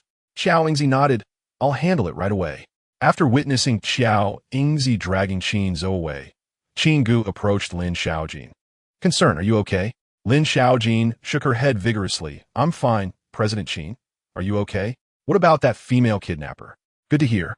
Qin Ge gently stroked Lin Xiaojin's head, comforting her. "The kidnapper has already been scared away." Lin Xiaojin softly hummed, without any resistance. She was pulled into Qin Ge's warm embrace. This time, She didn't feel the slightest shyness. The earlier scenes had frightened her. If it weren't for the female kidnapper-hating men, and if Xiao Yingzi hadn't arrived in time, she couldn't even imagine what might have happened. Terrified, she still felt lingering fear. Leaning against Qin Ge's chest, feeling that warmth, Lin Xiaojin couldn't help but take a few gentle sniffs. The pleasant scent on Qin Ge made her feel inexplicably at ease. It was as if as long as she stayed in Qin Ge's arms, she wouldn't be afraid of anything. Watching Lin Xiaojin nestled in Qin Ge's embrace, Jiang Yingsnow felt an indescribable blockage and bitterness in her heart. Gritting her teeth, she angrily said, "Qin Ge." With one hand around Lin Xiaojin's slim waist, Qin Ge turned to glare at Jiang Yingsnow's stunning face, angrily saying, "How can you still have the face to call me?" Jiang Yingsnow, feeling weak in her rebuttal, replied, "Why should I feel embarrassed?" Qin Ge pointed at the corpses scattered around. "These people came for you. If it weren't for you, would Lin Xiaojin have been dragged into this disaster? Jiang Yingsnow, you brought this on yourself. I don't want to say more. But if you cause Lin Xiaojin to get hurt, can you bear the responsibility?" Jiang Yingsnow looked at the furious Qin Ge in disbelief, feeling as though her warm heart was being tightly gripped by an invisible hand. An indescribable pain surged. She painfully looked at Qin Ge. "Qin Ge, you actually scolded me? Are you blaming me? I'm also a victim. I'm scared too. When Qin Zhou and those kidnappers approached me, all I could think about was you, Qin Ge, thinking you would come to save me, thinking you would comfort me. But you scold me." Jiang Yingsnow's trembling lips glistened with tears, mist filling her eyes. Watching Qin Ge, who was so caring towards Lin Xiaojin, her heart ached unbearably. It was like being pierced through by 1,000 silver needles. She was also a victim. She was scared too. The greed of those kidnappers still haunted her. And Qin Ge not only didn't comfort her, but even scolded her for Lin Xiaojin. Qin Ge's face turned cold, his voice increasingly chilling. "You brought this on yourself." Fortunately, Lin Xiaojin wasn't harmed this time. Otherwise, I would let you off. Lin Xiaojin looked at the aggrieved Jiang Yingsnow, gripping Qin Ge's arm, softly saying, "President Qin, she didn't mean it. She is also a victim." Earlier, when the kidnapper demanded ransom, Jiang Yingsnow was even prepared to spend money to redeem me as well. Lin Xiaojin felt very grateful for this. If it were her in such a situation, she wouldn't be able to act as Jiang Yingsnow did. After all, she had no money. She couldn't even redeem herself. Qin Ge glanced at Jiang Yingsnow, who was trembling in place, and coldly said, "At least you still have a bit of conscience." He affectionately stroked Lin Xiaojin's hair, smiling warmly, "Let us go home." Lin Xiaojin obediently responded with a soft hum. The two left together. Jiang Yingsnow, who was sobbing in place, watched Qin Ge and Lin Xiaojin, who were inseparable. She recalled the past moments in her mind. The Qin Ge who would deliver a cup of hot soy milk and a heartwarming breakfast to her every morning at the office downstairs. The Qin Ge who would tightly follow her with an umbrella, feeding her warm water when she had a fever late at night. The Qin Ge who would appear by her side the moment she felt upset, trying hard to make her laugh and feel happy. Now he was beside Lin Xiaojin. What she thought was a game of cat and mouse was merely her one-sided wish. Has Qin Ge really changed? In the past, the meticulous and caring Qin Ge would never return? No, it's impossible. Jiang Yingsnow stumbled a few steps forward, unable to accept this, looking at Qin Ge's back, pleading, "Qin Ge, I'm scared. I don't want to be here alone. Please come back to me. Qin Ge, I'm begging you." Lin Xiaojin grasped Qin Ge's arm and softly advised, "President Qin, let's wait for a while. It's not safe for President Jiang to be here alone." "All right." Qin Ge agreed to Lin Xiaojin's request without any hesitation. It wasn't until a police car arrived that Qin Ge took Lin Xiaojin and left without looking back. "Qin Ge." Jiang Yingsnow hurriedly stepped forward, grabbing Qin Ge's arm, her eyes red, unwilling to let go. Qin Ge grasped Jiang Yingsnow's pale wrist and forcefully pried away, coldly emphasizing, "Miss Jiang, we broke up a week ago." Chapter 35. Jiang Yingsnow's doghead military advisor. We broke up a week ago. Miss Jiang. In the president's office of Jiang Shui Group, Jiang Yingsnow sat in her black OL uniform, looking dazed as she slumped in her chair. The word Qin Ge said last night echoed in her ears, and her mind felt like a muddled mess, hazy and confused. Ding dong. At that moment, a contact labeled Jingjing on Jiang Yingsnow's private number sent a series of messages. "Xiao Xue, what's going on between you and Qin Ge lately? Has that guy regretted it to the point of crying and come back to chase you? Hurry up and tell me how Qin Ge is trying to win you back. I feel like my heart is being clawed by a cat. In the White family's villa, Bai Jing lay on a soft pink bed, her delicate feet tightly tensed. Her gossip spirit was burning. A pair of beautiful eyes, like searchlights, fixed on her phone screen, intensely curious about the gossip surrounding Jiang Ingsnow and Qin Ge. Looking at Bai Jing's messages, Jiang Ingsnow felt a bitterness she couldn't express.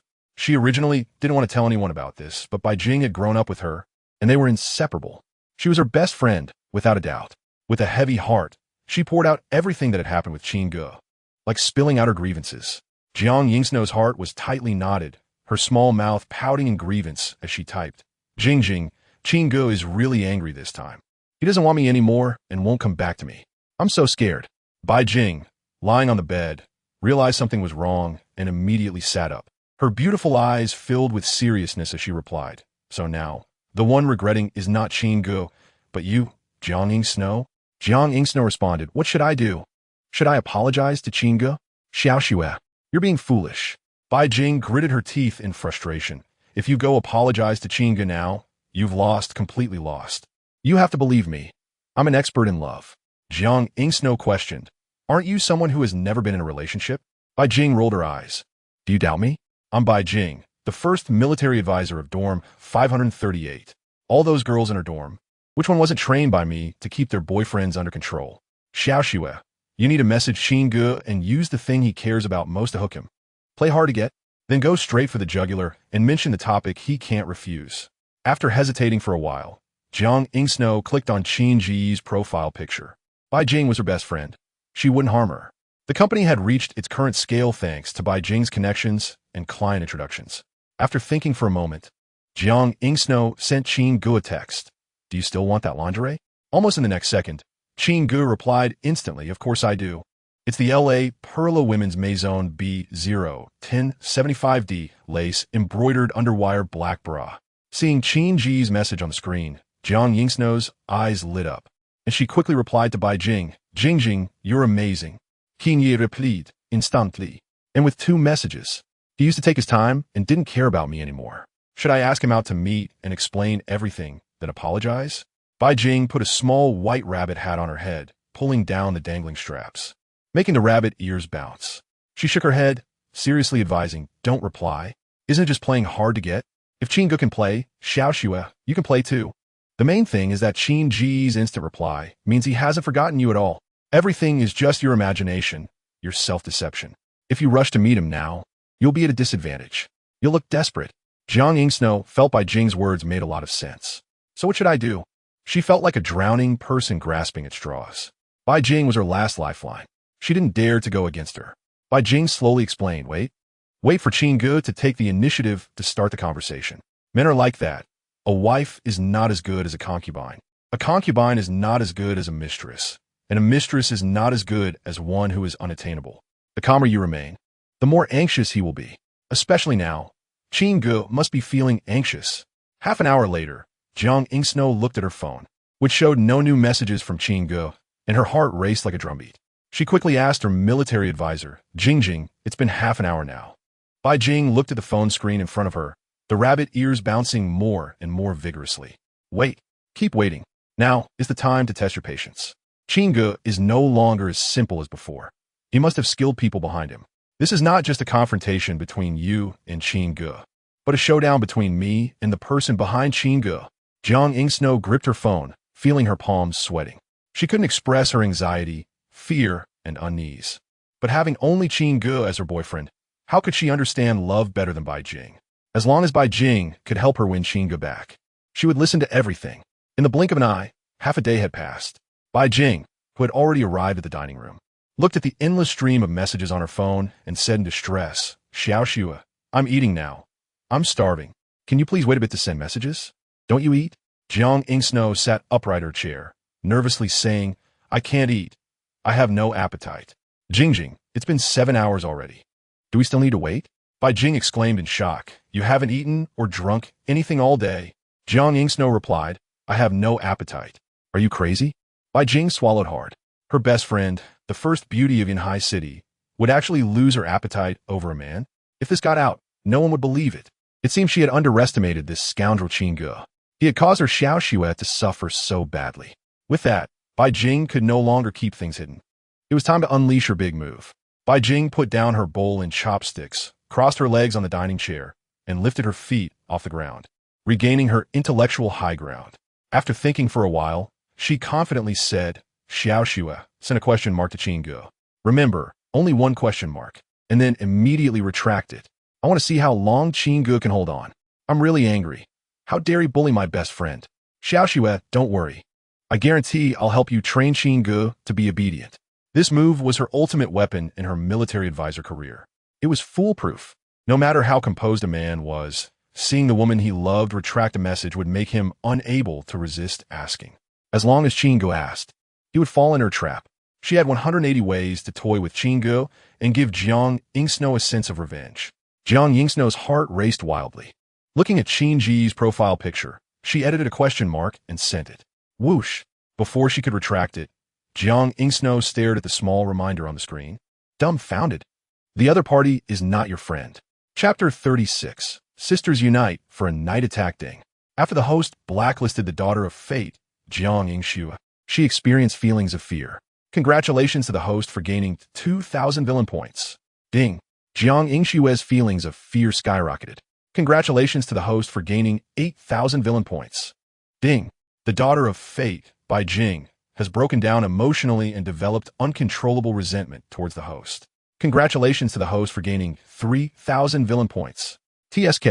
Listening to the pleasant sound of rewards being credited, Qin Ge swirled his wine glass and took a satisfied sip.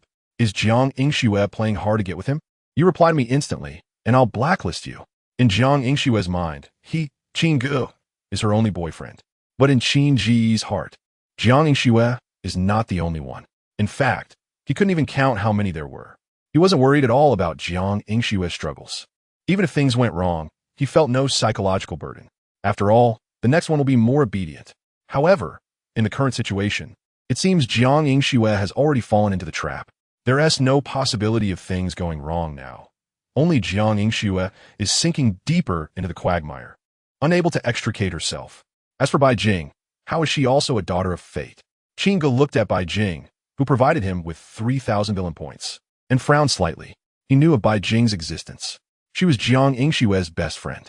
However, in the original story, Bai Jing had never even met Chen Yuan. How could this woman also be a daughter of fate? Forget it.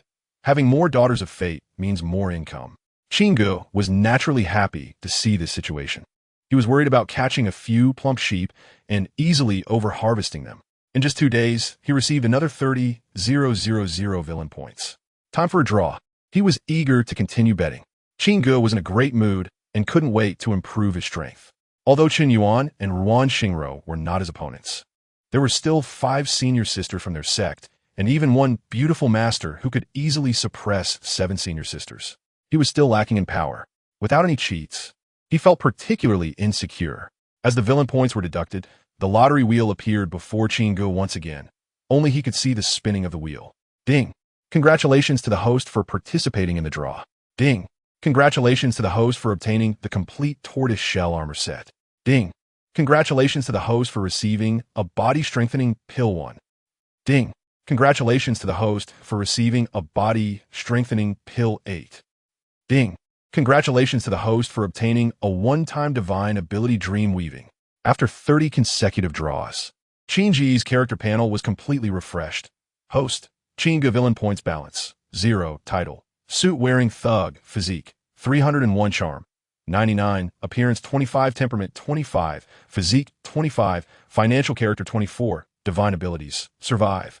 Gun fighting, immune to all poisons, thousand-faced demon shadow, eye of insight, flesh to bone system space, body strengthening pill 13, body strengthening pill 8, tortoise shell armor.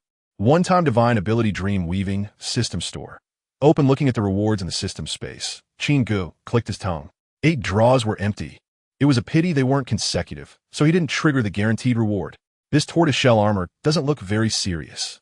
A one-time divine ability dream weaving? Qin Ge suspiciously clicked on the details. One-time divine ability dream weaving. The host can consume 3,000 villain points to set a specific scenario targeting a single child of fate. creating a dream crafted by the host, limited to one-time use. There's such a dream-weaving divine ability? Qin Ge's eyes lit up. Currently, Jiang Yingshue's emotional fluctuations are most valuable when it comes to feelings of regret.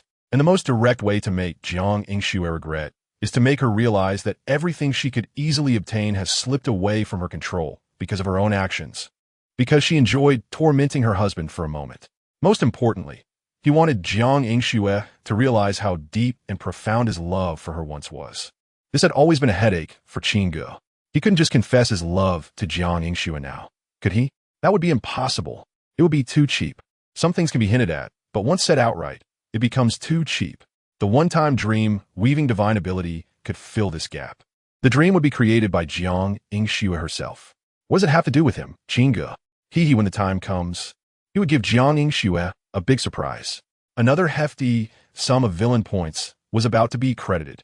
The smile at the corner of Qin Ge's mouth became increasingly wicked. Then, like popping candy, he swallowed 8 body-strengthening pills in succession. As a medicinal power was digested, the strong vitality surged through Qin Ge's limbs like a pump.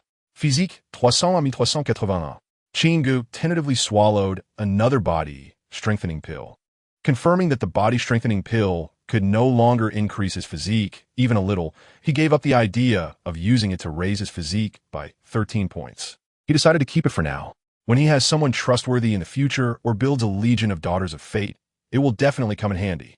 Mr. Qin, Miss Lin has been sent back to the city district. Xiao Yingzi returned and entered the living room, looking at Qin Ge sitting on the sofa with confusion. Mr. Qin, I don't quite understand. Miss Lin currently has no more resistance towards you than before. In fact, if you take the opportunity to say some sweet words, you might be able to win her over tonight. Why did you choose to send her away instead?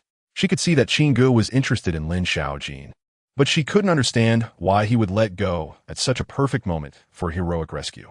Qin Ge looked at Xiao Yingzi's long legs with interest, his eyes filled with mischief. When I tricked you into taking poison before, did you hate me? Xiao Yingzi thought for a moment and nodded. Of course I felt some hatred, but I had no choice but to obey. That's right, Qin Ge said, leaving Xiao Yingzi feeling confused. But Qin Ge's thoughts were exceptionally clear. He wanted to occupy Lin Xiaojin's body and could do so at any time. But what he needed to do now was to make Lin Xiaojin willingly throw herself into his arms. If he forcibly occupied Lin Xiaojin right after saving her, how would she react once she came out of her fear? She would think he was just eager to possess her body, right? All the effort he put into creating a deep romantic persona would be ruined. Moreover, the 4th bet agreement had not been completed yet. That was 100 consecutive draws, worth 100,000 villain points. He could take Lin Xiaojin, but at least it shouldn't be now. Of course, that day wasn't far off. The sense of reliance was like brewing wine, becoming richer and more profound. Once Lin Xiaojin's reliance on him reached an uncontainable level, no matter what he did, she would uncontrollably throw herself into his arms, bringing in rich rewards from the 100 consecutive draws. Waiting was not an option. It was time to break through Lin Xiaojin's strongest inner defenses. The time would be set for the day they traveled out of the operation area. Qin Ge recalled Lin Xiaojin's blushing quail-like appearance in his arms and felt he couldn't wait any longer. He planned to give Lin Xiaojin's sense of reliance a strong booster during the trip. Ding! The daughter of fate, Qin Huanhuan, is already on her way to Yunding Manor. Ding!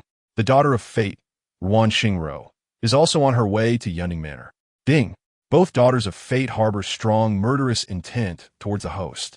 The system's prompt made Qin Ge slightly taken aback. He knew this was a special reminder from the divine ability, Go Dao GT. The only way Qin Huanhuan and Ruan Xingro could harm him was through a sneak attack. Unfortunately now, as long as they hold any murderous intent, it would trigger the system's reminder. In this way, the roles of hunter and prey have once again shifted. With a mischievous glint in his eyes, Qin Ge instructed Xiao Yingzi to bring Qin Zhou to the manor. Chapter 37. Qin Huanhuan walks into the trap as night deepened. 2 shadows flickered under the soft lights of Yundang Manor. 6 senior sister, that Xiao Yingzi is no easy opponent. I'll leave her to you to deal with, Qin Huanhuan. Dressed in a dark outfit that accentuated her curvaceous figure, turned to Ruan Xingro and instructed, dealing with women is ultimately your forte. I'll take care of Qin Ge. Ruan Xingro clenched her small fists and angrily said, Make sure to stab him a few more times. No, kick him in the crotch a couple of times for me. Just thinking about the humiliation from yesterday made Ruan Xingro feel a dull pain in her own lower region. Even now, she still felt a lingering ache from being kicked by Qin Ge. Qin Huan nodded and then vanished into the darkness. She silently approached the manor, avoiding all blind spots of surveillance, and swiftly picked the lock to enter Qin Ge's bedroom. Looking at the soft bed where a human shape was outlined under the covers, Qin Huan drew her dagger and stealthily approached. Her heart raced faster. She wanted to end Qin Ge's life with a single stab. However, Qin Ge was ultimately her half-brother. The act of fratricide was something she couldn't bring herself to do. Moreover, Qin Zhou was still in Qin Ge's hands. Keeping Qin Ge alive had its uses. With a sudden thrust, she stabbed down, angered, into the figure beneath the covers 3 times, accompanied by the sound of blood oozing out. A terrified whimper came from under the blanket.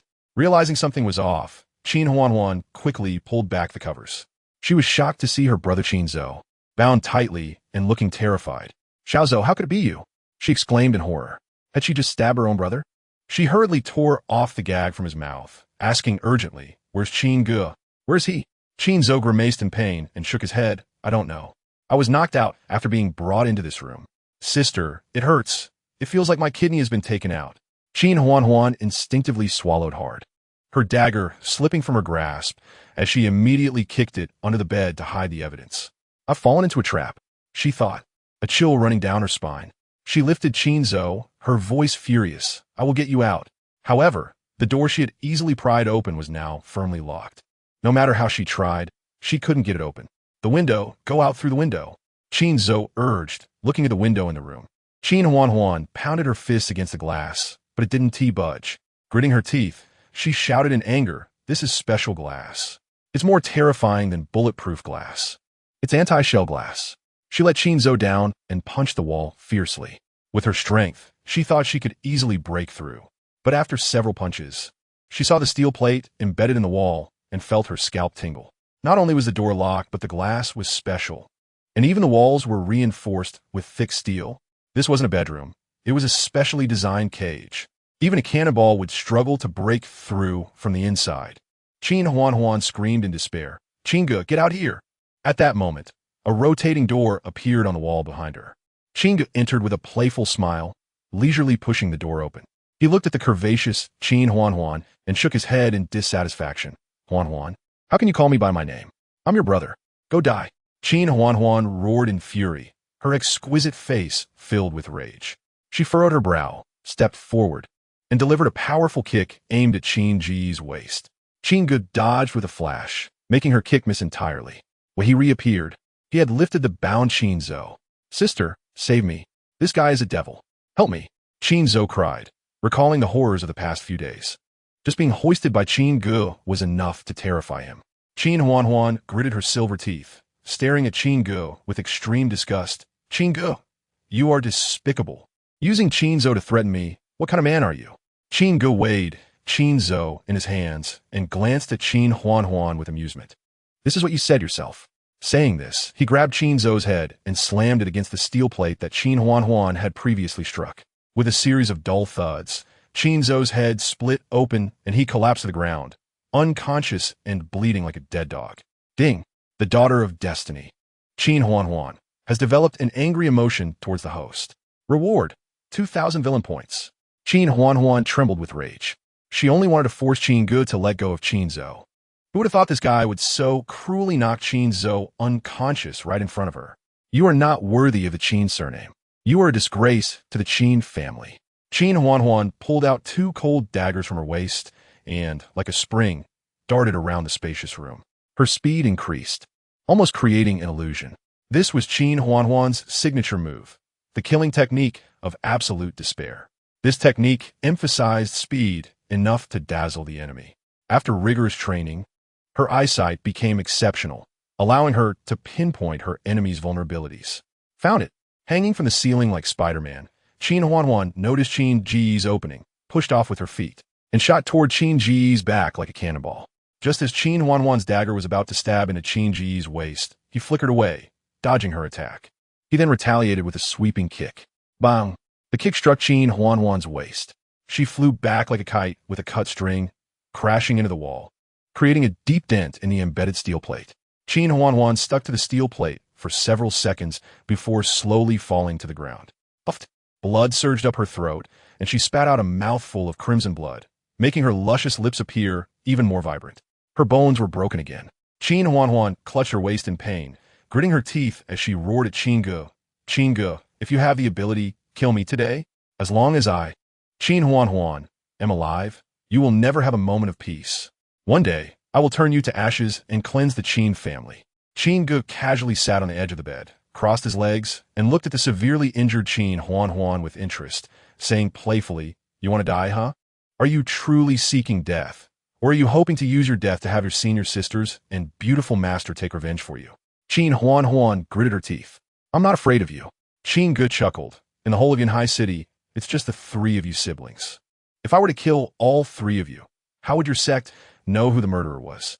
Qin Huan scoffed coldly. "You underestimate my senior sisters."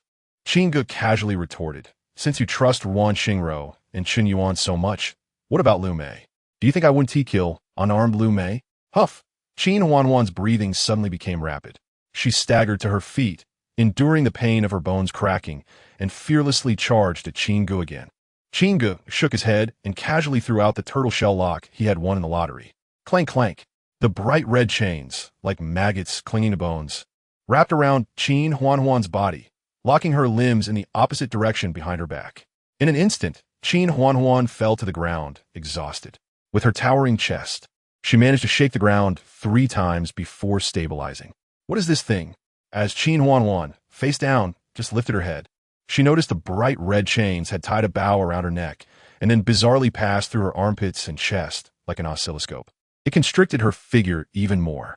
Qin Huan tilted her head back and shouted at Qin Ge, unable to contain her shame and anger. "Let me go." Chapter 38. Qin Ge. Huan, you smell so good. Creak. With Qin Huan's angry reprimand, her movements became too exaggerated, and the strength of the tortoiseshell lock intensified even more.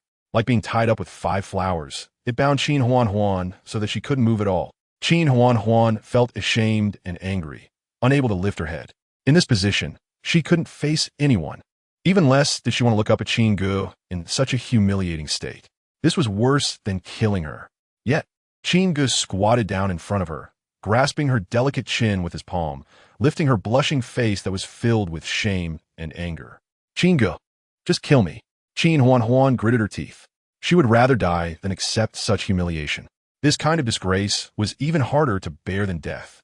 Qin Ge didn't respond, only gazing greedily as he gently stroked Qin Huan's tender cheek.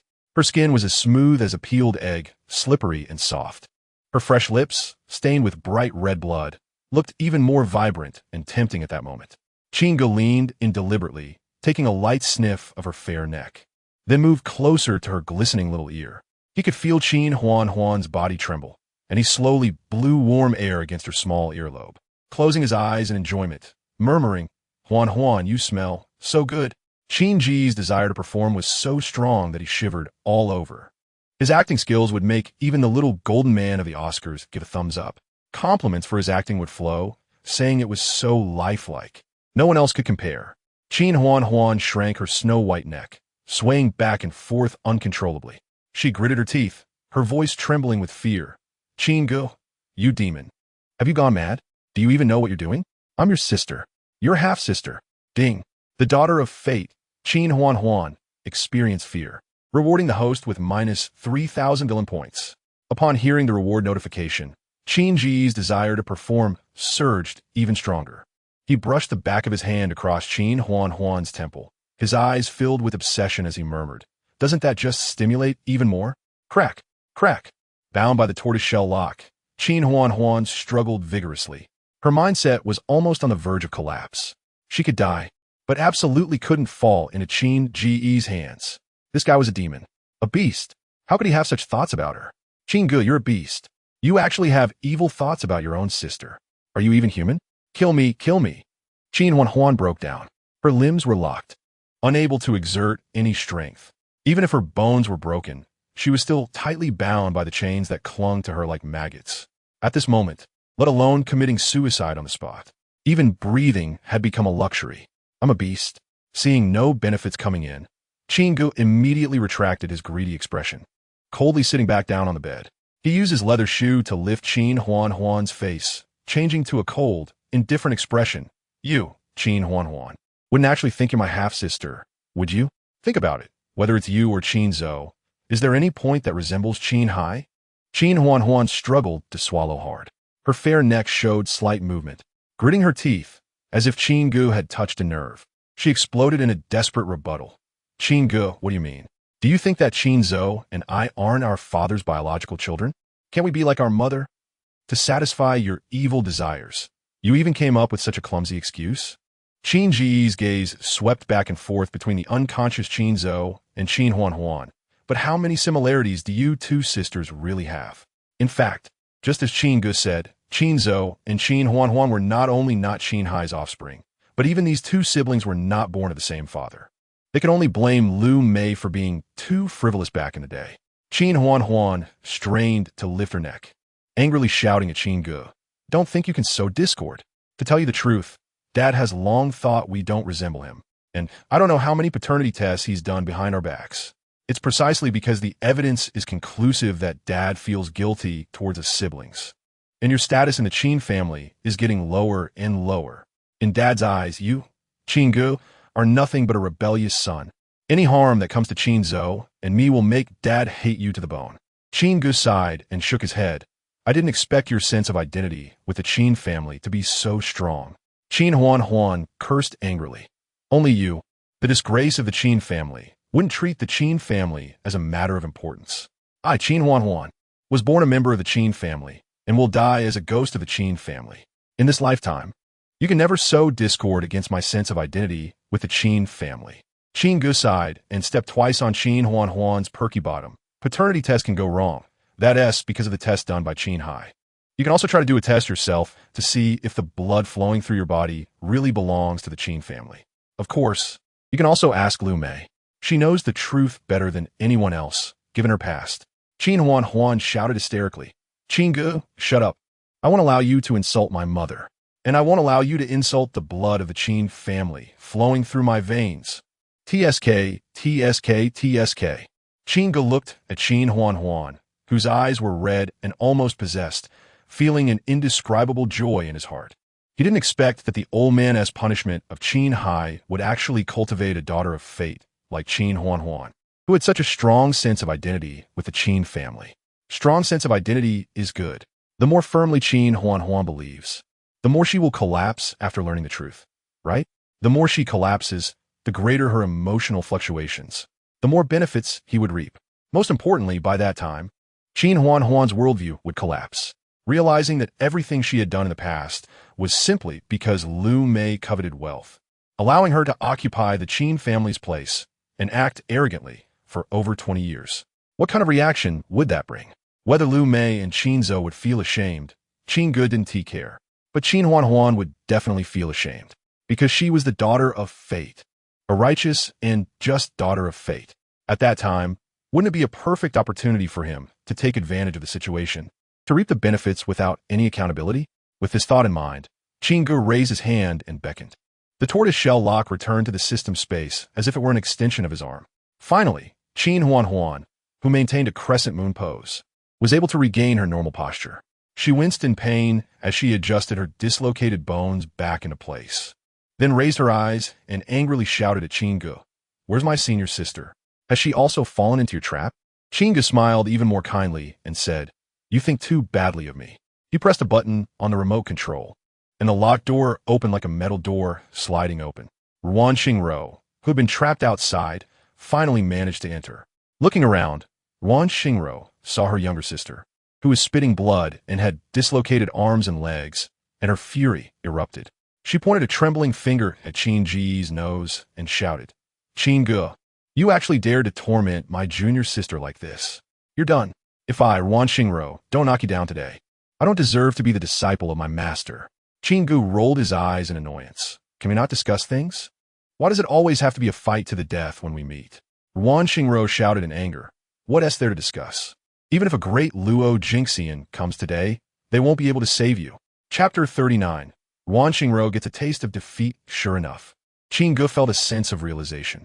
Whether it was the son of luck or the daughter of luck, in the hearts of these great fortune bearers, the one who had the least status was ultimately the great Luo Jingxian. Spit. Qin Ge looked up and spat in Ruan Xingro's direction. Ruan Xingro lightly stomped her foot on the ground, skillfully dodging it. A playful curve appeared at the corner of her mouth as she stared at Qin Ge with a smug expression, laughing mockingly. Qin Ge, you really are too lowly. Do you think I, Ruan Xingro, would fall for the same trick twice? This is Yunding Manor, not a forest, and there's no mud here. I want to see how much saliva you could spit. Huh, what is this? Ruan Xingro looked down at the red chain that wound around her chest like a maggot, then spread to her neck. In her confusion, before she could struggle, the chain exerted its force. Crack! Ruan Xingro's limbs were tightly locked behind her back by the tortoiseshell lock, and she fell to the ground like a weeble.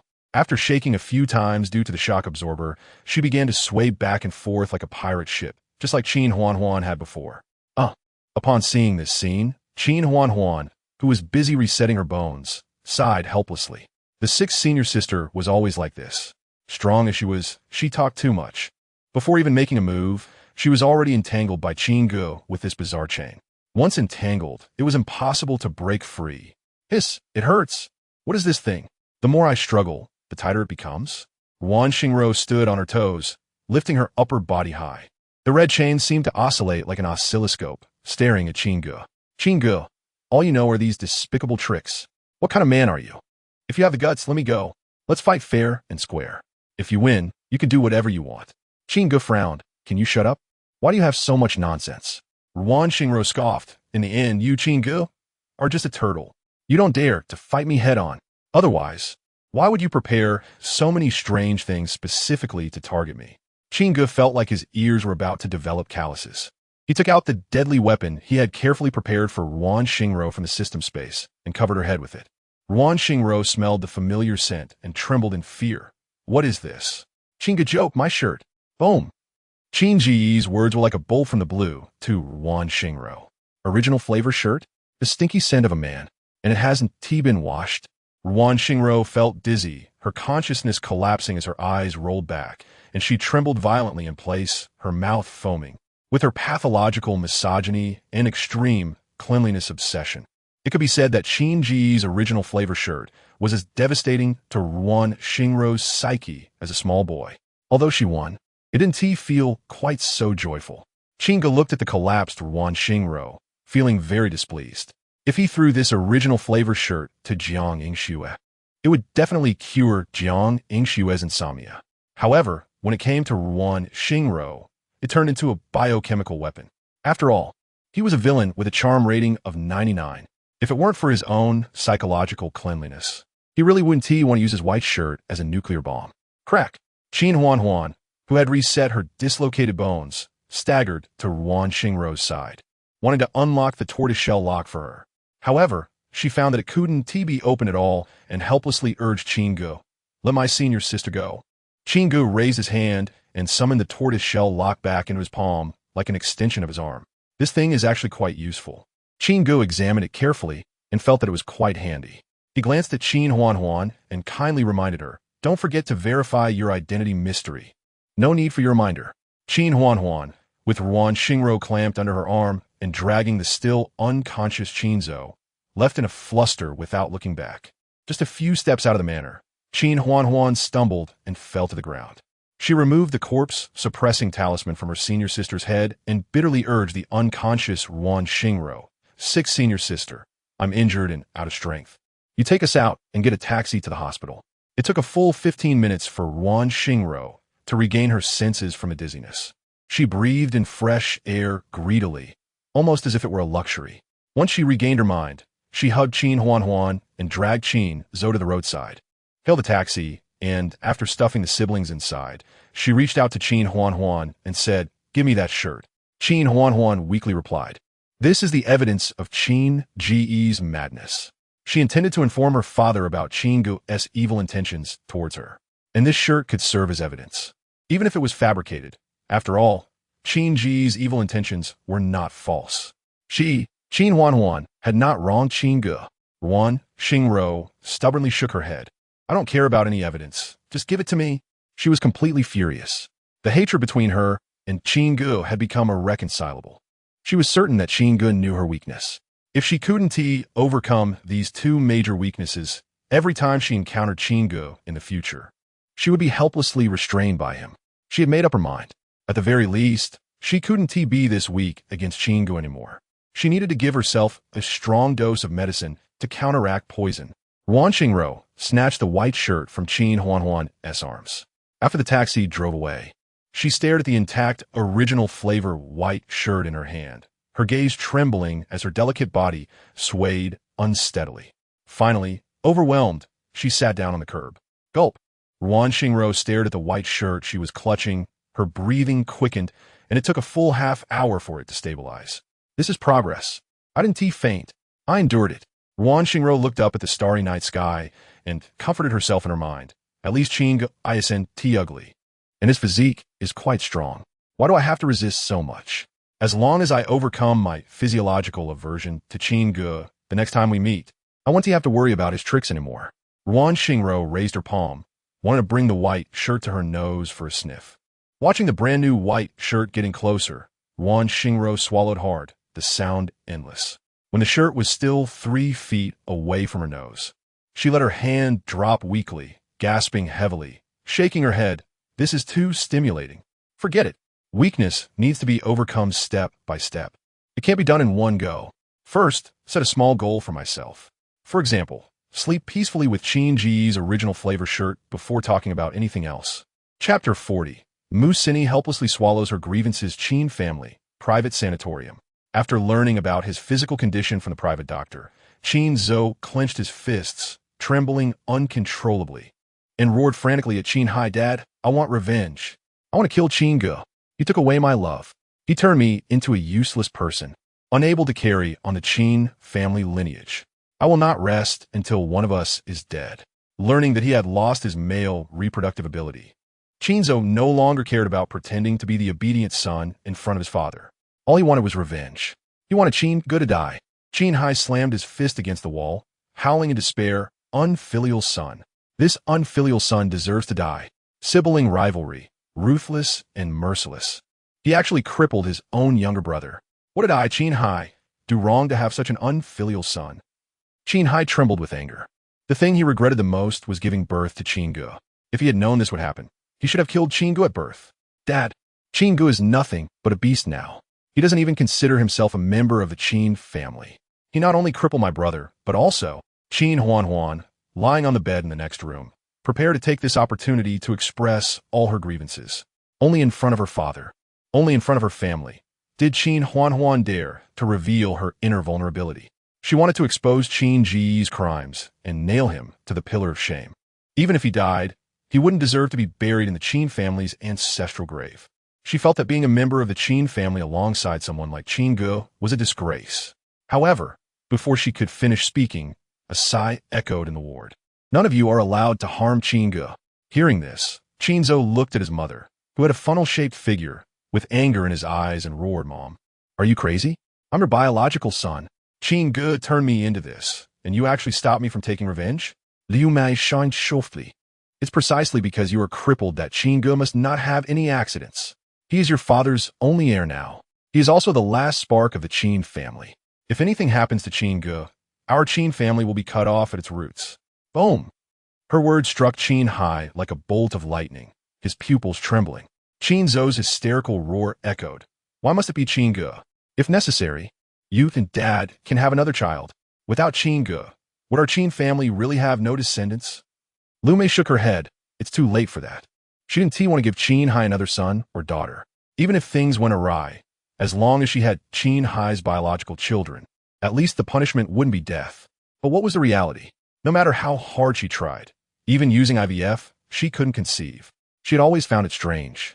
Qin Hai could have children, and she had given birth to 2, yet they both couldn't conceive together. Ever since that incident with Qin Ge, she felt everything had a reason. It must be that someone behind Qin Ge was causing trouble, silently robbing both her and Qin Hai of their reproductive abilities. Qin Zhou crazily slammed the hospital bed. "I don't care. I want revenge. I want Qin Ge to die. I want him to pay the price." Smack. Lu Mei stepped forward and slapped Qin Ge, glaring at him and reprimanding. Shut up. If you want to die, go die yourself. Don't let our Qin family's lineage be cut off. Hitting her son hurt her heart. Qin Ge was her son. How could she not feel heartbroken? How could she not want revenge? But once the Qin family retaliated against Qin Ge, it would only provoke him to expose everything. At that time, it wouldn't just be simple injuries. All three of them would have to die. They would be chopped up by Qin Hai and fed to the fish. Xiao Oshao. Just focus on healing. We'll talk about revenge when you're better. Qin Hai comforted as he patted Qin Ge's head, casting a discreet glance at Lu Mei before leaving the hospital room without saying a word. Qin Ge and Lu Mei continued to argue. But Qin Huan in the next bed seemed deaf, unable to hear anything. She was filled with shock and even fear brewing in her mind. She understood her mother's personality better than anyone. She loved to take advantage and repay grievances. In front of her father, her mother acted dignified and graceful, but secretly, she had always encouraged her and her brother to target Qin Ge, aiming to push Qin Ge out of the Qin family and strip him of his inheritance rights. But now, her mother was actually speaking up for Qin Ge, even forbidding them from harming him. When did her mom start considering the Qin family's interests so compassionately? Qin Huan was startled by the rising thoughts in her mind. Could it be that what Qin Ge said was true? Ding! The destined daughter Qin Huan first doubts her own mysterious background and feels panic, rewarding the host with 5,000 villain points. Hiss! Qin Ge gasped in surprise, shuddering uncontrollably. Ding! The destined daughter Mu Sini feels shame and anger, rewarding the host with 2,000 villain points. Listening to the rewards continuously coming in, an indescribable charm appeared in Qin Ge's eyes. Qin Huan finally started to doubt her own background. Was it Lu Mei's unusual behavior that triggered Qin Huan's suspicions? On the Qin family side, Qin Ge had arranged for people to monitor them. However, the feedback from the surveillance had not yet returned. Even without intelligence, he could guess the general situation. It was nothing more than Qin Ge and Qin Huan wanting revenge, and even Qin Hai doted on these children and was furious. However, Lu Mei, who had always looked down on him, was afraid that the truth would be revealed and stopped the Qin family's retaliation, having already been enlightened by him. How could Qin Huan not suspect? Moreover, Qin Ge was certain that it wasn't he, just Qin Huan who had doubts. Doubts are good. With doubts, there will be verification. Times have changed. The moment the verification results come out will be when all of Qin Huan's halo is torn to shreds. At that time, how would Qin Huan face it? A smile curled at the corners of Qin Ge's mouth as his fingers rhythmically tapped on the office desk. Looking down at the enchanting Mu Sini, he wondered, so soon, it's all cleaned up? Why not? Bang! Mu Sini raised her head and accidentally bumped into the desk. She held her aching head, looking up at Qin Ge with grievance. When will you help me deal with the Mu family? I've served you so well, swallowing my grievances. I don't care. I want not just my share of the family business, but the entire Mu family. Originally, she thought that just getting her mother's hard work would be enough, but now it was different. This family business contained not just her mother's efforts, but also her own tears, the kind that choked her. If she didn't get some compensation, she couldn't convince herself to keep serving Qin Ge like a technician, coming when called and leaving when dismissed. Come on. She was a young lady of the Mu family. Knock knock. At that moment, there was a knock on the office door. Qin Ge pressed Mu Sini's little head back under the desk and whispered, "Come in." As the words fell, Lin Xiaojin, dressed in a fitted white shirt on the upper half and paired with a black pencil skirt on the lower half, already exhibited the characteristics of a workplace female employee. Her snow-white skin glowed with a crystalline brightness under the soft light coming through the window. She shyly pushed the door open and entered. Chapter 41. Administering a strong medicine to Jiang Ingxue, Qin Ge pressed his palm slightly under the table, signaling Mu Sini to keep quiet and not speak. He then smiled warmly at Lin Xiaojin's fair face and softly asked, "What made you suddenly think of looking for me? Did you encounter any trouble at work?" Lin Xiaojin shook her head and stammered, "No, there's no problem at work. Everyone takes good care of me." Hiss! Qin Ge suddenly gasped in surprise. Lin Xiaojin raised her eyes, her heart tightening as she instinctively moved closer, asking, "President Qin, what's wrong?" "It's nothing, nothing." Qin Ge waved his hand, quickly changing the subject. "I was just too amazed. I didn't expect you to look so good in this white shirt and form-fitting skirt. Your taste is really excellent. You really know how to pick clothes." Damn! Even Qin Ge, who was caught off guard by this sudden attack, couldn't help but start cursing Mu Sini's ancestors. This scheming little girl had used jumping candy at this moment. Are you crazy? She didn't make a sound and forced him to speak. If it weren't for his extensive experience in dealing with such situations in his previous life, he would be at a loss. What if Lin Xiaojin saw this scene now? Wouldn't she be scared away? Not at all. It's just very ordinary clothing. Lin Xiaojin bit her lip shyly, feeling a bit embarrassed as she lowered her head and mumbled. And this was chosen for me by Gao Ting. Ever since Qin Ge spoke up for her last time, no one in the company dared to make things difficult for her. Even Gao Ting, who used to look down on her, had become good friends with her. Gao Ting said her previous clothing choices were too outdated and that it would affect her impression in President Qin's eyes. She had tossed and turned all night, unable to sleep, and finally made up her mind to spend a hefty sum of 500 yuan to buy this work outfit with Gao Ting. However, she felt too embarrassed to wear the stockings Gao Ting picked for her in the office. Her bottom line was that the only person who could see her in stockings was President Qin. Of course, just thinking about it made her feel shy. How could she dare to mention it in front of Qin Ge? Thinking about her purpose for coming to find Qin Ge, Lin Xiaojin looked up at his deep-set eyes and tentatively asked, President Qin, will you be joining us for the team-building trip in the operations and maintenance department? This time, the team-building event was set in the Maldives. It was a place she had dreamed of visiting with her parents when she was a child. She had thought it would be a dream that could never be realized in her lifetime. However, just 3 months after joining Qin in Tian, her dream was about to come true. President Qin, will you go? Lin Xiaojin looked at Qin Ge with her watery big eyes, filled with anticipation, waiting for his answer. She wanted Qin Ge to travel with her. She wanted to see the sea. She wanted to go with Qin Ge to see the vast, azure ocean that could wash away all negative emotions. Qin Ge sighed softly and shook his head, saying, I still have business to discuss. I'm afraid I can't make it to this trip. Lin Xiaojin quickly nodded and replied eagerly, business is important.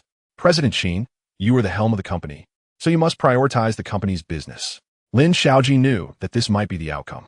However, upon hearing it, the disappointment in her heart couldn't help but roll over, creating huge waves. She raised her small fist, forced herself to lift her head, and smiled bravely, encouraging Qin Ge, President Qin. I wish you all the best and success in securing the business. I'll go back to work, doing my part to contribute to the company. Qin Ge was working hard for the company, so she couldn't slack off either. She wanted to contribute her share to the company as much as she could, if possible. She wanted to take a little burden off Qin Ge, even if it was just a bit. As long as Qin Ge could relax a little, she would be satisfied. Qin Ge smiled and nodded, go ahead. After Lin Xiaojin left, Mu Sini, who was hiding under the desk, stammered, this Lin Xiaojin is really a born workhorse. How much can she earn in a month? And yet she talks about contributing to the company. Such a foolish employee is hard to find. Mu Sini tilted her head and looked up at Qin Ge, puzzled. What business do you need to discuss yourself? Even the young masters from the Wang and Huang families in the Magic City are eager to come and give you money. Does your Qin in Tian still need to negotiate for business? Just say a word, and there would be a huge influx of funds. Qin Ge sneered. That's not something you should concern yourself with. Your top priority right now is to put out the fire you've started. He pressed Mu Sini's head back down and then pressed the button on the desk to notify Xiao Yingzi to come over. As for the business, he naturally didn't need to worry about it.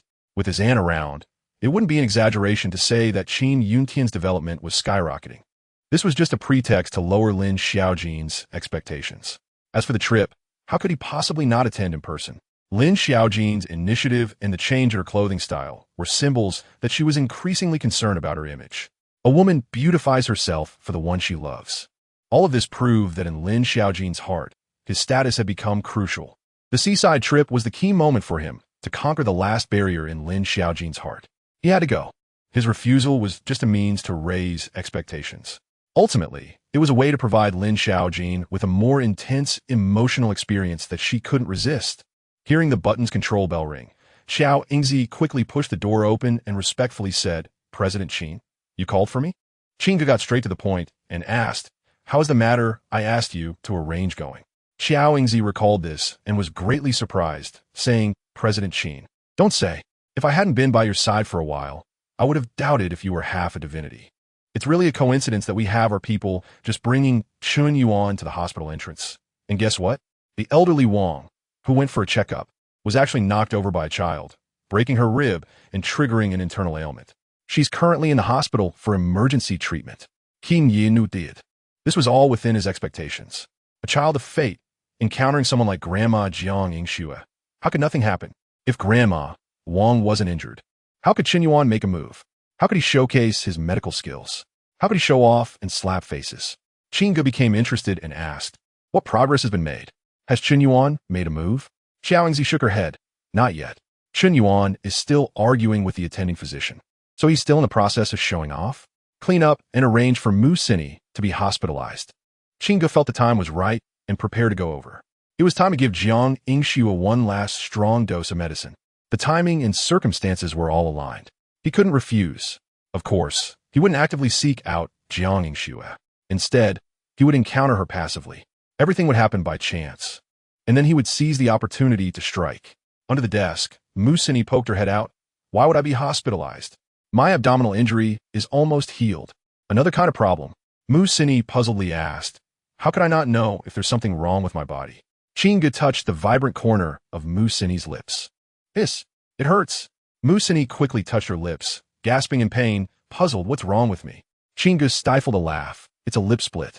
Mu Sini murmured suspiciously. Then why didn't I feel it earlier? Numb. Xiao Yingzi curiously interjected. How could it be numb? Qin Ge glanced over with a teasing look. If it were you, you'd be numb too. Chapter 42. Grandma Jiang Yingxue's condition takes a turn for the worse.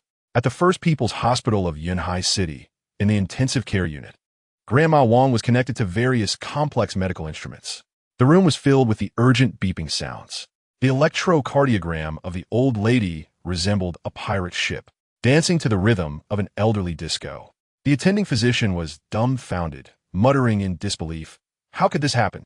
I only removed a silver needle. How could the patient's condition deteriorate to such a critical level?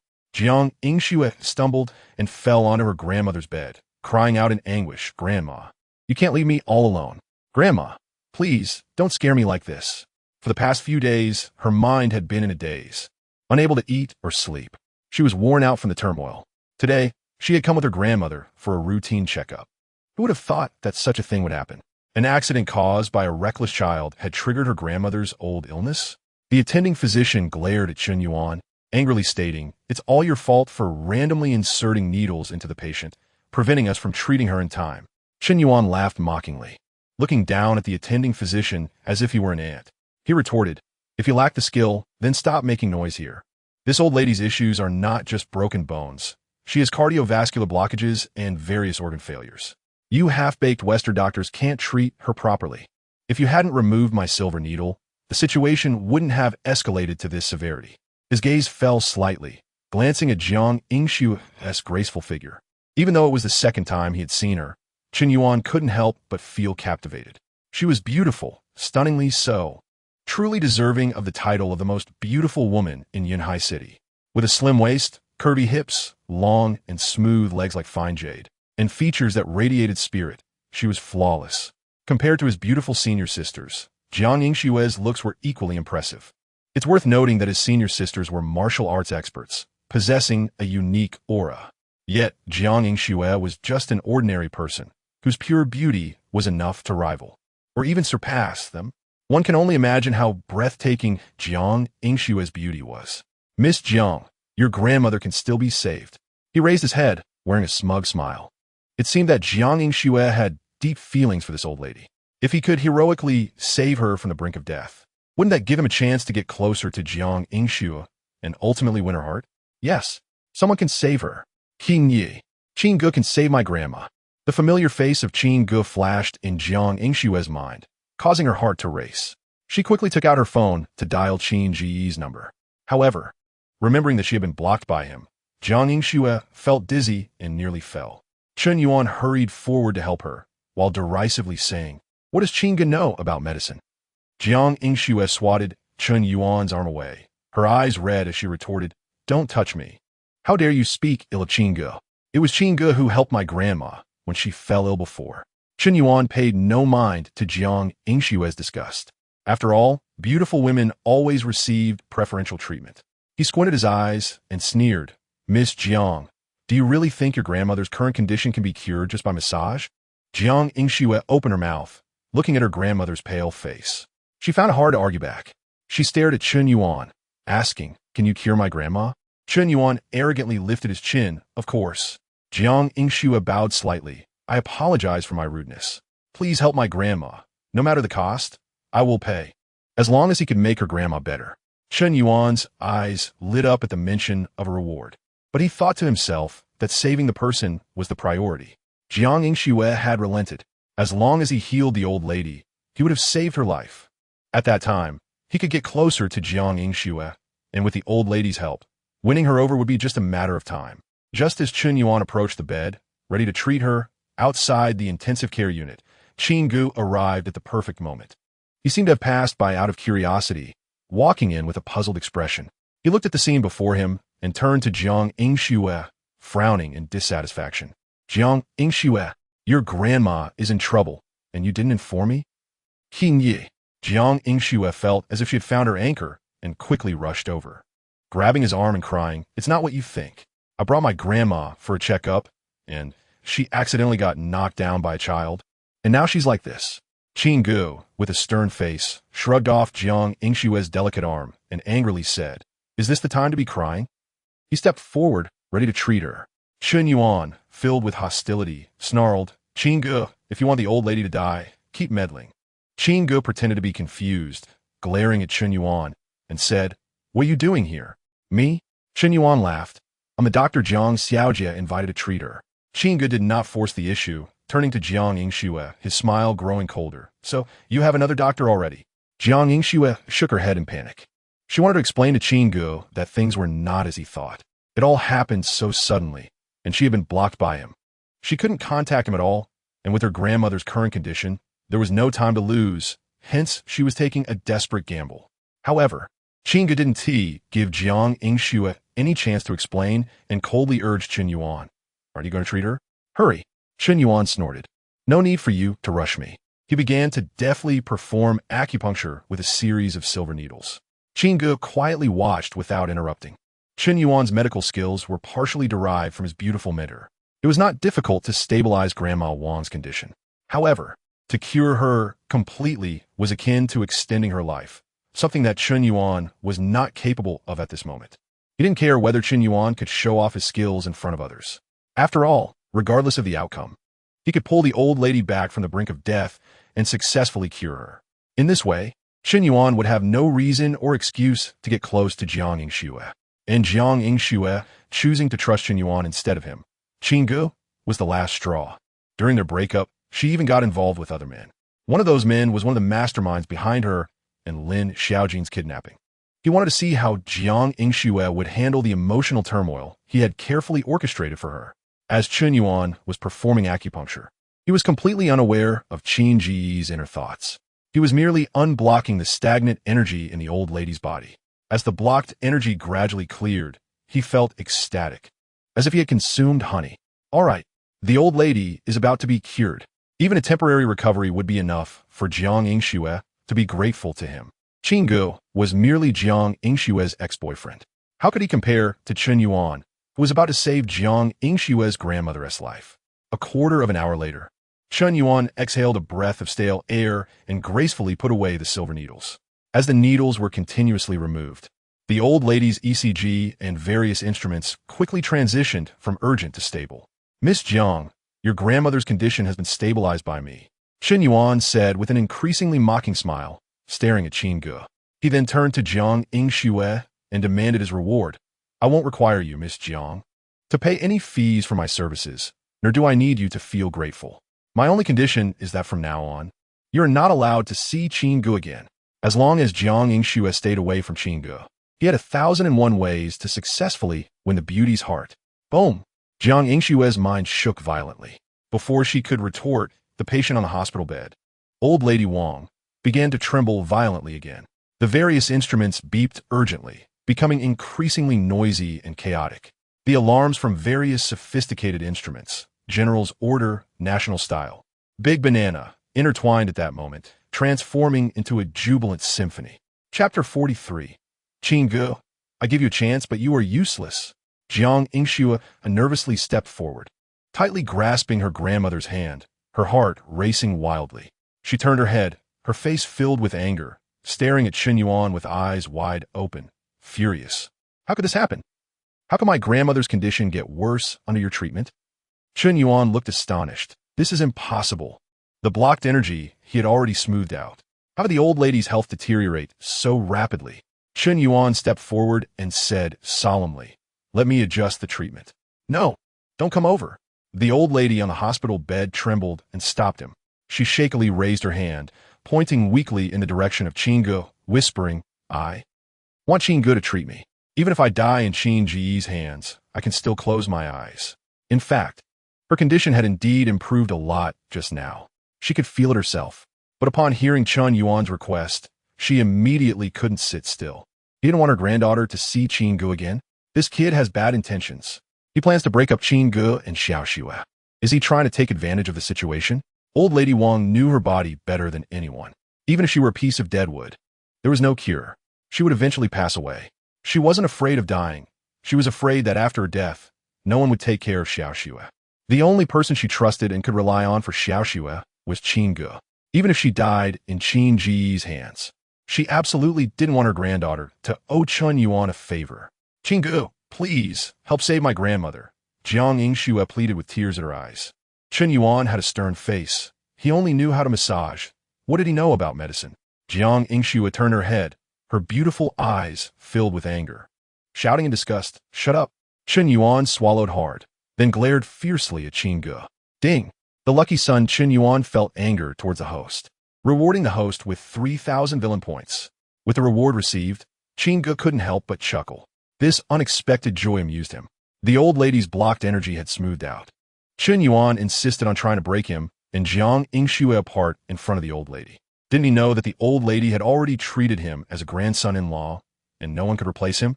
Wasn't this asking for the old lady to live longer and adding to her troubles? The old lady, who could hardly bear pressure, was not fully cured. And with this provocation, she naturally became ill again. He chose to let go of the sesame seed, but picked up the big watermelon. But giving Qin Yuan, this lucky son, an opportunity to show off, he was useless. "Give me the silver needles." Qin Ge reached out towards Qin Yuan. It was time for him to take action, otherwise the old lady would really pass away. Qin Yuan didn't refuse and handed them over. He sneered inwardly.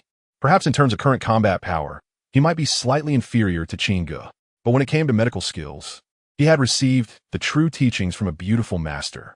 How could Qin Ge compare? If the old lady's condition worsened, in the end, wouldn't he have to clean up the mess? The process might be complicated, but the result would still be as he had anticipated before. In the end, the one who would win the beautiful girl would definitely be him.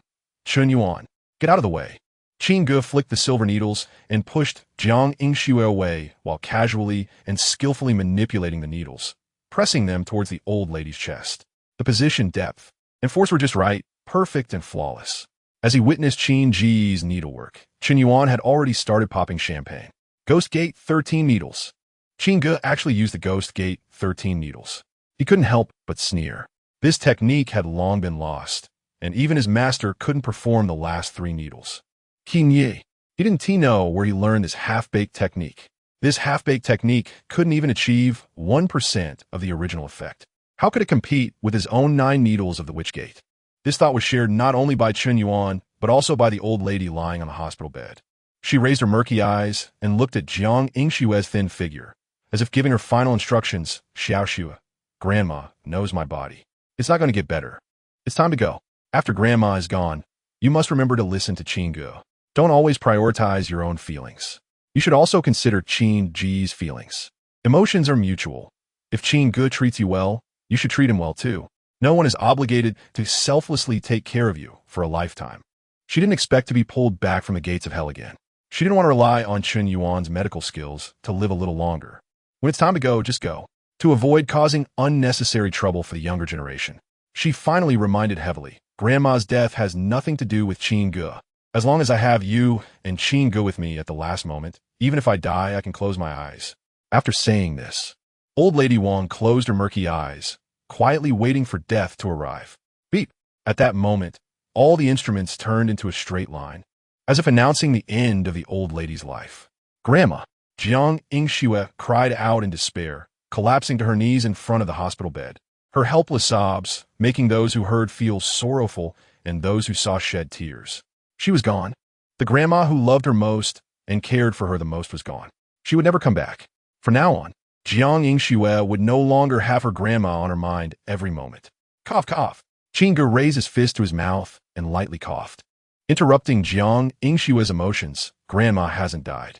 Jiang Yingxue's eyes were red, choking back tears as she looked at the various instruments that were trending towards a straight line, sorrowfully saying, Qin Ge, you don't need to comfort me.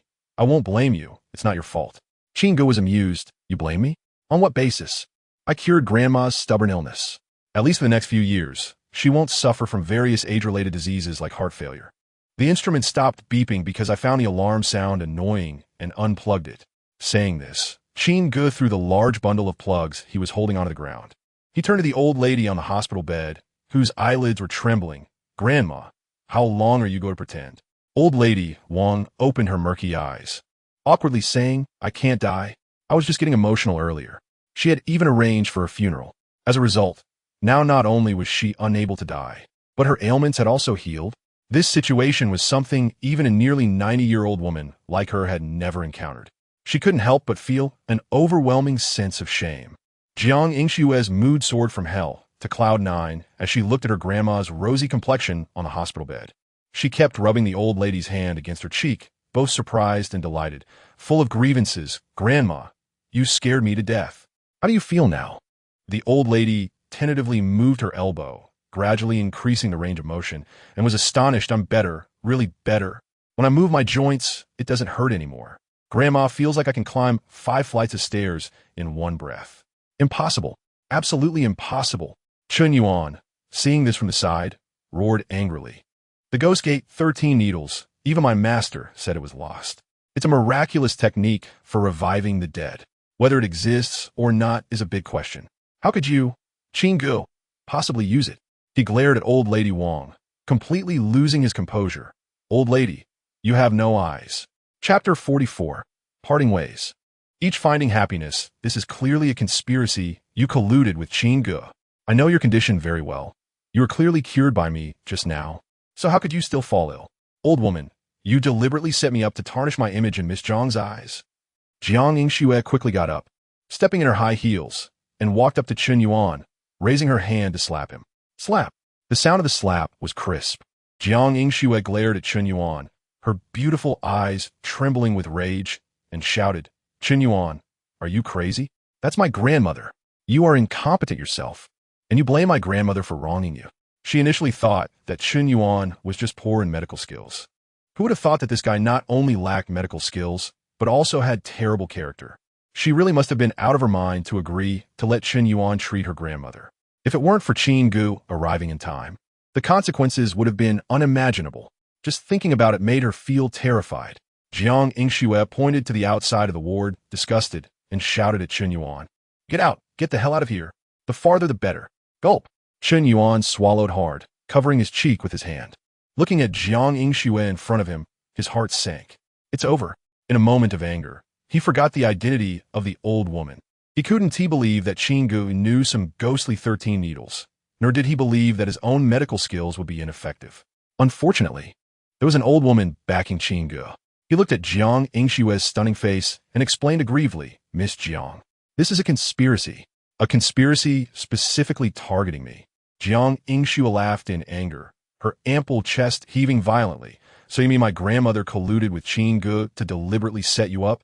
Just to push me into Qin Ge's arms? Chun Yuan nodded firmly, yes. The process doesn't matter. This is the result they wanted. Now that I know about this conspiracy. Jiang Yingxue pointed to the door again and urged, I want you to get out right now. Chun Yuan looked bewildered. You. Jiang Yingxue scolded with a soft voice, get out. Conspiracy? Let us not even talk about whether it's a conspiracy or not. Even if it is, just like Chun Yuan said, she would willingly fall into the trap. Were she not want to lie in Qin Ge's arms? It was Qin Ge who had already been hurt by her, and didn't he want her anymore? If this really was a conspiracy, she would be willing to pay any price to cooperate with her grandmother. Don't say Chun Yuan brought this upon himself. Even if he was wronged, she would accept it. Seeing Chun Yuan sticking around like a stubborn adhesive, Jiang Yingxue looked at the attending physician, who had been acting like a square root of 3, and complained, Security, get him out of here. Me? The attending physician pointed to his own nose. Security? He is the attending physician, a genuine attending physician who has worked for over 10 years. He glanced back and forth between Chen Yuan and Qin Ge, and his indignation quickly dissipated. Forget it. Compared to these two, the security job really suits him. All right, don't disturb the patient's rest anymore. Unrelated persons should leave. The attending physician pushed Chen Yuan, urging him to leave. Qin Ge smiled and said, "Wait a minute." Chen Yuan turned around, glaring at Qin Ge, his eyes almost bursting with rage. "Qin Ge, what do you mean? Are you trying to humiliate me?" Qin Ge shook his head, throwing out a silver needle, initially just intending to return your things, but now, "I have to say a few words to you. FK your mother." Crack, taking the box of silver needles. Chen Yuan was so angry that he almost crushed his back teeth. Qin Ge had a smile on his lips, his eyes glinting as he looked at Chen Yuan's furious expression. "Young people should be bold and daring. If it weren't for my high standards, I would really consider F-king you up." Chen Yuan snorted coldly. "It's a law-abiding society. I can't be bothered to argue with you." With that, he left without looking back. Ding. The Son of Luck was furious, rewarding the host with 5,000 villain points. Listening to the mechanical voice of the system, Qin Ge was almost unable to contain his laughter at Chen Yuan. If he can fight, then dragons have reverse scales. Touching them means death. If he can't fight, then it becomes a law-abiding society. The Son of Luck is a double standard monster. Chen Yuan really has a hand in double standards. Recalling the matter at hand, Qin Ge put away his playful mood and looked at the old lady on the hospital bed. "Grandma, your health has already recovered. There is no need to stay in the hospital. You can be discharged now. I have something to take care of, so I'll be leaving now." As Qin Ge walked out of the ward, Jiang Yingxue also chased after him under her grandmother's urging gaze. "Qin Ge, thank you." Jiang Yingxue had been restless for the past few days, and after running a short distance, she was already out of breath. Her ample chest showed slight rises and falls. Intentionally, she unbuttoned one button of her shirt, using the means she once despised the most, trying to win Qin Ge back. She made an effort to show her most beautiful face, stepping forward to grasp Qin Ge's hand with a smile, and said, "If it weren't for you coming here specifically, I really wouldn't know what to do this time." She felt a secret joy in her heart. Qin Ge must have been paying attention to her. Otherwise, how would he know that her grandmother was critically ill, and he came so timely? This indicated that she still held some position in Qin Ge's heart. There was still hope for their relationship. This time, she would never be as selfish as before. She wouldn't let Qin Ge down again. She would use her body to make up for her past mistakes and give Qin Ge the happiest experience in life. Qin Ge broke free from Jiang Yingxue's soft grip, shook his head, and coldly said, "I think you may have misunderstood something. I'm only helping because my grandmother treated me well. It has nothing to do with you." Saying this, he waved to the approaching Mu Sini. Dressed in a qipao, intentionally dressing maturely, Mu Sini had a doll-like face. She tilted her head and looked at Jiang Yingxue curiously, asking, "President Jiang, why are you also in the hospital?" Qin Ge took the opportunity to wrap his arm around Mu Sini's slim waist, rolling his eyes, and said, "What does this have to do with you?" Mu Sini hugged Qin Ge's arm, nestling it against her ample chest, pouting her lips and murmuring with a hint of grievance, "I was just curious, okay?" Jiang Yingxue looked in shock at the affectionate scene between Qin Ge and Mu Sini. A painful ache welled up in her chest, as if someone had cut her open with a dull knife and carved out her heart. Moreover, they had also cut a gash in her heart. Finally, to torment her, they poured coarse salt on it. The pain was nearly unbearable. Jiang Yingxue pointed at Mu Sini, her voice trembling. Qin Ge didn't like to show off his woman in front of other men. But in front of Jiang Yingxue, he felt no psychological burden at all. He patted Mu Sini's pert backside and smiled more playfully. "You can have a friend like Chen Yuan of the opposite sex. Does that mean I, Qin Ge, can't make friends with women? Forget it." Qin Ge shook his head, smiling at Jiang Yingxue as he said, "I won't be angry with you anymore. Grandma's illness has been fully cured and won't relapse. There is no need for us to meet again. As your ex-boyfriend, our relationship should have a decent ending. From now on, we shall part ways, each finding our own happiness." Chapter 45. Jiang Yingxue's heartbreak. Qin Ge left, flirting with Mu Sini right in front of Jiang Yingxue. At that moment, Jiang Yingxue's mind went blank, forgetting all thoughts. She stood there like a walking corpse, dull and stunned. It took her a full quarter of an hour to regain some clarity. She stopped crying, her eyes red and shimmering with unshed tears that she forcefully held back. First it was Lin Xiaojin, and now it was Mu Sini. Qin Ge wasn't tea worth it. He wasn't tea worth my tears. I still have grandma. I don't need Qin Ge. Jiang Yingxue, can live just fine on my own. Jiang Yingxue's mind was exceptionally clear. Deep down, there were no emotional fluctuations left. It was as if her feelings had been sealed away, turning her into a hollow shell. She returned to the special care ward to start the discharge procedures for her grandmother. Once the paperwork was done, she took her grandmother home. Back at the Yinshan villa, Jiang Yingxue held her grandmother's hand and nervously pleaded, "Grandma, can you live with me from now on? Your health is already better. You don't need to stay in the nursing home anymore. I will always be with you, okay?" She felt a bit scared, frightened by the thought of being alone in a large villa after her grandmother left. The elderly lady furrowed her brows and murmured suspiciously, "Xiaoxu, did something happen between you and Qin Ge? Why do I feel like something is off with you?" She had raised her granddaughter since she was little. How could she not see through Jiang Yingxue's abnormal behavior? In the past, Jiang Yingxue always urged her to expand her social circle and meet more elderly ladies to enrich her later years. Now, why did it seem like Jiang Yingxue was like a child who had been wronged and couldn't bear to be away from her? Jiang Yingxue forced a stiff smile and brightly shook her head. "Grandma, what are you thinking? What could possibly happen between me and Qin Ge? Everything is perfectly fine. I've just been a bit busy with work lately and haven't been sleeping well. I'm going to take a nap now." For some reason, Jiang Yingxue felt unusually exhausted at that moment, both physically and mentally drained. Her mind was hazy, as if she might faint at any moment. After telling her grandmother, she went straight back to her bedroom, curling up under the blanket. Her delicate, porcelain-like legs were also curled up, tightly wrapped in the blanket. She resembled a frightened hedgehog, curling into a ball, as if this could give her a sense of security in her helplessness. In her mind, Qin Ge's indifferent expression kept replaying, causing her repressed emotions to begin spilling over uncontrollably. Even harder to control was the overwhelming drowsiness that washed over her. Unconsciously, Jiang Yingxue drifted into a hazy dream. In the morning, with the sun shining just right, Jiang Yingxue, who remembered nothing, drove her Ferrari to the company, as usual. With a screech, the Ferrari made a sudden stop as Jiang Yingxue opened the scissor doors, stepping out in her black patent leather high heels, walking towards Qin Ge, who was holding breakfast in his suit.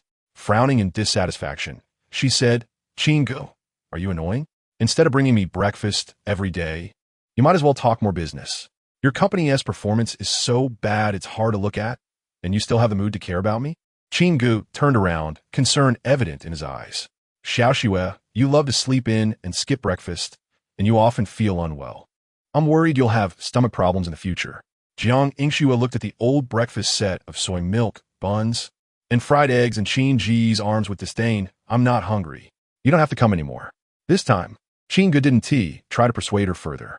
He simply responded with an "oh," and nodded, "Then I won't come anymore." Jiang Yingxue was puzzled. "Can't you have a little opinion of your own? If I tell you not to come, you really want tea?" Qin Ge shook his head. "Actually, this was the last time. I like you and want to be with you forever, but you rejected my proposal. This means you don't really have me in your heart. You just want to play with me, or maybe you're just trying to appease grandma. I don't want to get hurt too deeply." Boom!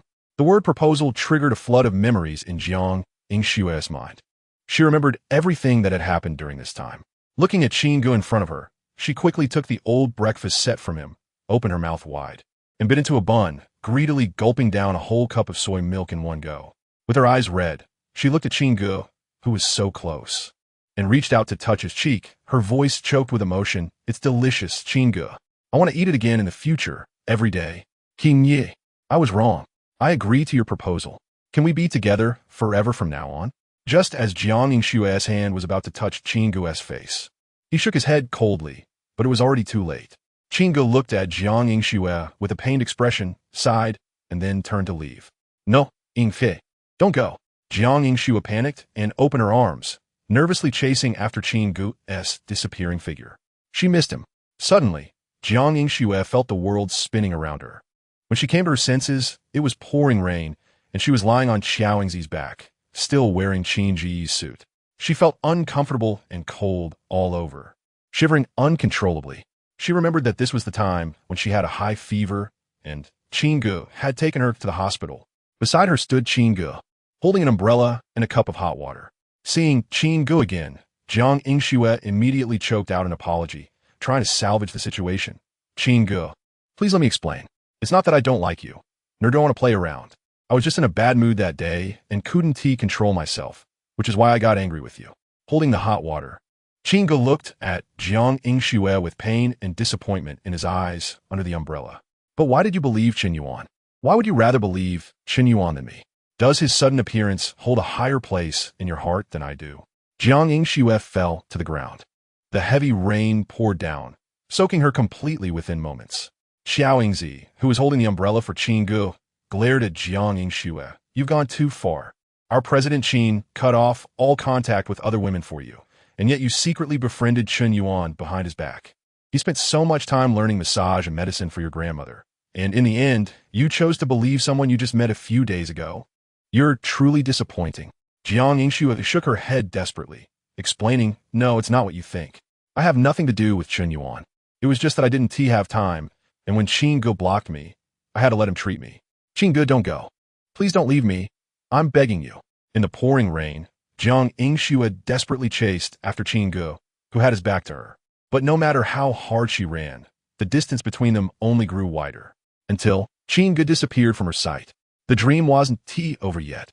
It was like a slideshow, repeatedly presenting everything that had truly happened, from her personal experience to a goddess perspective.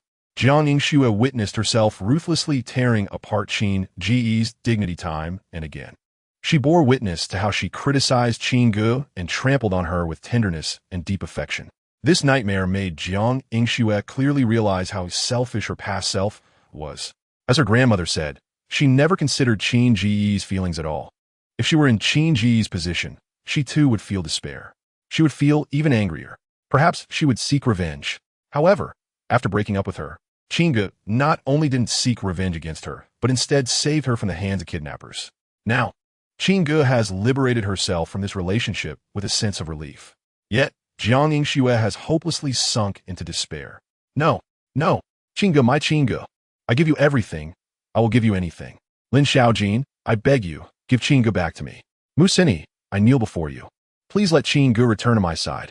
Jiang Yingxue, who once thought she was just used to being treated kindly by Qin Ge, saw in her nightmare Qin Ge pairing up with Mu Sini and having children with Lin Xiaojin. Her eyes turned red with jealousy. Her heart ached as if it were being tossed like a stormy sea. She trembled in fear. The one who should have been by Qin Ge's side, being treated gently by her, pairing up with her, and having children with her, should have been Jiang Yingxue. But because of her pretentiousness and her selfishness, she pushed the happiness that originally belonged to her into another girl's arms. Regret brewed within Jiang Yingxue's chest like raging waves, constantly surging. Watching the Qin Ge who should have belonged to her embrace another woman, Jiang Yingxue's crystalline tears of regret fell incessantly. Regret to the point of heartbreak. Chapter 46. Jiang Yingxue faces another blow in the minimalist bedroom. Jiang Yingxue woke up abruptly from a nightmare. She sat on the bed, hunched over, gasping for breath almost greedily. Her beautiful eyes were filled with terror. Everything that happened in the dream left her shaken, drenched in cold sweat. A gentle breeze wafted through the window, and Jiang Yingxue couldn't help but shiver, feeling cold all over. She turned to look at the damp sheets, and the pillow soaked with tears from her dream. The bitterness in her heart erupted uncontrollably, no longer able to be suppressed. She cried out in despair, Qin Ge, I was wrong, I really know I was wrong. Creak. Hearing the commotion, the old lady pushed the door open and walked in. Seeing her granddaughter soaked, she hurried forward to embrace Jiang Yingxue, gently patting her back and comforting her. Had a nightmare? Don't be afraid, Grandma is here. Jiang Yingxue's heart ached, and she could no longer digest her grievances alone. She clung to her grandmother's neck, sobbing, Grandma, Qin Ge doesn't want me anymore. He won't come here again. The old lady found it hard to believe and frowned. Qin Ge doesn't want you anymore? Has he fallen for someone else? Jiang Yingxue shook her head vigorously. No, it's not like that. It's all my fault. I hurt Qin Ge too deeply. She wiped her tears, choked with regret. Grandma, Qin Ge proposed to me a while ago, but I refused. Since then, Qin Ge broke up with me. I thought he was just joking, that he couldn't live without me. But today, after he cured your stubborn illness, he calmly said goodbye to me. And I realized Qin Ge was serious. He doesn't want me anymore. The old lady looked at her granddaughter in confusion. Qin Ge proposed to you? Jiang Yingxue, with tears still in her eyes, nodded heavily yes. The old lady's mouth twitched unnaturally, and she retorted, "And then you rejected him. After Qin Ge broke up with you. You still say he doesn't want you?" The old lady was so angry she almost choked. "You brought this on yourself, and now you're blaming Qin Ge? I think you, Jiang Yingxue, have been spoiled. This is not how a relationship works. You treat Qin Ge like a servant. You can have a temper, but Qin Ge can't." The old lady stood up and glared at Jiang Yingxue. "It's better that you broke up. Introducing you to Qin Ge was the biggest mistake Grandma ever made. You simply don't deserve him." The old lady huffed angrily. "You made a mistake. Don't blame everything on Qin Ge. Grandma is old and can't manage your romantic affairs anymore. But, Jiang Yingxue, remember this. If you want to find someone else, don't harm Qin Ge." With that, the old lady, now cured of her illness, stormed out, slamming the door behind her. If it weren't for the fact that she had never hit her granddaughter, she might have lost her temper. After leaving the villa, the old lady took out her phone and sent a text to Qin Ge. "Xiao Ge, if you don't want to be Grandma's grandson-in-law, can you at least be Grandma's big grandson? Qin Ge, you don't want Xiao Shui anymore, but you can't abandon Grandma." In the bedroom, Jiang Yingxue watched her grandmother leave in anger, biting her lip. Her conviction about her mistake grew stronger. If she hadn't gone too far, how could she have made her grandmother so angry? Grandma wouldn't fall ill from being upset now. In a few days, she'd cool off. I must get Qin Ge's forgiveness. Jiang Yingxue wiped away her tears and urgently took out her phone to message by Junshi. At this moment, after the nightmare's reminder, she had completely realized that she had already fallen in love with Qin Ge. It was just that Qin Ge's indulgence had made her think he couldn't live without her, making her increasingly self-centered, completely disregarding Qin Ge's feelings. Only after losing him did she understand how important Qin Ge was to her. She couldn't live without him and couldn't accept the days ahead without his company. She had to make amends. If Qin Ge could chase her for such a long time, why couldn't she pursue Qin Ge? If she couldn't even set aside this little pride, what right did she have to seek Qin Ge's understanding? Ding dong, ding dong. Bai Jing's messages came one after another. But Jiang Yingxue, who had just asked how to make amends, didn't even glance at them. She got up, put on her trench coat, and prepared to apologize in person. No matter how well she explained, it would never be as sincere as doing it in front of Qin Ge. Just a few steps out, Jiang Yingxue turned back, not knowing what she thought of. Her cheeks flushed. She put on the only gift Qin Ge had given her, a little tip for her ex-boyfriend. In the office of Chairman Qin Yintian, Xiao Yingzi rushed to report to Qin Ge after receiving feedback from her subordinates. President Qin Huanhuan has already taken her and Qin Zhou's blood for testing, but she hasn't done the paternity test with Qin Hai yet. However, Qin Hai has secretly sent another sample for testing in Kyoto. Qin Hai had done at least 80 paternity tests. Could he still be suspicious? All these personnel movements and arrangements were suggested by Qin Ge. However, Xiao Yingzi was curious. After being deceived for so many years by countless tests, how could Qin Hai still have doubts?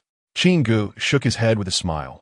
With the Qin family's business, how could my grandfather not have the brains to see through this? The old Qin Hai didn't doubt it. He just had evidence proving he had wronged Lu Mei every time. His suspicions were gradually suppressed. But now, Lu Mei's unusual behavior has raised Qin Hai's suspicions again. To put it bluntly, if it weren't for the old man deceiving Qin Hai behind the scenes, how could Lu Mei's abilities compete with Qin Hai? They aren't on the same level. Today is different from the past. I really look forward to Qin Huanhuan and Qin Hai's reactions when they learn the truth. Qin Ge's fingers tapped rapidly on the table, his eyes filled with a wicked smile. He had already given the word. The Li family would no longer cover for Lu Mei. As a result, Qin Huanhuan's identity would surely be exposed. A girl of great fortune, full of justice, who takes pride in her identity as a member of the Qin family, would ultimately find out she is merely a false heiress. What a blow that would be. It would be akin to a collapse of her worldview. Just thinking about it excited Qin Ge. Ding! The girl of fortune, Jiang Yingxue, realized her past mistakes and regretted them deeply, rewarding the host with 10,000 villain points. Ding! The girl of fortune, Jiang Yingxue, regretted to the point of heartbreak, rewarding the host with 20,000 villain points. Ding! The girl of fortune, Jiang Yingxue, attempted to make amends, rewarding the host with 30,000 villain points. At that moment, the system's reward notification sounded one after another. Even Qin Ge was taken aback. 60,000 points? Jiang Yingxue alone provided a total of 60,000 villain points? What a profit! I struck gold with the emotional value I carefully arranged for Jiang Yingxue. To put it in perspective, Qin Ge had been busy and his villain points balance was only just reaching 20,000 points. Meanwhile, in just a short time, Jiang Yingxue had provided a whopping 60,000 points. That was enough for 60 consecutive draws. Moreover, this is a renewable resource mine, and it can still be further explored in the future. How could Qin Ge not be pleased? What is the situation with Jiang Yingxue right now? Qin Ge looked at Xiao Yingzi, curiously asking. Xiao Yingzi contacted her sister who was keeping watch and reported back that President Jiang, with red eyes, was on her way to Qin Yunhai. Time to slip away. Qin Ge stood up, not intending to meet Jiang Yingxue. The atmosphere he had carefully built up was meant to make Jiang Yingxue regret it deeply, turning her into a big fat sheep providing villain points. How could he possibly break that now? Just leaving her hanging would be more appropriate. Chapter 47, I'm afraid Qin Ge misunderstands. Jiang Yingxue hurriedly rushed to Qin Yunhai, while Qin Ge casually slipped away. When a Ferrari supercar arrived downstairs at Qin Ge's company, Jiang Yingxue had just stepped out in her shiny high heels. She caught sight of the Bugatti Chiron, which whizzed past her. Did she miss him? The feeling of loss in Jiang Yingxue's heart vanished in an instant. She clenched her small fist, looking at the disappearing taillights of the Chiron, and murmured with determination in her beautiful eyes, Qin Ge, I won't give up. You chased me for 2 whole years, so Jiang Yingxue, could do it too. In fact, I'll do even better than you. If I can't catch you in 2 years, then I'll spend 10 years to make up for it. If 10 years isn't enough, I'll use the rest of my life to repay the debt I owe you. If you never forgive me in this lifetime, then I'll dig a hole and bury myself next to you, and continue our story in the next life. Only today did Jiang Yingxue realize what was most important to her. The company felt cold. The balances in those accounts were devoid of warmth. Only Qin Ge could warm her when she needed it most. She had made up her mind not to give up. Since she couldn't meet him, she'd use Plan B. Jiang Yingxue took out her phone and, using her newly changed number, shyly sent a private photo from their school days together to Qin Ge. After all, wasn't it her beauty that first attracted Qin Ge? So she would use what he valued most, her looks, to salvage this relationship that had already ensnared her. Ding dong. In the back seat of the Chiron, Qin Ge zoomed in on the picture with his fingers, staring intently at the screen. He gazed at Jiang Yingxue, who was dressed in cool attire with large swathes of white skin exposed. Her slim waist, flat abdomen, and perky chest, coupled with her stunning and spirited features, made even someone like Qin Ge, who was used to beautiful women, feel as stirring. Having known Jiang Yingxue during their university days, Qin Ge didn't recognize her back then. Curiosity piqued. He gritted his teeth, dismissing the idea of asking Jiang Yingxue for a graduation photo. Compared to the massive villain points, the first beauty of Yunhai City was nothing. It was just a matter of a day or two. For now, he was focused on harvesting villain points. Not looking at it anymore, he was annoyed. Qin Ge saved the image and then turned off the screen. Xiao Yingzi, who was driving, was slightly surprised as she spoke into her earpiece. President Qin Yuan has appeared near Miss Lin. Now, Miss Lin has gone to the Maldives with all the staff in the operations area. Qin Yuan must be heading toward Miss Lin. Should we go there now? A playful glint sparkled in Qin Ge's eyes. Is he looking for comfort from his childhood sweetheart after being rejected by Jiang Yingxue? This Qin Yuan is really something.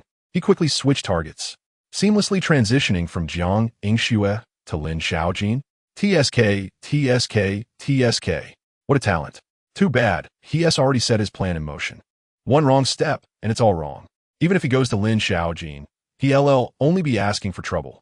Qin Ge had complete confidence in Lin Xiaojin and casually instructed, don't worry about Lin Xiaojin for now. Let's set off at the scheduled time. Xiao Yingzi asked curiously. President Qin, where are we going now? To Lin Xiaojin's house. Qin Ge extended half of his palm, feeling the breeze brushing against his fingertips by the window, and a playful smile crept onto his lips. His relationship with Lin Xiaojin was at the stage where only the last layer of glass had yet to be broken. As long as he wanted, he could win her over upon seeing her. But if that happened, what would be left to confess? Wouldn't he miss the chance for 100 consecutive draws? If he wanted Lin Xiaojin to take the initiative to confess, he needed to provide enough emotional value to overwhelm her rationality. He had already set the stage for a desire to rise before suppressing it. What he needed to do now was to give Lin Xiaojin a surprise that would leave her breathless. While Lin Xiaojin was out, he would sneak into her house first. On the other side, on the beach in the Maldives, the sun was just right, the fine sand like snow, soft as powder. Dressed in a little white dress, Lin Xiaojin wore a round-brimmed straw hat and walked barefoot along the beach. Her skin shone brightly in the sunlight, smooth like jade. Walking on the soft sand, Lin Xiaojin listened to the crisp sound of the waves crashing against the shore, but she didn't feel much joy. The beach and sand she had dreamed of visiting were right beneath her feet, but for some reason, she couldn't muster any excitement. The thought that Qin Ge might be busy working back at the company while she was playing at the beach filled her with an inexplicable sense of guilt. In fact, she had initially thought about canceling the trip, but Gao Ting insisted on dragging her along, saying it was a special arrangement from Qin Ge, leaving her no way to refuse. Lin Xiaojin, what a coincidence to meet you here. On the beach, Chen Yuan, dressed in board shorts, waved his hand and hurried toward Lin Xiaojin. What a coincidence. He had learned that the operations area of Qin Yunhai was coming to the Maldives for a team-building event today and had followed them on purpose. After feeling humiliated by Jiang Yingxue, he thought the first beauty of Yunhai City was nothing special. Having only known her for a few days, how could she compare to his relationship with his childhood sweetheart, Lin Xiaojin? Moreover, Lin Xiaojin looked pure and lovely in her little white dress, resembling the neighborhood school flower. Her beauty made him forget much of his regret over angering Jiang Yingxue. Lin Xiaojin frowned slightly as she looked at Chen Yuan approaching. Chen Yuan? Chen Yuan grinned widely, showing his big white teeth, and said cheerfully, do you remember when we used to play in the mud as kids pretending to have a family? And we built a crooked little house with mud? I miss those days. Since we're on the beach, how about we build a sandcastle together? It seemed like a probing invitation, but in fact, he was trying to awaken Lin Xiaojin's childhood memories. Doing some childhood fun as adults had a unique flavor and could bring him closer to Lin Xiaojin. Chen Yuan believed that understanding Lin Xiaojin would not turn down his offer. Not interested. Lin Xiaojin shook her head. We're not kids anymore.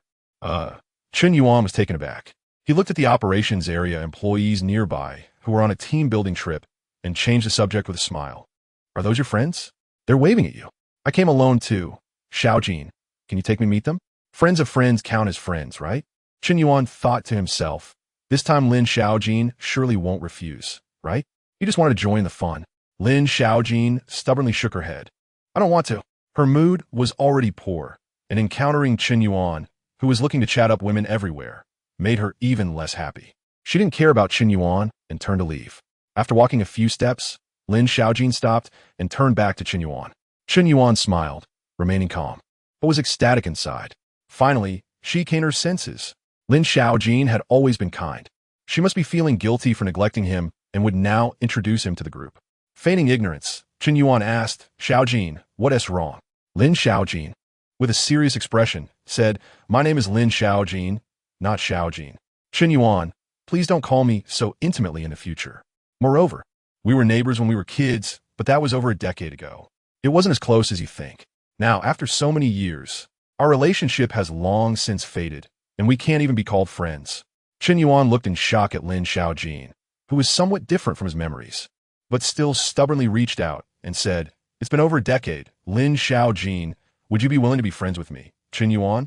Lin Xiaojin firmly shook her head and said, I don't want to. Why? Chen Yuan looked confused. He couldn't understand what had happened. Once childhood sweethearts. Now she wanted to cut ties so clearly. Can't we even be friends? Lin Xiaojin bowed to Chen Yuan in a pleading manner and helplessly said, Chen Yuan, I'm begging you, please don't come looking for me anymore, okay?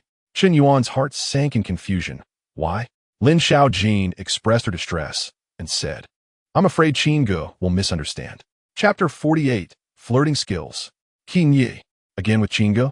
Chen Yuan's eyes filled with rage as he gritted his teeth upon hearing Qin Ge's name from Lin Xiaojin. First, it was Jiang Yingxue, the most beautiful woman in Yunhai City. Now it was his childhood friend, Lin Xiaojin.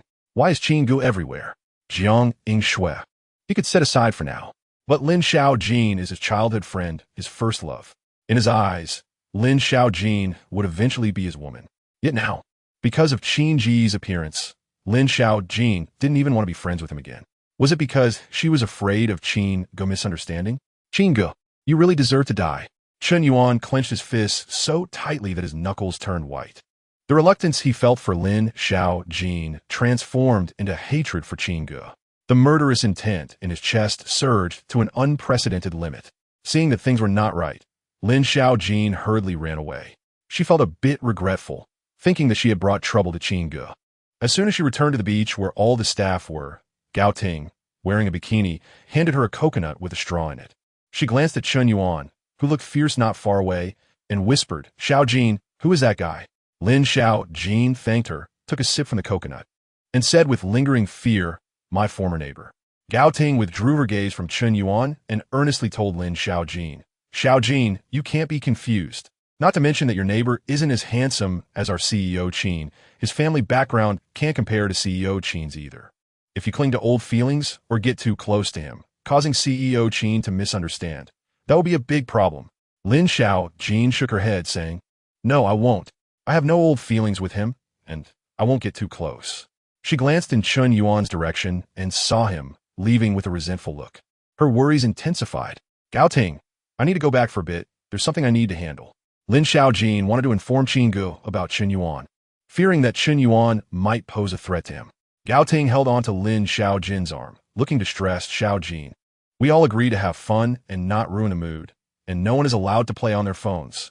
Lin Xiaojin helplessly said, "But I really have urgent business to tell CEO Qin."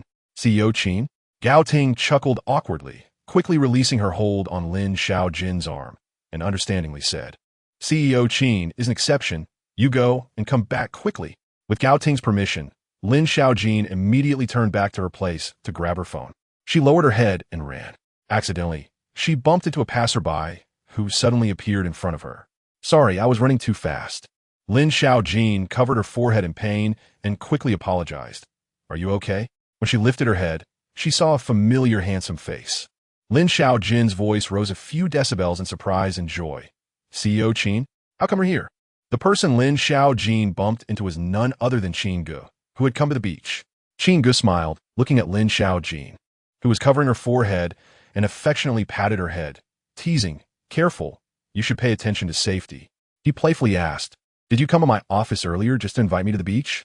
Now that I'm here, are you not happy?" Lin Xiaojin quickly shook her head. No. How could she not be happy? Earlier, she had been in low spirits at the beach, but upon seeing Qin Ge, the surroundings seemed to transform into a beautiful paradise. She felt an indescribable joy, excitement, and the realization that it wasn't the beach or scenery that lacked beauty, but rather that without Qin Ge's company, the blue sky and white clouds lost their color. Feeling excited, Lin Xiaojin thought of work matters, and her excitement slightly diminished as she furrowed her brows in worry. "CEO Qin, are you here for vacation because you finished handling company matters? How could that be? Business talks aren't child's play. It's not as simple as you think." Qin Ge shook his head, then took Lin Xiaojin's delicate hand and affectionately said, "But compared to you, those matters can be set aside for now." Hearing this, Lin Xiaojin felt as sweet as if she had eaten honey. However, she did not become complacent. She bit her lip and seriously said, "CEO Qin, why don't I accompany you back? After you finish the business talks, we can go to the beach. Yunhai City's beach is still a beach." Qin Ge rolled his eyes. "Now that I'm here," he pulled Lin Xiaojin and urged, "Let us go. I'll take you to explore." Lin Xiaojin stood frozen, recalling Chun Yuan's situation, and quickly said with guilt, "CEO Qin, I said the wrong thing and caused you trouble. Just now, Chun Yuan came to find me, and I don't want to have any ties with him, so I mentioned your name." Chun Yuan's face changed immediately, and I'm afraid he might pose a threat to you. Qin Ge pinched Lin Xiaojin's exquisite cheek and laughed. "If you don't mention my name, who else would you mention? If he wants revenge, let him think about it." That's hilarious. A big villain afraid of retribution from the child of fate? Based on Lin Xiaojin's reaction when facing Chun Yuan, Qin Ge would give her 82 points out of 100. The remaining 18 points would be sent off as 666. The furious Chun Yuan developed a chilling murderous intent towards him, with his emotions fluctuating greatly. Although it didn't directly grant him villain points, he earned a Night Cool medal. Wearing this medal in specific environments under a cool night, one's attractiveness to the opposite sex skyrockets by 100. For someone with a charm value of 99 points like Qin Ge, it was like adding wings to a tiger, a true flirting skill. When going out to play, one should enjoy it thoroughly and not think about unnecessary things. Qin Ge dominantly pulled Lin Xiaojin back to the beach, scanning the surrounding entertainment facilities. He decisively chose the jet ski. He grabbed the life jacket Lin Xiaojin was wearing and tossed it to the ground, sternly instructing, "When I'm not here, you must wear a life jacket in deep water. Now that I'm here, you don't need it." He sat on the jet ski and patted the seat behind him, urging Lin Xiaojin, "We're about to start. Hurry up and get on." Lin Xiaojin lifted her white skirt, her long, slender legs shining bright. She happily stepped through the waves and quickly replied, "Coming, coming." Watching the enthusiastic Qin Ge, Lin Xiaojin felt an indescribable joy in her heart. Her mood lifted, and the earlier gloom vanished, leaving only a longing for the beauty of the blue sky, white clouds, and a vast blue sea. Boom! Once Lin Xiaojin was settled, Qin Ge twisted the throttle, and the milky white waves rolled as the jet ski sped towards the vast blue ocean. At first, as the jet ski accelerated, Lin Xiaojin's small hands tightly clutched the corner of Qin Ge's shirt, afraid of falling off. But as they entered the deep water area, the jet ski became more stable on the smooth sea, and Lin Xiaojin grew braver. She opened her arms, bathed in the gentle sea breeze, tilted her head back, and gazed at the stunning scenery where the sea met the sky. She couldn't help but indulge in the moment. There were no cargo ships, no sewage. The blue sea welcomed her, Lin Xiaojin, at last. Surrounded by the ocean, Lin Xiaojin felt as small as a mayfly, compared to the vast ocean. What was she, Lin Xiaojin? What do the frustrations and troubles in her heart matter in front of the vast ocean? Moreover, her situation has been improving. Her mother's upper body can move now, and she no longer has to lie paralyzed in bed. Recently, she can feel her mother's hope for life rising as well. She will no longer silently wipe away her tears alone, and she can even genuinely smile. Lin Xiaojin looked at Qin Ge, who was leaning forward and speeding on the jet ski with indescribable tenderness in her beautiful eyes. She knew that everything now was brought by Qin Ge. However, even so, she never dreamed that Qin Ge would come here without hesitation just for her, just to fulfill her wishes and make her happy. Lin Xiaojin bit her lip, feeling a warm current flowing in her heart. What reason do I have to complain or blame the heavens anymore? With Qin Ge and her mother by my side, I, Lin Xiaojin, am simply the happiest person in the world. Chapter 49. Surfing with Lin Xiaojin. Lin Xiaojin's soft hair was blown by the sea breeze, dancing wildly behind her. Her little white dress also jumped up in a joyful dance. The smile on her face grew warmer and more content. All the worries and troubles in her heart were blown away by the sea breeze. With her mood adjusted, "I'm ready to speed up." Qin Ge turned back and saw Lin Xiaojin a full foot away from him, but he didn't correct her. With a smile on his lips, he reminded her, "If you get thrown off, that little white dress of yours won't cover much." Boom! The jet ski accelerated again, its speed more than doubled. Startled, Lin Xiaojin quickly wrapped her arms around Qin Ge's strong waist, holding on tightly. Qin Ge felt the warmth behind him and pushed the throttle to the limit. It felt as if something was lifting with the front of the jet ski. However, this scene didn't last long. Lin Xiaojin felt their closeness was too intimate. Her cheeks flushed with embarrassment, but she managed to grasp the technique of holding on to Qin Ge while surfing. She merely wrapped her arms around his waist, keeping a few centimeters of distance with her upper body. "Oh no, there's a shark."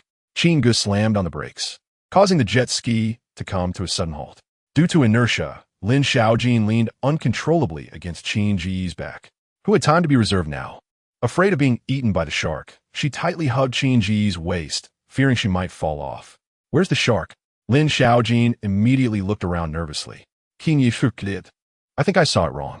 He continued to surf with Lin Xiaojin. However, it was no longer just about speeding up. He occasionally shouted in surprise, followed by sudden stops. "Oh no, an octopus. Oh no, a killer whale. Oh no, a sperm whale. Oh no, a blue whale. Oh no, a kraken. Oh no." The jet ski went from stop to go, with sudden breaks one after another. Lin Xiaojin, holding on to Qin Ge, kept pressing against his back. If she didn't react quickly to what was happening, she would be foolish beyond measure. Lin Xiaojin's cheeks were flushed, and her little white dress kept slipping off her shoulders with each sudden stop. Pulling her shoulder back into place, she shyly pouted and complained, "Mr. Qin, you're bullying me." She huffed, "You did that on purpose." Qin Ge, unashamed and as thick-skinned as a city wall, replied, "How can you blame me? Clearly, you crashed into me with the ball. If I were the referee, I'd give you a red card and send you off." Lin Xiaojin, blushing, protested, "I didn't crash into you. Qin Ge nodded seriously. It can't be considered crashing. By standards, it's more like a toy ball a child plays with. Lin Xiaojin crossed her arms over her chest, pouting in anger.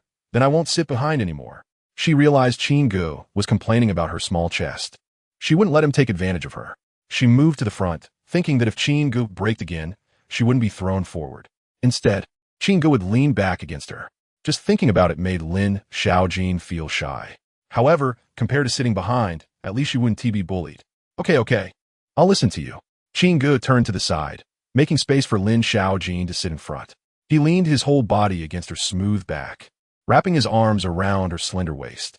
His chin rested on her delicate shoulder, allowing him to smell her faint fragrance. Perfume body sent Qin Ge blew a warm breath near Lin Xiaojin's translucent earlobe. You're not angry with me for hugging you like this, right? Lin Xiaojin shrank her pale neck, shaking her head, and softly replied, not angry. Splash! The tail waves of the jet ski surged up again. The jet ski felt like a tractor as it moved back and forth. At first, Lin Xiaojin felt relieved about her decision. Indeed, sitting in front meant Qin Ge's tricks wouldn't work on her anymore. Instead, Qin Ge kept pulling her closer and tighter. The comfort of snuggling against Qin Ge's warm chest didn't make her feel shy and awkward. Rather, it filled her with an indescribable sense of dependence and satisfaction. However, Lin Xiaojin's warm and happy feeling didn't last long before she gradually sensed something was off. Qin Ge, driving the jet ski, kept testing her boundaries by whispering in her ear. Just now there was an obstacle. I had to brake suddenly and leaned in. You're not angry, right? I was going too fast. It was safe and accidentally kissed your neck. You're not angry, right? During the surfing, Lin Xiaojin was afraid of being thrown off. So she held onto the jet ski, lying flat. Realizing the current abnormality, she trembled uncontrollably. She had never been in a romantic relationship before. The closest contact she had with the opposite sex was giving Qin Ge a massage. When had she ever had such an embarrassing experience? Qin Ge. Lin Xiaojin no longer called him Mr. Qin, her voice trembling as she murmured, I'm scared. In the thrilling surfing earlier, her little white dress had already been soaked by the seawater. Now it was significantly wet. She bit her lip, feeling too shy to turn around, and said, Qin Ge, let us go back. The seawater is corrosive. She felt a bit scared, her heart racing, wanting to escape. Qin Ge didn't press her and nodded, all right. He turned the jet ski around and took Lin Xiaojin back to the shore. As soon as they reached the beach, Lin Xiaojin lowered her head and quickly ran towards the room she shared with Gao Ting. However, just as she got near her accommodation, a strong hand grasped her slender wrist. Lin Xiaojin turned back to see Qin Ge following her, shyly asking, what's wrong? Qin Ge wore a wicked smile on his lips and said playfully, come on, let us go to my room to take a shower. Splashing sounds filled the bathroom as warm, fresh water poured down from the shower head. Lin Xiaojin's fair skin glistened with droplets in the mist, looking like a peeled egg. Rosy and beautiful. Is it too small?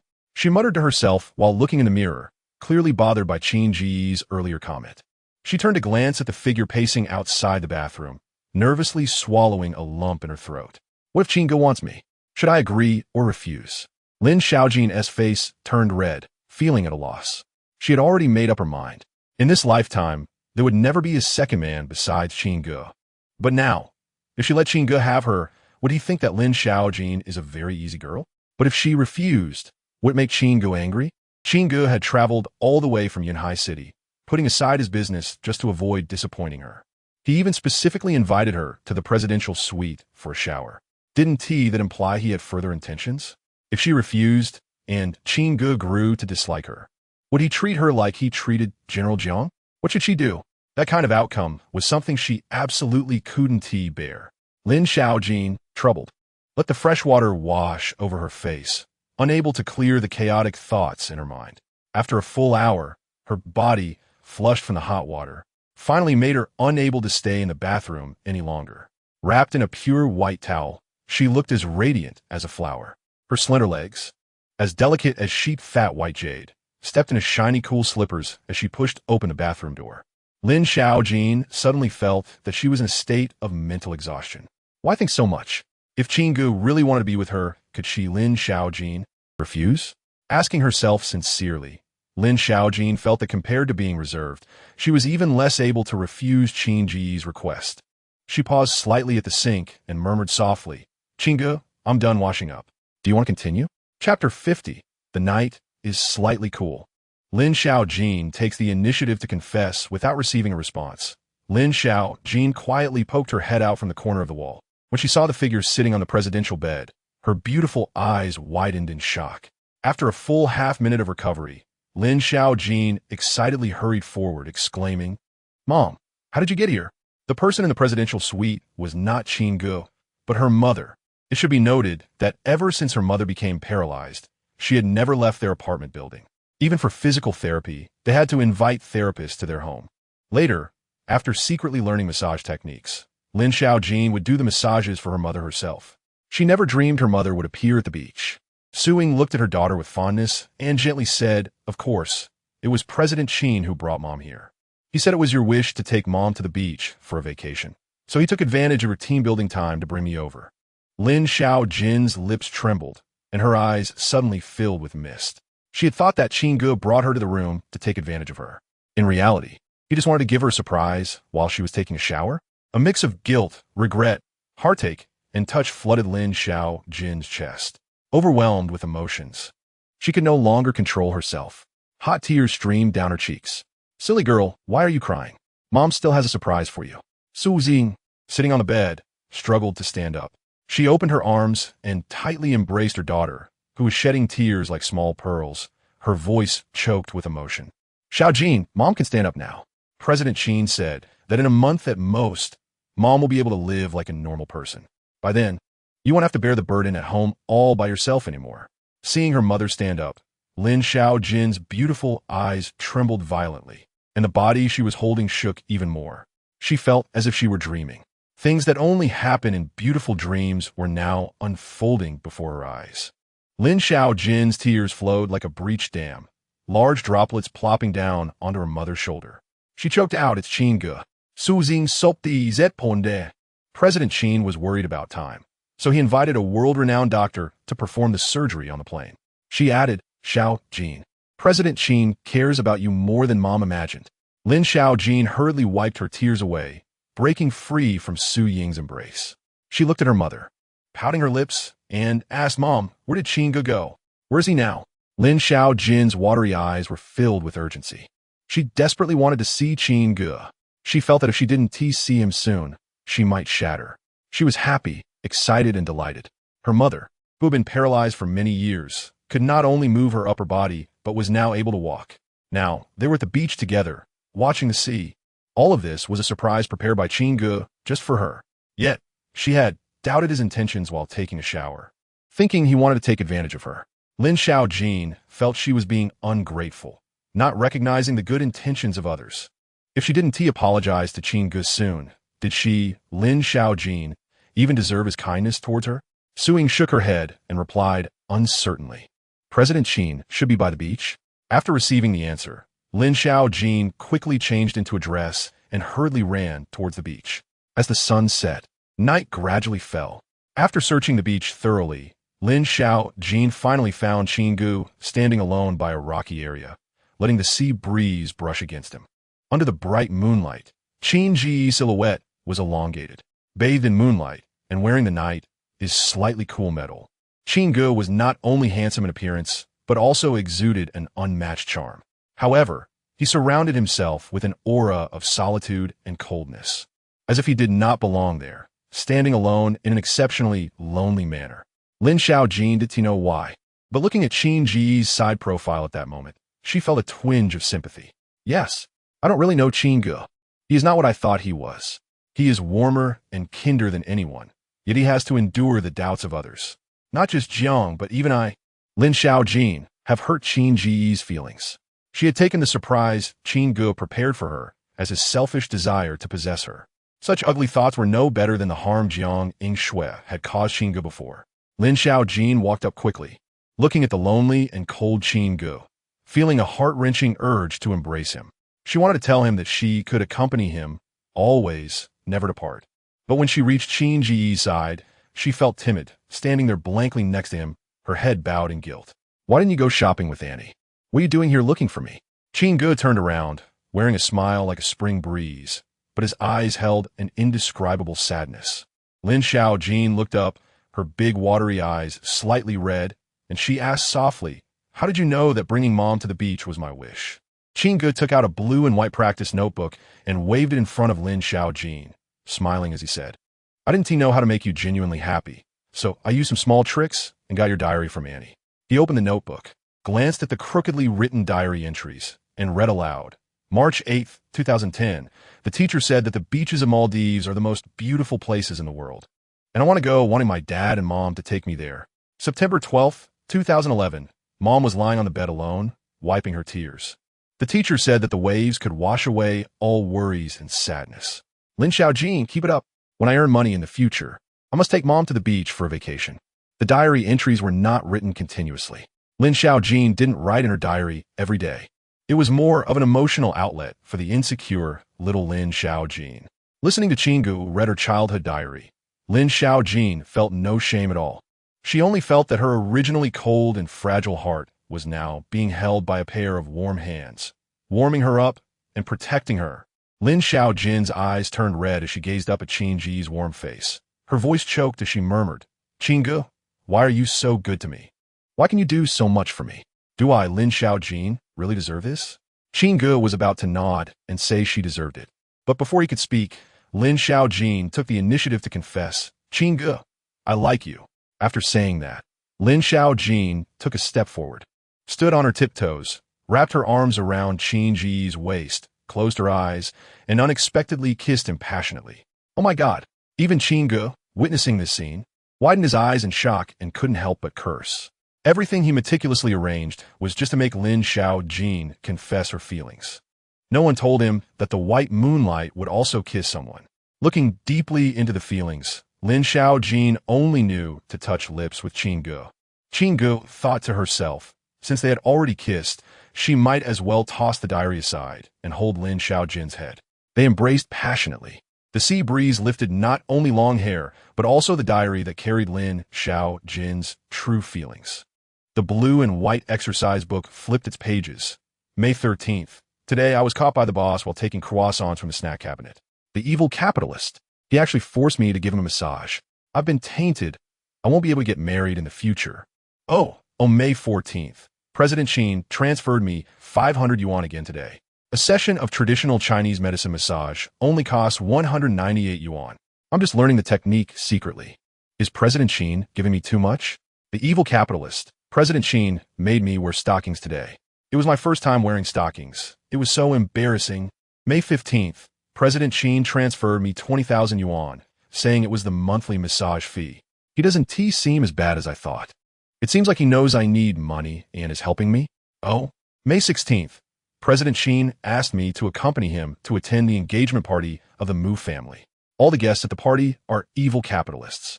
I feel like a mountain chicken thrown among a flock of peacocks. However, staying next to President Qin gives me a strong sense of security. May 18th, President Qin actually knows medicine. Mom's upper body can move now.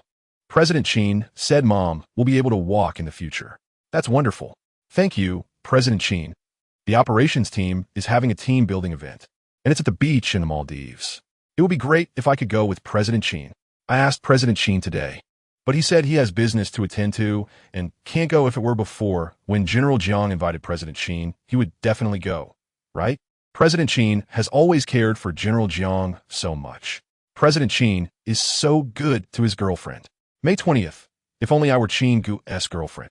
Chapter 51. Gains and losses by the beach. Lin Xiaojin excitedly and passionately embraced Qin Ge, kissing him as much as she could. She wished she could melt completely into his arms. She was pouring out the guilt in her heart, while also expressing the love that had unknowingly deepened within her. Ding! The daughter of fate, Lin Xiaojin, took the initiative to confess. Congratulations to the host for completing the 4th betting agreement. Reward: 1 chance for 100 consecutive draws. As the reward notification sounded, Qin Ge finally came to his senses and looked at Lin Xiaojin, who was nearly suffocating in his embrace, her eyes rolling back. He had forgotten that Lin Xiaojin was just an ordinary person. How could she withstand such a long kiss? After drawing a CPDD in her mouth, he quickly pulled away. Lin Xiaojin, feeling weak, slumped in Qin Ge's arms, exhaling like orchids, hurriedly opening her mouth to breathe in fresh air. Are you silly? Planning to suffocate yourself? Qin Ge poked Lin Xiaojin's forehead, reproaching her in a not-so-kind tone. Holding Qin Ge's waist, Lin Xiaojin inhaled the captivating scent, feeling the warmth of his chest, and could hear his steady heartbeat. With a flushed face, she mumbled in a muffled voice, "I don't want to disappoint you." How could she know how to kiss a boy? She had never had such an experience before. Just now, she had kissed him impulsively, unable to control her emotions. When she couldn't hold it anymore, she opened her eyes to see Qin Ge with his eyes tightly closed. So she mustered her courage and dove back in. Who knew Qin Ge could kiss for so long?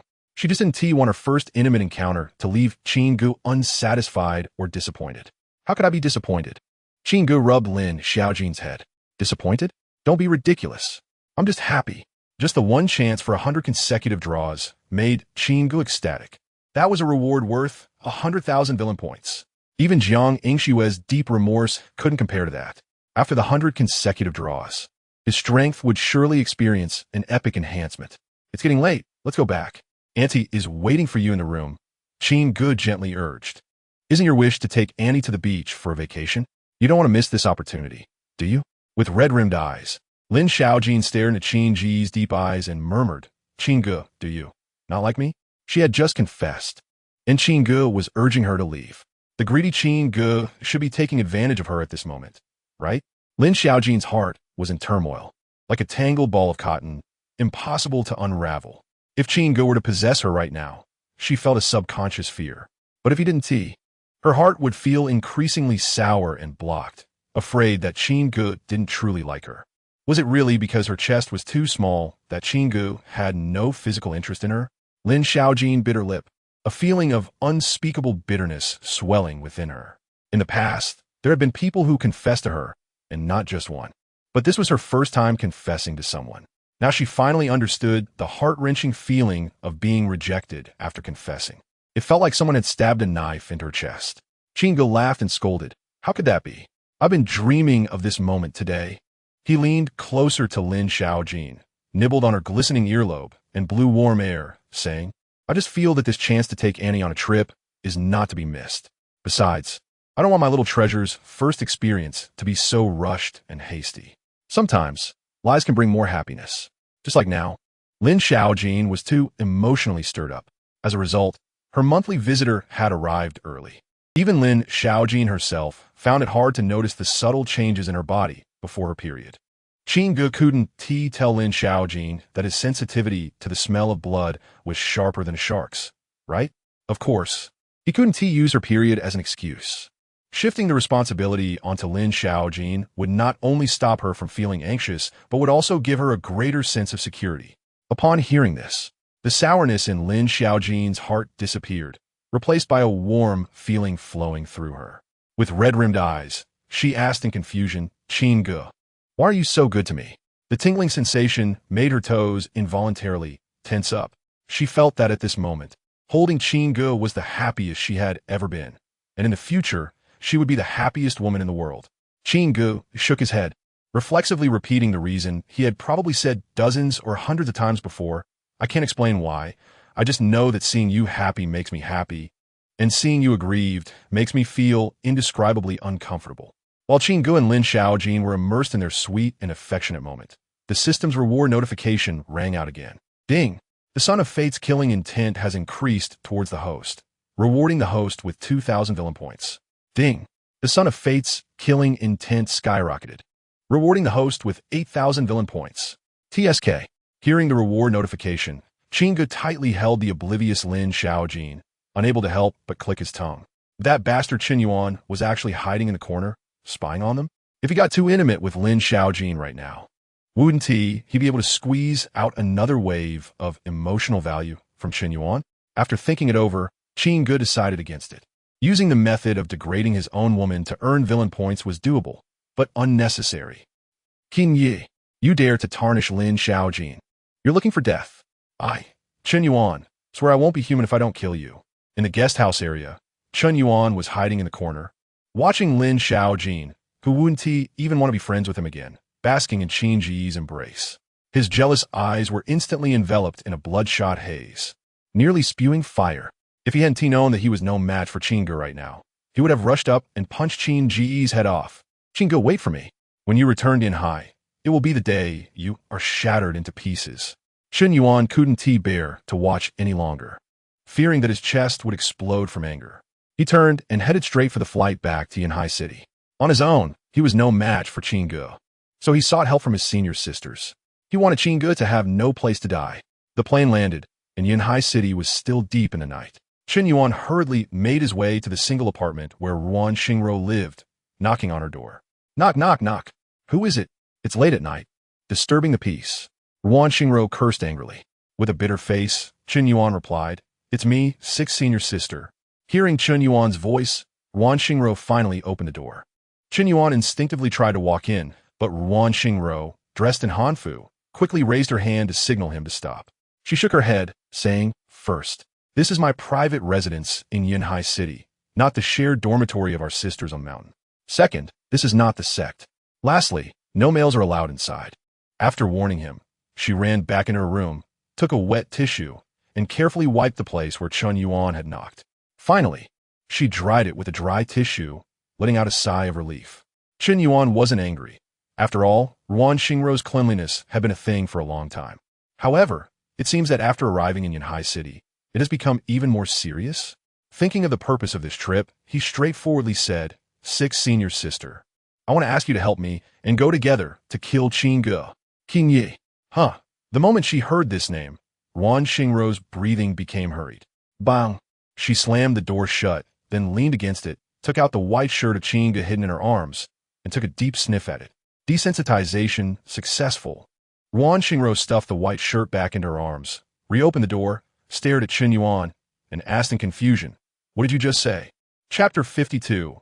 Paternity test results. Chen Yuan clenched his fists and gritted his teeth, saying, Sixth senior sister. Qin Ge broke sister Huan's leg and also crippled her brother. We are all from the same sect. How can I just stand by and watch? If Qin Ge doesn't die, I can't find peace. Ruan Xingro rolled her eyes and replied irritably, That's a matter for the Qin family. What does it have to do with you, Chen Yuan? Besides, Qin Zhou was never a good person. Being crippled can be seen as Qin Ge doing a good deed. Furrowing her brows, she looked at the outraged Chen Yuan outside the door and disdainfully said, And, Chen Yuan, can you stop pushing all the responsibility on his sister Huan for everything? You could have kidnapped Jiang Yingxue yourself, yet you insisted that I do it just to avoid exposing your identity and still want to pursue her, right? Now that you've seen Qin Ge and Jiang Yingxue being affectionate, you're frustrated and want to seek help to deal with him? Mentioning the kidnapping made Ruan Xingro's anger rise inexplicably. If it weren't for Chen Yuan's hidden intentions, would she have suffered so badly at Qin Ge's hands? Ultimately, her current predicament was all due to Chen Yuan's lustful desires, forcing her to bear the consequences. Chen Yuan looked astonished. He never expected Sixth senior sister would say such things. Gritting his teeth, he sadly said, Sixth senior sister, do you really see me as such a selfish person? Ruan Xingro scoffed and retorted, Otherwise, in the sect, if it weren't for the strict rules of the master regarding male-female interactions, I suspect you would be thinking about staying in the same room with us sisters. Waving her hand to dismiss him, Ruan Xingro said, Just go. Don't disturb me while I'm working. If you don't like Qin Ge, just go deal with him yourself. You're a grown man. If you can't handle Qin Ge, why are you asking a woman for help? Have some dignity. Bang. Ruan Xingro slammed the door shut. She didn't want to waste any more words on Chen Yuan. What a joke. Asking her to go kill Qin Ge together? That was more like asking her to go to her death. How strong could Qin Ge be? She knew it all too well. Even teaming up with sister Huan would be like sending vegetables to the slaughter. Adding Chen Yuan would only mean one more corpse. There was no chance of winning. The key was that when she encountered Qin Ge, she hadn't even had the chance to act before he had her by the throat, leaving her completely immobilized. She had already lost face in front of sister Huan once. How could she fall in the same place twice? Until she completely overcame her physiological resistance to Qin Ge, she, Ruan Xingro, would never humiliate herself again. Thinking of this, Ruan Xingro took out Qin Ge's white shirt from her pocket. She held the unfolded shirt with both hands, brought it to her nose, and took a deep breath. 1 breath, 2 breaths, 3 breaths for breaths. She lovingly folded Qin Ge's white shirt and placed it inside her Hanfu's lining, frowning with an instinctive sense of panic in her heart, thinking, the scent is too faint. I don't know if I've overcome my physiological resistance to Qin Ge, or if the stimulation from this shirt is becoming weaker. Outside the door, Qin Yuan didn't hear Ruan Xingrou's murmurs. The sound of her scolding still echoed in his ears, and the corners of his mouth twitched uncontrollably. He never imagined that Ruan Xingrou would be so ruthless in her rejection, even nailing him to the pillar of shame. Mental cleanliness? What a crazy mindset. Qin Yuan snorted coldly, no longer wanting to make himself miserable, and turned to leave. Since Ruan Xingrou refused to help, he would go find Sister Huan Huan. Sister Huan Huan had entered the sect around the same time as him, and among the senior sisters, she had been particularly caring toward him. He even felt that Sister Huan Huan might have a slight liking for him. However, in the sect, with other senior sisters around, he didn't dare to act intimately with her. Now, they were in Yunhai City, and there was only one crazy Ruan Xingrou. Why should he worry so much? Seeking help from Sister Huan Huan would surely yield a positive response. Get out. We'll let you in. Who allowed you to cross the threshold of the Qin family? Get out. When Qin Yuan arrived at the Qin family, his first words in front of Qin Huan Huan were to accuse Qin Ge of being brutal and hinting that he might not be the son of Qin Hai. As a result, not only did he fail to win favor with Qin Huan Huan, but he also provoked her anger, and she delivered a fierce kick straight to his face. Qin Yuan quickly raised his arms to block. Bang! The impact of the kick against his arm made a muffled sound, and Qin Yuan was violently knocked back several meters, exiting the Qin family's main door. Sister Huan Huan, what did I say wrong? After staggering to regain his balance, Qin Yuan looked at the furious Qin Huan Huan, momentarily dazed by the kick. With bloodshot eyes, Qin Huan Huan pointed outside and shouted at Qin Yuan, "Disappear from my sight in 3 seconds. Otherwise, don't blame me for disregarding our sect friendship and taking your life." Gulp. Qin Yuan nervously swallowed a mouthful of saliva, feeling anxious. Could it be that the matter of Qin Zhou kidnapping Jiang Yingxue was somehow related to him? Had Sister Huan Huan attributed her brother's misfortune to him? Damn it. Qin Ge truly deserves to die. If it weren't for Qin Ge, how could he have suffered this unwarranted disaster? The murderous intent against Qin Ge surged in Qin Yuan's heart once again. Glancing at Qin Huan Huan, he saw that her anger showed no signs of abating, and he didn't dare to provoke her at this moment. With his arms aching, he quickly left the Qin family. Phew! It wasn't until Qin Yuan disappeared that Qin Huan Huan exhaled a breath of relief. She then took deep breaths of fresh air to calm her turbulent emotions. Deep in her eyes, there was an overwhelming fatigue. Earlier, she had taken her and Qin Zhou's blood for a paternity test. The result revealed they were half-siblings. This meant she could only be either the daughter of the same father or the same mother. Such a result was a devastating blow for her, who took pride in the Qin family and looked up to her father. She felt as if her previous life had been completely overturned. If it weren't for the tension in her heart, how could she have been so sensitive that she felt murderous intent just from Qin Yuan's words? Miss, the results are out. At that moment, a woman closely cultivated by Qin Huan Huan stepped forward, quietly slipping a report into Qin Huan Huan's hands. Gulp! Looking at the report in front of her, Qin Huan Huan felt her throat dry as she swallowed hard. She still held onto a glimmer of hope. Having done a paternity test again, using a strand of her father's hair. What if Qin Zhou was born from her mother's infidelity, and she was actually her father's biological daughter? The possibility seemed great. With the report in hand, Qin Huan Huan returned to her room, her heart racing as she slowly opened the letter. When she saw the conclusion at the end of the report stating not father-daughter relationship, it was like a thunderclap. The 5 words not father-daughter relationship shook her so hard that her delicate body trembled, and her jade-white legs seemed to lose sensation. She swayed unsteadily, almost collapsing to the ground. Chapter 53, Rainy Night Visit. Down and out Qin Huan Huan on the other side. By the beach bonfire, Qin Ge, who had just finished a barbecue with Lin Xiaojin and her daughter, was urged by Lin Xiaojin to board a private plane back to Yunhai City. The reason was that she couldn't delay important matters because of her. Qin Ge reluctantly agreed. After all, staying by the sea would only mean playing with Lin Xiaojin, which was not very useful. Lying on the comfortable big bed, just stretching lazily, Qin Ge heard the system notification sound. Ding! The son of fortune, Qin Yuan, has developed resentment towards the host, rewarding the host with 2,000 villain points. Ding! The son of fortune, Qin Yuan, has developed a breach of defense emotion, rewarding the host with 3,000 villain points. What happened to Qin Yuan over there in Yunhai City?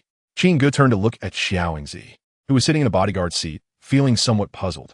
Wasn't Qin Yuan supposed to have returned to Yunhai City already? He and T had arranged for the framing incident that Xiao Ingzi was supposed to carry out. Why did Qin Yuan generously send him 5,000 villain points again? Xiao Ingzi, with her long legs crossed, put down her leg and sat up straight, saying seriously, President Qin, as soon as Qin Yuan returned to Yunhai City, he rushed to Wan Xingro's place, and after a quarrel, he was kicked out. His second stop was the Qin family, trying to persuade Qin Huan to kill you. But according to reliable informants, as soon as Qin Yuan stepped into the Qin family, he was sent flying out by a kick from Qin Huan. Qin Ge asked with a smile, "Has the paternity test report come out?" Xiao Ingzi nodded. Qin Yuan, in a sense, was quite talented. Qin Ge couldn't help but praise. Why choose to provoke Qin Huan at such a critical moment when her worldview and outlook on life were on the brink of collapse? Wasn't this just asking for trouble? Sending him 5,000 villain points for no reason made him feel somewhat touched. He wondered how much he could gain from eliminating Qin Yuan. While Qin Ge was lost in thought, he urged in his mind to open the system panel. System character panel. Host. Qin Ge villain points balance. 95,000 points title. Suit-clad thug. Physique. 381 charm. 99. Appearance 25. Temperament 25. Physique 25. Wealth and character 24. Abilities. Survive. Gunfighting. Immune to poisons. Thousand face shadow. Eye of detection. Flesh to bone system space. 100 continuous draws 1. Body strengthening pills 12. Turtle shell lock. Cool night metal system all. Open unknowingly. The villain points had reached 95,000 points, which rounded up was enough for another 100 continuous draws. Qin Ge looked at the substantial villain points balance with great satisfaction. However, he didn't plan to use these balances for now. After all, the system mall had already opened. Body strengthening pills and other elixirs were all clearly priced. However, the prices were not very cost-effective. Moreover, Qin Yuan and Wan Xingro currently posed no threat to him, so there was no need for him to raise his physique. What if he drew something? Start the 100 continuous draws. With Qin Ge's command, the lottery will spin rapidly. Ding! Congratulations to the host for obtaining body strengthening pill 1. Ding! Congratulations to the host for obtaining body strengthening pill 2. Ding! Congratulations to the host for obtaining body strengthening pill 19. Ding! Congratulations to the host for obtaining body strengthening pill 1. Ding! Ding! Congratulations to the host for obtaining body strengthening pill 28. Ding! Congratulations to the host for participating in the lottery. Ding! Ding! The host has drawn 35 times in a row without winning, rewarding the host with a big safety net titled Desperado. Ding! Congratulations to the host for obtaining Comfort Pill 1. Ding! Congratulations to the host for obtaining Comfort Pill 2. Ding! Congratulations to the host for obtaining Comfort Pill 12.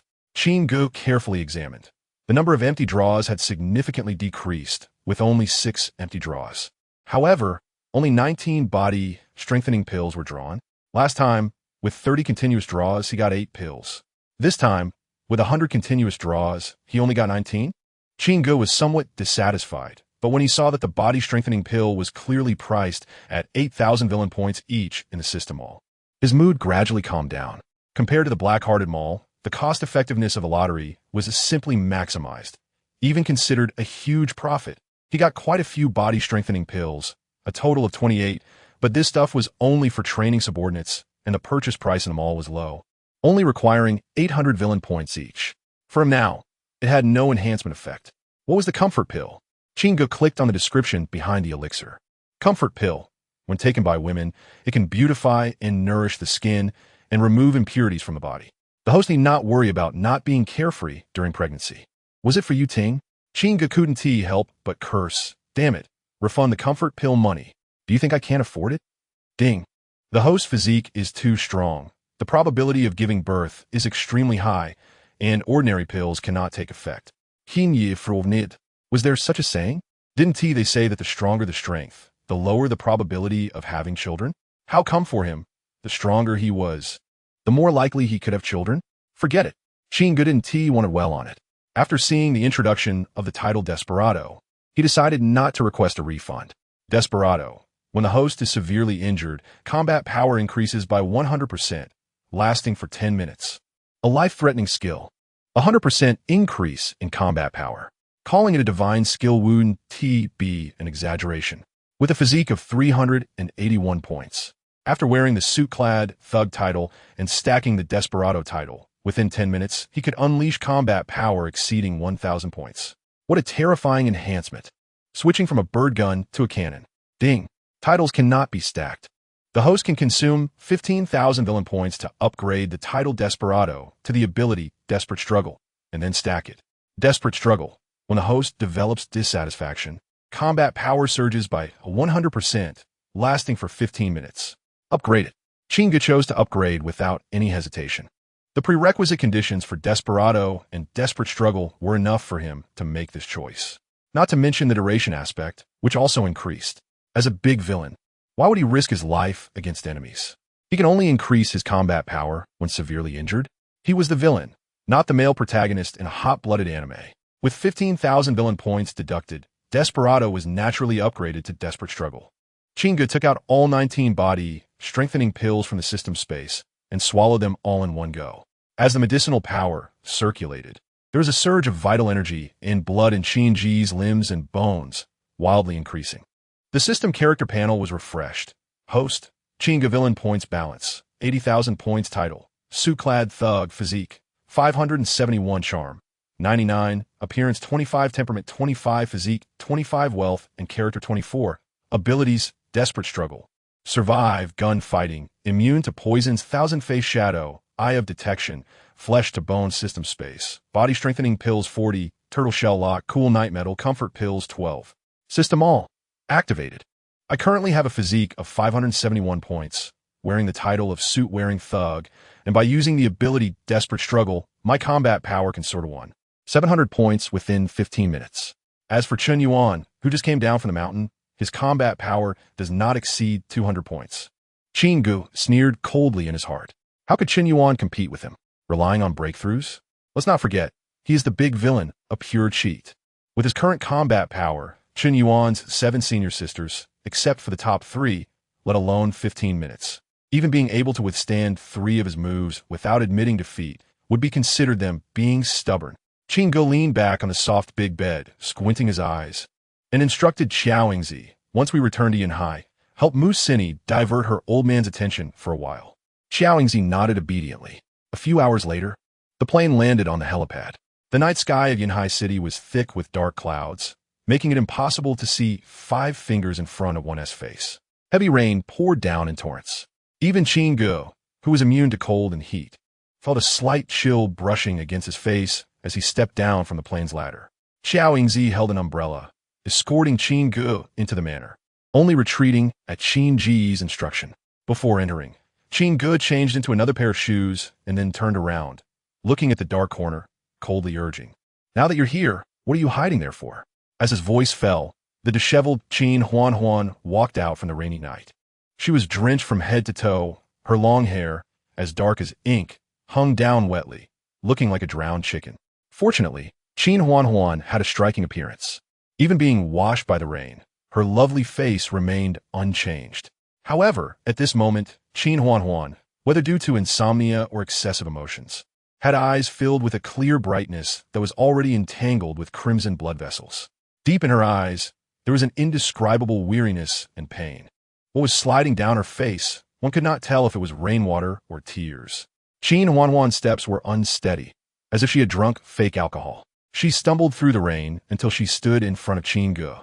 She raised her eyes, and the scorching tears accelerated the flow of rainwater down her exquisite face. Why?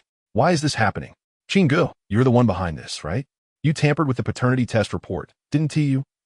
Qin Huan seemed to have gone mad. She tightly grabbed Qin Ge's arm and roared hysterically. How could I not be my father's daughter? How could I be an illegitimate child from outside? Qin Ge, this is all your scheme, right? Slap. Qin Ge retaliated with a loud slap to Qin Huan's face, rolling his eyes as he said, "Did a donkey kick your brain? How would I know where you want to get the test report? How could I tamper with it?" Hilarious. Of course, Qin Huan was not of the Qin family bloodline. If she had the Qin family's blood, how could he verify certain things and the effects of the Xiaoyao pill on her tonight? Chapter 54. Little succubus Qin Huan. Why is this happening? Qin Huan clutched her head with both hands, her face filled with pain, tears streaming down like rain. She couldn't believe the truth about her origins. Even more, she didn't want to believe it. Since she was young, She had been very dissatisfied with some of her mother and brother's behaviors and attitudes. She didn't want to humiliate the dignity of the Qin family servants, nor did she enjoy that kind of superiority complex. Fortunately, her father led her onto the right path, teaching her how to remain calm and how to interact peacefully as a young lady of the Qin family without harming others. Because of this, she was able to gain the favor of Elder Yi, to be treated well by her senior sisters in her sect, and to be cherished by her master. It's no exaggeration to say that her father was the guide in shaping her correct worldview. But now she discovered the shocking truth. She was not her father's daughter, just a bastard child born from her mother's infidelity. Everything she consumed, used, and spent was all given by her father. Even the opportunity to enter her sect was a favor her father had asked Elder Yi for. Her dream was to revitalize the Qin family, to bring glory to her father. Yet now, as a bastard, what qualifications did she have to talk about these things? To bring glory? To earn face? What qualifications did she, Qin Huan, have to appear before her father? How do you know all this? Even Dad couldn't find out these secrets. How did you learn? Qin Huan glared at Qin Ge with red, tear-filled eyes, questioning angrily. Qin Ge stepped forward and heavily patted Qin Huan's fair, smooth face, sneering. You need to recognize your current identity. All these years, you three women have been enjoying everything in the Qin family, and it was all a deception. In reality, it is you Qin Huan who owes me, Qin Ge. What qualifications do you have to shout at me? Lu Mei and Qin Zhou would never feel guilty. But Qin Huan was different. She was the daughter of destiny, with a righteous character and a strong sense of justice. How could such a self-righteous Qin Huan be a fake rich girl without feeling guilty upon learning the truth? Why would Qin Ge waste such a once-in-a-lifetime opportunity to point fingers from the moral high ground? Questions should be asked with an attitude of seeking guidance. Qin Ge tossed a little succubus outfit to Qin Huan and casually said, "If you want to know the truth, change into clean clothes and come to my room. Don't dirty the floor." Qin Huan caught it and looked at the shiny little black dress in her hands, biting her teeth in shame and anger. "How can I wear this?" "Don't wear it, then get lost." Qin Ge went upstairs without looking back. Knock, knock. About a quarter of an hour later, there was a knock at the door. Soon after, Qin Huan, now dressed in the little succubus outfit, walked in with a flushed face. The pure black, shiny dress highlighted her tall and graceful figure perfectly. A black, shiny collar was fastened around her long, fair neck, with two black strings connecting to the inner lining of the dress, lifting her proud chest. The buckle-style waist belt tightened her waist to the point of being unbearable, and the constraint of this belt made her alluring figure even more prominent, forcing her to wrap her arms, clad in shiny half-sleeves, around her chest. The lower half was a short skirt with a puffy crinoline, covering everything with the skirt support, making the short skirt seem like mere decoration. Below there were two long, smooth legs, white as if they had died 3 days ago. One of those long legs had a black tie with silver butterflies just above the knee. The succubus body. Observing the extremely embarrassed Qin Huan, Qin Ge couldn't help but exclaim in admiration, as he had expected this. He never thought that Qin Huan would look so good in the succubus outfit. It was absolutely ridiculous. If this were Earth in his previous life, just based on this cosplay of a succubus, Qin Huan could definitely gain millions of fans. Without any beauty filters, Qin Ge felt like he would want to add a few billion more fans for her. The allure was unimaginable.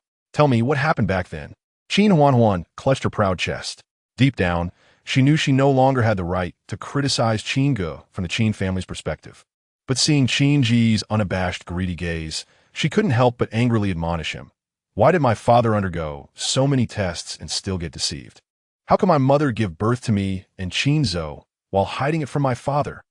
She felt something was off. The idea that either she or Qin Zhou was not her father's child seemed like a fairy tale. Yet reality told her that both she and Qin Zhou were born from her mother's infidelity.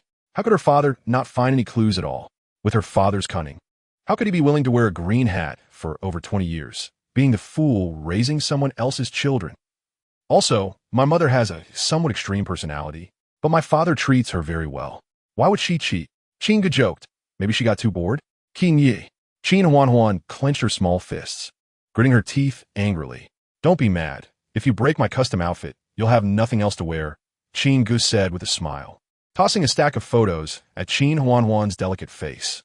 Then he teased, I forgot to tell you, not long ago, Lu Mei wanted to recruit me as a client. Qin Huan ignored him. She picked up the photos and flipped through them one by one. As she looked at each photo, her gaze trembled. The female lead in the photos was always Lu Mei, but the male leads were all different. Some photos even had several male leads together. This is impossible. My mother can't be the kind of person you say she is. Qin Huan broke down and tore the photos apart. Qin Ge teased. Perhaps one of them is your real father. His gaze increasingly shamelessly scanned the fair skin of Qin Huan under the succubus outfit, mocking. As for whether it's true or not, shouldn't you have made a decision in your heart already? If Lu Mei didn't have something on me, how could she behave so unusually? Qin Huan's breathing became increasingly rapid. Her full chest rose and fell violently, causing the black tie connecting to the collar to be pulled tightly, as if it couldn't bear the burden. Her mind was a chaotic mess, like a pile of mush. She had thought about the severity of the situation, but never imagined it would be so dire. All her life, Qin Huan had seen herself as superior. Yet now she didn't even know who her biological father was. In fact, she was under her mother's scheme, a parasite sucking the blood of the father she respected for over 20 years. Ding! The daughter of destiny, Qin Huan, emotionally collapsed, rewarding the host with 8,000 villain points. As the reward arrived, Qin Ge looked at the increasingly alluring Qin Huan under the little succubus outfit, excitedly patting the soft big bed, urging, "Now that I've told you the truth, shouldn't you repay me with gratitude?" He smiled more and more wickedly as he threatened, "Miss Huan, you wouldn't want anyone to know that you are not Qin Hai's daughter, right?" Chapter 55. This old ding is quite useful. Qin Huan raised her face. Her beautiful eyes filled with self-mocking sorrow. She stared at Qin Ge and said with a cold smile, "Qin Ge, you really think too little of me. Qin Huan, do you think that after knowing the truth, I would try to cover it up? Since the truth is out, what face do I have left to see my father? What qualifications do I have to revitalize the Qin family? What meaning is there for me to live in this world? There is no greater sorrow than a dead heart." Just thinking about these things made Qin Huan feel humiliated. She would rather die than be threatened by Qin Ge. For her now, death was merely a form of relief. Qin Ge was not surprised. He glanced sideways at the already dead-hearted Qin Huan and said playfully, "You want to die? I want to stop you. But have you thought about what will happen to Lu Mei and Qin Zhou if you die? No matter how you look at it, they're your mother and brother, right? When Qin Hai learns the truth, what kind of brutal retaliation will Lu Mei and Qin Zhou face?" Qin Huan closed her eyes in sorrow. There is a cause for every effect. All of this was self-inflicted. Impressive. This mentality is truly that of the just and righteous daughter of fortune. Qin Ge couldn't help but feel emotional. Is she really not planning to care about Lu Mei and Qin Zhou's lives? Does she tacitly agree that they deserve to die? Qin Ge continued, "If you commit suicide now, no matter where you die, Chun Yuan will surely use your death to summon your senior sisters from your sect, even your master, to come and kill me. You should guess the kind of power I have behind me, since Qin Hai has been kept in the dark for so long. When a conflict breaks out, and your entire sect is wiped out, what will you do? Lu Mei and Qin Zhou may deserve to die. But do your senior sisters and your master, who taught you martial arts, also deserve to die?" Qin Huan's breath hitched. Fear appeared in her beautiful eyes. Qin Ge was right. Chun Yuan had previously wanted to invite her to kill Qin Ge. If she committed suicide and Chun Yuan found out with his personality, he would definitely do something like that. Even if her sect was wiped out because of her, she would die with her eyes open. In that case, I will kill Chun Yuan. Qin Huan turned her head, ready to kill Chun Yuan. She planned to bring Chun Yuan's corpse back to her sect and commit suicide publicly. Enough. Qin Ge rubbed his temples in frustration. What on earth is in Qin Huan's head? She's so intent on dying. What is wrong with letting him have a little fun before she dies? So stingy. Qin Ge sighed and ultimately decided to use old Deng as an excuse, displeasedly saying to Qin Huan, "Before you die, let's settle the debts your mother and you owe to the Qin family." Qin Huan, who was about to leave, paused and turned back, deeply agreeing. "What you said makes sense. Name a number, and I will go rob it. When the storm passes, you can pass it to my father." She owed her father so much. It would be best if she could repay some of it before she died. Along the way, she could also kill a few despicable wealthy men. Qin Ge shook his head. "The debt I'm talking about isn't your expenses over the years. The whole Yunhai City knows that Qin Hai has 2 sons and a daughter, and now 2 of them are born from Lu Mei's affair. How will outsiders view Qin Hai, and how will they view the Qin family? You and your mother owe the Qin family 2 heirs. This is indisputable, right? Don't you plan to repay it? Qin Huan angrily said. How can I repay that? I've heard of repaying money, but I've never heard of repaying heirs. Qin Ge shrugged nonchalantly. Just give birth to 2 heirs for the Qin family. Lu Mei and Qin Hai can't be relied on anymore. He stared directly at Qin Huan's waist-length short skirt. But considering that you used to call me brother, I can help you. Qin Huan, filled with shame and anger, nearly bit her teeth to pieces. Qin Ge, how can you be so shameless? Isn't it you who is shameless? Qin Ge shifted his gaze away from Qin Huan's waist-length short skirt, examining her beautiful eyes filled with shame and anger. This is mutually beneficial. Are you sure you don't want my help? You know my relationship with Qin Hai has long since broken. Even if you die, I won't take over the lifelong efforts of Qin Hai. And now, Qin Hai is no longer able to have children. Are you really willing to watch your respected father, who has dedicated himself to raising you for over 20 years, see all his hard work go to waste? Can you bear to let Qin Hai, who has worked all his life, end up like a lonely old man? A smile played at the corners of Qin Ge's mouth, his eyes filled with mischief. He didn't persuade any further, giving Qin Huan time to think. Isn't she supposed to respect Qin Hai and want to repay him? He wanted to see whether Qin Huan's desire for death was stronger or her feelings of gratitude towards Qin Hai. In a daze, Qin Huan exhaled a breath of relief, her rapid breathing gradually calming down.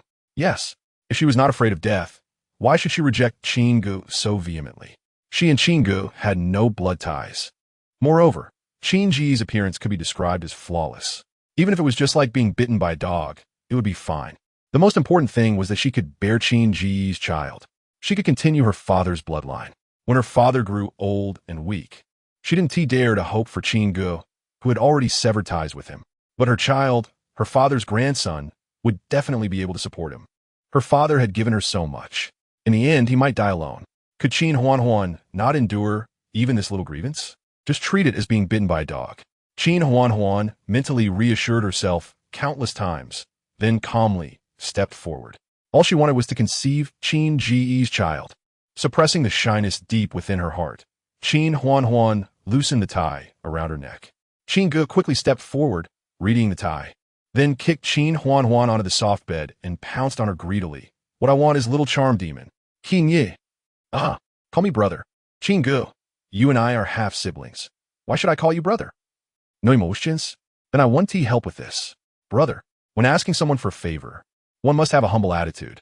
Now you want me to help you, but you aren't putting in any effort? Qin Ge couldn't help but sneer. What he wanted was little charm demon. If he encounters little charm demon, does he also have to do it himself? What kind of little charm demon would that be? With Qin Huan's skills, if he wanted a fish that could only bubble after landing, did he need to waste so much saliva? Qin Ge, don't go too far. No matter how much Qin Huan tried to suppress her emotions, at that moment, she couldn't hold back any longer. Just do as you see fit.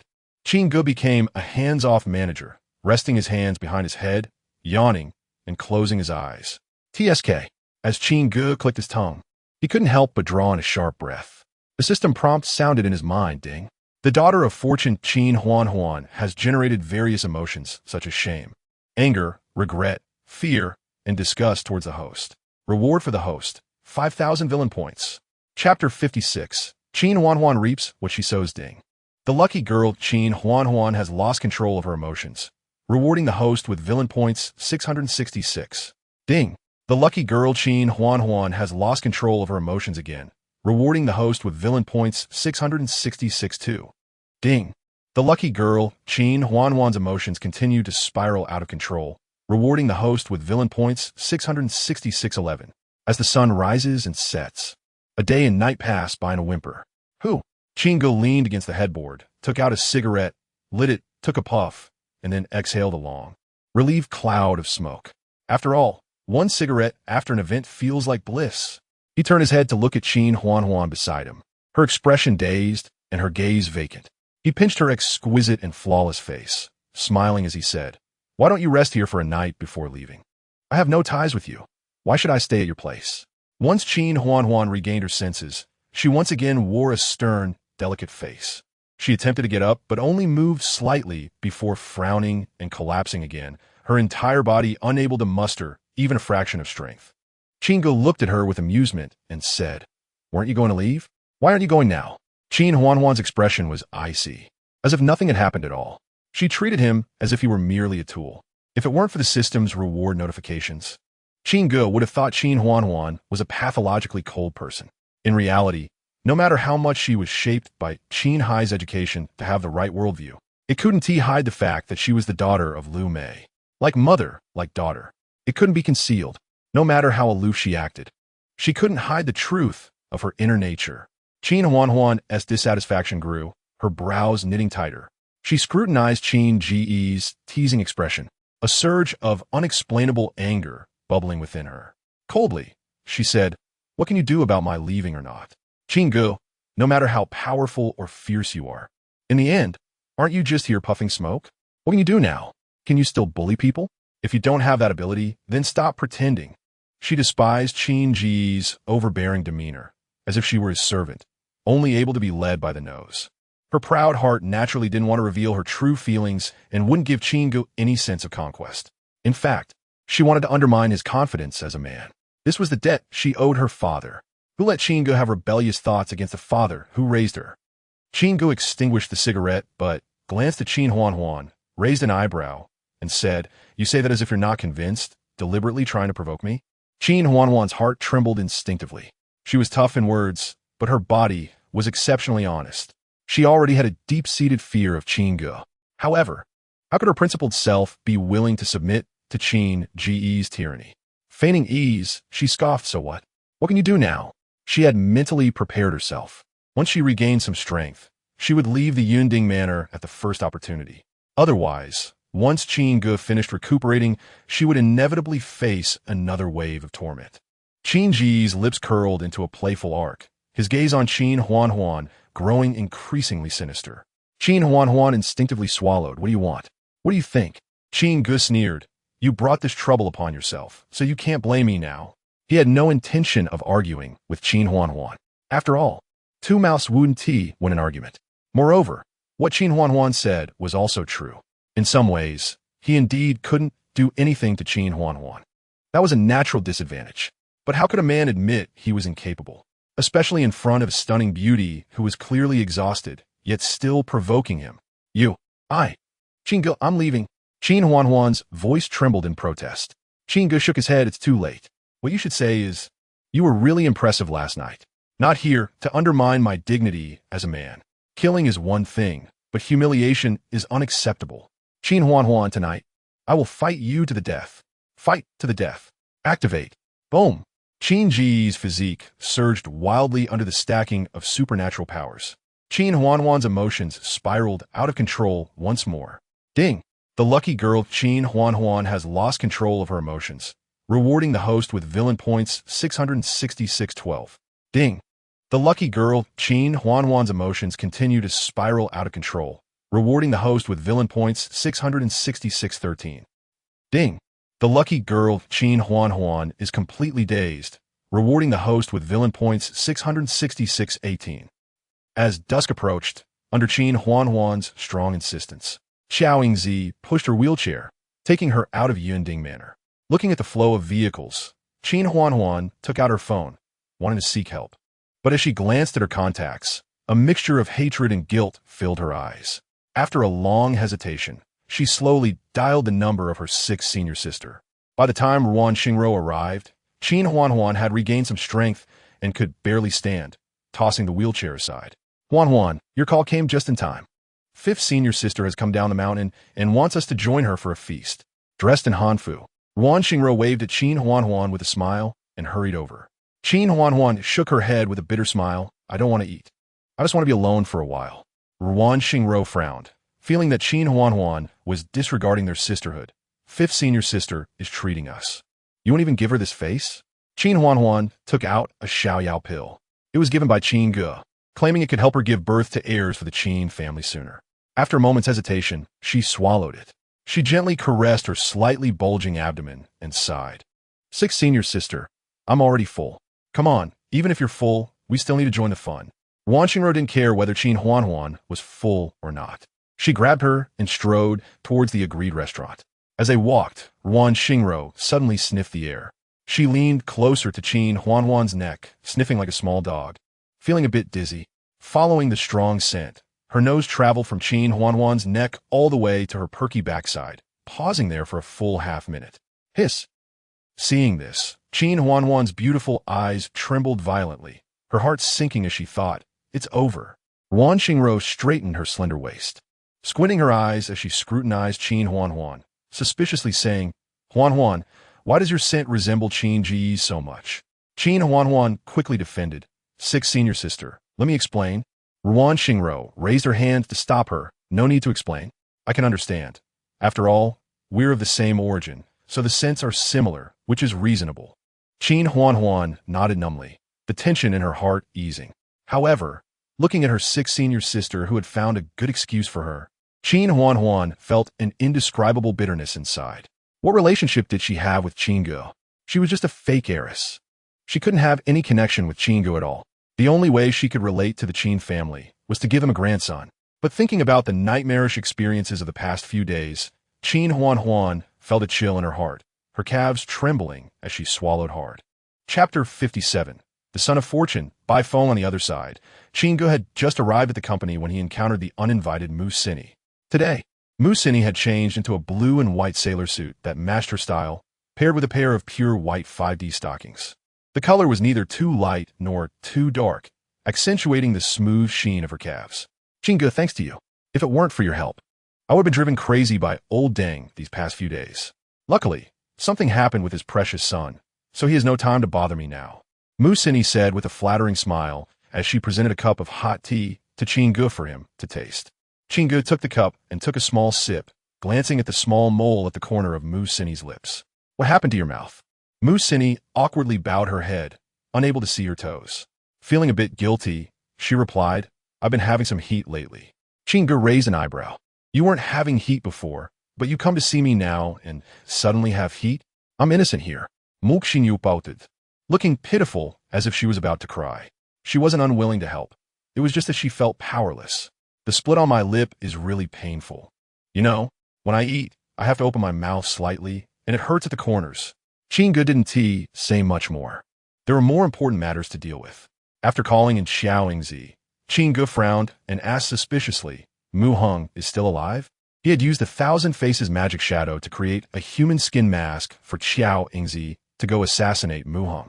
He intentionally left her with a way out and exposed only the side of her face, hoping to draw the Mu family's wrath onto Chen Yuan.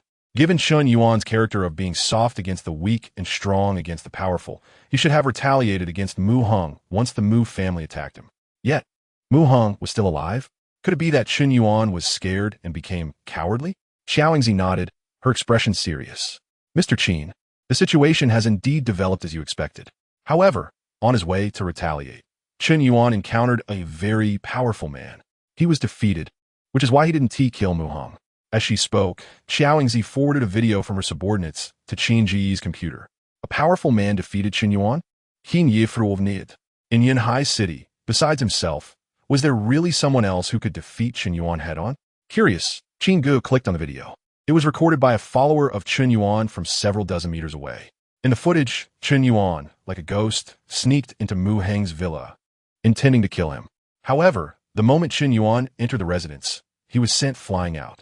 A resolute-looking man stepped out of Mu Heng's villa. His speed was so fast that even the recorded video couldn't capture his figure clearly. In just one encounter, he punched Chen Yuan away for over 10 meters. Chen Yuan spat out bright red blood, his face filled with terror, and then he fled without looking back. Chen Yuan's strength was nothing compared to this mysterious man. No wonder Chen Yuan's fifth senior sister came down from the mountain. It turned out that Chen Yuan encountered an opponent he couldn't defeat and had to call for help. Qin Ge's frown deepened. This was not scientific. Chen Yuan was the Son of Fortune. Apart from him, the great villain who could ignore the halo of the Son of Fortune. How could there be someone who could easily defeat Chen Yuan? Logically, even if he encountered an unbeatable enemy, Chen Yuan should have sustained minor injuries and left calmly, not looking so miserable as in the video. By phone, Mu Sini stared at the man in the video, surprised. "I know him. This guy's Bai Feng. He asked the abandoned child of the Bai family who was kicked out years ago. This guy is too strong. He even defeated a monster like Chen Yuan in one encounter." Qin Ge was slightly taken aback. Mu Sini actually knew this man? Just as he was about to ask Mu Sini about by phone, he heard the system's voice chime. Ding. Detected the son of fortune. The abandoned young master of a wealthy family. By phone. A new son of fortune? Qin Ge took a deep breath. This meant that in this world, there was not just one son of fortune, Chun Yuan, but also the abandoned young master by phone, and possibly others as well. Seeing by phone defeat Qin Yuan confirmed his earlier suspicion. The system's verification didn't surprise him too much. The more sons of fortune, the more targets he could exploit. Ding. The host can view Bai Feng's storyline, requiring 60,000 points of villain value. Qin Ge slowly exhaled, feeling the pinch. Let's check it out. He needed to grasp the development of the storyline in advance. It was essential knowledge for dealing with the sons of fortune. He couldn't just blindly clash with them, right? With the expenditure of 60,000 points of villain value. All the past and future storylines regarding Bai Feng flowed seamlessly into Qin Ge's mind. Not only Bai Feng, but even the new female protagonist of fortune began to emerge one after another in his mind. It took a full minute for Qin Ge to fully comprehend Bai Feng's information. He frowned, feeling displeased. Bai Feng's physical stats are as high as 800. Even in a life or death state, he can surge to nearly 1,000 points. To know, I've exhausted all my trump cards, and my combat power is barely over 700 points. As a great villain, I can't even reach twice Bai Feng's strength after using all my cards. If we were to face off directly, I might even get my clothes dirty or suffer light injuries. How is that even possible? Qin Ge was furious. With less than a 10% chance of winning. How is that different from seeking death? Ding. Detected a new son of fortune by phone. A limited time 1/10 discount flash sale in the store has started. The host can choose any item for 1/10 of the price. Qin Ge opened the store and gazed at the dazzling array of items. There were pills, divine abilities, and all sorts of strange items, most of which were priced below 50,000 points of villain value.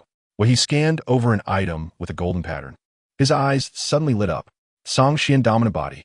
Original price, 299, 880 points. Current price, 29, 988 points. Song Xian Dominant Body. A special physique. The owner of this physique has inexhaustible energy, a strong and resilient body, completely ignores all damage below 2,000 points, and can reduce damage by up to 90 for attacks above 2,000 points. Even Qin Ge was left speechless. Wow, damage below 2,000 points is completely ignored. Bai Feng, who has refined his physique for 5 more years than Chun Yuan, even in a desperate state, has a combat power of at most 1,000 points. He is still far from 2,000 points. Doesn't that mean that after purchasing Song Xian Dominant Body, if I stand right in front of Bai Feng, this new son of fortune won't be able to break through my defenses? Just this? I'll buy it. Qin Ge made the decision without any hesitation. The original price was nearly 300,000 points of villain value, and with a 1/10 flash sale, just this price made up for the 60,000 points he spent to check the information. In fact, it was a huge profit, with the deduction of 29, 988 points of villain value. As his physique subtly transformed, Qin Ge waved to Qiao Yingzi, saying, "You can leave now." Once Qiao Yingzi left with her long legs, Qin Ge turned to Mu Sini, who was still watching the video with her ample bosom resting on the desk, and said with a knowing look, "Since we help each other, I helped you, so shouldn't you pay your dues?" Chapter 58. Bai Feng's sister takes the initiative to visit Ding, the daughter of fortune. Mu Sini was so angry that her chest hurt. Her emotional value fluctuated violently, rewarding the host with 2,000 villain points. An hour later, Mu Sini murmured to Qin Ge with resentment, "You have so many employees in your company. How can I go out in front of everyone?" She thought that having a fiery corner on her lips would help her avoid disaster. Who would have thought that Qin Ge would play so extravagantly? He even got her clothes dirty again. Qin Ge pointed to the lounge in the office and said, "There are sailor suits in there, similar to what you're wearing. Just change into one." Holding a teacup, Qin Ge retracted his gaze and took a sip of tea, a smile playing at the corners of his mouth. It turns out that the endless energy also has this kind of miraculous effect. The Zongxian body not only negates all damage below 2,000 points to his physique, but also reshapes his body. One must know that Qin Ge had fought fiercely in Yunding Manor for nearly 2 days and nights. Even a steel body would suffer losses.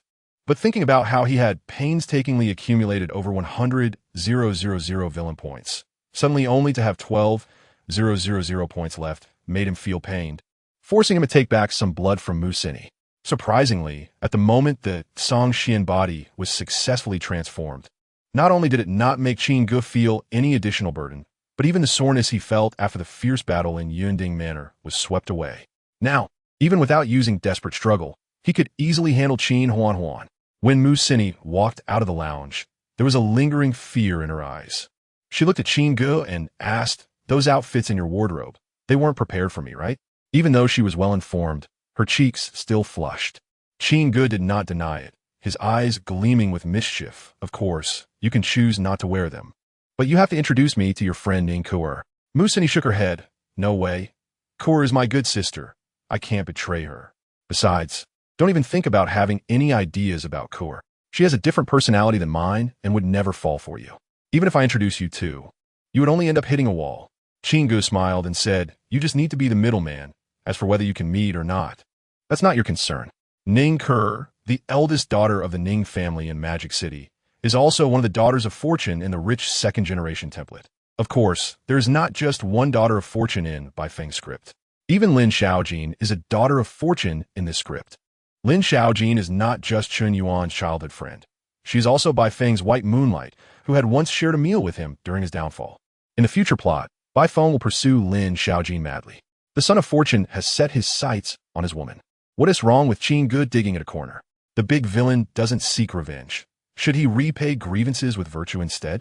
Mu Cini's big eyes rolled 3 times as she nodded. "I can create a chance for you two to meet, but if you get rejected, you can't take revenge on me." If it were someone else, she wouldn't want to push them into the fire pit. But Ning Kuer is special. Not to mention making friends with the opposite sex. Even Ning Kuer's parents find it hard to say a few words to her. Does Qin Ge want to take this opportunity to flirt? One could only say that he wouldn't turn back until he hit the wall. "Invite Ning Kuer out." Qin Ge waved his hand, dismissing Mu Cini. His fingers tapped rhythmically on the table, a smirk growing on his face, his expression increasingly playful. No wonder Lin Xiaojin's rewards were different, and there was a special betting agreement. After all the fuss, Lin Xiaojin is the daughter of fortune in both scripts. Not only Chun Yuan's childhood friend, but also the white moonlight in Bai Feng's script. It wasn't that surprising. After all, girls with Lin Xiaojin's personality are too rare. One couldn't even find one with a lantern in their past life. Any man who met her would surely develop feelings. It's just a pity that whether it was Chun Yuan or Bai Feng, Lin Xiaojin seemed like the moon in the water, unreachable. From a moment Lin Xiaojin confessed to him, it was already destined that there would be no second person in her heart. Knock knock. Shortly after Mu Cini left, the door to the chairman's office was knocked on again. "Guomin." After Qin Ge called out, the door was slowly pushed open. A stunning beauty dressed in a small suit and a fitted skirt walked in, twisting her slender waist. "Mr. Qin, this is the business report from our company's business district that requires your signature." Bai Jing walked in gracefully, swaying her slender waist, and stood opposite Qin Ge. She slightly bent down, pushed the business report in front of Qin Ge, raised her face, and with a smile, tucked the loose strands of hair behind her ear, softly saying, "Mr. Qin, I have compiled the report for you. You can sign it after reviewing it." Qin Ge took the report and examined Bai Jing's exquisite face. An oval face, bright eyes, a prominent nose, and lips painted with bright red lipstick, making her appear even more vibrant. She wore a standard professional outfit, a fitted suit with a white shirt inside, paired with a fitted skirt and sheer black stockings. She also wore a pair of studded Valentinos. Just her fiery figure was enough to drive many men crazy.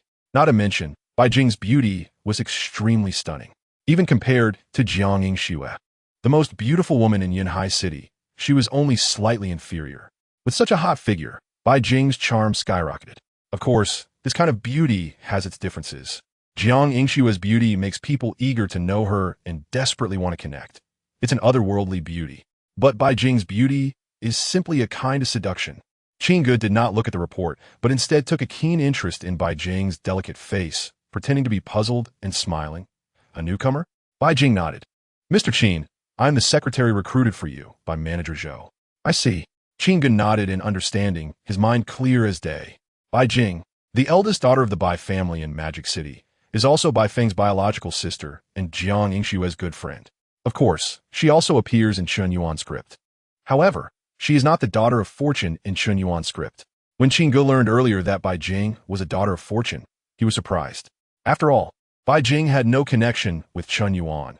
She shouldn't be related to the daughters of fortune. Now, he was already well aware. She is the daughter of fortune in Bai Feng's script. Qin Ge quickly signed his name on the report and then pushed it back to Bai Jing, grinning mischievously. After signing, I have nothing else to do as chairman.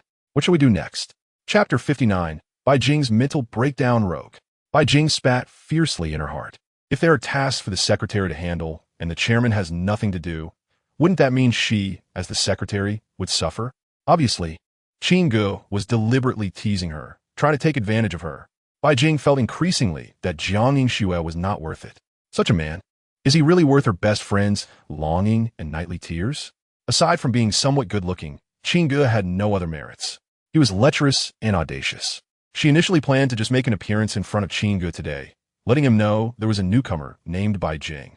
This would also make it easier for her to expose Qin Ge's ugly nature in the future as she got closer to him.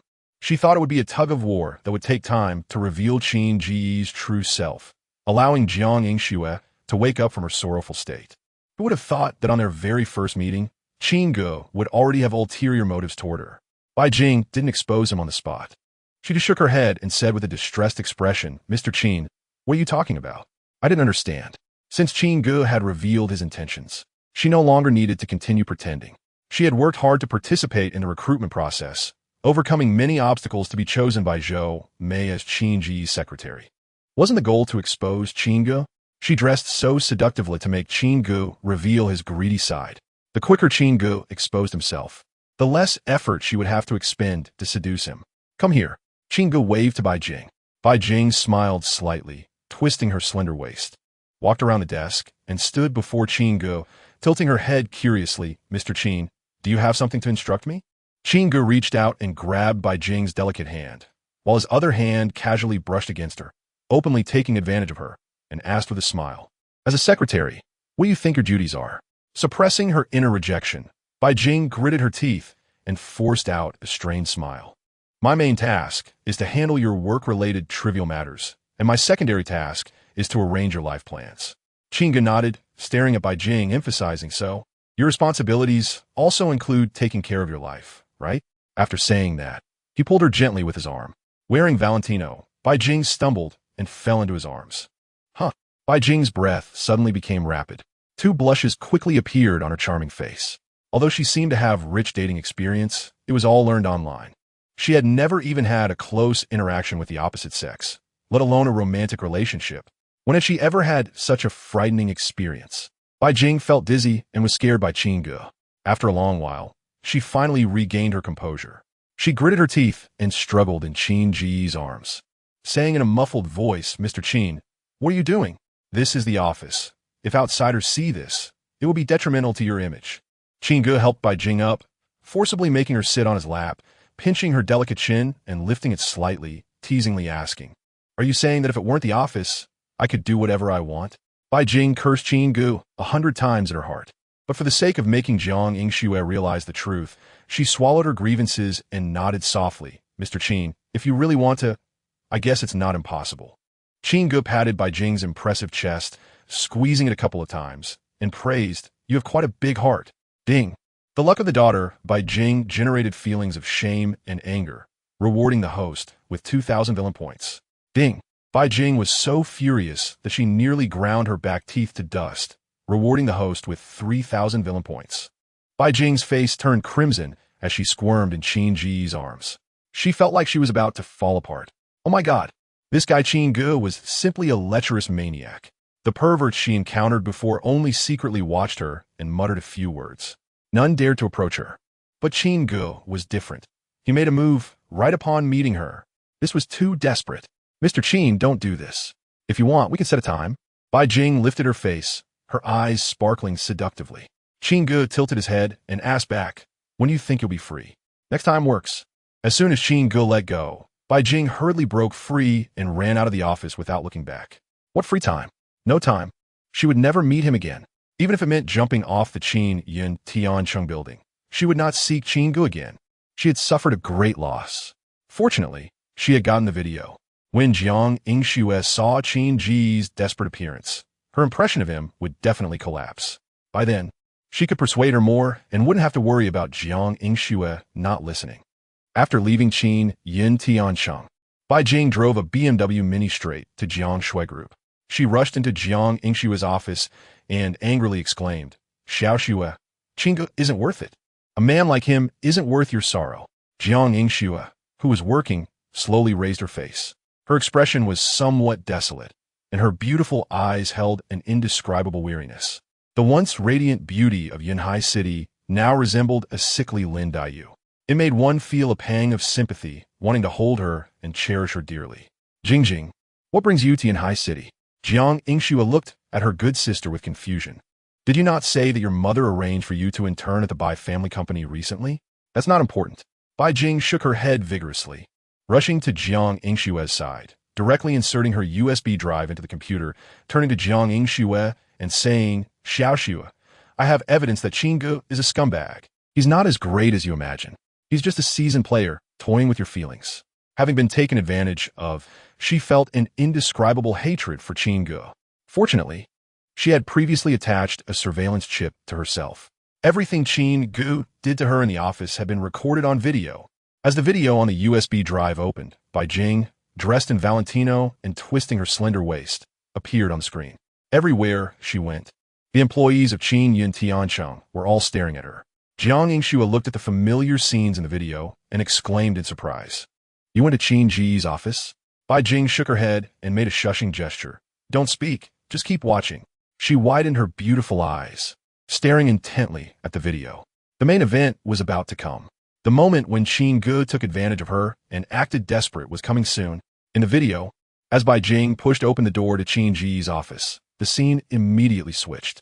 "Banana, a banana, your feeling is really wonderful. What the hell? What happened?"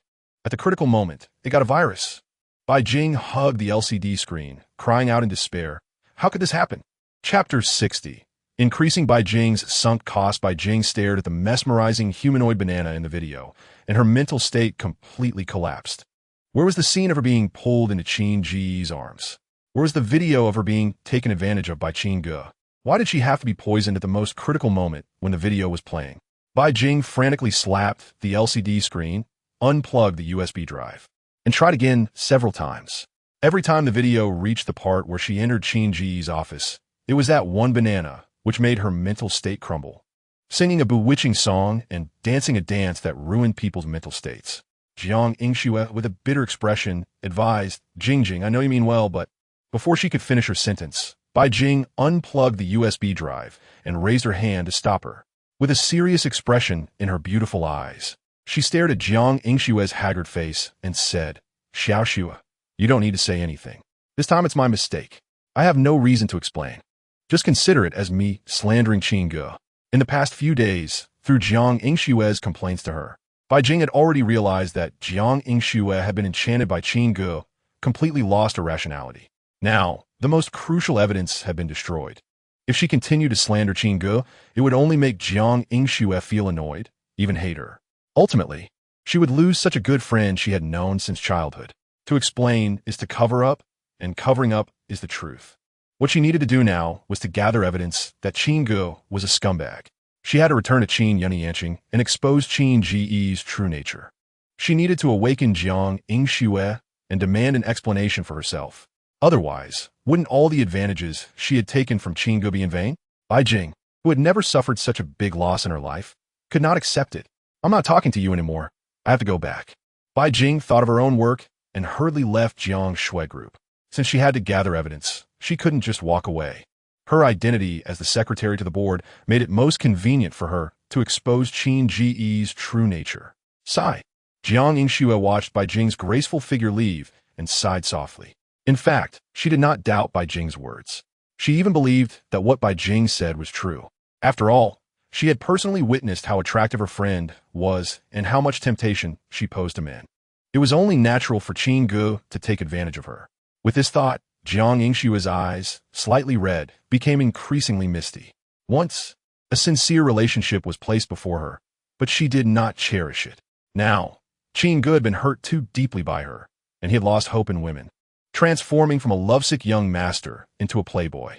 Given this, what right did she have to blame Qin Ge? All she could do now was to try her best to win Qin Ge back and pay the price for everything she had done before. She wanted to repay with her own body, but now she couldn't even enter the door of Qin Ge's company. On the other side, on the way to the airport to pick up Lin Xiaojin, Xiao Yingzi puzzledly asked President Qin, "Why do you clearly know that Beijing has bad intentions, but still let manager Zhou Mei recruit her as the chairman's secretary? Isn't that like installing a time bomb next to you?" Qin Ge smiled and replied, "Her identity is quite special. She is Bai Feng's younger sister. At the same time, she is a person who can provide me with villain points. It would be foolish not to keep such a fat sheep close by. Why would I let her roam free?" Xiao Yingzi pursed her lips, thought for a moment, and then said in confusion, "If that's the case, shouldn't you behave better in front of Beijing? You deliberately took advantage of her and had me arrange for someone to black out the video she recorded. Now that Beijing has already left the company, she probably won't come back." She was unclear about Qin Ge's thoughts. She felt that Qin Ge might be interested in Beijing and want to develop something. Pursuing a girl, at least in her eyes as a woman, shouldn't it be about treating her well? Qin Ge took advantage of her at their first meeting. Anyone would be scared away. Qin Ge shook his head. "You're mistaken. Not only will she not run away, but during this time, she will diligently stay in the company, working hard and fearing being fired. Beijing has not yet acknowledged Bai Feng. There is no relationship between them. The only reason that can explain Beijing's approach to him is Jiang Yingxue. Is she trying to take revenge for Jiang Yingxue? Beijing's behavior doesn't seem that way. The micro camera, dressed elegantly, was enchanting to the bone. No matter which one, it was obvious she was flirting with him, trying to provoke him into appearing as a lecher. With a little thought, one could guess that Beijing wanted to record him taking advantage of her and show it to Jiang Yingxue to make her realize her mistakes. If that is the case, why not let her play her game? Since Beijing wanted to portray him as a lecher and wanted him to take advantage of her, why not just go along with it? He could openly take advantage of Beijing. However, with the video blacked out, the evidence was gone. How could Beijing expose him? Would she leave in anger and not care anymore? No. Not only would she not do that, but Beijing would also get even closer to him, trying every means possible to make him expose himself. The reason was simple. Previously, Beijing had been an outsider, hanging high above. But now, he had already taken advantage of Beijing. She had already paid a price and had one foot in the mire. Having been taken advantage of, but finding nothing in return was a sunk cost that Beijing could not accept. This meant that the more advantages he took, the harder it would be for Beijing to pull away in time. Dealing with Beijing? Just keep taking advantage of her. The more he took, the more reluctant Beijing would be to leave the company. Xiao Yingzi felt confused. She felt like her sharp mind as a bodyguard was failing her. However, recalling the information gathered by her subordinates, she actively reported to Qin Ge, "President Qin, Miss Lin received a valuable gift, the heart of the ocean, worth over 100 million. The sender of this gift, after investigation, is Bai Feng, the abandoned child of the Bai family." Qin Ge lazily lay in a genuine leather armchair and yawned. "I know." He found it somewhat amusing. This gift, was it necessary to send? The trajectory of the original events had already changed. Lin Xiaojin had gone abroad, yet Bai Feng still mailed the heart of the ocean overseas. Now, it seemed like they were in a mutual extraction. Bai Feng wanted to take Lin Xiaojin away from him, and he had already taken action. Meanwhile, he wanted to take away Bai Feng's childhood sweetheart, Ning Ke, at the Cloud Sea Grand Stage. If they wanted to extract, then let them come. TSK. Qin Ge shook his head with a mischievous glint in his eyes. Unfortunately, Bai Feng's timing was too late. Moreover, in front of his precise and ruthless demeanor, Bai Feng's methods were as childish as playing with mud. Once Ning Ke had become his, Bai Feng would find it hard to say a second word to Lin Xiaojin. Chapter 61. Lin Xiaojin's views on Love Yunhai City, Mayu Airport. Employees in the operations area were leaving in groups, taking taxis. Soon, the only ones left were Lin Xiaojin, who was searching for Qin Ge, and Gao Ting, who was thinking of how to please Lin Xiaojin. Seeing that there was no one around, Gao Ting lowered her voice and whispered in Lin Xiaojin's ear, "Xiaojin, did you remember what I told you? You must not let President Qin know that you received a gift. I searched online, and that necklace was recently auctioned overseas as the heart of the ocean, worth over 100 million. Whoever can give a gift worth that much must have a status that rivals President Qin. I don't have that chance anymore, but you, Lin Xiaojin, must seize it. I suspect that the mysterious man who gave you the gift is even more accomplished than our President Qin. He You might even see President Qin as a junior. When you have the choice, don't be foolish. Gao Ting was genuinely thinking about Lin Xiaojin with no malicious intent. She had built a good relationship with Lin Xiaojin during this time. If Lin Xiaojin ended up with a wealthier man, Gao Ting would also be considered to have risen to a better position. It wouldn't be an exaggeration to say that Gao Ting wanted Lin Xiaojin to live a more affluent life, even more than Su Ying did. Lin Xiaojin nodded absent-mindedly, her beautiful eyes scanning the surroundings. She felt an indescribable anticipation, looking forward to the moment she would see Qin Ge. Gao Ting bit her teeth in frustration and urged Lin Xiaojin, "I'm serious. Don't take this lightly." Lin Xiaojin nodded, "I know. You listened? You need to think carefully. You must not blindly miss out on a wealthy man who is even richer than President Qin." Just as Gao Ting finished speaking, whoosh, a sleek, pure black supercar suddenly stopped in front of Lin Xiaojin. The door opened, and Qin Ge, sitting on a leather seat, smiled warmly and waved at Lin Xiaojin. "Get in, we're about to leave." Hearing this, Lin Xiaojin inexplicably recalled the moment they rode a jet ski on the sea. She remembered how Qin Ge's clothes had gotten stuck in her hips, and her fair face flushed with 2 shades of red. Just as Lin Xiaojin took a step forward, she suddenly paused and glanced back at Gao Ting. Qin Ge understood and invited Gao Ting. "There's a spot in front of the hood. Do you want to sit?" Gao Ting awkwardly shook her head. "President Qin, I can take a taxi. It's no trouble." Qin Ge shrugged helplessly at Lin Xiaojin. "She doesn't want to sit." Once Lin Xiaojin got in the car, Xiao Yingzi stepped on the gas, and the supercar sped off like a black lightning bolt. Qin Ge leaned closer to Lin Xiaojin, holding her delicate little hand, and asked with a smile, "Have you missed me these past few days?" Lin Xiaojin shyly glanced at Xiao Yingzi, lowered her head, and, feeling bashful, nodded slightly. "I missed you." Qin Ge shook his head. "I don't believe you."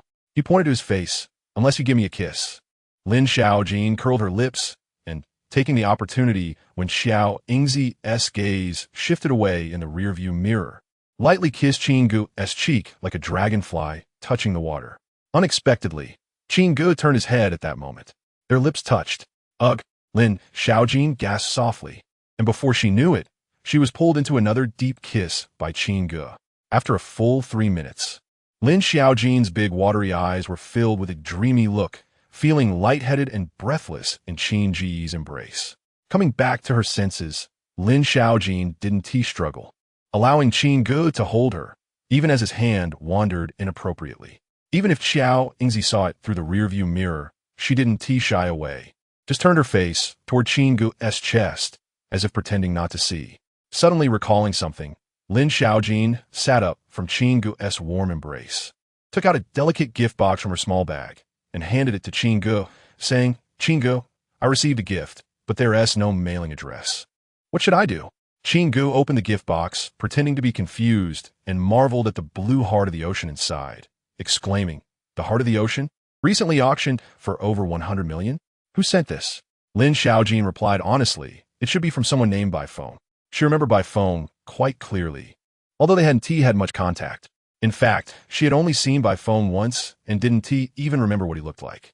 She only recalled that when she saw by phone, he was in a pitiful state, with his limbs broken and lying on the ground. The image of those stark white bones had given her nightmares as a child.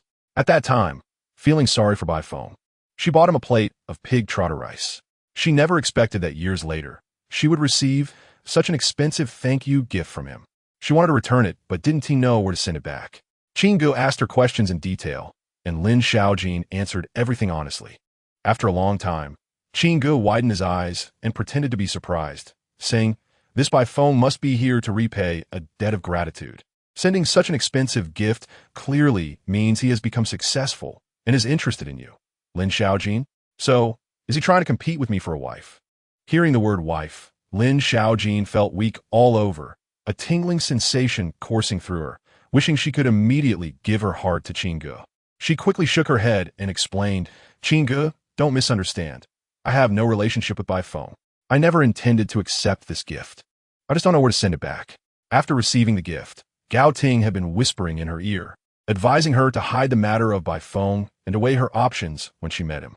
However, Lin Xiaojin felt there was nothing to weigh. From a moment she confessed her feelings and actively gave her first kiss, it was already destined that she was Qin Ge's woman. From now on, She belonged only to Qin Ge. Whether as Qin Ge's wife or girlfriend, Lin Xiaojin should be loyal and not have any excessive contact with other men. Just like this expensive gift, she couldn't return it and had to inform Qin Ge. This was out of respect for Qin Ge. No matter how wealthy Bai Feng was, that was his own business. In Lin Xiaojin's heart, there was no wavering choice. She had only one choice, Qin Ge. Even if Qin Ge had done great things for her and was already quite wealthy, even if he were an ordinary person, or even if he were somewhat impoverished, she would never betray Qin Ge, just as she had resolutely taken care of her paralyzed mother for so many years. Her mother was a necessary choice, and Qin Ge was also a necessary choice. Chapter 62. The first appearance of Bai Feng as Lin Xiaojin returned to the company after a night of sweet nothings with Qin Ge. Her first instinct was to rush to her workstation. She was eager to make up for the work progress she had fallen behind on. According to Qin Ge, if Lin Xiaojin were not the daughter of fortune, she would definitely be a qualified top-notch worker. Xiaojin, why does that necklace around your neck look so much like the heart of the ocean? Gao Ting, sitting at the adjacent workstation, stared curiously at the dark green pendant hanging from Lin Xiaojin's neck. Did that mysterious person send you a new gift? Lin Xiaojin shook her head vigorously. No, it's not that. Blushing slightly and feeling a bit shy, she added, it's a gift from President Qin. Gao Ting's heart sank, and she instinctively asked, what about the heart of the ocean? Lin Xiaojin replied calmly, I gave it to President Qin. Slap. Gao Ting slapped her thigh in frustration. That jewelry is worth over 100 million. Do you know what 100 million means to ordinary people like us? That's a top-tier jewel that sells for astronomical prices at auctions. You just gave it to Qin Ge, even if you don't want to be with a rich man. Just that heart of the ocean alone could let you live a comfortable life.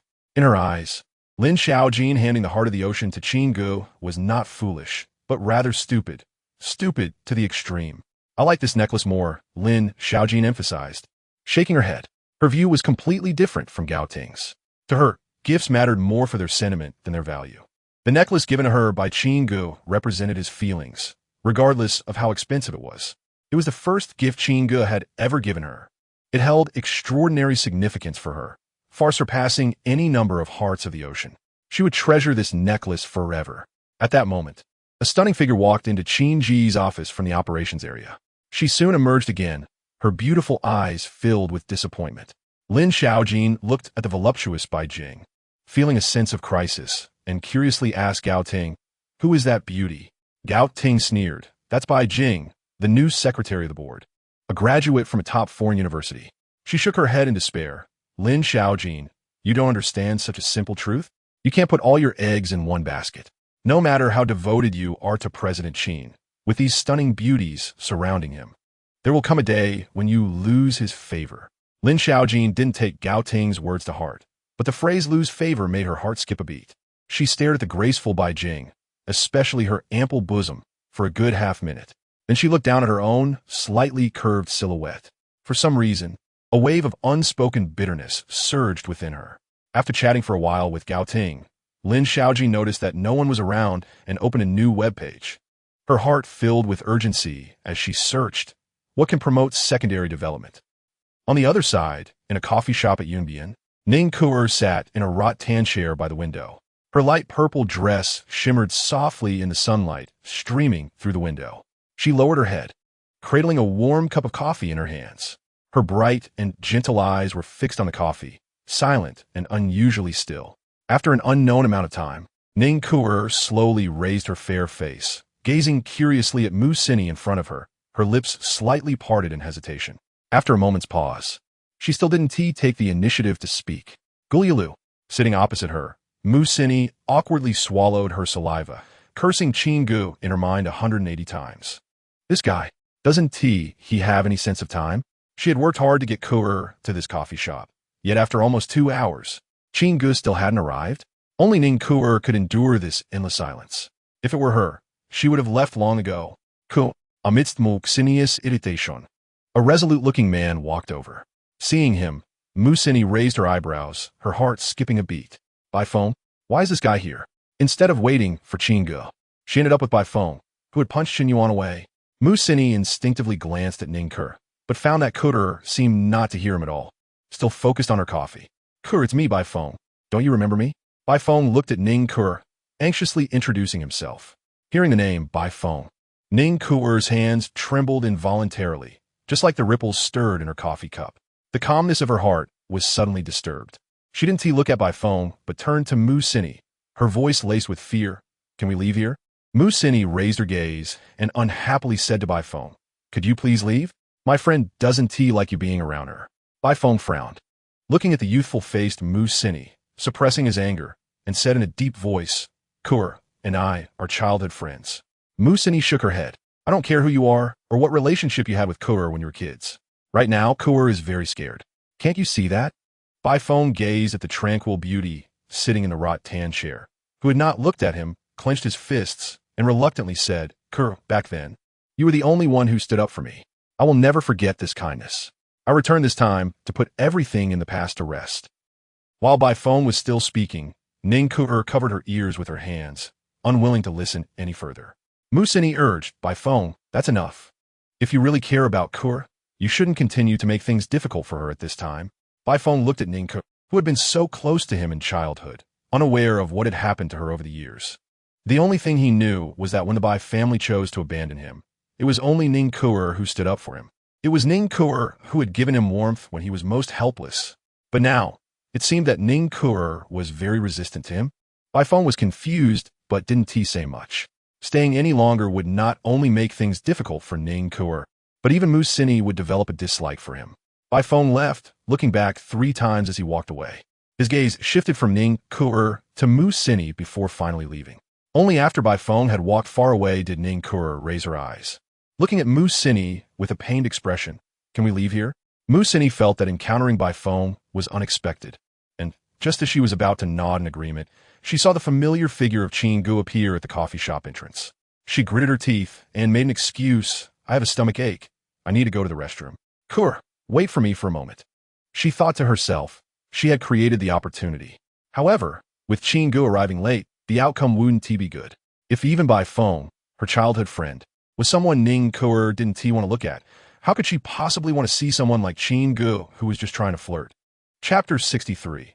The blushing Ning Kuer, Qin Ge walked into the CAF with a worried expression, scanning the surroundings before taking a seat opposite Ning Kuer. After ordering a cup of coffee, he turned to gaze out the window, looking at the diverse passers-by with a sense of loss in his eyes.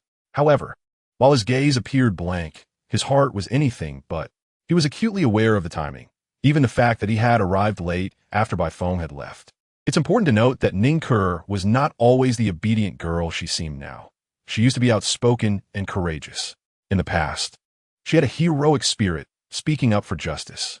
However, after she defended Bai phone, it led to retaliation from his enemies, which severely impacted the entire Ning family's business. Since then, her status in the family had plummeted. Whenever her parents faced any troubles, they would vent their anger on her. Initially, she would try to defend herself. But as time went on and her attempts failed repeatedly, she fell into an endless cycle of self-doubt, gradually wrapping her true self in layers of protection and no longer showing her real emotions. Simple flirting no longer worked on Ning Kuer, as she had stopped expressing her true feelings. How could she care about external flirtations? To truly reach Ning Kuer's heart, one would need to tear away the protective layers she had wrapped herself in. Only Bai phone could be the best person to expose the wounds hidden within her heart. Catching a glimpse of the slightly agitated Ning Kuer from the corner of his eye, Qin Ge smiled, satisfied with the effect he had achieved. It was worth it to have indirectly revealed to Bai phone that Ning Kuer would be here, at least after Bai feng's stimulation. Ning Kuer's aura of keeping people at a distance had diminished significantly. As night fell and the yellow streetlights lit up, Qin Ge donned the coolness of the evening like a badge of honor. In an instant, he seemed to create a strong magnetic field around himself, exuding solitude, desolation, and loneliness, which had a fatal attraction for women. He gazed out the window, watching the hurried pedestrians, murmuring to himself how wonderful busy life was. Ning Kuer, holding her coffee, inexplicably found her gaze fixed on Qin Ge, unable to look away. She stared at his profile, feeling a surprising sense of familiarity and warmth from his lonely expression. For the first time, she took the initiative to ask, I see you're in a bad mood. Did you encounter some difficulties? Qin Ge turned back, his expression tinged with bitterness as he replied, It's not exactly a difficulty. I just feel it's not worth it. Helping others has led to trouble for me, and now in the company, whenever there are issues, the board members point fingers at me, blaming me for speaking out and causing trouble. He shook his head and waved his hand dismissively. Forget it. You wouldn't understand. Ningkur opened her mouth, her beautiful eyes trembling as she nodded emphatically. I understand. She truly understood. After all, she had only spoken a few words for by phone, which brought relentless pressure from his powerful family, causing significant harm to the Ning family's business. Her parents had scolded her relentlessly for years. Regardless of her requests or desires, they had always firmly rejected her. Wasn't her situation just like Qin Ge's now? Especially after seeing by phone today, her emotions became even more turbulent, unable to remain calm. Looking at Qin Ge across from her, Ningkur lowered her head helplessly and murmured, "It's a pity I can't help you." Yes, her family was a top-tier family in the Magic City, but even after facing pressure, they still ranked among the lower tier. However, she had no say within the family. Even if she wanted to help Qin Ge solve some troubles, her lowly status meant she couldn't mobilize the Ning family's resources. Ding, the daughter of fortune. Ningkur feels guilty towards the host, rewarding the host with 1,000 villain points. Hearing the notification sound, Qin Ge froze. Huh, we just met. This is our first conversation. What are you feeling guilty about? No wonder Ningkur had spoken up for by phone back then, leading to the Ning family being suppressed. It seemed she was overly concerned about things that didn't involve her. Learning from past mistakes, Ningkur seemed to only be making mistakes without learning from them. I think what you should do now is to actively admit your mistakes, apologize to those board members, and promptly mitigate the losses. Otherwise, your voice in the company will diminish more and more until you are sidelined, Ningkur kindly reminded him. Perhaps it was sympathy or the familiarity Qin Ge evoked in her, but she didn't want him to follow her path. Apologize? Why should I apologize? Qin Ge retorted, displeased. The situation has already occurred. What is the point of an apology? They can blame me all they want. Do they think I have to do whatever they say? I'm a living person, not their puppet. Why should I listen to their orders? The rebellious Qin Ge took a large sip of coffee, excitedly declaring, if they want me to feel uncomfortable, then I'll just live even more comfortably. After saying this, Qin Ge seemed to have an epiphany, standing up to leave. Ningkur stared in astonishment at Qin Ge, who had chosen a completely different path from hers, her gentle eyes filled with disbelief.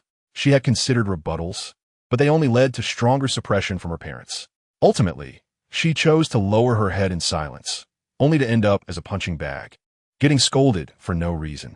But now, it seemed like Qin Ge had chosen a third solution. Curiously, Ningkur asked, "Where are you going?" Qin Ge turned back, smiling as he said, "I'm going to relax." Ningkur hesitated, both curious and anxious, but mostly hopeful. "Can I go with you?" "Of course." Qin Ge waved for Ningkur to join him as they left the CAF, hailing a taxi straight to the amusement park. 15 minutes later, at the crowded entrance of the amusement park, Ningkur looked at Qin Ge, who was holding her hand, and struggled slightly. Qin Ge glanced back, pretending to be clueless. "There are too many people here. I'm afraid we'll get separated." He noticed that Ningkur's emotions were calming again, as if she was hesitating and considering leaving.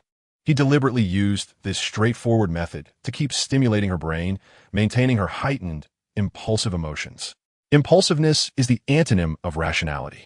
Only by keeping this impulsive emotion could he approach Ningkur without any reservations.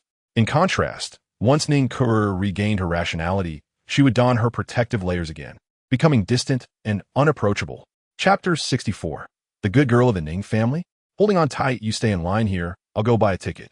At the roller coaster queue, Qin Ge reminded Ningkur and then jogged off to the ticket booth. Ningkur looked up at the roller coaster, soaring high above, accompanied by the piercing screams of thrill seekers. A nostalgic expression flickered in her eyes. She remembered mentioning to her parents before that she wanted to ride the roller coaster at the amusement park.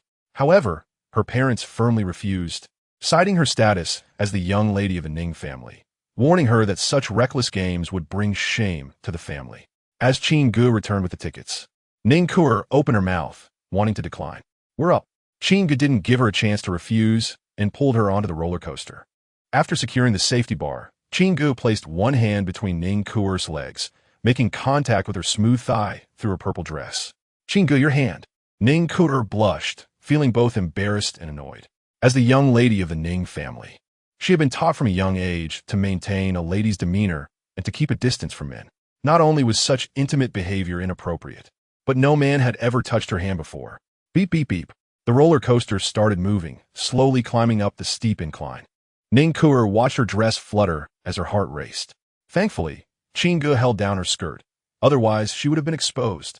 She realized she had misunderstood Qin Ge. Filled with guilt, she glanced at him, but before she could apologize, the roller coaster reached the top and suddenly plunged down. Whoosh! The strong wind whipped past, and Ning Kuer's long, dark hair flew behind her.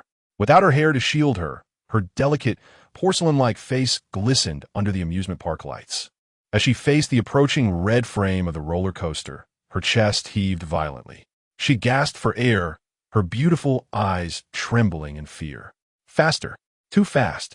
Terrified, Ning Kuer instinctively grabbed Qin Ge's arm, her body tense with anxiety. As the roller coaster picked up speed, the terror in her eyes peaked. And then her head tilted to the side as she suddenly fell silent. Ah! So thrilling. This is awesome. The screams of other riders jolted the fainted Ning Kuer back to consciousness. Her mind blank, she clutched Qin Ge tightly, as if that was the only way to feel safe. In the midst of her repeated fainting and waking, the few minutes on the roller coaster flew by. Once they got off, Ning Kuer felt her legs turn to jelly. The ground beneath her feet felt like cotton. Leaning on Qin Ge's arm, she sighed in relief. Her delicate face flushed with guilt. I'm sorry, I think I have a fear of heights. That's why I couldn't help but grab your leg. Qin Ge smiled and shook his head. It's fine, and you weren't grabbing my leg. Interrupting Ning Kuer's thoughts, he waved the 2 tickets in his hand. I bought a combo ticket. We can also go to the haunted house. Seizing the opportunity, Ning Kuer finally opened her heart a little. If she didn't take this chance to hold a unique position in her heart, it would be hard for Qin Ge to get close to the usually distant Ning Kuer in the future. As they entered the dark corridor of the haunted house, Ning Kuer's gentle eyes instinctively blinked. Her breathing, which had finally steadied, became rapid again. Unlike the roller coaster, this time it was just her and Qin Ge. The moment light flooded in, a bloody skeleton fell from above, landing right in front of Ning Kuer. Ning Kuer turned pale with fright, quickly hiding behind Qin Ge. He turned to her with a smile. If you're scared, we can go back the way we came? Ning Kuer's beautiful eyes were filled with fear as she shook her head vigorously. I don't want to. I want to experience the haunted house. She had never had such an experience before. Now that she was here, how could she back out? Qin Ge nodded with a smile. But throughout the process of crossing the haunted house, Ning Kuer kept her eyes closed, hiding behind him, pressing her forehead against his back as if playing a game. Was this really experiencing the haunted house? It was just a walkthrough. Qin Ge smiled, not stopping her. Ning Kuer had her clever plans, and he had his means to get through. Halfway through, Ning Kuer, who had been bumping her forehead against Qin Ge's back, suddenly felt a tickling sensation at her ankle. She cautiously opened her eyes, and a bloody, disheveled half-body appeared before her. A ghost! Ning Kuer screamed, her little head tilting as she fainted again. Qin Ge hurriedly caught her delicate body, giving her a few playful pinches on her backside. Ning Kuer, you really have no courage, do you? Xiaoingzi, lying on the ground, brushed her hair aside and quietly complained to Qin Ge. Don't you know to wake her up? Qin Ge replied, a bit annoyed. Xiaoingzi grabbed Ning Kuer's little legs and pinched them hard, wailing, I'm so miserable. I died unjustly. Give me back my life. Her cries echoed hauntingly in the closed space of the haunted house. Ning Kuer didn't know whether she woke up from pain or fear. But with Qin Ge holding her arm, she couldn't escape the fainting spell again. Looking at the bloody corpse crawling up her leg, Ning Kuer was so terrified that she lost her wits, not caring about anything else. She dove into Qin Ge's embrace, hugging him tightly and crying in fear. Qin Ge, I am scared. I'm so scared. Don't be scared, it's all fake. Qin Ge wrapped his arms around Ning Kuer's waist, gently patting her back. Unlike Qin Huan, who practiced martial arts, Ning Kuer felt warm and soothing like a hot spring, snuggling into his embrace. Feeling the trembling good girl in his arms, Qin Ge made a give it some more effort gesture to Xiaoingzi. I want you to stay here with me. I want to eat your legs. Xiaoingzi's sharp wails grew even more chilling as she reached for Ning Kuer's backside. Terrified, Ning Kuer, who had only been pressing her upper body against Qin Ge, instinctively pressed herself tightly against him. Qin Ge hurriedly patted her here and there, sometimes rubbing her back and other times massaging her trembling curves. Taking advantage? No. Ning Kuer should be grateful for his comfort. Chapter 65. The Angry by Phone with Xiao Yingzi's assistance, until they exited the haunted house. Ning Kuer's little hand was tightly gripping Qin Ge's palm, not daring to let go for even a moment. It's all fake, but if you're this scared, we won't play anymore, Qin Ge said with a smile, touching his flat stomach. I'm a bit hungry. Let us go eat something. Ning Kuer followed behind him. Her cheeks flushed, allowing Qin Ge to lead her. Her gentle eyes were fixed on a small hand that was being held. It seemed that she and Qin Ge had become a bit too close. However, recalling the hugs and cuddles in the haunted house, just holding hands now didn't feel so hard to accept. I'll have a serving of beef balls, Qin Ge ordered at a stall. After eating one, he used a skewer to pick another and brought it to Ning Kuer, asking, "Want to try?" Ning Kuer curiously opened her mouth at the unfamiliar food in front of her. As soon as she bit into it, the juices burst in her mouth. Huh! Ning Kuer opened her mouth wide, panting. Qin Ge extended his hand, letting Ning Kuer spit the beef ball out, pretending to take it into his mouth, but actually storing it in the system space. The lady at the stall looked at Ning Kuer enviously and said, "Beautiful girl, your boyfriend treats you so well. Unlike my husband, who thinks everything I eat is dirty. I'll give you 2 more beef balls." Ning Kuer didn't deny it and looked at Qin Ge, blushing as she said, "I want to eat another one." Qin Ge picked one, blew on it, and then brought it to her mouth, reminding her, "Be careful, it's hot." Ning Kuer nodded, cautiously taking a bite. Once she got used to the temperature, she began to chew, feeling the satisfying burst of juice in her mouth. She exclaimed to Qin Ge, "It's really delicious." Qin Ge thought to himself, of course it is. For Ning Kuer, the food she used to eat was all meticulously prepared, nutritious meals by chefs. Nothing compared to this street food packed with flavor that excited the taste buds. He felt it was about time and said, "I'm feeling much better, but it's getting late. Let me take you home." Home? Upon hearing these words, Ning Kuer instinctively felt resistance. Before this, she had forgotten her worries and the constraints she had grown accustomed to. Not to mention riding roller coasters and entering haunted houses. Even just being at this street stall, if it were at the Ning family, she wouldn't even have been allowed to eat. She probably would have been pulled away just for passing by. If it weren't for Qin Ge, she wouldn't have known that street food could be so delicious. Qin Ge released Ning Kuer's hand and curiously asked, "Where do you live?" Ning Kuer bit her lip, returning to her earlier calm demeanor, and softly replied, "I can just go back to the coffee shop. Then I'll take you back." Qin Ge hailed a taxi by the roadside, and they headed back to the CAF together. 15 minutes later, they arrived at the coffee shop. As Qin Ge got out of the car, he waved at Ning Kuer, saying, "Get home early, don't stay out too late alone." Ning Kuer weakly nodded and slowly walked towards the brightly lit coffee shop. Upon hearing the shop's welcoming bell, she turned around and jogged back to Qin Ge. Breathless, she placed a hand on her chest and looked up at Qin Ge with a flushed face, shyly asking, "Can I add you to my contacts?" Qin Ge smiled and nodded, of course. After adding Qin Ge, Ning Kuer reluctantly said goodbye to him. As she walked toward the coffee shop, her skirt swayed charmingly, exuding an indescribable liveliness. Sitting back in her original seat, Ning Kuer watched as Qin Ge sent her a friend request. She quickly typed a message. "I had a great time tonight. Thank you. My mood has improved a lot." Looking at the message, Ning Kuer felt dissatisfied and deleted it all. She edited, deleted, and edited again. After confirming several times, she finally clicked send. "Qin Ge, will you take me out to play again next time?" With both hands gripping her phone, Ning Kuer could hear her heart pounding. She was afraid that without Qin Ge's contact, she might never see him again.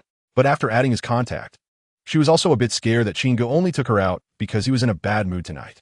What if tomorrow, after a good sleep, everything went back to how it was before? "Kuer, where did you just go?" Mu Sini, who had been following her all along, sat across from Ning Kuer, looking at her serious expression with a somewhat stiff smile as she asked. Ning Kuer put away her phone and shook her head, nowhere. Just then her phone, which was on the rattan chair, vibrated twice. Ning Kuer quickly picked it up and saw Qin Ge's reply, "Of course. Tomorrow I'll take you for a boat ride. Are you going?" She looked up at Mu Sini across from her, biting her lip, and quietly asked Sini, "Can I stay at your house for another day?" Seeing Mu Sini nod, Ning Kuer immediately replied to Qin Ge, "I want to go. Where can I find you tomorrow?" Gulp. Mu Sini watched her best friend, who was so absorbed in her phone, and swallowed in fear. Is she crazy?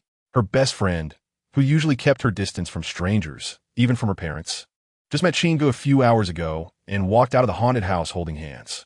When they returned to the coffee shop, It was even Ning Ke who took the initiative to add Qin Ge as contact. She had to think for a long time just to send a text. And now, just because of one thing Qin Ge said, she was going to stay an extra day in Yunhai City? This wasn't T how it used to be. She hadn't even looked at by phone, her childhood friend, when he flirted with her. How could it be that just a few hours later, she felt like she hardly recognized her best friend? This was not the obedient girl from the Ning family, but clearly a little cabbage taken away by a yellow-haired guy. Musini felt bitter. She thought her best friend was reserved enough not to respond to Qin Ge's advances. Who would have thought it would evolve into such a situation? She was already starting to worry that when Ning Ke came back tomorrow night, she would go from a girl to a young woman. On the other hand, Qin Ge, leaving the coffee shop, had a completely different perspective from Musini's. Firstly, for Ning Ke, with his charm at 99 points, combined with the cool night air, there was no way she would reject him. Secondly, having suppressed her true feelings for so long, experiencing a night of unprecedented novelty only deepened his impression on her. Lastly, it was also thanks to Ning Ke's upbringing as a well-bred young lady by her parents. Having a close contact with her, he left an indelible impression in her heart. In short, while Bai Feng was tearing open Ning Ke's inner wounds, Qin Ge had taken the opportunity to master the correct way to guide her. Having experienced freedom, Ning Ke had already planted a seed of longing for freedom deep in her heart. As long as he continued to nurture it, it would surely bloom and bear fruit in the future. With a smile on his lips, Qin Ge walked to a secluded corner and mused aloud. "Following me all the way. Aren't you tired?"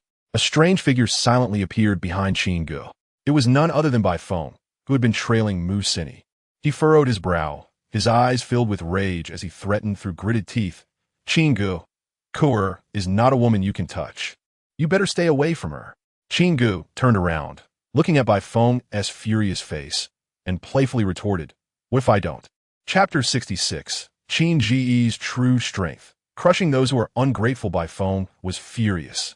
In the past, he was abandoned by the Bai family. In such a large family, no one was willing to speak up for him. Only Ning Ke stood by his side, unafraid of power. He would never forget this kindness. Upon returning to the Dragon Kingdom, besides seeking revenge, he aimed to give Ning Ke a happy future. Ning Ke was his destined wife. How could he allow Qin Ge to meddle? "You touched Ke with your right hand. Today, I will break your arm." Bai Feng's eyes were cold as he stepped closer to Qin Ge, who seemed unfazed, unable to suppress a sneer in his heart. Bai Feng wanted to break his arm for holding Ning Ke with his right hand, but what if he knew that with his left hand? He had squeezed Ning Ke's buttocks, and in the haunted house, she had pressed her entire body tightly against him. Would Bai Feng not split him in half? Bang! Just as Bai Feng approached within 3 meters of Qin Ge, a bullet shot tore Bai Feng's temple. Swish! Bai Feng, like a ghost, swiftly dodged it. Stabilizing himself, he stared at Qin Ge, his brows furrowed. "Did you arrange for snipers around?" Bai Feng squinted, coldly saying, "I underestimated you." Qin Ge smiled and praised. "I also underestimated you. Your speed is so fast that you can dodge bullets fired by snipers. But what about 10 bullets or 100? As his words fell, bullets rained down from all directions, shooting toward Bai Feng. These were snipers Qin Ge had arranged in advance. He had long known Bai Feng was tracking him. Given the temperament of the child of fortune, how could he sit idly by while his reverse scale was touched? He would definitely take action against him, especially in a secluded place. Based on this, leading Bai Feng to the ambush was effortless. Bang, bang, bang. Bullets from sniper rifles, more powerful than handguns, crazily shot toward Bai Feng's vital points from all directions. Even with Bai Feng's extraordinary physique and combat power, he found it difficult to withstand and kept retreating. TSK. Truly worthy of being a fierce person with nearly 800 points of physique. Much stronger than Chen Yuan, the newly emerged child of fortune. Qin Ge looked at Bai Feng, who was dodging bullets like a specter, and couldn't help but marvel. If it were Chen Yuan here, facing dozens of snipers, he would either be dead or severely injured. Yet Bai Feng managed to maneuver effortlessly, without a single sniper bullet grazing him. Qin Ge, you are seeking death. Bai Feng, dodging bullets in a panic, felt the rage in his chest swell again and again. Ning Ke was his reverse scale. A dragon has a reverse scale. Touching it means death. He initially only intended to cripple Qin Ge, but now his mind had changed. Today Qin Ge must die. Boom! Bai Feng's body suddenly trembled, and a visible white aura surged around him, howling fiercely. This white aura formed a defensive barrier around his body. Bang, bang, bang. As bullets hit the barrier, their speed instantly dropped, as if they were suspended in midair. They couldn't break through Bai Feng's defense. Hiss. Seeing the scene, Shengguan Yuer, hidden in the shadows, swallowed hard in fear. Protectivoha. Bai Feng had actually become powerful enough to condense protective aura. This was a realm that even the third sister had barely stepped into. As a mere fifth, how could she be called down the mountain to kill Bai Feng? Wasn't that asking her to seek death? The thought of avenging her junior brother instantly vanished. Shangguan Yuer clenched her small fists, feeling a cold sweat for her situation. The key was that even if she didn't avenge her junior brother, the grudge between her and Bai Feng was hard to eliminate. Before Bai Feng was abandoned by the Bai family, her Shangguan family had withdrawn from their engagement with him. Now that Bai Feng had returned powerfully, wouldn't she, the fiancé who broke off the engagement, become a target for Bai Feng's revenge? Qin Ge, no matter how impressive your background is, enough to mobilize snipers, so what? In front of me, you are like an ant. Now, even your snipers can't protect you. I want to crush you. It's as easy as crushing a grasshopper. Bai Feng approached Qin Ge step by step, his expression arrogant, like a god looking down upon ants. Whoosh, whoosh, whoosh. Around him, a fierce wind surged. The protective aura was still erupting. The initial bullets could still approach within an inch of Bai Feng's body. But as Bai Feng's aura surged and the protective aura strengthened, even bullets as powerful as sniper rifle rounds could not come within 3 inches of him. Bai Feng's strength had surpassed the realm of mortals. I want you dead. No one can stop me. Bai Feng stood before Qin Ge, looking at the already dumbfounded Qin Ge, arrogantly reaching out to grasp Qin Ge's neck, intending to lift him like a chick. Just as Bai Feng's palm was about to touch Qin Ge struck back. He reached out, grasping Bai Feng's wrist, twisting and shaking it, accompanied by a crack. Breaking the wrist bone, Qin Ge then swung Bai Feng's arm away and slapped him hard. Bang! With a loud crash, the protective aura exploded. Bai Feng was hit as if he had been struck by a 100-ton truck, flying out several meters like a cannonball, crashing through 2 walls before collapsing into the rubble. Puff! Amidst the rubble, Bai Feng looked up in terror, spitting out large amounts of black blood. He stared at Qin Ge, who was now several meters away, his scalp going numb with anger. How is this possible? How could you be so strong? He felt as if he were dreaming. Even genetically modified beings from the underground world, capable of punching through half a meter of steel, couldn't withstand 3 moves in front of him. Yet he, as strong as he was, couldn't take a single slap from Qin Ge. Qin Ge's figure flashed, disappearing from his spot, and when he reappeared, he was already stepping on Bai Feng's head, pushing it into the rubble. Ding! The child of fortune Bai Feng's furious emotions surged, rewarding the host with 5,000 villain points. Ding! The child of fortune Bai Feng generated a killing intent toward the host, rewarding the host with 8,000 villain points. Bai Feng, with his head under Qin Ge's foot, struggled desperately, but he found that it felt like a hydraulic press weighing dozens of tons was pressing down on him. Even with his extraordinary physique, he couldn't lift it. Weren't you so arrogant just now? Still wanting to kill me? Qin Ge looked down at Bai Feng beneath his foot with a smile. Bai Feng's combat power in a desperate state was only around 1,000 points. After wearing the suit-wearing thug metal and using the desperate struggle ability, his combat power skyrocketed to over 1,700 points. In a direct confrontation, Bai Feng was no longer his opponent. Moreover, he also had the Tsang Xian body, which negated all damage from Bai Feng. Crack, crack. As Qin Ge shifted his foot, Bai Feng's entire head was pushed deeper into the bloody rubble. Looking at Bai Feng's miserable state beneath his foot, Qin Ge couldn't help but shake his head.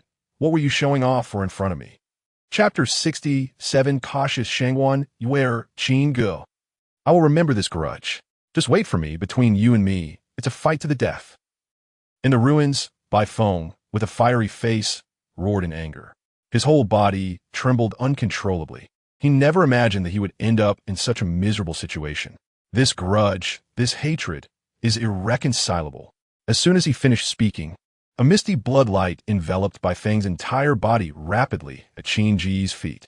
The blood light emitted a bewitching color. When the blood light became extremely dense, boom. With a muffled sound, the blood light exploded. Bai Feng, who was trampled under Qin Ge's foot, vanished in an instant as if he had never existed. Seeing this, Xiao Yingzi, hidden at the sniper point, hurried over with a Barrett rifle. She stared at the bloodstains left by Bai Feng in the ruins, swallowing hard in disbelief, and looked up at Qin Ge, saying, President Qin, where is Bai Feng? Such a big person. How can he just disappear? Qin Ge smiled without any surprise and said, just a means of escape. Right now, he is severely injured and in critical condition, and within 10 miles of here, he cannot move for a short time. Bai Feng had experienced legendary events while abroad over the years. By chance, he killed a powerful being among the Blood Clan and obtained a blood escape seed. This blood escape seed is like a teleportation talisman, allowing Bai Feng to move to any location within 10 miles. It is his trump card for survival. However, using this blood escape seed comes at a cost, which is a significant consumption of his own blood. For a short period, he can't even move, let alone fight. Xiao Yingzi's expression changed in shock. I'll arrange for people to search for Bai Feng's whereabouts right away. Qin Ge raised his hand to stop her. No need. His goal tonight is just to destroy Bai Feng's blood escape seed. He never thought of killing him. A living son of luck, and up to now, he has only provided 13,000 points of villain value. That is even less than the benefits he gained from fighting with Qin Huanhuan. Killing him now would be such a waste. Ding. The daughter of luck, Shangwan Yuer, is shocked by the host, granting the host 2,000 villain points. Ding. The daughter of luck, Shangwan Yuer, generates anger towards the host regarding the son of luck, Chen Yuan, granting the host 3,000 villain points. Hearing the sound of rewards coming in, Qin Ge's smile became increasingly playful. This cautious fifth senior sister has finally made her appearance. She provided 5,000 points of villain value as soon as she showed up. She is quite nice. With Shangwan Yuer involved, Bai Feng definitely cannot die for the time being. After all, Bai Feng was Shangwan Yuer's former fiancé, and he was rejected by her, losing all face. The humiliation of the broken engagement is a grudge that Bai Feng cannot forget, as long as Bai Feng is alive. The extremely cautious Shangwan Yuer will be unable to sleep peacefully after witnessing Bai Feng's strength, and it is clear that he, who crushes Bai Feng, is the object of protection that Shangwan Yuer should seek. As long as Bai Feng is alive, there is no fear of this cautious daughter of luck approaching him. After all, on the surface, he is Shangwan Yuer's junior sister's brother. Qin Ge, wait for me. I swear I won't be human until I tear you to pieces. At the top of a high-rise elevator shaft, Bai Feng, covered in blood mist, roared in despair. Since leaving Long Country, he has never suffered such humiliation. Qin Ge forced him to use the blood escape seed. That was his only life-saving trump card, a life that no amount of money could buy. Qin Ge first approached the woman he was determined to have, Ning Ku-er. Now, he has humiliated him in every possible way. Finally, he made him lose such a precious life-saving trump card as the blood escape seed. This kind of hatred, even if he were to grind Qin Ge's bones to dust, could hardly erase the resentment in his heart. Ah! Qin Ge, wait for me. I want you dead. At the top of the elevator shaft, Bai Feng howled to the sky with red eyes. His shrill voice pierced the clouds. Gulp! Below Bai Feng, Shangwan Yuer, pressed against the elevator shaft wall, swallowed hard in fear, trembling uncontrollably. This is terrifying. What kind of sorcery is this? Bai Feng was just at Qin Ge's feet.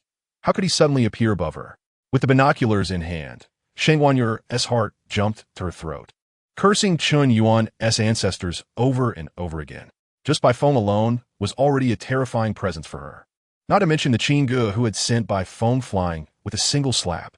What kind of monsters has this kid Chen Yuan provoked just after coming down the mountain? Each one is enough to make her suffer immensely. Who? Hearing the noise from below, Bai Feng's head fell from the top of the elevator shaft, his eyes fixed on Shangwan Yuer, who was pressed against the wall. Shangwan Yuer looked up, and upon seeing Bai Feng's bloodied face, trembled in fear. I came up to look at the stars. She hurriedly raised the binoculars in her hand, looking at Bai Feng's bloodied face, her voice trembling with fear. The blood flowing back made Bai Feng blink uncontrollably. Looking at the beautiful Shangwan Yuer before him, he felt an odd sense of familiarity. Unfortunately, at this moment, he couldn't move and could only roar in powerless fury. Get lost. All right, I'll get lost. Shangwan Yuer felt as if she had been granted a reprieve and quickly got up to leave. She ran several miles before finally slowing down, murmuring to herself, this kind of teleportation technique must consume a lot of blood. Bai Feng is in such a fierce battle now, with enormous consumption. He must be at his last gasp. Why should I run? He must be out to kill me, taking advantage of his illness to take his life. If I kill him first, then he can't harm me. Shangwan Yuer's beautiful eyes lit up as she turned around and ran back to the high-rise. After running a few steps, She stopped, troubled and murmuring to herself. It's been several minutes. What if Bai Feng is recovered? He has one trump card. He might have a second one. What if Qin Ge is found Bai Feng by now? Just one is enough to give me a headache. If I encounter two, what will happen? If I go back now, how is that different from sending myself to death? Just thinking about facing Bai Feng and Qin Ge made Shangguan Yue shiver uncontrollably. Oh no. My life is more important. With this thought, Shangguan Yue quickly turned and fled in the direction farthest from Qin Ge and Bai Feng, becoming a shadow and escaping as fast as she could. Chapter 68. Bai Jing's sunk cost grows again the next day, in the office of Qin Yuntian's chairman. Qin Ge held the paternity test report from Kyoto in his hand, glanced at it lightly, and tossed it aside. He raised his eyes and waved to Xiao Yingzi, saying to send the report to Qinhai in a couple of days. Previously, Lu Mei's unusual behavior had not only aroused Qin Huanhuan's suspicions. Even his cheap old Deng was caught in a whirlpool of doubt again. This time, the report had not been tampered with by his grandfather, so Qinhai naturally received the real result. However, he had indeed been busy for the past 2 days. Feeling somewhat dizzy, he temporarily had no time to revisit the Qin family. It could wait for 2 days. Exploring it again wouldn't be too late. Xiao Yingzi nodded and said, I'll contact the agency now and hold off on Qinhai for a bit. Qin Ge watched Xiao Yingzi's long legs walk away, casually reminding her, let Bai Jing come to my office. 2 minutes later, there was a knock on the office door. Bai Jing, dressed in a black bodycon dress and thick black stockings, walked in with a shy smile on her beautiful face. She looked at Qin Ge somewhat awkwardly and said with a somewhat unnatural smile, Mr. Qin, you want to see me? Leaning back in his genuine leather chair, Qin Ge carefully examined Bai Jing in front of him. The fitted bodycon dress accentuated her impressive figure, making it hard not to linger on her chest. Perhaps it was Bai Jing's excellent taste in clothing, or perhaps there was an intention to flirt with him. This fitted dress had a deadly attraction for men. Even Qin Ge couldn't help but feel a desire to scratch that old Kyoto chicken roll. Tilting his head, he looked at Bai Jing, who dared not meet his gaze, and asked with a smile, Are you free today? Gulp. Bai Jing's long neck slightly rose, and she swallowed hard. Say, Mr. Qin, I have an important meeting to attend later, and after that, I need to follow up on the latest business progress in the commercial area. I'm afraid I won't have time. Her heart sank as she became tense. The high-end recording equipment she had sent back to the Magic City for maintenance, and the new antivirus version had not yet arrived. If Qin Ge took advantage of her now, it would be a pure loss for her. She wouldn't gain anything at all, even if she told Jiang Yingxue. Jiang Yingxue definitely wouldn't believe her. She wasn't stupid. There was no way she would agree to Qin Ge's rude request. I think you can make time, Qin Ge said with a smile, understanding her concerns. As for the meeting, I've decided to postpone it until tomorrow, and I've already asked Zhou Mei to follow up on the business progress in the commercial area. Making excuses to dodge? Please. Qin Yutian's business was just a side project for him. Whether or not to hold a meeting was still his decision. Bai Jing was simply falling into her own trap by bringing up excuses related to his company. Qin Ge's fingers tapped rhythmically on the table as he looked at Bai Jing, whose figure was exceptionally curvy, and asked with a smile, I heard you were absent for several hours yesterday without notice, and even Zhou Mei couldn't find you? It was all due to the virus. Otherwise, she would have already exposed Qin Ge's true colors, and there would be no need for her to continue lurking cautiously around him. Bai Jing clenched her small fists behind her back in frustration. It was all her fault for popping champagne halfway through. Otherwise, Qin Ge wouldn't have caught her slipping. She pouted, her pretty face full of grievances, and said, Mr. Qin, I had some personal matters to attend to yesterday, which is why I had to leave the company. I can make up for those hours I was absent by working overtime. Qin Ge tilted his head and said playfully, So, you're saying that other employees can choose their working hours freely and just make up for it whenever they have time? He stared at Bai Jing, his voice deepening with dissatisfaction. Making excuses isn't something that can just work because you're eloquent. The position of secretary to the chairman is not ordinary. What good is eloquence? Gulp. Bai Jing swallowed hard again, her beautiful eyes filled with fear as she looked at Qin Ge. As a master of online banter, she understood all the trendy internet phrases. Bai Jing knew better than to respond, and instead threw a flirtatious glance at Qin Ge, coyly murmuring, Mr. Qin, don't be so impatient. When I have time, I definitely won't disappoint you.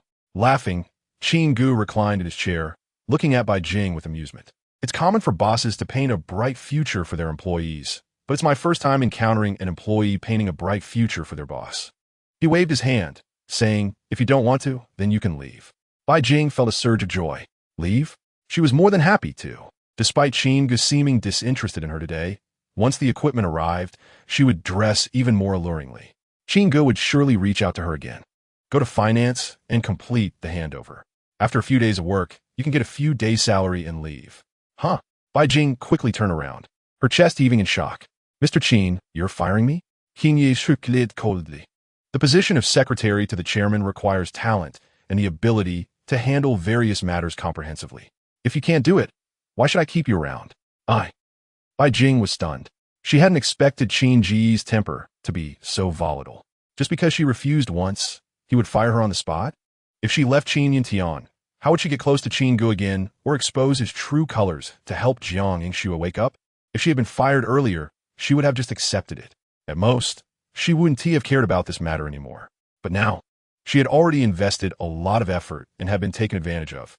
If nothing came of it, wouldn't she be losing both the lady and the troops? Just thinking about Qin Ge's demands made Bai Jing shake her head vigorously, looking at him with a pained expression.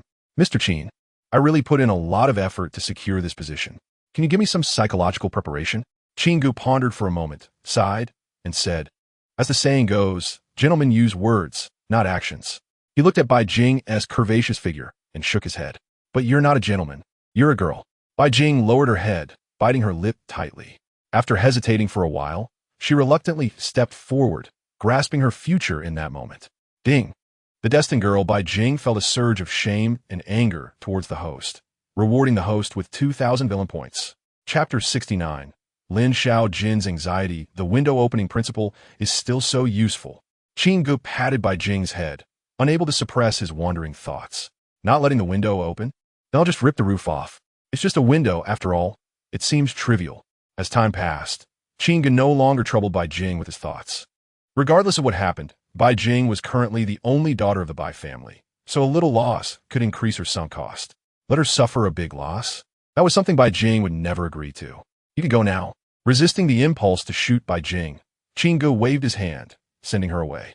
Bai Jing wiped her face, bit her lip, and glared at Qin Ge in embarrassment and anger, secretly cursing, big scumbag. I won't let you off. She kept comforting herself. She had been close to Jiang Yingxue since childhood, almost like sisters. The small losses she endured with Qin Ge could help Jiang Yingxue avoid falling into a deep pit. Consider it the price paid to save Jiang Yingxue. After Bai Jing left, Qin Ge called for Qiao Yingzi. Time to go on a date with Ning Ke. That night, Qin Ge and Ning Ke took a boat, admired the lanterns, danced in a bar, and even rode a drop tower. Everything that Ning Ke, the obedient girl, was curious about but couldn't experience, Qin Ge made sure she tried. At the bar, a small incident occurred. Ning Ke, with her delicate features and cultivated ladylike temperament, appeared even more serene and perfect under the neon lights, as if she had stepped out of a painting. Suddenly, Ning Ke shouted, "There's a rogue." She felt someone had taken advantage of her. Qin Ge lifted his foot and kicked the sneaky-looking man a meter away, knocking him unconscious without giving him a chance to explain. From then on, Ning Ke was so scared she curled up in Qin Ge's arms, holding his hand tightly. Until they parted, Ning Ke, who hadn't yet entered Qin Ge's heart, didn't realize that the one who had pinched her but was none other than Qin Ge himself. Dating is even more exhausting than squeezing the luck out of a lucky son. When Qin Ge returned to Yinding Manor, he sprawled out on the soft big bed in a wooden shape, lazily yawning. Compared to the lucky son who would actively jump in front of him, Ning Ke seemed far too passive, always listening to his words. She needed him to take the initiative for their outings to continue. Otherwise, they might sit on a park bench until dawn, and Ning Ke wouldn't have any objections. Ding dong. The sound of a message notification rang. Qin Ge picked up his phone to take a look. Ning Ke, thank you for tonight, Qin Ge. I won't go to the bar alone anymore. But if you're with me, I'll go anywhere. Qin Ge, I feel very happy and relaxed when I'm with you. I really like you. The message was retracted. Qin Ge, I really enjoy going out and playing with you. Qin Ge, are you asleep? Why aren't you replying? Watching the messages update every minute. Even Qin Ge couldn't help but chuckle. The seemingly obedient Ning Ke, who appeared indifferent to everything, actually had a rather anxious personality. Ning Ke, Qin Ge, I have to go back to Mo tomorrow. I might not be able to come back to Yunhai City for a while, but when I do, I'll definitely look for you first. Can we keep in touch often? Qin Ge replied with a universal formula. Just want to take a shower. Didn't see it, sorry. Of course, safe travels, sending you off with tears. After replying, Qin Ge tossed his phone aside. Since Ningkuer was going back to Mo-do, it was time to let her settle down for the next few days. Knock knock. As Qin Ge leaned back, preparing to rest, someone gently knocked on the bedroom door from the outside. Come in. Lin Xiaojin pushed the door open and walked in. She was still wearing her work outfit. A white shirt and a fitted skirt, with a slightly curved bust and a slender figure, like a weak willow swaying in the wind. Her waist, tightly cinched by the skirt, seemed even more delicate, as if Qin Ge could grasp it with just one hand. Qin Ge didn't ask Lin Xiaojin why she came uninvited so late, but frowned and reproached. Why didn't you let Xiao Yingzi come to pick you up from that far away? According to Xiao Yingzi, he suspected Lin Xiaojin was a bit sharp-minded. Lin Xiaojin shook her head, saying, I came from the company. It's not very far. Qin Ge waved her over to sit beside him, took her smooth little hand, and smiled. Are you planning to stay here tonight? Lin Xiaojin blushed and shook her head, playfully scolding, Of course not. I just saw you look tired and wanted to come and give you a massage. She grabbed Qin Ge's arm and began to massage his familiar acupoints while softly saying, You lie down, close your eyes, and when you fall asleep, I'll leave. Qin Ge's lips curled into a playful arc as he kindly reminded, Xiaojin, did you forget some necessary steps? Following Qin Ge's gaze, Lin Xiaojin looked at the tightly closed wardrobe not far away and suddenly understood what he meant. She didn't refuse, stood up, walked to the wardrobe, opened it, and turned back to Qin Ge.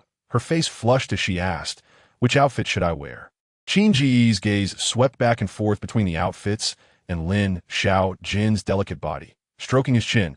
How about the sailor suit with white stockings? This outfit matched Lin Xiaojin's pure and beautiful temperament. If it were any other outfit, it wouldn't be as fitting. In no time, Lin Xiaojin, now dressed in a sailor suit and white stockings, sat on the edge of the bed, her hands gently pressing on either side of Qin Ge's head. Seeing the fatigue in Qin Ge's deep eyes, she said with concern, Qin Ge, you should take a nap. Okay. Qin Ge peacefully closed his eyes. Lin Xiaojin's movements grew more tender. She gazed at Qin Ge, whose eyes were slightly closed, her beautiful eyes filled with indescribable affection. In fact, the reason she came to Yinding Manor tonight was not only to massage Qin Ge and help him relieve his fatigue. More importantly, she had seen Bai Jing in Qin Ge's office for over an hour, listening to the chattering of Gao Ting and other operational staff. She was scared. She was afraid that Qin Ge had developed feelings for Bai Jing and no longer cared for her as he used to. If it had been before, she would never have felt such anxiety. But after experiencing Qin Ge's care, she realized that she seemed unable to return to her past single status. She was increasingly concerned about Qin Ge, worried if he was eating well, if he was too tired from work, if he was not resting enough. She was even more afraid that someone would take Qin Ge away from her side. Now, it was no longer about whether she wanted to repay Qin Ge's kindness, but rather that Lin Xiaojin seemed to have become unable to live without Qin Ge. However, this possessive desire, which she felt was domineering, began to fade at this moment. While massaging Qin Ge's temples, she wore a faint smile, her beautiful eyes gradually revealing a look of infatuation. She suddenly felt that no matter how many beautiful women surrounded Qin Ge outside, as long as she had the opportunity to be alone with him, to massage him and relieve his fatigue, that was enough for her. In her heart, she already felt a happiness and fulfillment that was hard to describe. P.S. Please support with a wave of love. Thank you for your support. Chapter 70. Lin Xiaojin provides villain points for the first time. Qin Ge squinted his eyes, watching the changing expressions of Lin Xiaojin sitting beside him. He couldn't help but sigh in his heart. This girl is rare in the world, just like something heavenly. In his past life, his secretaries and beautiful women were either after the living expenses he provided or his hard-earned family fortune. She sought her own desires, and he sought his own desires. It was a mutual benefit, and Qin Ge didn't find anything abnormal about it. However, encountering someone like Lin Xiaojin, who was completely fooled by him and ended up giving her heart to him, was different. Even when she was exhausted, she would endure the soreness in her arms to ease his fatigue as much as she could. Even Qin Ge felt an indescribable warmth in his heart. A girl who values feelings above all else, who sees him as more important than herself. Such a person was something Qin Ge had never found in his past life. and missing out on her was truly a great regret in life. Are you tired? Qin Ge smiled softly, staring at Lin Xiaojin's fair face, reaching out to gently touch her cheek. Lin Xiaojin smiled and shook her head, not tired. She truly enjoyed the time spent alone with Qin Ge. It felt as if, in that moment, only the two of them existed in each other's hearts.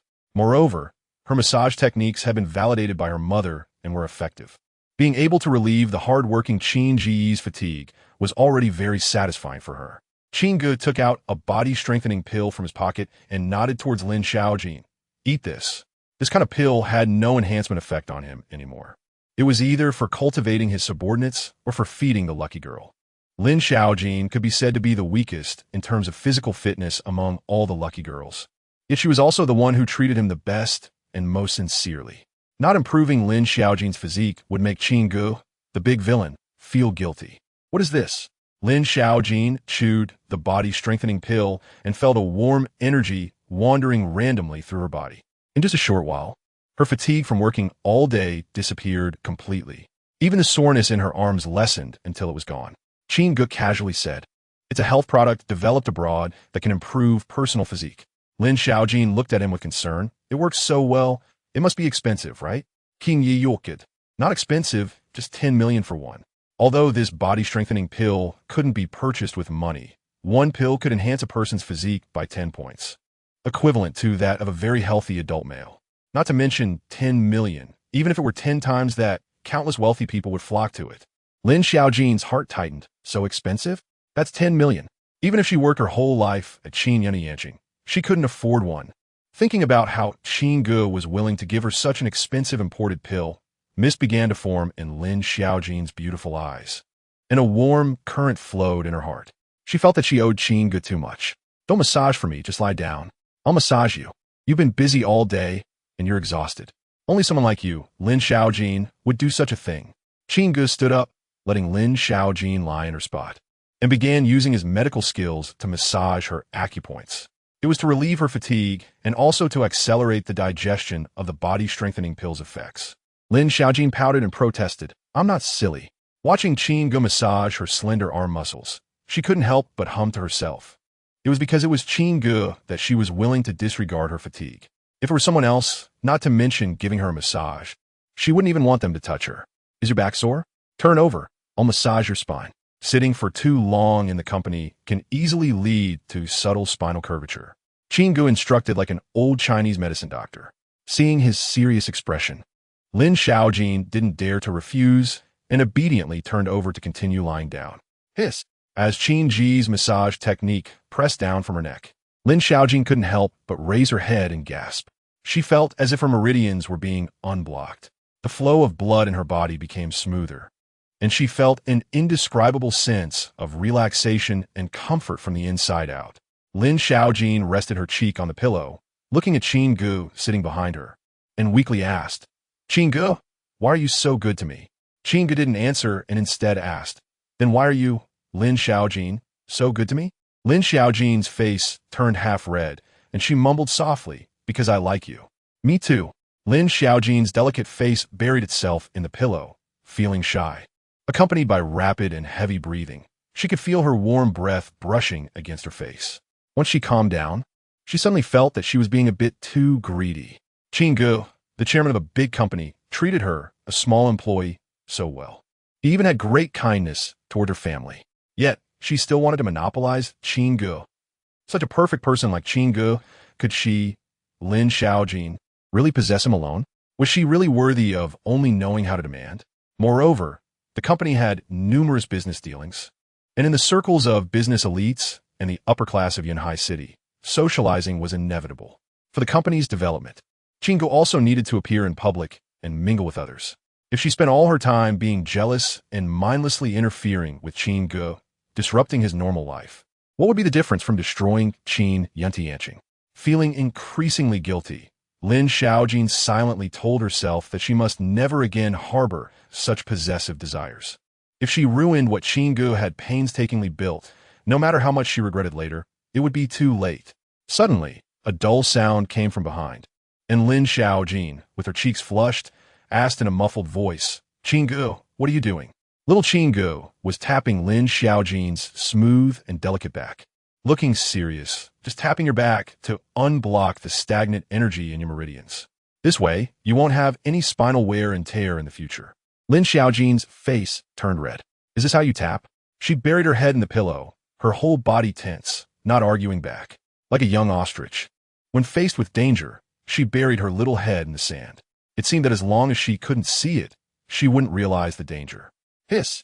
Lin Xiaojin, feeling nervous, couldn't help but breathe rapidly, taking a cold breath. Suddenly, her little head became confused at that moment. Talp! Did it really go in? Ding! The lucky girl Lin Xiaojin felt a surge of happiness and satisfaction, rewarding the host with villain points 520. Chapter by Muimot Fu Yunhai City. The luckiest girl Lin Xiaojin's happiness and satisfaction emotions are rising, rewarding the host with villain points 522. Ding! The luckiest girl Lin Xiaojin's happiness and satisfaction emotions continue to rise, rewarding the host with villain points 520. On the other side, at the Qin family mansion, Qin's was sat on the living room sofa with a dissatisfied expression, watching Yunhai walk down from upstairs. No matter how much he wanted to play the obedient son, he couldn't hold back his anger and said, "Dad, I still have injuries on me. Why do you want me to come back at this time? Also, why haven't you taken revenge on Qin Ge yet? I want him dead. I want to tear him to pieces." Thinking of Qin Ge made Qin's vital points start to ache again.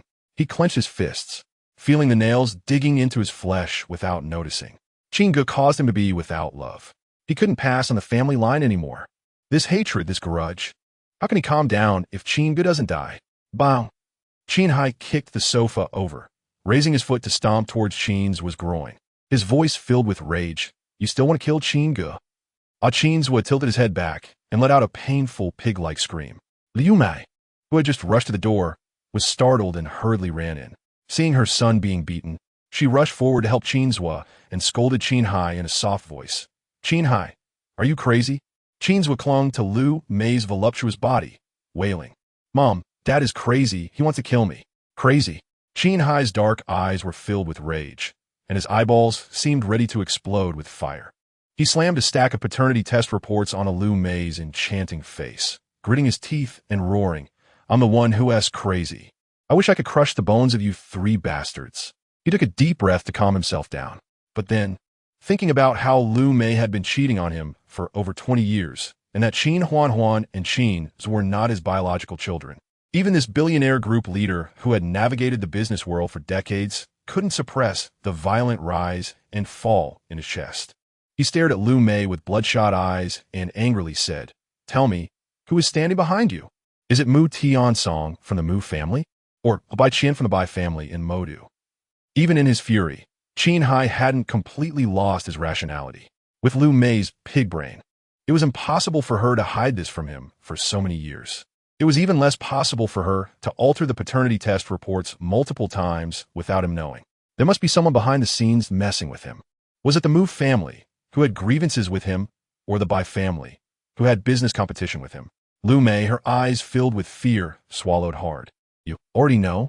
Qin's confused, flipped through the reports, and, upon seeing the final result, couldn't help but exclaim in panic, "What the hell? I actually am not Yunhai's biological child, nor is my sister." He looked at his mother in disbelief, feeling it was absurd. Liu Mei had cheated. Moreover, the two children born one after another were not Yunhai's. It's over. Qin's heart sank. As a man, he naturally understood Yunhai's current feelings. Ignoring the pain, he got up, grasped a vase, and hurled it towards Yunhai's head. Bang! Having learned a few moves from old Yi, Yunhai smashed Qin's nose with a punch. "Dad!" At that moment, Qin Huan on the second floor hurriedly walked down. Up to now, she still held on to the absurd thought and asked what happened. Yunhai didn't respond, but the fallen Qin's looked at her with joy and urged loudly, "Sister, kill him, kill Yunhai. If Yunhai doesn't die, the three of us will definitely die." Qin Huan turned her head, glaring at Qin's. "Shut up. I should shut up?" Qin's was infuriated and laughed angrily. "Qin Huan, are you still pretending to be a white lotus? You and I have no blood relation to Yunhai. We are both illegitimate children. If you don't kill Yunhai, he will definitely kill all three of us." Qin Huan felt as if struck by lightning. She could only hear a buzzing in her head.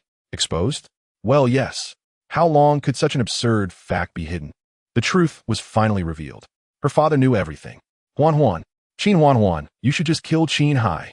Lu Mei and Qin Zhe urged with angry faces to save their lives.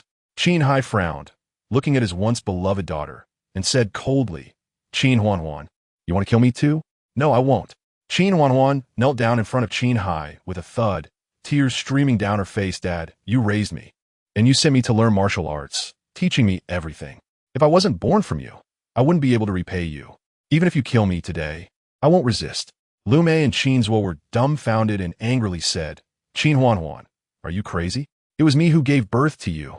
I'm telling you to kill Qin Hai now. Qin Huan, have you been kicked by a donkey? You have no relation to Qin Hai at all. Why are you listening to him? If you don't kill him, both Mom and I will be killed by him. The shouts were incessant. But Qin Huan remained kneeling in front of Qin Hai like a fish on a chopping board, ready to be slaughtered. These days, her heart was in agony, tossing and turning, unable to sleep. Once she fell asleep, she would dream of the scene where her identity was revealed, which tormented her. Perhaps dying by her father's hand would be a kind of relief for her.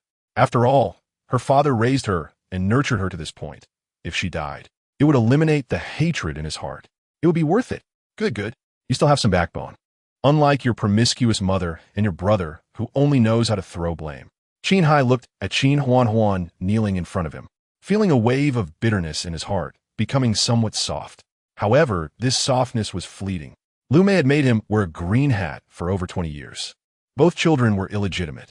If this matter got out, how could he, Qin Hai, face anyone from now on?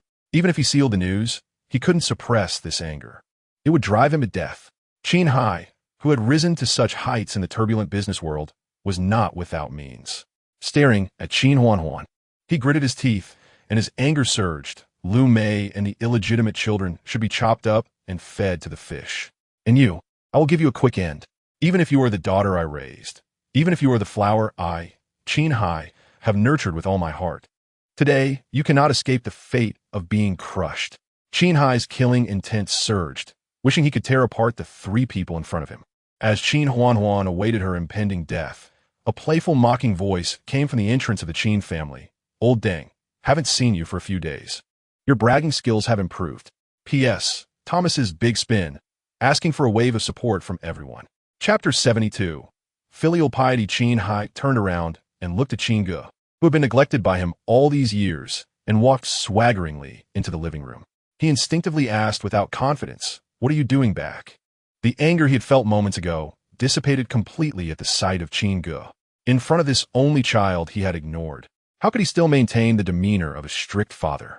Reflecting on his past actions, he felt unworthy of even being a father. Qin Ge pulled out a chair and sat down, crossing his legs, his gaze curiously sweeping over Qin Hai and Qin Huan. As the saying goes, good water doesn't flow to outsiders' fields. Qin Ge smiled wickedly at Qin Hai and said, our Qin family has such a good show to watch, and you don't allow me to come back and see your joke? The head of the Qin group in Yunhai City, after more than 20 years of marriage, ended up with a woman from outside. It was already immoral to use public resources for private matters, and even the pair of children were not his own. If this got out, our Qin family would become notorious in a certain sense. Qin Huan's character was clear to him. She was righteous and had a strong sense of justice. A father could let his child die, but the child could not resist. Even if she was just a foster child and a woman, if Qin Hai wanted her life, she would never complain. A girl with such good fortune, hidden attributes of reciprocity. If Qin Hai killed her, where would he find such a gem again? Qin Ge's smile grew brighter as he watched the drama unfold with Qin Hai. He didn't think Qin Hai had any reason to complain. It was his own choice. He insisted on treating Qin Huan and Qin Zhe as his children for support and wanted a hand over the Qin group, the Qin Zhe. Ending up like this could only be said to be self-inflicted. Seeing Qin Ge, Lu Mei immediately put on a sorrowful face and pleaded, Qin Ge, please let us go. If we live, Qin Hai will only suffer more, right? He can feel the pain of betraying your mother even more. As long as you are willing to let us go, I, Lu Mei, am willing to do anything. Qin Ge rolled his eyes in annoyance. What kind of spring and autumn dream was she having during the day? An outsider still wanted to use her body to seduce him? Even he, a big villain in a modern setting, wouldn't he dare to have such thoughts about a mother and daughter? Lu Mei was thinking of a father-son alliance? How naive. Ripples appeared in Hai's eyes. As the head of the Qin family, if he didn't have a brain, he would have been killed by competitors decades ago. Looking at the pleading Lu Mei and recalling Qin Ge's earlier madness in the restaurant, he incredulously asked, "Did you know these two wild children were not from the Qin family before? You were the one who tampered with the paternity test report? No, it was your people behind you." Qin Ge no longer hid the truth, smiling as he nodded. "This is all self-inflicted. My mom's choice of you is already a smoke rising from our Qin family's ancestral grave. Those vows you spoke of turn out to be empty words. You raised a child from the outside and still plan to push me, the legitimate firstborn, out of my rightful inheritance? This is what you promised my mom, that you would care for me wholeheartedly while I grew up? You are quite the competent father." Hai looked at Qin Ge, his emotions stirred. In his eyes, Qin Ge's appearance seemed to overlap with his mother. He seemed to see Qin Ge's mother sitting there, pointing at him and scolding. He understood now. The truth was finally revealed. He finally knew why the Qin family's business had no possibility of expansion over the years. He finally understood why the financial tycoons who used to compete for investments suddenly turned their backs on him. It was all because he betrayed his original wife, betrayed Qin Ge's mother. Even the paternity test reports for Qin Huan and Qin Zhou were manipulated by that invisible hand. Was it revenge from Qin Ge's maternal family? Did he feel hatred? At this moment, Hai felt no hatred towards Qin Ge or his maternal family. All he felt was endless guilt. What had he done all these years?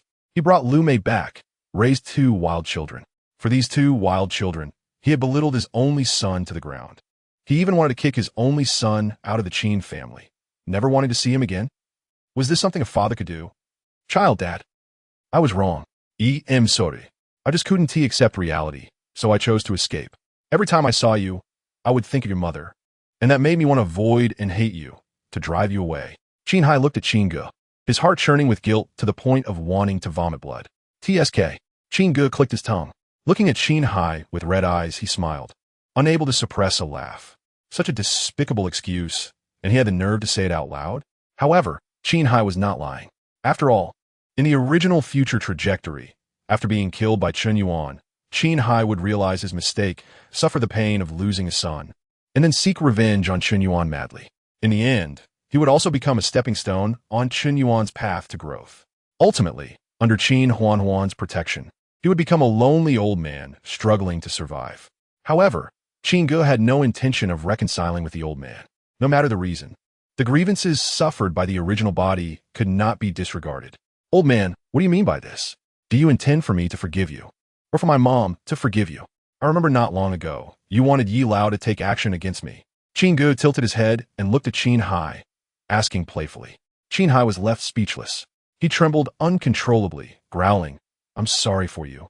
Even more so for your mother. I deserve to die. But before that, the ones who deserve to die more are Lu Mei and these two wild children." He glared at Lu Mei and Qin Zhou with bloodshot eyes, wishing he could tear the mother and daughter apart. "Where were you before? Thinking of revenge now? If you want to kill, just do it. Did you ask for my opinion?" Qin Ge waved his hand and instructed the arriving Xiaoingzi. "Take Lu Mei and Qin Zhou away." Seeing this, Lu Mei and Qin Zhou quickly kowtowed like pounding garlic. "You are magnanimous. Thank you for sparing our lives. We will never appear in Yunhai City again, nor will we appear before you, so as not to dirty your eyes." Hai shouted angrily, "They can't leave. They must die." If it weren't for Lu Mei deceiving him earlier, if he hadn't had an escape route, how could he have done such absurd things over the years? He deserved to die. Lu Mei and her daughters deserved to die even more. Qin Ge pointed at Hai's nose and raised his chin. "You dare to touch them." Hai's mouth twitched in a fit of rage, his whole body trembling uncontrollably. "Who?" His breathing grew heavier, like a blower. In the end, after holding it in for so long, Hai couldn't even let out a fart. Not long after, Xiaoingzi sent a text. "Mr. Qin, how should we deal with these two?" Seeing Xiaoingzi's message, Qin Ge was at a loss. What was there to consider? He was just taking care of Qin Huan's feelings, putting on show, not really intending to let Lu Mei and Qin Zhou go. He shook his head in boredom and typed, "Take them out and execute them. Spray them with machine guns." Chapter 73. One must have the attitude of seeking help. Qin Huan. "I, the Qin family, have raised you. Yet you think of killing Qin Ge. Not only did you attack Qin Ge in the restaurant earlier, but you later even lurked at his residence, intending to assassinate him. I raised you to adulthood, sent you to Minghui sect to learn martial arts for self-defense and body refinement. And in the end, you want to use everything the Qin family gave you to kill the only heir of the Qin family. How will you repent for this? Qin Hai glared at Qin Huahuan, gritting his teeth in anger. Since Lu Mei and Qin Zhou were released, he no longer had the face to blame Qin Ge. Even if Qin Huahuan made him uncomfortable, as long as it could vent Qin Ge's anger by killing her, he would be willing. Qin Huahuan closed her beautiful eyes in self-blame, raised her hand, and slapped it against her crown, declaring, "I am willing to die." Smack! Qin Ge casually threw a teacup, shattering Qin Huahuan's arm bone, and shouted angrily, "Are you out of your mind?" He had clearly let Lu Mei and Qin Zhou go for the sake of Qin Huahuan. Otherwise, would it be for Lu Mei, that public bus? Qin Hai's words made Qin Huahuan genuinely consider committing suicide on the spot. Had she been kicked in the head by a donkey? What kind of monstrous disciples did the Minghui sect raise? One was a lustful ghost. Another was a girl who slept in his shirt but dreamed of killing him to vent her anger. And now this Qin Huahuan who would think of committing suicide at the drop of a hat. It was too abstract. Qin Huahuan looked at Qin Ge with a vacant gaze, bitterly saying, "I am just a wild seed, unworthy of staying in the Qin family, even less worthy of bearing the Qin surname." Qin Ge retorted angrily, "If you die, who will carry on the Qin family line?" Boom! With Qin Ge's words, Qin Huahuan felt as if struck by lightning. Her mind buzzed. There was struggle in her beautiful eyes. Yes, if she died, who would take care of her father in the future? Qin Hai was also confused, his mature and bloodshot eyes revealing a hint of clear foolishness. Qin Ge couldn't be bothered to drag this out any longer and waved his hand, urging, "From now on, you will continue to stay in the Qin family." Pretending to be the young lady of the Qin family on the surface while actually being a child bride. Hurry up and call out Deng. Qin Huahuan, feeling guilty, didn't dare to look into Qin Hai's eyes, lowering her head and choking out, "Dad." Sigh. Qin Hai nodded heavily. His eyes lit up. It seemed that a more reasonable solution had been found. He had raised Qin Huahuan to this age, and it was reasonable for the Qin family to have offspring, right? He had always felt reluctant to kill Qin Huahuan, and if she could give him a precious grandson and granddaughter, then after raising her for over 20 years, he would have no complaints. As long as he found an opportunity to eliminate Lu Mei and Qin Zhou, everything would be fulfilled. Qin Ge frowned and said to Qin Huahuan with dissatisfaction, "Did I tell you to call him Dad? Is he your dad? Call Lao Deng." Then he turned to Qin Hai, tilting his head and saying, "Do you still have the face to agree?" Qin Hai felt reprimanded and didn't dare to speak. However, Qin Huahuan angrily scolded Qin Ge. "Qin Ge, don't go too far. After all, he is your father. As a child, how can you speak to your father like this?" She could tolerate Qin Ge's disrespect towards her, but she absolutely would not allow Qin Ge to be rude to her father. Seeing Qin Huahuan's attitude, Qin Hai immediately became displeased and shouted angrily, "Qin Huahuan, have you grown wings? Dare to speak to Qin Ge like this?" Qin Ge was right. I indeed have no face to let him call me Dad. Call Lao Deng. Qin Huahuan looked at her father, whose anger was palpable, and immediately deflated. Not daring to refute, she reluctantly called out, "Lao Deng." Once the relationship was re-established, Qin Ge waved his hand at Qin Hai and said, "All right, go where it's cooler." As he watched Qin Hai's back disappear, Qin Ge finally put away his playful expression. The farce of the Qin family had come to an end. He looked at Qin Huahuan and curiously asked, "Where is Su Guanyu now? Fifth senior sister?" Qin Huahuan furrowed her brows and asked suspiciously, "How do you know my fifth senior sister's name?" Qin Ge maintained a stern face. "Why are you asking so many questions? I'm asking you where she is now." Qin Huahuan shook her head. "I don't know. Earlier, when she came down the mountain, she treated me and sixth senior sister to a meal, then disappeared. I don't know if she's still in Yunhai City." Qin Ge asked again, "Does she have the Minghui order with her?" Qin Huahuan's willow leaf brows furrowed even tighter. The Minghui order was a secret transmitted within their sect, known only to direct disciples. Where did Qin Ge hear this news from? After thinking for a moment, Qin Huahuan nodded. It should be with fifth senior sister. However, this Minghui order was probably stolen by her for self-defense and shouldn't be taken seriously. Qin Ye lit. While some may not take it seriously, others would. Since the token, akin to that of a beautiful master, was with Su Guanyu, then things would be easier. Next time there is a chance, introduce Su Guanyu to me.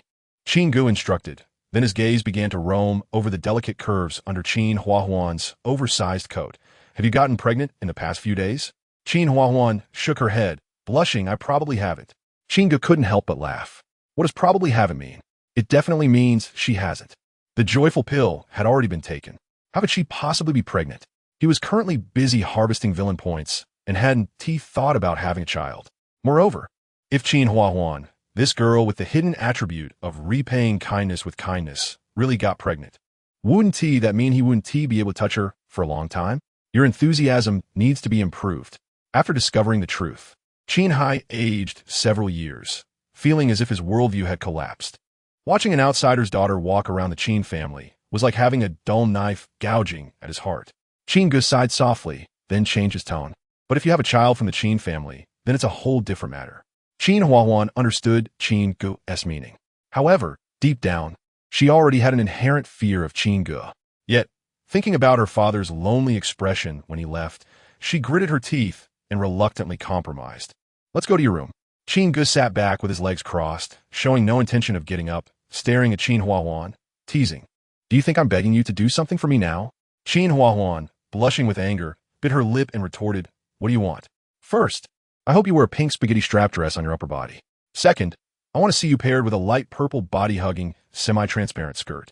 Finally, you should wear Valentino-studded shoes. Oh, and you need to pair it with white stockings. Qin Ge pinched his chin, giving Qin Huahuan fashion advice. Just thinking about it made Qin Huahuan feel embarrassed, and she gritted her teeth, shaking her head. I don't have those clothes. Qin Ge nonchalantly said, you can go buy some. Of course, I can also have Qin Hai help you buy them. Creak. Upon hearing this, Qin Huahuan clenched her small fists in embarrassment and anger. How could she have the face to mention such things in front of her father? Qin Ge had Qin Huahuan completely under his control, smiling. Of course, I can compromise, but the result of my compromise is that one day, Qin Hai finds Lu Mei. At this moment, based on the swimming speed of the fish, Lu Mei and Qinzhou were most likely spread over a sea area of more than 10 miles. Lu Mei and Qinzhou deserve to die, but that didn't prevent them from living in Qin Huahuan's eyes. Nowadays, AI videos couldn't distinguish between true and false. If worse came to worst, he could even use face-altering magic to make Lu Mei and Qinzhou live again. Qin Huahuan left the Qin family without saying a word. When she returned, she was already carrying a large number of bags. After a long time, murmur, ding, the luck girl Qin Huahuan feels shame and anger towards the host, rewarding the host with 746 villain points. Put your hair up. I'm telling you to put your hair up. Seeking a wave of love-powered energy. Chapter 74. Assassination from Shangguanyuer outside the Qin family's villa. A sycamore tree stood tall, with a brightly feathered oriole perched on its branches, tilting its long neck as it sang a high-pitched melody. The sound of the song shook loose a few emerald green leaves that fell onto Chun Yuan's head. He plucked the leaves off and straightened his collar. Taking a deep breath, he tried to calm his emotions and forced a gentle smile, though it was tinged with undeniable bitterness. After descending the mountain, he had thought that with his skills, he could soar high like a bird. He envisioned living a carefree life, indulging in the beauty of women and wielding power over the world.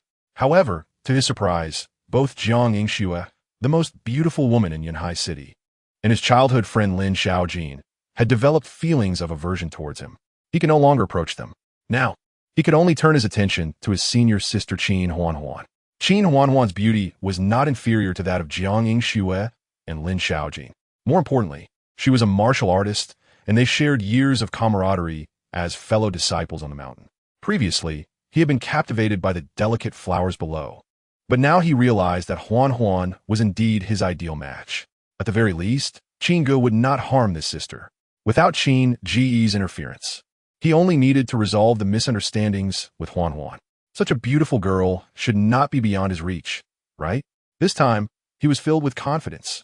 Qin Yuan held his head high and strode into the Qin family home, making his way to the second floor where Qin Huan lived.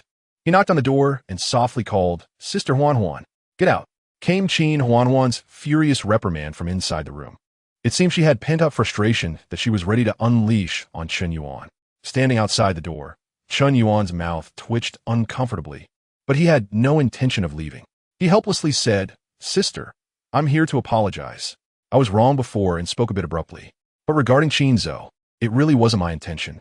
I only wanted to let Sister Ruan teach Qin Ge a lesson for your sake. Who would have thought that Qin Ge would be so ruthless with Qin Zhou? At this moment, Qin Huan had no intention of listening to Qin Yuan's explanation. Angrily, she shouted, "I told you to get out." Now, Qin Yuan, with a bitter expression, tried to play the emotional card. "Sister Huan, we are fellow disciples. How can it come to this? Master even said that you and I are a perfect match and want to tie a marriage bond for us. I initially thought you were focused on your training, so I declined. Don't you understand my good intentions?" At that time, Master indeed thought he and Qin Huan were well matched. He liked her too. However, he didn't want to give up on a whole forest for just one Qin Huan. Thus, he declined. Now, he just wanted to win her over. In his eyes, he had already made the first move. How could Qin Huan remain indifferent? At the very least, one shouldn't drive away someone who comes with a smile. Surely, she wouldn't continue to chase him away, right? Perhaps he still had a chance to be invited into her room, a place he had never entered before. "Qin Yuan, what nonsense are you talking about?" Qin Huan was furious. Her body trembled with anger. She could hardly listen to any heartfelt confessions. All she felt was real hurt. She feared that if Qin Yuan didn't leave, she would have to face Qin Ge's wrath. With no room for mercy, she angrily shouted, "Qin Yuan, if you don't leave within a minute, I will kill you. You can weigh my words yourself." Standing outside the door, Qin Yuan's ears perked up as if he heard some unusual sounds. He didn't dare to investigate further. After all, Qin Huan was known for her decisiveness. If he couldn't resolve the misunderstanding this time, he could always come back next time. Before leaving, Qin Yuan reluctantly stated, "Sister Huan, fifth sister invited us to join her tonight to assassinate Qin Ge. Whether you go or not, I will definitely take revenge on that enemy for you." With the deadline approaching, Qin Yuan hurriedly left. In the courtyard, he accidentally knocked over a drink carried by Gardner. Watching the juice flow out, Qin Yuan saw that no one was around and disappeared from the Qin family's villa without looking back. Ding! The fated girl Qin Huan felt shame and anger towards the host, rewarding the host with villain points 746-2. Ding! The fated girl Qin Huan continued to feel shame and anger towards the host, rewarding the host with villain points 746-10. Huff! Qin Ge looked up, exhaling a dazzling cloud of smoke. He turned his head and glanced at Qin Huan, who was sitting behind the door, her delicate face pressed against the door, and teasingly said, "I didn't expect you and Qin Yuan to have such a past connection. If you stay in the Mingyu sect for another 2 years, won't you end up secretly promising each other outside?" Qin Huan, who was in a daze, felt her mind go blank. After a long while, she gasped for air like a fish that had just come ashore, greedily absorbing the fresh air. She weakly turned her head to look at Qin Ge and, biting her lips, indignantly said, "That's just Qin Yuan's one-sided words. I've been focused on my training in the Mingyu sect and never thought about love. Master wants to match me with Qin Yuan? Why was I completely unaware of this before? Even if I knew, I wouldn't agree. How did Qin Yuan's random talk become a mutual affection between her and him in Qin Ge's ears?" Seeing Qin Ge's indifferent expression, Qin Huan blushed and defended herself. "I said before, to carry on the Qin family line, I will never go back on my word. My children will only carry Qin Ge's blood in the future. They can only be descendants of the Qin family."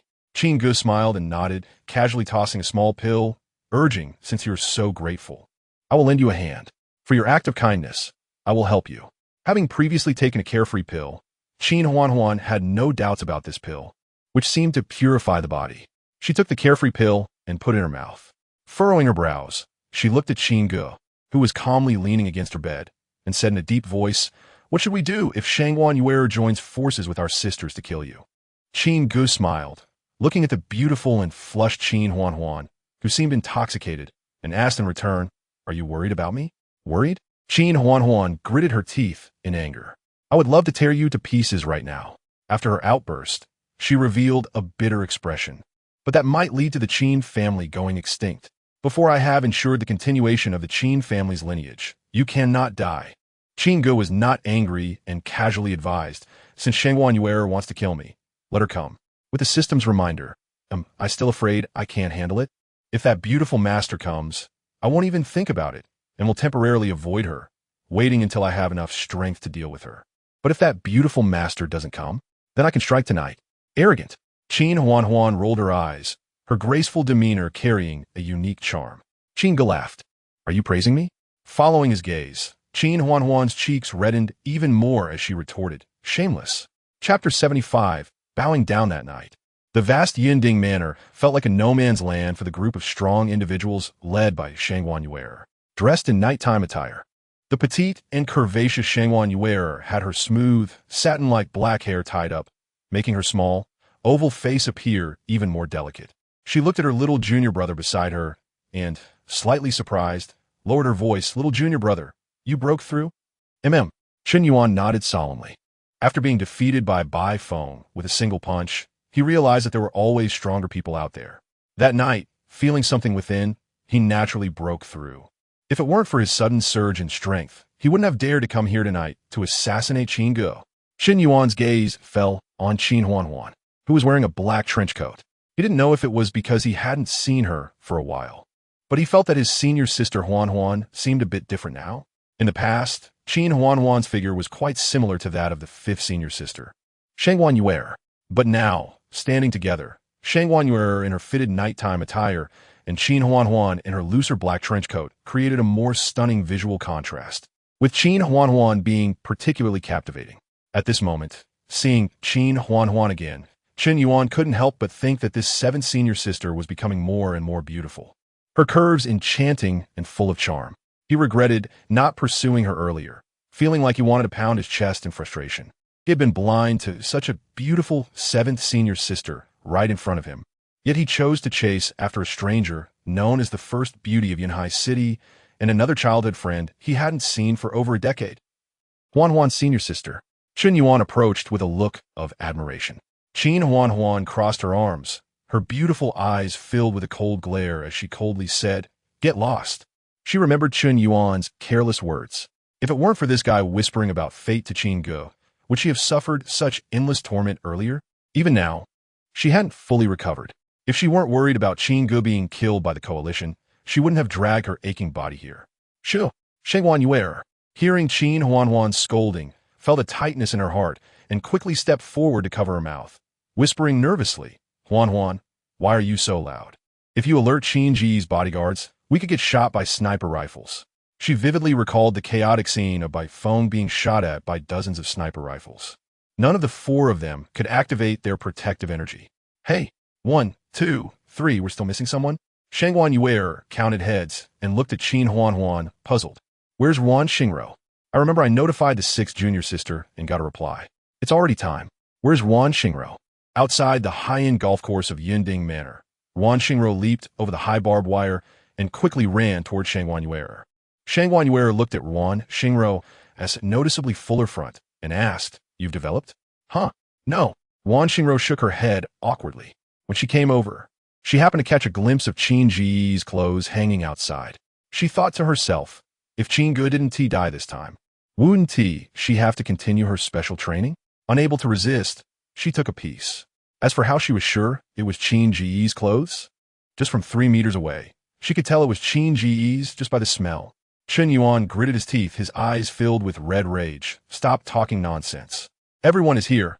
Let us kill Qin Ge together. I want to skin him alive." Remembering the humiliation Qin Ge had inflicted on him, Wan Xingro also gritted her teeth in hatred, clenching her small fists fiercely. "I want to twist his head off and kick it like a ball." Shangguan Yuer nodded firmly. "All right, then, as your senior sister, I will take revenge for you. First, we'll skin Qin Ge alive, and then twist his head off to kick." She assured her 2 junior sisters and Qin Yuan, "You 3 stay here for now. I have the highest cultivation level, so I'll go scout for information. If there's a chance, wait for my signal, and we'll strike together to kill Qin Ge. Until you hear my signal, remember not to act recklessly." At this moment, Qin Huanhuan, who couldn't exert her full combat power, nodded without thinking. Okay. After all, one person alone, Shangguan Yuer, couldn't threaten Qin Ge. She wasn't afraid of Qin Ge dying and the Qin family losing its lineage. Wan Xingro tugged at the collar of her ink-colored hanfu, took a deep breath, 1 breath, 2 breaths, 3 breaths, 4, letting out a soft moan filled with obsession. It was the original scent. Strong enough. Qin Yuan felt somewhat unwilling, but seeing that Wan Xingro and Qin Huanhuan had agreed, he didn't dare to refute anything. Shangguan Yuer left the group alone and soon returned, reminding the 3. "When you hear the signal, you must come to help me. Kill Qin Ge." After reiterating her instructions and receiving their affirmative replies, Shang Guanyuer transformed into a shadow and slipped into the manor. Inside the luxurious manor, dressed in nighttime attire, Shang Guanyuer carefully approached Qin Ge's door. Having learned from the previous experiences of Qin Huanhuan and Ruan Xingro, after prying open the door lock, she used a specially made card to block the latch. This way, as long as the latch was blocked, the door couldn't be fully closed. No matter what, she had an escape route. While she stealthily pushed the door open, trying to make no sound, a voice came from the living room below. "What are you doing?" Gulp. Shang Guanyuer, who had pushed open the half-closed door, swallowed hard in fear, her pretty mouth twitching awkwardly. She turned to look at Qin Ge sitting on the sofa in the living room, holding a wine glass, and forced a smile. "If I say I walked into the wrong room, would you believe me?" Qin Ge tilted his head. "Do you think I would believe you?" Before Qin Yuan and the others arrived at Yunding Manor, he had already received a system alert. There was murderous intent coming from Qin Yuan, as well as hostility from Ruan Xingro. Even Qin Huanhuan harbored hatred in her heart. However, the leader of this assassination, Shang Guanyuer, did not appear in the system alert. Shang Guanyuer raised her delicate face, kneeling in front of Qin Ge, hugging his thigh and flattering. "I have a close relationship with Huanhuan, and you are Huanhuan's brother. So naturally, you are also my brother, Shang Guanyuer." Chapter 76. The Minghui order is in hand. TSK. You're quite good at getting close, aren't you? Qin Ge smiled as he glanced down at the wailing Shang Guanyuer. If Shang Guanyuer knew what would happen to her if she called him brother without any blood relation, would she still be able to say that? Qin Ge raised his chin and pretended to be confused, saying, "So, what trouble have you encountered?" Shang Guanyuer's eyes brightened, and she quickly replied, "Actually, the enemy I have, you know him, brother. His name is Bai Feng, the one who was scared and running for his life when you shot him with a sniper rifle and ended up blown to pieces under your feet." Qin Ge raised an eyebrow. "You're following me?" Shang Guanyuer swallowed nervously and quickly explained, "I was following Bai Feng and happened to run into you, brother." Qin Ge responded with an "oh" and urged her to continue. Shang Guanyuer recalled the past, gritting her teeth in frustration, and said indignantly, "Actually, Bai Feng and I were childhood betrothed, but when he was young, he was arrogant and domineering, and he broke the leg of the heir of the Long family over a minor conflict. Afraid of being targeted, my Shangguan family had to break off the engagement with the Bai family. Even so, we suffered a series of retaliations from the Long family, which greatly weakened us. The Bai family nearly fell apart because of this, and only after distancing themselves from Bai Feng did they escape a catastrophe. The Long family in Modu is a colossal power. Just a stomp of their feet can shake the entire Modu. Even now, the Long family holds significant positions in business, politics, and the military. They are not a family that can be easily offended." After a pause, Shang Guanyuer continued bitterly. "Everyone thought that Bai Feng, who had his limbs broken and was left to beg on the street, would die of hunger and cold. No one expected that he would coincidentally leave Long country and even gain opportunities to make a name for himself abroad, becoming powerful enough to shock everyone. Bai Feng has always been ruthless, and after suffering such humiliation, he is filled with a desire for revenge. This time he returns to seek vengeance. The Long family is too powerful to be destroyed in a short time, and no matter how you look at it, Bai Feng's parents are still alive, which means our Shangguan family has become his #1 target for revenge. I suspect Bai Feng's revenge has already begun because our guard dog died tragically a couple of days ago for no reason." Gulp. Just thinking about Bai Feng, who could summon protective energy, seeking revenge on the Shangguan family, made Shang Guanyuer tremble all over, as if she could already see Bai Feng rampaging through her home, holding her parents' heads and smashing her little head into a watermelon. Qin Ge rolled his eyes. The dog raised by the Shangguan family died, and they could blame it on Bai Feng? That dog had been raised for nearly 20 years and clearly died of natural causes. Yet in Shang Guanyuer's mouth, it became the beginning of Bai Feng's revenge? He didn't correct her, instead casually smiling and saying, "Aren't you training at the Minghui sect to prevent revenge? What's wrong? Are you saying you're no match for Bai Feng, and your Minghui sect has no one of his level?" Shang Guanyuer felt even more wronged, pouting and tearing up. "Don't mention it. I told my master about this, but she said I should handle it myself. She thinks I have the ability to solve the problem, but I know my own strength. Not to mention facing Bai Feng, even those senior sisters in the sect, I can't compare to them. Among the 7 sisters, she was originally the second to enter the sect to cultivate. As a result, the third became the second, the fourth became the third, the fifth became the fourth. And she, the second, fell to the fifth. Shangwan Yuer lamented. They all look down on me, and I can't even be strong myself. No one supports my ambition, and I can't rise up. I've been weighed down by wind and snow for 2 or 3 years, which adds up to 5 years. She bowed to Qin Ge, brother. Save my dog's life. Qin Ge pulled his leg out from Shangwan Yuer's ample chest, crossed his legs, and smiled as he asked, Why should I save you? Just because you call me brother? Of course not. Shangwan Yuer quickly wiped her tears. Qin Ge was the strongest protector she knew at the moment. Not caring about her own grievances, she hurriedly pledged, Brother, you don't know my few junior sisters and brothers, even your sister Qin Huan, all harbor murderous intentions toward you. They are no threat to you, but if my senior sisters or even my master come down from the mountain, then it will be a huge problem. I can't say anything else, but if my master comes down, those like Bai Feng can be killed with just a snap of her fingers. Qin Ge narrowed his eyes, sizing up the serious-looking Shangwan Yuer, and coldly said, Are you threatening me? Shangwan Yuer shook her head vigorously, pouting, I wouldn't dare. She flattered him by kneeling before Qin Ge, hugging his leg and laughing. What I mean is, I can act as your informant in the sect. If my junior sisters and brothers have any plans to retaliate against you, I'll report to you immediately. I'll also speak well of you in the sect.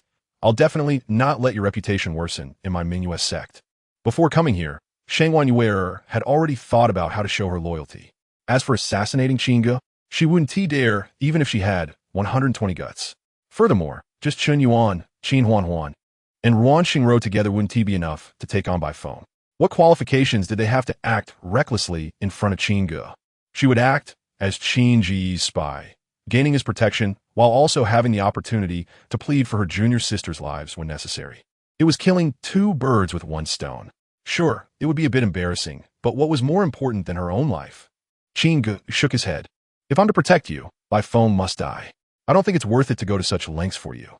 An insider of the Mingyue sect against Bai Feng. He then changed the subject. Unless you hand over the Mingyue order to me. Gulp. Upon hearing this, Shangwan Yuer was shocked and swallowed hard. With a bitter face, she helplessly looked up with tearful eyes and said, The Mingyue order is my master's token. Seeing the Mingyue order is like seeing my master. She carries it with her. How could I possibly get it? Moreover, this item represents my master in our sect. If I were to give my master's token to an outsider, let alone my master, even my senior sisters would tear me apart. Although I, Shangwan Yuer, am fearful of death, my master has given me a new lease on life. I can't say I don't have it. Even if I did, I absolutely cannot hand it over. This item is more precious than my life. Qin Ge didn't force her, waving his hand to dismiss her. If you don't have it, you can leave now. Shangwan Yuer glared at Qin Ge resentfully. Fine, I'll leave. She stood up angrily, and the high arc of her night cloak shook violently. As she turned, a red object fell from Shangwan Yuer's body. Seemingly afraid Qin Ge wouldn't see it, she kicked the token to Qin Ge's leg before angrily leaving. Chapter 77 Jiang Yingxue comes to visit Ding. The daughter of fortune, Shangwan Yuer, has developed feelings of anger towards the host, rewarding the host with 2,000 villain points. Still angry? Qin Ge looked at the graceful figure of Shangwan Yuer disappearing and shook his head with a smile. Weighing the Mingyue order in his hand, Qin Ge examined it closely. The token was entirely crimson, with a crescent moon carved in the middle. The material of the token was nothing special, nor did it hide any supernatural abilities. Its purpose was to restrain the most stubborn of the 7 sisters. Summoning Qiao Yingzi, Qin Ge casually tossed the Mingyue order and said, Have someone take this token to the Eagle Kingdom and call back that woman living in Florida. Just tell her to go take care of Bai Feng. Among the 3 of the 7 sisters, Qin Ge himself wasn't fully confident he could subdue them in one encounter, but it was enough to deal with Bai Feng.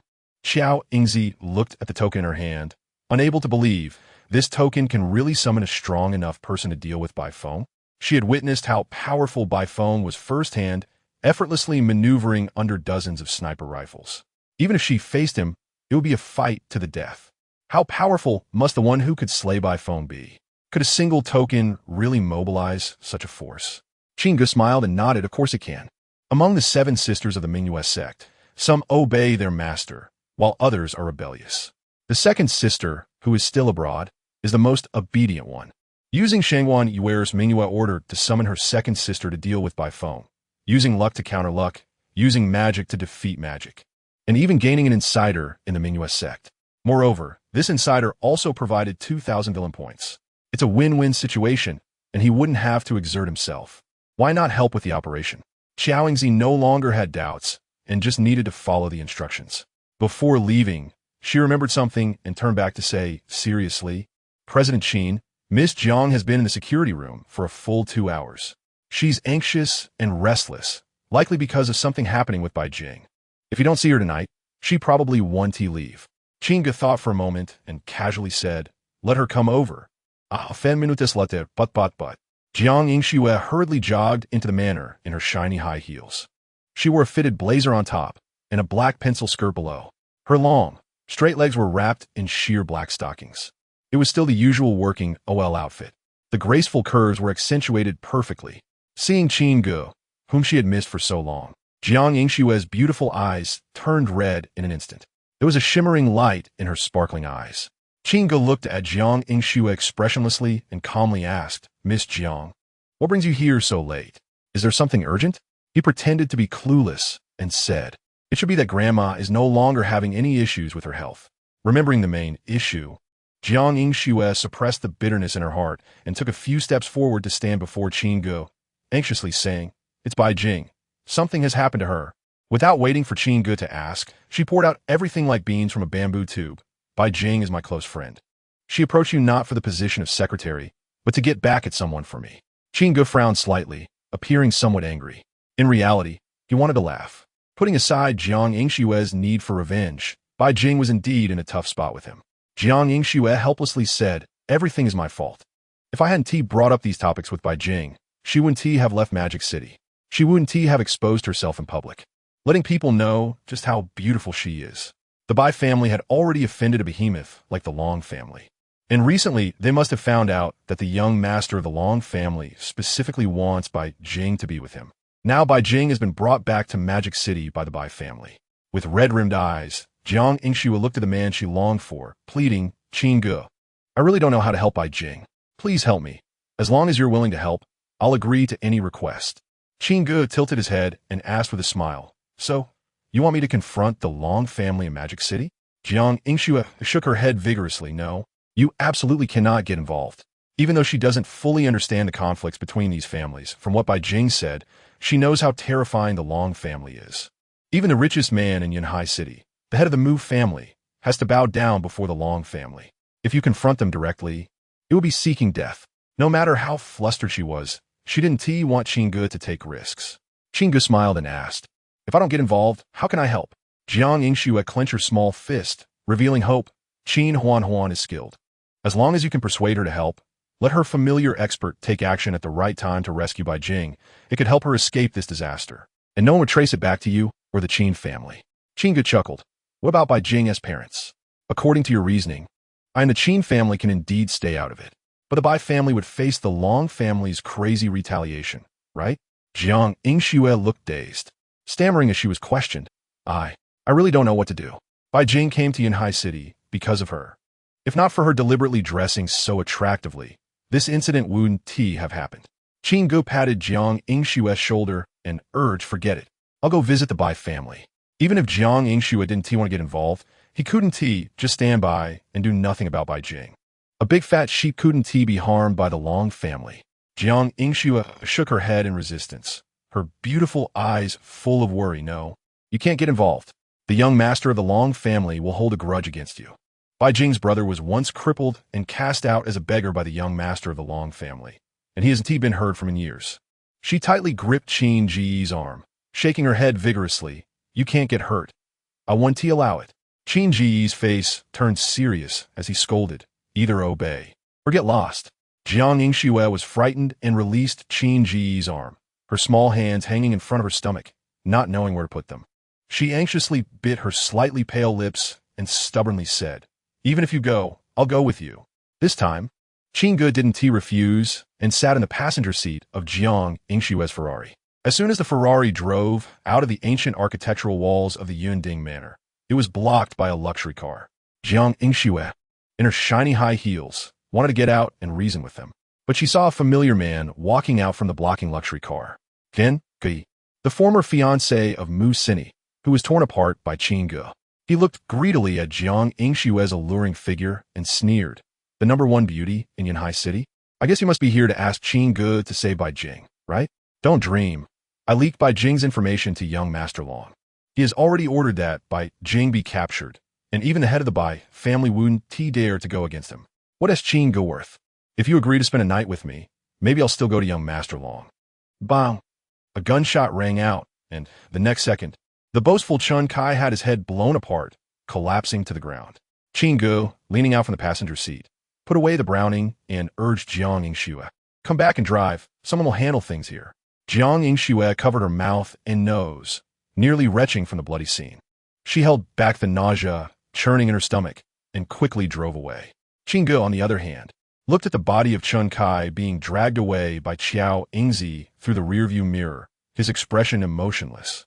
Earlier, he didn't kill Chun Kai at the Mu family's place because Chun Kai still had the role of inciting Qin Zhou to seek revenge. By using kidnapping, he could crush Jiang Yingshue's pride and earn villain points from her subsequent regret. Now that Jiang Yingxue had been tormented into repentance, Chun Kai's usefulness was gone. Was it not simply seeking death to appear in front of him now? Jumping around? Killing him was just killing him. A mere Qin family could be wiped out just like that. Seeking a wave of support for love. Chapter 78. Qin Ge steps in the luxurious living room of the Bai family in the Magic City. Bai Jing clenched her small fists, her pretty face flushed with indignation as she roared at her father, venting her inner dissatisfaction. "I won't go to the Long family. Why should I be forced to be a mistress just because Long Hung said so? I'm a living person, not a slave of the Long family. No matter what, I will not be Long Heng's servant." Bai Jing looked at her parents in front of her, arguing angrily. Just because of a word from the young master of the Long family, the Bai family had sent someone to forcibly take her from Yunhai City to the Magic City. And now, they wanted her to be a mistress for Long Hung? To put it bluntly, it was just sending her to play with Long Hung.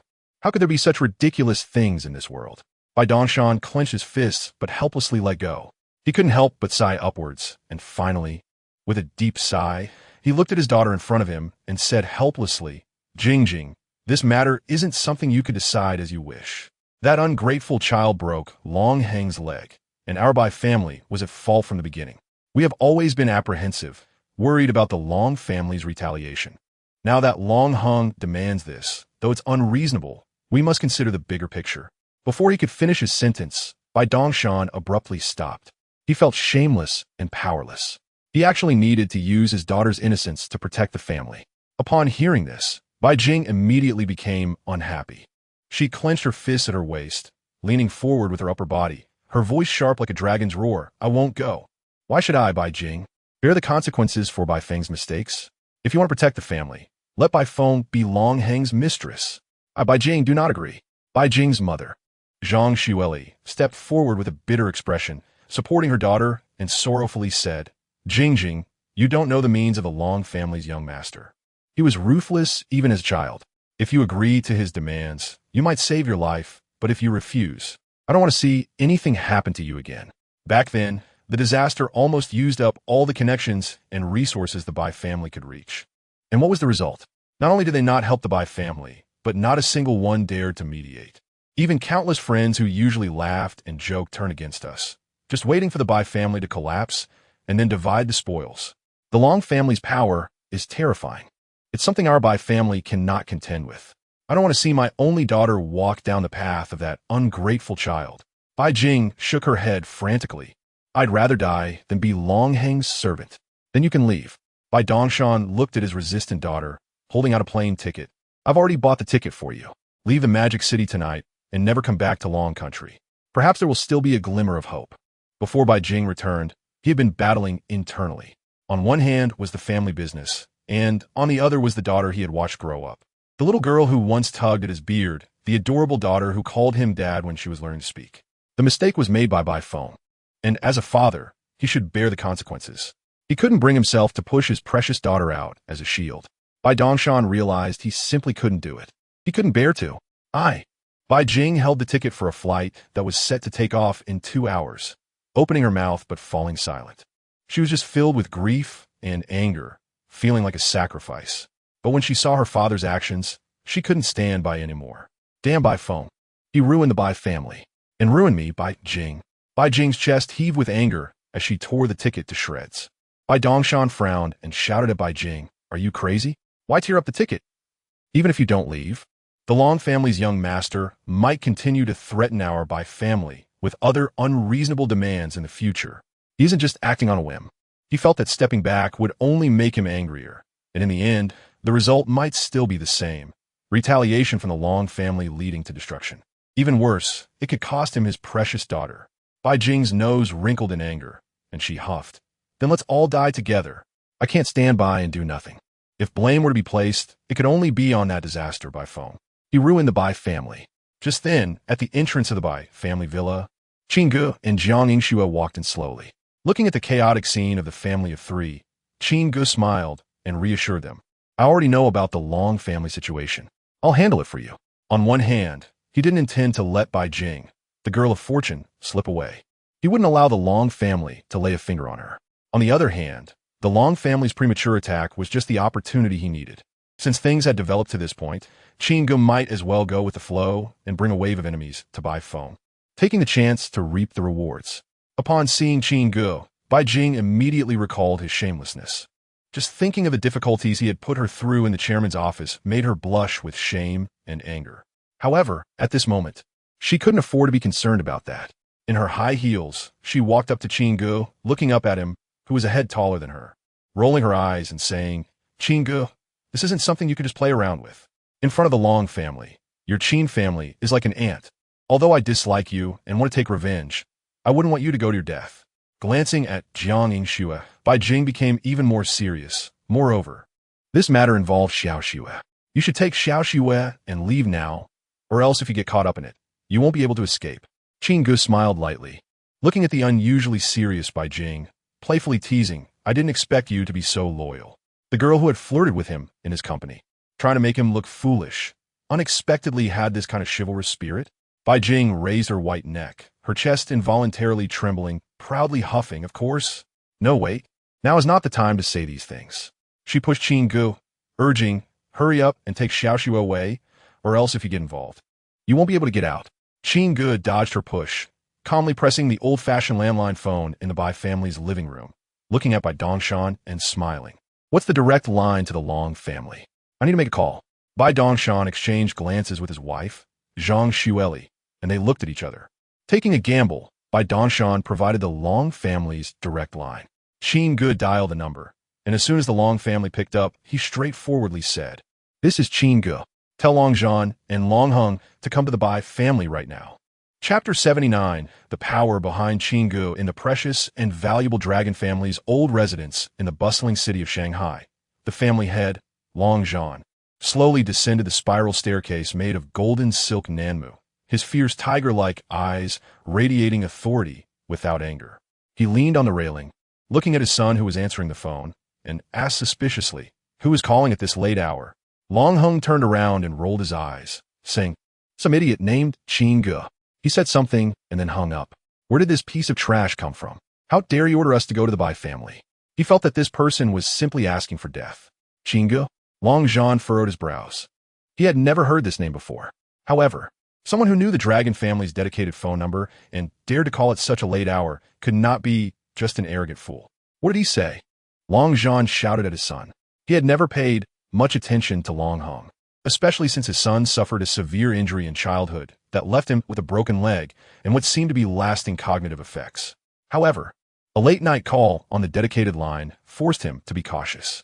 Long Heng swallowed nervously and said, "Just some idiot named Qin Ge, asking you and me to go to the Bai family."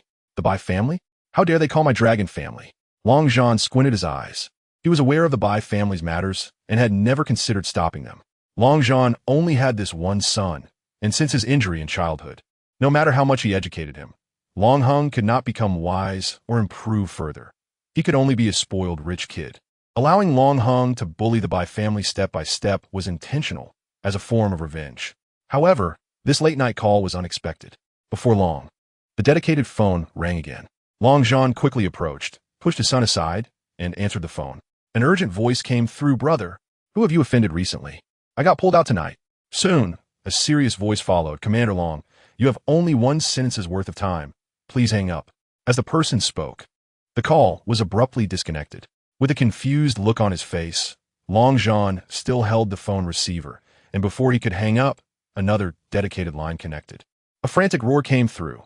Long Zhan, are you crazy? Do you know who your idiot son has provoked? My insurance company is under investigation. The Yuchuan platform is calling. Long Zhan, you big idiot. You raise an idiot son. Boom. One sentence from his third sister made Long Zhan, who had experienced many ups and downs, feel as if thunder had exploded in his mind. The Yuchuan platform is calling? Hearing these 3 words, this formidable head of the dragon family was left with only one thought. The dragon family is finished. In the late-night dining room of the Bai family, Qin Ge elegantly put a small piece of snowflake beef into his mouth, chewing it slowly. He looked at the Bai family members and Jiang Yingshu, who were staring at him in shock, and urged, eat up. It's late, and you all are busy running around. Have some late-night snacks.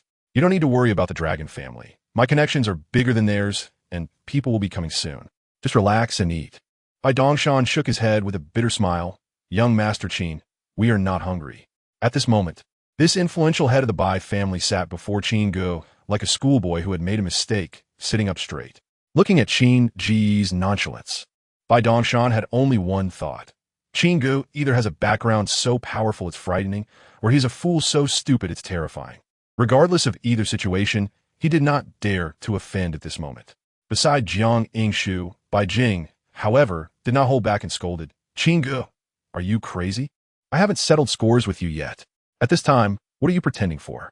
The Bai family is only worth 100 billion, let alone the dragon family. My Bai family can easily crush the Qin family. This is not the time for you to show off. Leave with Xiao Xue right now. Jiang Yingshu pulled Bai Jing's arm. Shaking her head, Jing, speak a little more politely to Qin Ge. Bai Jing glared at Jiang Yingshu. Xiao Xue, are you also crazy? You're actually messing around with Qin Ge. Are you afraid he will retaliate against me? Jiang Yingshu shook her head and explained. I'm a bit angry because you were yelling at Qin Ge. I'm worried I won't be able to hold back and scratch you. Bai Jing was left speechless. She pointed at herself, looking at her close friend, and then pointed towards Qin Ge, her anger boiling over. For Qin Ge, you're going to turn against me? Are you out of your mind? She had rushed to Yunhai City from Shanghai just for Jiang Yingshu, to vent her anger on behalf of her friend, only to have Chun Kai leak the news to Long Hong. She almost became Long Heng's plaything. Even if she hadn't suffered losses from Long Hong, Qin Ge had taken advantage of her and almost sullied her reputation. After putting in so much effort in the end, she didn't even have the right to be a little fierce towards Qin Ge in Jiang Yingshu's heart. It was a misinvestment. This sisterhood was ultimately a misinvestment on her part. Jiang Yingshu helplessly said, Qin Ge has already introduced himself. Even if we leave now, we can't get away. As long as Qin Ge is here, I'm not going anywhere. Bai Jing looked at Jiang Yingshu, who was ready to face danger, clenching her little fists. You are courting death. All right, stop arguing. Qin Ge raised his hand to stop them, looking towards Xiao Yingzi, who was walking over. What is going on? Xiao Yingzi respectfully reported, President Qin, the head of the dragon family, is here to visit with his legitimate son.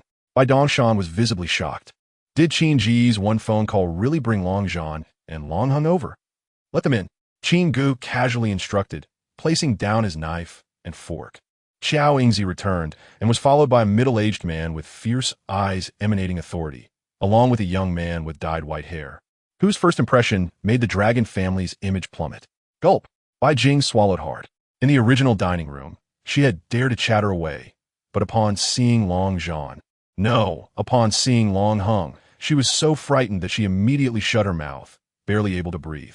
Even Bai Dongshan and Zhang Xueli, upon seeing the prominent figure Long Zhan, had their gazes flicker, not daring to look directly at him. Yet Qin Ge, with his legs crossed casually, glanced at the imposing Long Zhan while smiling. The head of the dragon family is quite impressive. With an idiot son like that, are you planning to marry him off to a little wife? Long Hung instinctively wanted to curse, but unexpectedly, Long Zhan kicked his knee, causing him to kneel on the ground. Long Zhan's lips twitched unnaturally, and then slowly, he knelt alongside Long Hung before Qin Ge. All past grandeur vanished. With a look of terror, he pleaded, Young Master Qin, my son is blind to greatness. Please have mercy on my son and spare the dragon family a way out. Chapter 80. The Long family is terrified. Bai Jing stared blankly at the scene of Long Zhan kneeling before Qin Ge. She had just been vehemently criticizing Qin Ge thinking he was just putting on a show, a clown who didn't know his place. In the end, it turned out that the real clown was her. Jiang Yingxue also had a look of astonishment in her beautiful eyes. The earlier incident with Chen Kai had already made her realize that Qin Ge was not as simple as she had imagined. She had initially thought that with Qin Ge stepping in, the Long family might give some face and that both sides could sit down and discuss things calmly. Who would have thought that the first thing Long Zhan did upon arriving was to kneel? Gulp. Bai Dongshan, sitting at the dining table, showed a horrified expression as he swallowed hard. He looked extremely frightened, as if he had seen a ghost. Unlike Bai Jing and Jiang Yingxue, who were inexperienced and could only see the surface, as the head of the Bai family in Magic City, he had seen enough of the world and understood the essence of things. He knew better than anyone how terrifying the head of the Long family was. That was a person with connections everywhere, someone who even the current top figure in Magic City would treat with utmost respect. And this Long Zhan, who rarely appeared in public, actually knelt before a young man of the same age as his son. If this wasn't a dream, then what kind of terrifying background did Qin Ge have? Long Zhan, who had connections everywhere, was scared to kneel. Did that mean that Qin Ge stood behind a force that Long Zhan could only dream of? Gulp. Bai Dongshan desperately swallowed, feeling as if his throat was about to smoke from the effort. The pride in Long Zhan's heart gradually disappeared at that moment. All that remained in his mind was one phrase, the call from Yuquan Tai. He knelt before Qin Ge and pleaded, "Young Master Qin, my Long family has eyes but fails to recognize Mount Tai. Please show mercy." Qin Ge crossed his legs, resting his chin on his hand, and looked with interest at the Long family father and son kneeling before him. Were they when they should have acted? Long Zhan continued to plead in pain. There's a reason for everything. This is all the doing of my rebellious son. I beg young Master Qin to punish him and spare my Long family. He raised his eyes and kowtowed towards Bai Dongshan. Mr. Bai, my Long family knows we were wrong. Please plead for mercy on our behalf. Bai Dongshan's throat was so hoarse that swallowing became difficult. How had he encountered such a situation? Long Zhan was kowtowing to him. If he didn't do this well, he would die. At the same time, he became more convinced of Qin Ge's background. It must be top tier. Otherwise, how could this matter affect the entire Long family? If the Long family weren't in turmoil, how could Long Zhan be so humble now? Before Bai Dongshan could speak to plead for mercy, Qin Ge was already amused. The smile in his eyes turned cold, and he stared at Long Zhan with a smile that didn't reach his eyes, saying, "Long family master, what a scheme. Threatening the Bai family in front of me. Do you think I'm as easily fooled as your foolish son? It seems you really don't take me seriously. I have to say, Long Zhan is indeed a formidable character. He kneels when he needs to. It seems he is frightened to the core. But in reality, this guy is still calculating in his heart, looking down on Qin Ge, thinking that this is just a necessary means to protect the Long family. Even at this point, he still treats Qin Ge like a child, playing with his thoughts. You misunderstood, young Master Qin. Long Zhan kowtowed fervently. When he raised his eyes, sweat was already dripping down his forehead. He was truly frightened. Just as Qin Ge said, he did see Qin Ge as a child, but he never expected that his thoughts would be seen through by Qin Ge. Long Zhan took the initiative to show weakness. My Long family is willing to compensate the Bai family tenfold for the economic losses over the years. Also, my rebellious son, Long Hung, needs to pay the price for his actions. I will break his limbs so that he can no longer harm others. Qin Ge raised an eyebrow. Oh. Long Zhan gritted his teeth. I will ruin him, so he can never return to humanity. Dad. Long Hung was stunned, grabbing his father's arm and pleading, I can't be ruined. You only have me as a son. If I'm ruined, the Long family will become like Uncle's branch. Long Hung was just not good enough to enter the department, not foolish. At this point, if he still couldn't see the terror of Qin Ge, then even if he was killed, it wouldn't be a loss. Realizing Qin Ge's terrifying background, Long Hung moved forward on his knees, hugging Qin Ge's leg, and wailed. Young Master Qin, I know I was wrong. Just treat me like a fart and let me go. I will never dare to act against the Bai family again. If you let me go, I will be your most loyal underling. You tell me to go east, I will never go west. Qin Ge looked down at the terrified Long Hung, pinching his chin and pondering for a moment. He smiled at Long Zhan. According to what you said, your son will be a cripple in the future. Otherwise, let him follow my lead, change his ways, and be my underling. Long Zhan's eyes showed a moment of shock. A pie fell from the sky. Could there really be such good fortune? Long Zhan urged Long Hung. Aren't you going to greet your big brother? He felt ecstatic. He thought it was a disaster for the Long family. Who would have thought that this rebellious son would recognize Qin Ge as his big brother? Didn't that mean that the Long family could cling to the power behind Qin Ge in the future? For the Long family, this was a great opportunity. Big brother, you will be my real brother from now on. I will go through fire and water for you. No hesitation. Long Hung kowtowed fervently, but inside he was sneering. If Qin Ge didn't fall, he would be a loyal little brother. If Qin Ge fell, he wouldn't spare by Jing or even Jiang Yingxue sitting next to her. Qin Ge patted Long Hung's head and pointed with his chin. Go stand by Qiao Yingzi. Long Hung scampered over to Qiao Yingzi's side, staring greedily at her long legs. Qin Ge smiled at Qiao Yingzi and asked, when someone works under me, bullying the weak and oppressing the common people, how should that be dealt with? Qiao Yingzi's face was stern as she said seriously, execute on the spot. Qin Ge nodded, puzzled. So why are you just standing there? Do you want me to do it myself? Qiao Yingzi understood and struck out with a palm. Bang! Just as Qiao Yingzi's palm was an inch away from Long Hung, the force erupted, and Long Heng's greedy eyes exploded along with his head in a dull sound. Then, his headless corpse fell heavily to the ground. Chapter 81. This son-in-law. I want to lock him in. Bang! Long Heng's corpse fell heavily to the ground. Bai Jing and Jiang Yingxue, even Zhang Xueli, the matriarch of the Bai family, were all terrified, their faces pale, their stomachs churned, feeling nauseous from the shock. Bai Dongshan's pupils trembled violently. He thought this matter would end here, turning hostility into peace. Who would have thought that Qin Ge would suddenly change his attitude? In front of Long Zhan, he killed his only son. This is simply too ruthless. Even he, the head of the Bai family, who had experienced many storms, felt fear towards Qin Ge at this moment. Qin Shao. Long Zhan looked at his dead son, his gaze becoming blank. His mind went momentarily blank, and he instinctively called out. Qin Ge looked at Long Zhan with interest and said with a smile, there's a reason for every grievance and a master for every debt. Your Long family is biased. Letting an outsider like me handle is the most reasonable. If Long Hung want to harm others, then he deserved to die. It's not enough for your Long family to soften and apologize. For example, if I played with your Long Zhan's wife, I can't just apologize to you and let your wife play with me for peace to be restored. Jiang Yingxue wiped the fine sweat from her forehead. The words were crude, but made sense. However, what Qin Ge said was really too crude. Long Zhan lowered his head. Silent. Qin Ge teased, what? Not feeling well inside? Long Zhan shook his head. No, I dare not. I see that you are just not convinced. But even if you are unhappy, you have to hold it in. What are you kneeling here for? It's annoying, get lost. Qin Ge shouted angrily at Long Zhan. What kind of stupid son did you raise? There are only 4 women present, and Long Hung has his eyes on all of them. Even he didn't have his eyes on Zhang Xueli. At most, he just appreciated and was curious about the similarities between the mother and daughter.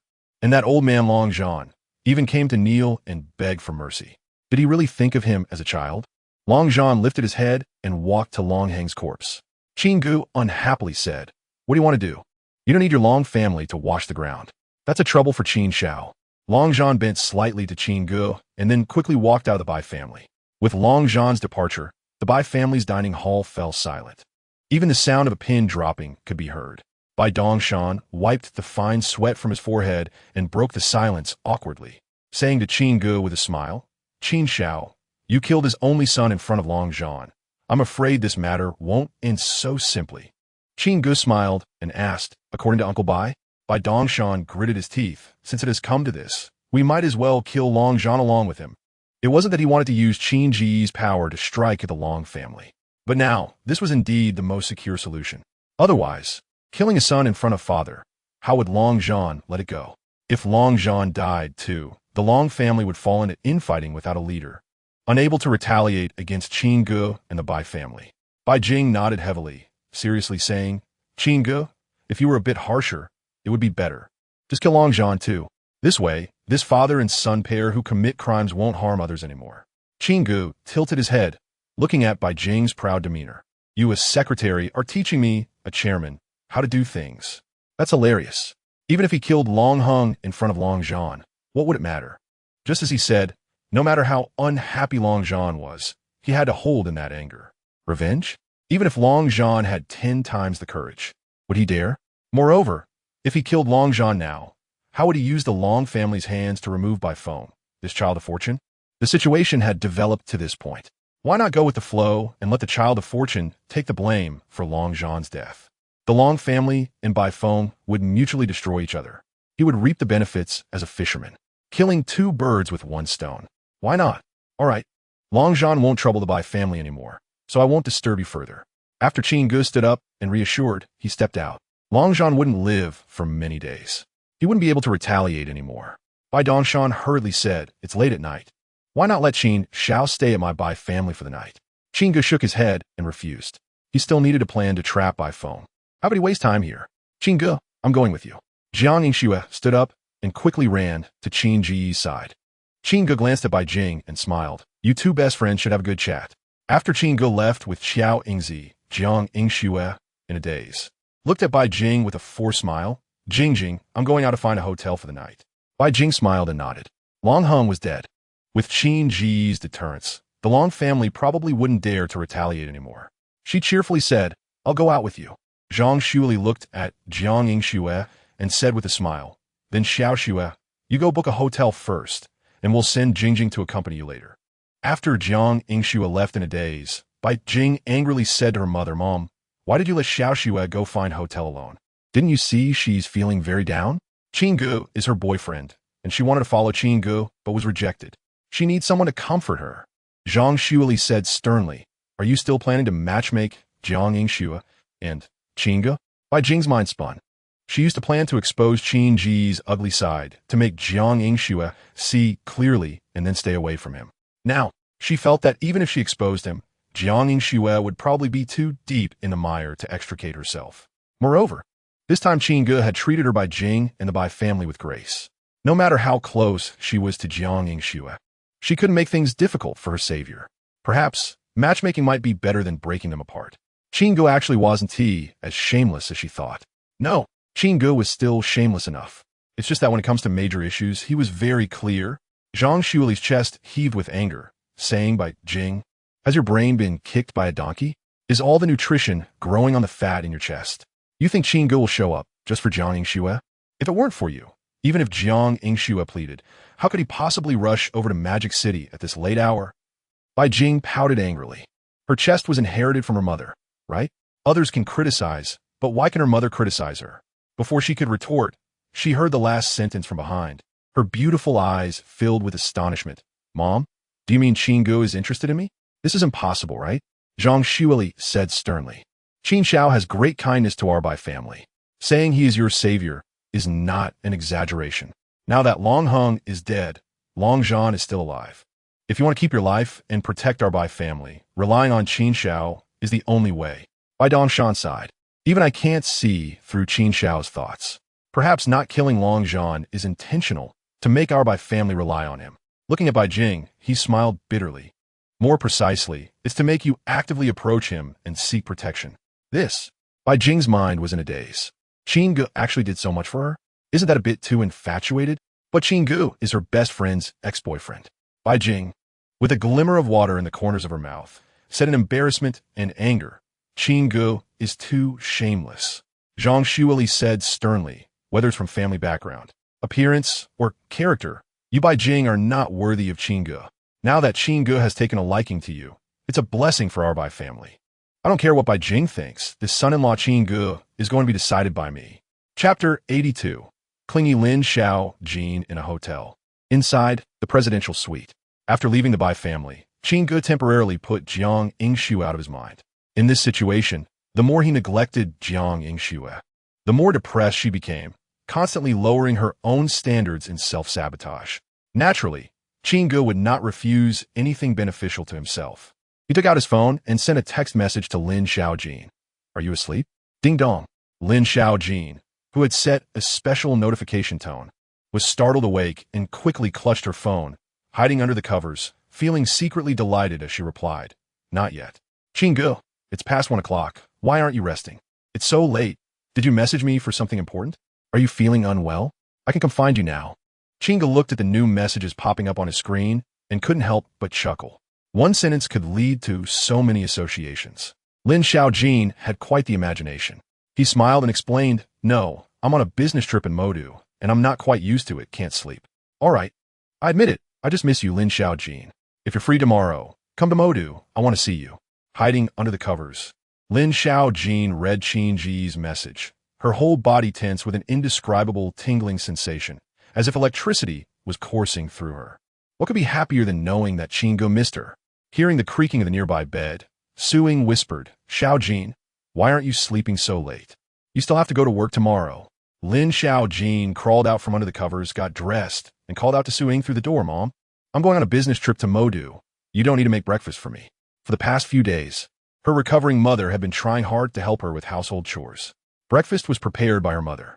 She was worried that her mother would just drink porridge all day, so she specifically reminded her. As she stepped out of the house, Lin Xiaojin tightened the trench coat that Qin Ge had bought for her, glanced at the time, and chose to walk to Yunhai train station, which was only 10 kilometers away. At the same time, she quickly replied to Qin Ge, the earliest train ticket is at 5:30. I should arrive in Modu around 10 o'clock. Qin Ge, where should I find you? Wait, if I take the high-speed train, I can arrive in Modu by 8 o'clock. And I can bring you breakfast. Qin Ge, what do you like to eat? Buns and fried dough sticks, or soy milk and pancakes? Lin Xiaojin held her phone, her delicate face radiating an indescribable happy smile. She planned to find Qin Ge tonight, but after much hesitation, she still didn't go.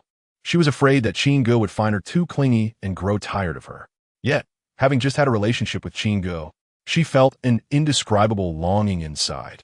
She wanted to be by Qin Ge's side all the time, even at the company. Sometimes just catching a glimpse of Qin Ge from afar made her inexplicably happy. She had thought of using work as an excuse to spend more time with Qin Ge tomorrow. Who would have thought that Qin Ge would take the initiative to ask her, saying he missed her? She missed Qin Ge too, and couldn't wait to see him. To this end, she even changed her train ticket to a high-speed train ticket. If it weren't for the late flight times, she would have booked a plane ticket. Qin Ge looked at the messages on the screen, almost able to imagine Lin Xiaojin's eagerness at that moment, and the words on the screen seemed to become more elegant. He replied with a smile, I'll eat whatever you eat. If I don't like what you bring, I'll just eat you. After chatting with Lin Xiaojin for a while, Qin Ge turned to Qiao Yingzi and instructed, have Bai Jing pick up Lin Xiaojin. Her train number is. Recently, Bai Feng's injuries had healed. On Ning Kuer's side, Bai Feng would not be going to make contact for now. Without needing to think, he knew who Bai Feng would be bothering recently, calling Lin Xiaojin to Modu. He could accompany her while also taking the opportunity to exploit Bai Feng a bit before his demise. Who would complain about having more benefits? Naturally, he would invite Bai Jing, Bai Feng's sister, to join in. Qiao Yingzi nodded obediently, looking at Qin Ge, who was surrounded by a strange aura, as if something was wrapping around him like a parasite, causing his form to change slightly. She asked in surprise, Mr. Qin, did you disguise yourself? What are you planning? When she had previously disguised herself as Chun Yuan, she had witnessed the wonders of thousand-faced magic shadow. At this moment, seeing it with her own eyes was even more astonishing. To kill Long Zhan, or else why would I have asked you to lure him out? Qin Ge only needed to slightly alter his physique to resemble Bai Feng, and there was no need to change his facial features for this framing. Of course, there was also a sense of discomfort involved. Qiao Yingzi tilted her head, doubting, Mr. Qin, you could just let me handle this. Such matters become easier the more you do them. She was now fully capable. Just arrange the finishing work I assigned to you in as much detail as possible. And don't allow any slack. This time, Qin Ge didn't trouble Qiao Yingzi any further. The situation was different. Could Long Zhan and Mu Sini's brother be on the same level? Mu Sini's brother was attacked and caught a glimpse of Chun Yuan's profile, constantly shouting to kill Chun Yuan. And Long Zhan was destined to die this time without passing on any information. Besides, as a killer, being too overt in exposing Bai Feng would instead raise suspicions from the Long family. What he needed was for the discovery to happen by chance. This was a difficult balance to achieve, and he felt it was not safe to leave it to Qiao Yingzi. After leaving the hotel, a few minutes later, on the route that Long Zhan had to take to the agreed meeting point, Qin Ye wurde Asuis Musk, the corners of his mouth curling into Bai Feng's signature cold smile, shooting through the night like a hawk towards Long Zhan. Baka! Whoosh! A flash of blade light struck out silently. This blow would have severely injured Qiao Yingzi, whose physique had reached 200 points, if she were present. Qin Ge easily dodged, advancing forward and sending a Sakura warrior flying 10 meters away with a single palm strike, killing him instantly. Bang! Bang! Bang! At the same time, gunmen who had long followed Long Zhan opened fire at Qin Ge's head. Qin Ge's figure moved like a ghost, flowing smoothly as he dodged, arriving in front of Long Zhan. Even in this perilous situation, there was no trace of fear in Long Zhan's eyes. He maintained a serious expression, looking at the Qin Ge in front of him, and smiled. "My friend, I wonder when I Long Zhan offended such a powerful person?" Qin Ge remained silent, the smile at the corner of his mouth reaching 100% similarity to Bai Feng at that moment. Bang! With a dull roar, the mockery in Long Zhan's eyes flickered momentarily. He had killed the Sakura warrior and avoided the ambush of the gunman. Perhaps to outsiders, it seemed that Long Zhan had revealed all his cards. In reality, his true killer move was only now being exposed. Barrett Sniper. Even those elders and sect leaders from hidden sects would undoubtedly die if sniped while distracted. However, the next second, Long Zhan looked at the intact Qin Ge before him, his eyes widening in horror. He saw a milky white protective aura surging wildly around Qin Ge, precisely 3 inches away from his body. Protective. In a state of shock, Qin Ge threw a punch. Long Zhan's chest was pierced, and he died on the spot. Chapter 83. 3 women meet. Looking at the corpse of Long Zhan in front of him, Qin Ge shook his head with a sigh. The dignified head of the Long family. Why provoke anyone, but instead chose to target the girl of destiny he had his eyes on? It's like digging up the roots on the head of a deity. Isn't that just asking for death? Bang! Just then, the sniper fired again. Qin Ge quickly caught the bullet with his hand and casually threw it away. The bullet shot back on its original trajectory. Puffed.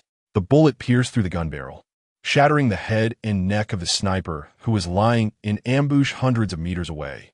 After doing all this, Qin Ge leisurely left.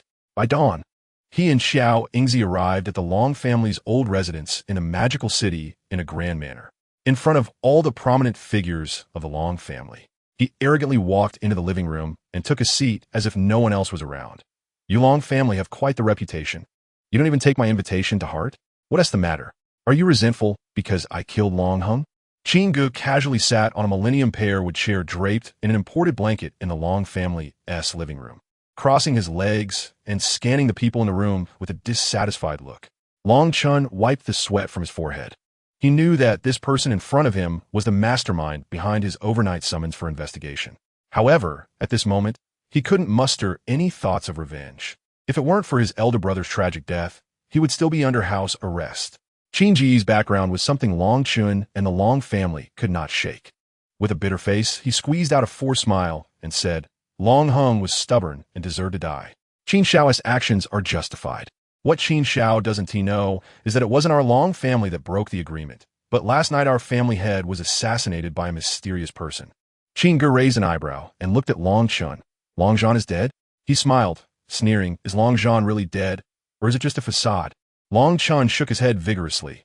"Our Long family has no such intentions. If Qin Shao doesn't believe it, I can take you to witness it in person." "Forget it." Qin Ge waved his hand, glancing mockingly at the people in the Long family living room. The dignified head of the Long family was actually assassinated. You Long family can certainly be considered famous in Long Nation. Amidst the solemn atmosphere of the Long family, Qin Ge came in arrogantly and left swaggeringly.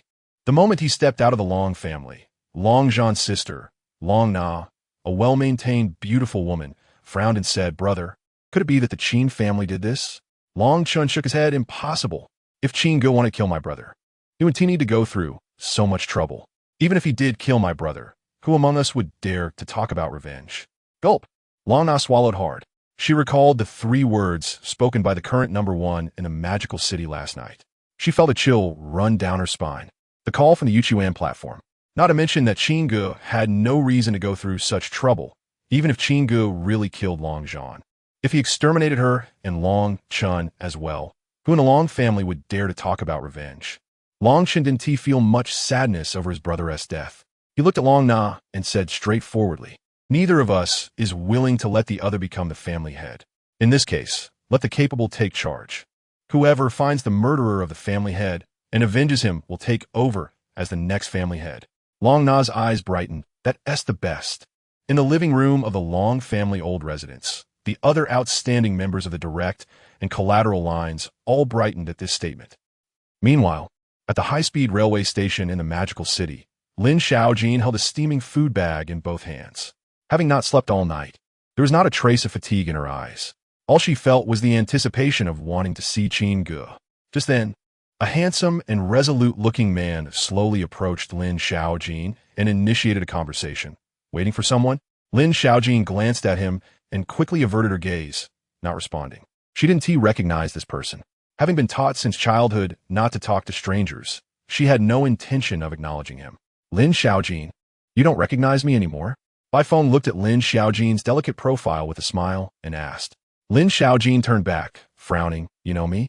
Bai Feng nodded seriously. Not only do I know you, but I've also remembered your kindness all these years. If it weren't for that bowl of Longjiang pig trotter rice you gave me back then, I might have starved to death in the bustling magical city. Back then, after being crippled by the Long family, he was thrown into the market. No one dared to offer him any help. It was Lin Xiaojin, an outsider, who recklessly helped him. That bowl of pig trotter rice gave him the will to live. Lin Xiaojin furrowed her brows. You are Bai Feng? She clutched the food bag, taking a fearful step back. What do you want from me? Bai Feng shook his head with a bitter smile. Don't be afraid. I came back to repay your kindness. Lin Xiaojin shook her head like a rattle drum. I don't want your repayment. If you really feel indebted, just return me a bowl of pig trotter rice. Bai Feng's mouth twitched unnaturally. Having just suffered a setback with Ning Ke, he thought he could find some comfort with gentle Lin Xiaojin. Who would have thought that Lin Xiaojin would ask him to repay with a bowl of pig trotter rice?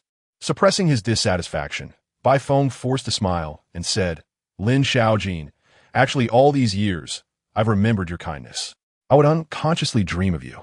Perhaps I have fallen for you unconsciously. Xiaojin, I came back this time to repay you and to pursue you. Would you be my girlfriend? He looked at the pendant hanging around Lin Xiaojin's neck, resembling the ocean heart, though the color was a bit off. He suspected it was a problem with the picture's tone, thinking that Lin Xiaojin was indeed wearing the ocean heart. Therefore, he dared to confess boldly. Lin Xiaojin took another 2 steps back, resisting. I'm sorry, I already have a boyfriend. Bai Feng's mouth twitched violently. Your boyfriend is Qin Ge. Hearing this name, Bai Feng's eyes widened, bloodshot veins instantly wrapping around his eyeballs.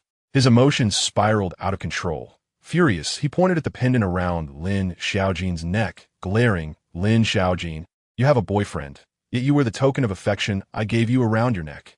You keep saying you don't want repayment, but you sure accepted the gift enthusiastically.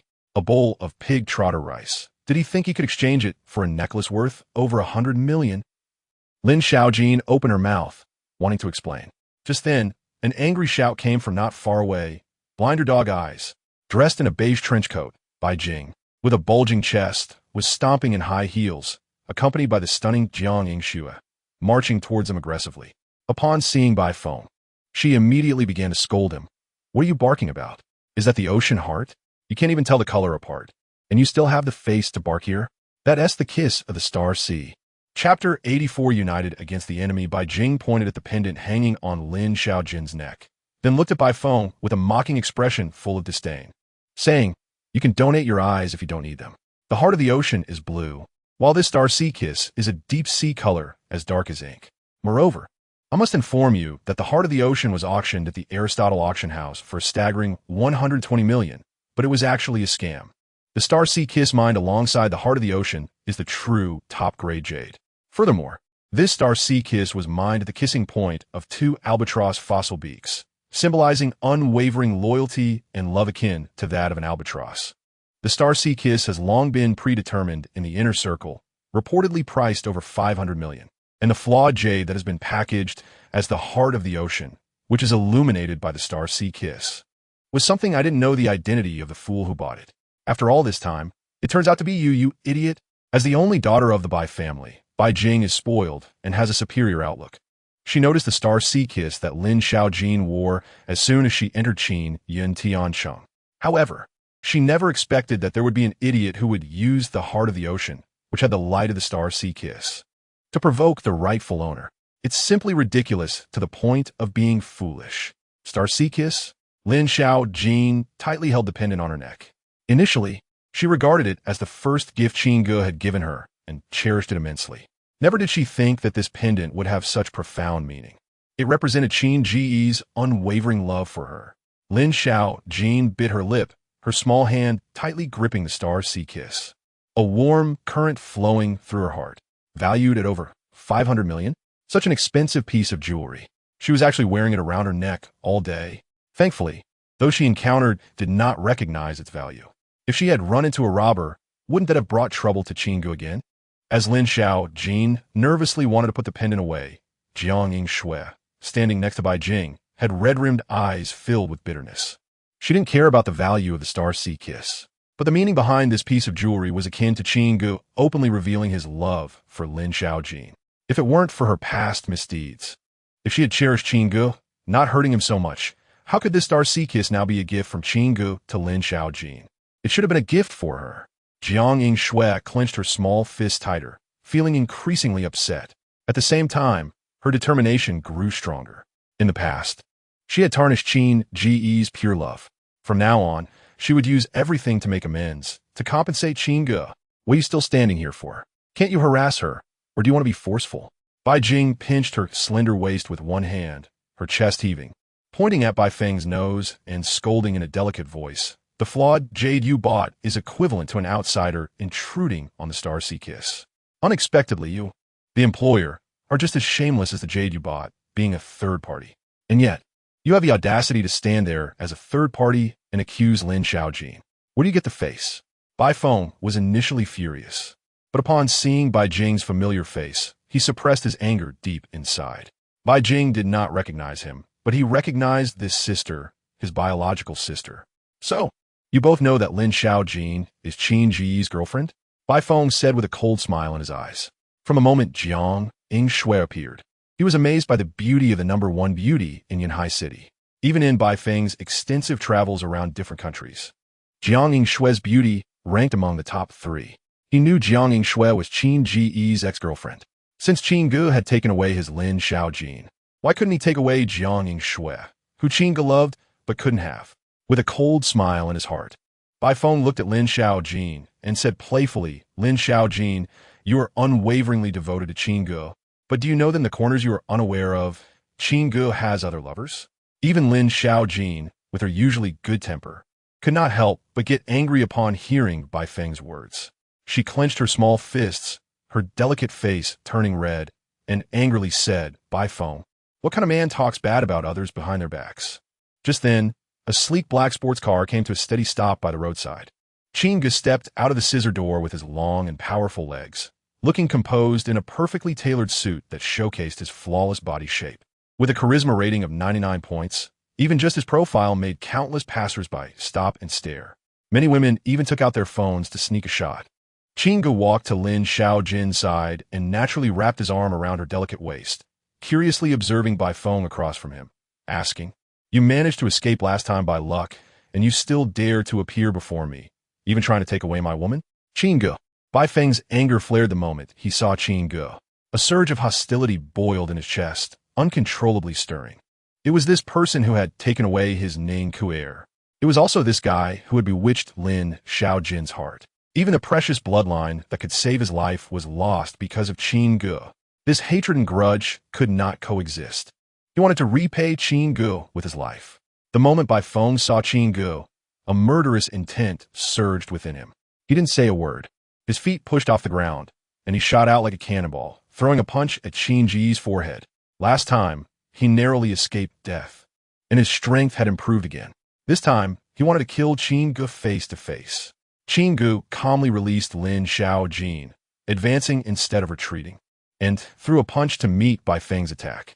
With a loud bang, the sound of their fists colliding echoed like thunder in thick, dark clouds. The powerful wind from the collision shot out sideways, sending pedestrians dozens of meters away, flying due to the sudden burst of wind. As the impact rebounded, Qin Ge, with the protective effect of the Tsang Xian body, staggered back 2 steps but fell against Bai Jing's proud chest, shaking 3 times. Upon seeing this scene, Lin Xiaojin and Jiang Yingshui both had tears in their eyes. They pointed at Bai Feng, who was rolling on the ground for over 10 meters, with a broken right arm exposing white bone and blood flowing continuously, and condemned him. Bai Feng, how can you be so shameless? It's one thing to talk bad about others behind their backs. How can you be a third party and still have the face to attack someone first? Bai Jing instinctively helped the shaken Qin Ge up, also standing on a moral high ground, pointing at Bai Feng and saying, I've never seen such a shameless person like you who intrudes into others' love and then violently attacks. Bai Feng was amazed by Qin Ge's strength. Even after his breakthrough, he was unable to match him. However, what shocked him the most was the united front of Lin Xiaojin, Jiang Yingshui, and Bai Jing. Holding his already shattered right arm, enduring the heart-wrenching pain, he gritted his teeth and looked at the three women with resentment, saying, Qin Ge is unharmed. Yet my arm is crippled. Why do you three support Qin Ge so much? Why? Lin Xiaojin angrily replied, because I am Qin Ge's girlfriend. Jiang Yingshui clenched her small fist and shouted at Bai Feng, I am Qin Ge's ex-girlfriend. Bai Jing, with her mind clouded by her chest, stubbornly added, I am Qin Ge's future girlfriend. Chapter 85. The frustrated Bai Feng clenched his fist with one arm, oblivious to the pain as his nails dug into his flesh. He initially thought Lin Xiaojin had revealed Qin Ge's girlfriend's identity. From Jiang Yingshui's perspective, she would definitely no longer have any ties with Qin Ge. After all, in the rumors, Qin Ge was merely Jiang Yingshui's loyal follower. But in reality, Qin Ge was far from being Jiang Yingshui's lapdog. It was clear that Jiang Yingshui loved him but was rejected by him. Even knowing that Qin Ge already had Lin Xiaojin as a girlfriend, Jiang Yingshui still inexplicably favored Qin Ge, standing on his side. Even his own sister was helping Qin Ge criticize him, even saying something unbelievable about a future girlfriend. Why? Bai Feng's face was filled with pain. Why had Ning Ke, who had supported him in childhood, now been deceived by Qin Ge after spending an entire evening? Even Lin Xiaojin and Jiang Yingshui, unknowing of each other's existence, still favored Qin Ge so much. Looking at Qin Ge, who was unhurt yet surrounded by admirers, and then at himself with a broken right arm being criticized by three women, Bai Feng felt that the pain of his broken arm was trivial. His heart felt as if it had been opened and salted. It hurt. It hurt to the point of wanting to die. Ding! The son of luck, Bai Feng, has lost his love, face full of defeat, emotions out of control, reward for the host. 10,000 points of villain value. Ding! The son of luck, Bai Feng, has developed a strong murderous intent towards the host, reward for the host. 15,000 points of villain value. Ding!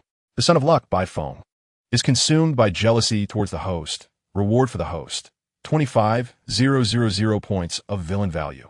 With the rewards received, Qin Ge looked at the villain value he had gained, unable to contain his astonishment. Just one encounter, and Bai Feng had contributed a total of 50,000 points of villain value. This allowed his villain value balance to break through the 100,000 mark again, enough to unlock the next set of 100 consecutive draws. If he could kill Bai Feng, what kind of rich rewards would that be? Qin Ge looked at Bai Feng, who was slumped on the ground, his eyes shining like he found a large pile of moving villain value rewards. Lin Xiaojin jogged to Qin Ge's side, checking to confirm that he was unharmed. Only then did she turn her head, looking at Bai Feng with anger, scolding Bai Feng, "Get lost. I never want to see you again. If I could turn back time, I shouldn't have felt sorry for you in the first place." Seeing Bai Feng's pitiful state with a broken arm, Lin Xiaojin couldn't muster any sympathy. Bai Feng was the one who started it. He was the one who got hurt. He deserved it. She couldn't even imagine how heartbroken she would be if Qin Ge had sustained such serious injuries. Just thinking about it only made her hate Bai Feng even more, continuously shouting, "Get lost. Get out of here." Jiang Yingshui looked enviously at the couple, Qin Ge and Lin Xiaojin, feeling sour inside. She didn't forget to express her hatred towards Bai Feng, angrily scolding, "What are you still doing here? Get lost." Bai Jing pointed at Bai Feng, saying, "What's wrong? Can't beat Qin Ge, so you're starting to play the victim? You really are the most shameless person I've ever seen." Bai Feng, slumped on the ground, had his mouth corners twitching uncontrollably. Finally, he couldn't help but angrily retort at Bai Jing, "I can ignore Lin Xiaojin and Jiang Yingshui's words, but you, Bai Jing, have no right to say anything to me. I am Bai Feng, Bai family's Bai Feng. I am your brother, your biological brother. If I hadn't left the Bai family back then, you would have been dead long ago." Boom! Upon hearing Bai Feng's words, Bai Jing felt as if she had been struck by lightning. She had thought it was just a namesake. She never imagined that this Bai Feng was actually her brother, whom everyone believed to be dead. After learning this truth, Bai Jing looked at Bai Feng with a different mindset, no longer wanting to join the chaos. She picked up her bag, angrily charging at Bai Feng, hitting his head indiscriminately, her chest heaving with rage. "Bai Feng, how dare you still be alive? You disaster. How dare you say you are my brother? If it weren't for you breaking Long Heng's leg for a female classmate, how would the Bai family have offended the Long family? If it weren't for your arrogance, how could the Bai family have lived in fear all these years? How could I have almost been defiled by Long Heng? You useless piece of trash. If it weren't for Qin Ge, I would have almost been sent to be toyed with by Long Heng.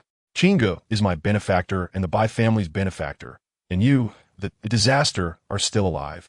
Trying to harm Qin Ge again. You must want the Bai family to be destroyed, right?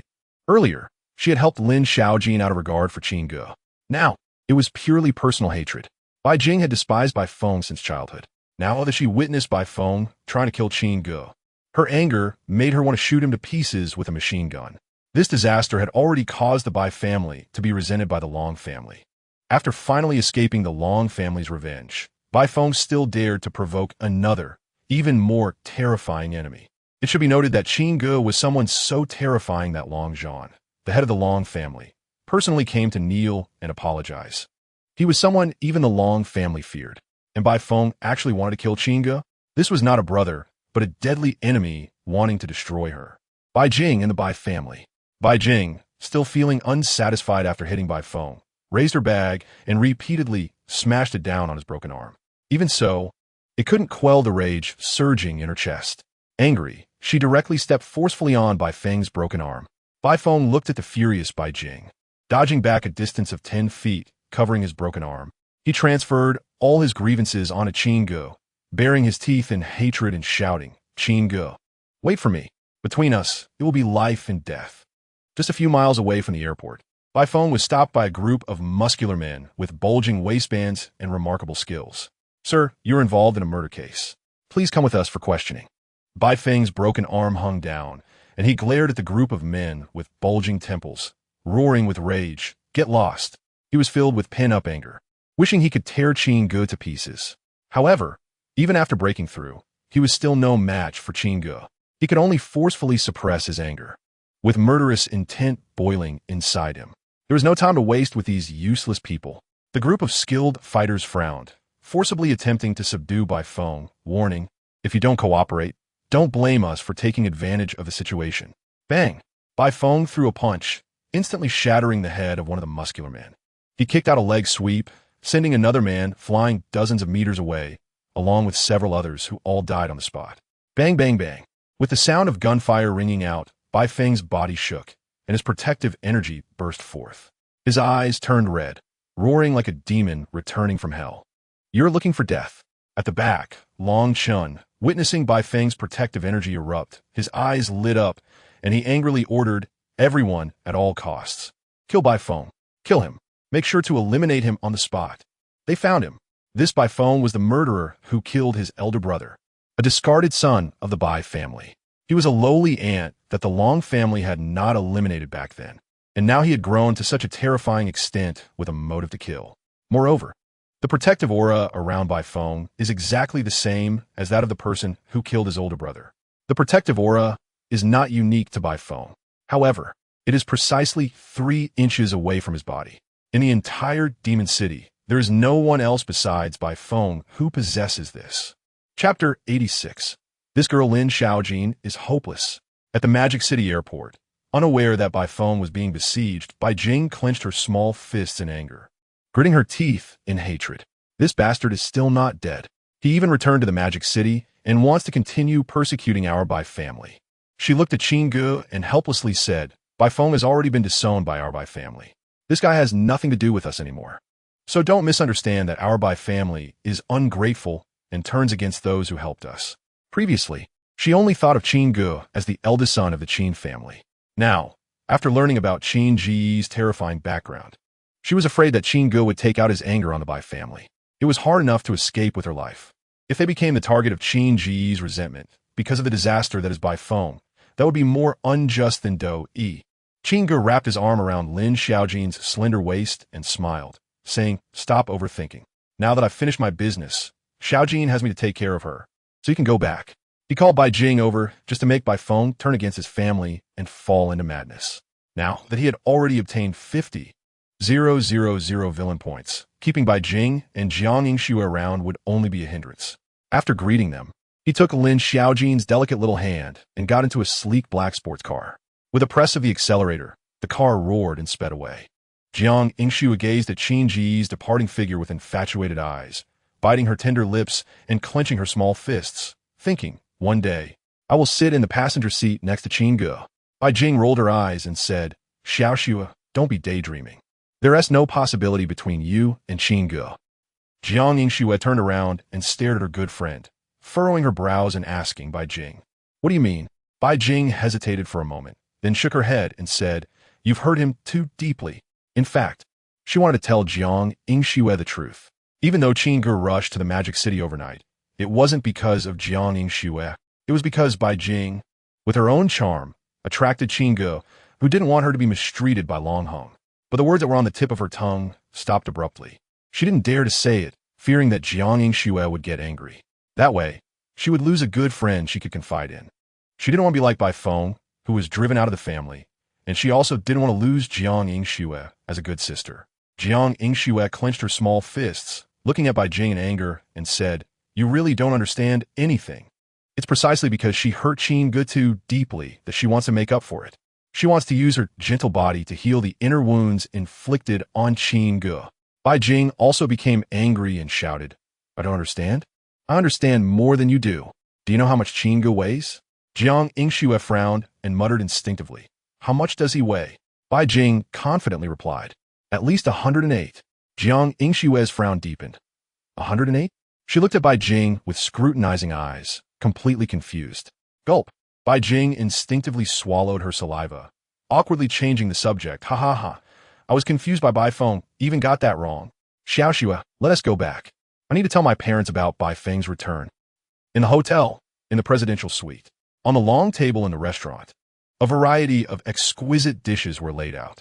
There were Chinese pastries, Western steaks, and Italian pasta, all beautifully presented. Qin Ge looked at Lin Xiaojin sitting next to him and cheerfully urged, you rushed in such a hurry. You haven't eaten breakfast, right? Eat more. Lin Xiaojin nodded and carefully placed the food bag she had been holding on the side of her chair. Compared to the exquisite breakfast provided by the hotel, the breakfast she brought was simply unappetizing.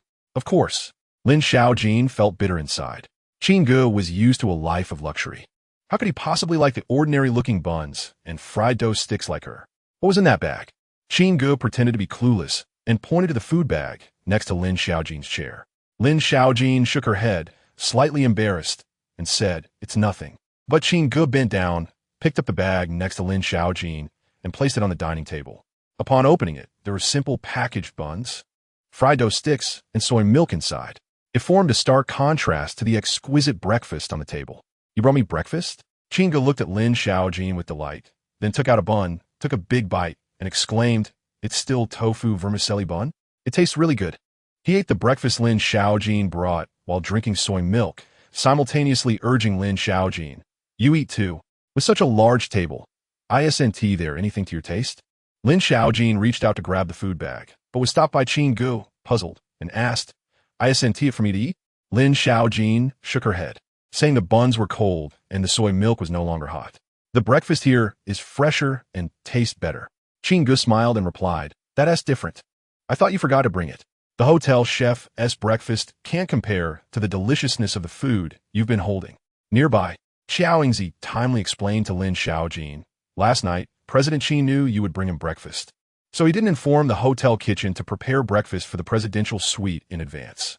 We thought Miss Lin didn't bring breakfast, and didn't know your taste. So we had the kitchen temporarily prepare a variety of dishes. Qin Ge rolled his eyes at Xiaoyingzi and said, you talk too much.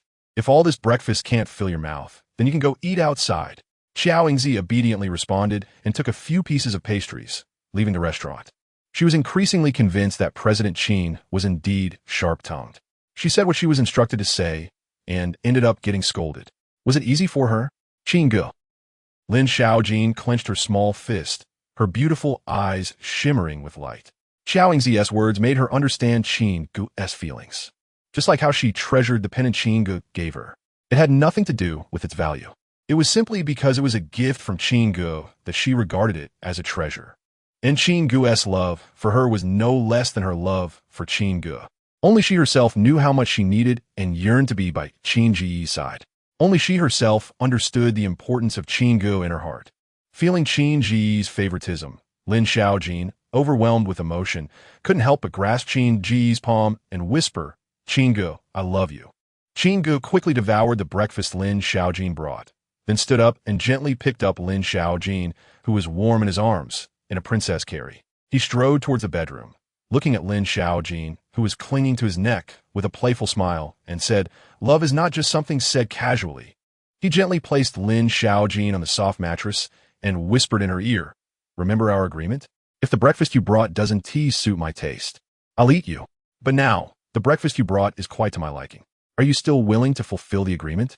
Lin Xiaojin, lost in the moment, gently pecked Qin Ge's cheek, then shyly leaned against him, softly yet firmly murmuring an in his ear. Chapter 87. Encirclement of by Feng Ding, the daughter of fortune. Lin Xiaojin experiences intense emotional fluctuations, rewarding the host with 520 villain points. Ding, the daughter of fortune. Lin Xiaojin's emotions continue to fluctuate violently, rewarding the host with 522 villain points. Ding, the daughter of fortune. Lin Xiaojin's emotions spiral out of control, wishing to crush herself into the host's embrace, rewarding the host with 525 villain points. Critical reward. Congratulations to the host for obtaining 520 villain points. Huff. Qin Ge exhaled a puff of smoke. Listening to the knocking sound, he slowly said, "Come in." Xiao Yingzi strode over with her long legs. She looked at the graceful silhouette under the blanket beside Qin Ge, hesitated, and said awkwardly, "President Qin?" Qin Ge gestured with his eyes and raised his chin, saying, "There are no outsiders. Just speak your mind." Xiao Yingzi organized her words and said with a serious face, "President Qin." After Bai Feng left the airport, he was blocked by the Long family. In the bustling city center, Bai Feng went on a killing spree, slaughtering over 100 soldiers. And the martial arts masters he killed exceeded 3 digits. Commander Long Chun of the Long family unfortunately died in the line of duty. And that Bai Feng has completely gone mad. After breaking through the encirclement, he even infiltrated the Long family and nearly wiped out the decision-makers, including Long Na. When Xiao Yingzi learned this news, her back felt cold. That's the Long family. How could Bai Feng single-handedly cause such devastation? It's simply unbelievable. Qin Ge extinguished his cigarette, but his expression calm and unbothered. He felt no surprise at Bai Feng's brutal actions. You must understand, he is the son of fortune. A visible small boss like the Long family is just a target for the son of fortune to kill, a stepping stone. Whether it's Long Chun or Long Na, their level is still lower than Long Zhan. What is there to be surprised about if they were butchered by the son of fortune? A centipede dies, but does not fall. The horror of the Long family lies in their connections and foundation, not merely in a few decision-makers. Now, with the direct descendants of Long Zhan's generation dead, wouldn't the positions and industries held by Long Chun and Long Na during their lifetimes be vacant? Who will fill them? Naturally, it will be the old man-esque faction who first discovered the Long family's illegal activities. It's like playing landlord. Even if you have a king bomb and other bombs, who would complain about having a few more aces and twos in their hand? Now, the remaining bloodlines of the Long family will certainly mobilize their connections to retaliate against Bai Feng. When the storm passes, they will realize that the high positions of the Long family have already been openly transferred without harming the old man's reputation. By then, it will be too late to turn back.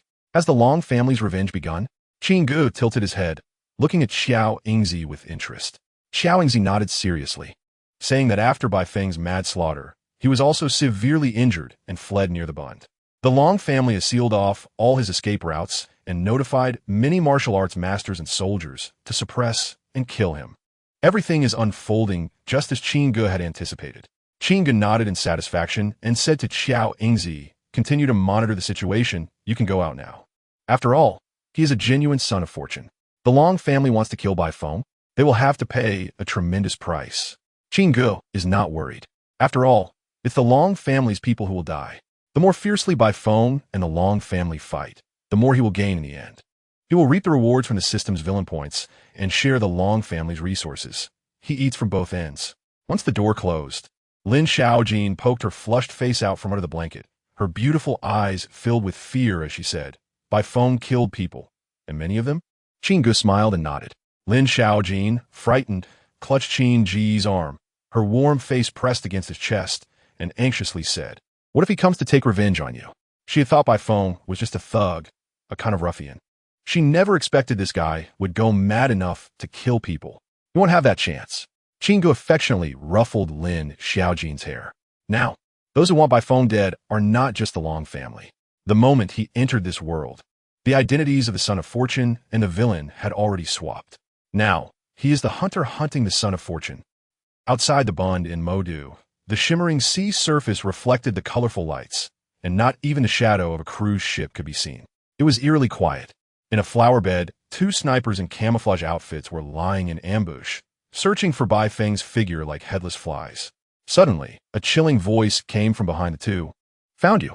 Bai Feng looked at the snipers hidden in the flower bed, a fierce smile appearing on his face. In his eyes, these so-called snipers were like ants, easily crushed with a lift of his hand. However, before he could strike, voices echoed from all directions. "We found you too. In the grass, on the beach, in the water." Hundreds of martial arts experts surged toward Bai Feng like a group of travelers who had been lost in the desert for 3 days and nights, finally spotting an oasis. "You think you can kill me with just you guys? Dream on." Bai Feng coldly snorted, his body shaking as the protective energy around him crushed the two snipers before him, killing them instantly. Then, like a fierce tiger descending the mountain, he charged into the crowd of martial arts experts encircling him. Bai Feng, like a ferocious beast, threw a punch, and several martial arts experts were torn apart. He stomped his foot, causing the gravel beneath him to rise, wrapped in protective energy. With a cold snort, the stones wrapped in energy shot out like a rain of pear blossoms, once again killing a large group of martial arts experts. Next came a one-sided massacre. In less than 3 minutes, all the martial arts experts lying in ambush in this area were all brutally killed at Bai Feng's feet. Gulps. When the martial arts experts stationed in other areas received the news and rushed to Bai Feng's side, they were horrified by the bloody and brutal scene before them and swallowed hard. Protective energy? Energy projection? How could this guy Bai Feng be so terrifying? Even the muscular men who had trained their bodies to the limit trembled in fear at the sight of the ruthless Bai Feng. In the crowd, a girl named Shangwan Yuer, with her head wrapped in a black 10D stocking, sensed that things were not going well. Immediately, she became as excited as if she had been injected with chicken blood, shouting, "Charge! Kill Bai Feng. He's already injured. The reward of 2 billion belongs to us." With a generous reward, there must be brave men. A group of martial arts experts, hearing about the staggering bounty, all thought they were the lucky ones who would share the spoils of the Western Chu overlord, their eyes red with greed as they charged forward. "Kill! Charge! 2 billion is mine." Shangwan Yuer also joined in the shouting as she rushed toward Bai Feng with the main force. However, she gradually fell to the back of the main force, even pulling down Qin Huan and Ruan Xingro, who were frantically charging ahead like they had a screw loose in their heads. Chapter 88. Bai Feng, who can kill me? Taking advantage of the moment when Bai Feng was surrounded and his line of sight was obstructed, Shangwan Yuer swiftly tore off the black stockings wrapped around her head and ripped apart her night clothes, revealing a wrinkled dark green dress underneath. She looked at the somewhat unwilling Qin Huan and Ruan Xingro and asked in confusion, "Are you crazy?" Whether or not to act must be assessed based on the situation. Right now, Bai Feng is killing indiscriminately. If we rush in, won't that be sending our heads to him? He is a fierce person who can mobilize protective energy. Even if the third senior sister came, she might not be his match. Crack! As Shangwan Yuer was speaking, an arm fell directly in front of her. Looking back at Bai Feng, she saw him with bloodshot eyes, gripping the head of a muscular man with his bare hands, as if he were pulling a cork from a bottle of red wine, forcefully removing the man's head. Blood gushed wildly. "With just you guys, do you dare to think of killing me?" Bai Feng smashed the severed head, his eyes gleaming crimson, charging into the fray like a fierce tiger descending the mountain, wantonly slaughtering. Boom! Bai Feng unleashed a punch infused with protective energy, creating a powerful gust that shattered several strong men into pieces. In the moment he threw the punch, more attackers came from behind. He dodged quickly, but a dagger grazed his arm, leaving a line of blood. Staring at the black blood flowing from the wound, Bai Feng forcibly suppressed the poison and fixed his gaze on several assassins with golden leaves embroidered on their collars, frowning. "People from a night owl are joining in the fun." The assassin sneered, "A bounty of 2 billion. If we deliver it to the Night King, it will be a great achievement." Boom! Bai Feng pushed off the ground, shooting out like a cannonball. Wherever he passed, Those martial arts experts met death upon contact. He directly approached several Night Owl assassins and threw a punch from midair. The shockwave knocked several assassins backward, blood and flesh flying. After dispatching a few Night Owl assassins, Bai Feng surveyed his surroundings and laughed maliciously. A few insignificant assassins from the Night Owl dare to have thoughts against me? Even if the Night King Xiao Yi were here, he would have to think carefully about whether he could swallow me whole. Puffed. While Bai Feng was showing off, a piercing sound echoed. He felt a sharp pain in his waist and turned to see that Chen Yuan, whom he had knocked back with a punch earlier, had actually stabbed a dagger into his kidney. You're looking for death. Bai Feng turned back and swept a leg kick toward Chen Yuan's chest, sending him flying over 100 meters, landing right in front of Shangwan Yuer and the other two women. Wow. Chen Yuan coughed up a large mouthful of blood.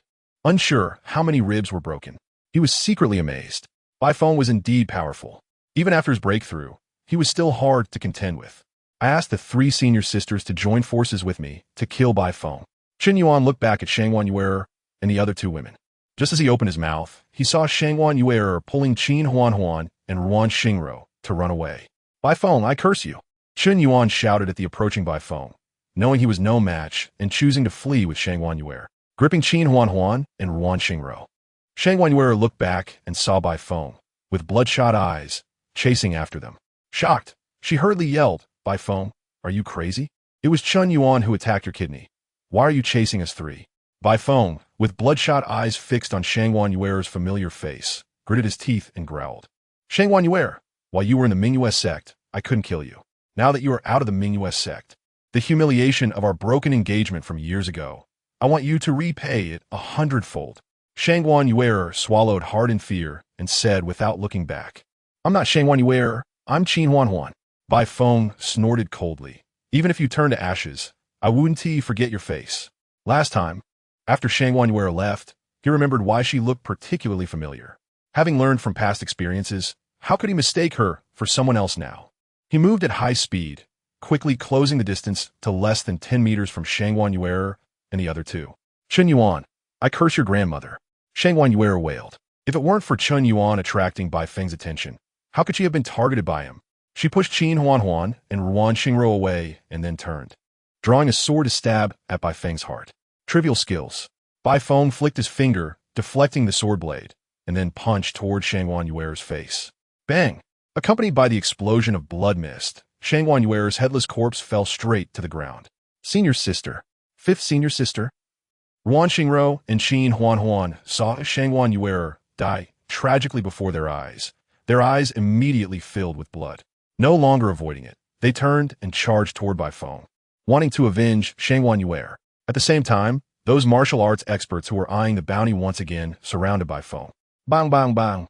Blood mist continued to explode. Severed limbs and broken arms flew everywhere.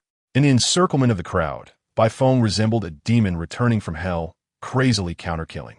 In less than a quarter of an hour, over 500 corpses lay on the bund.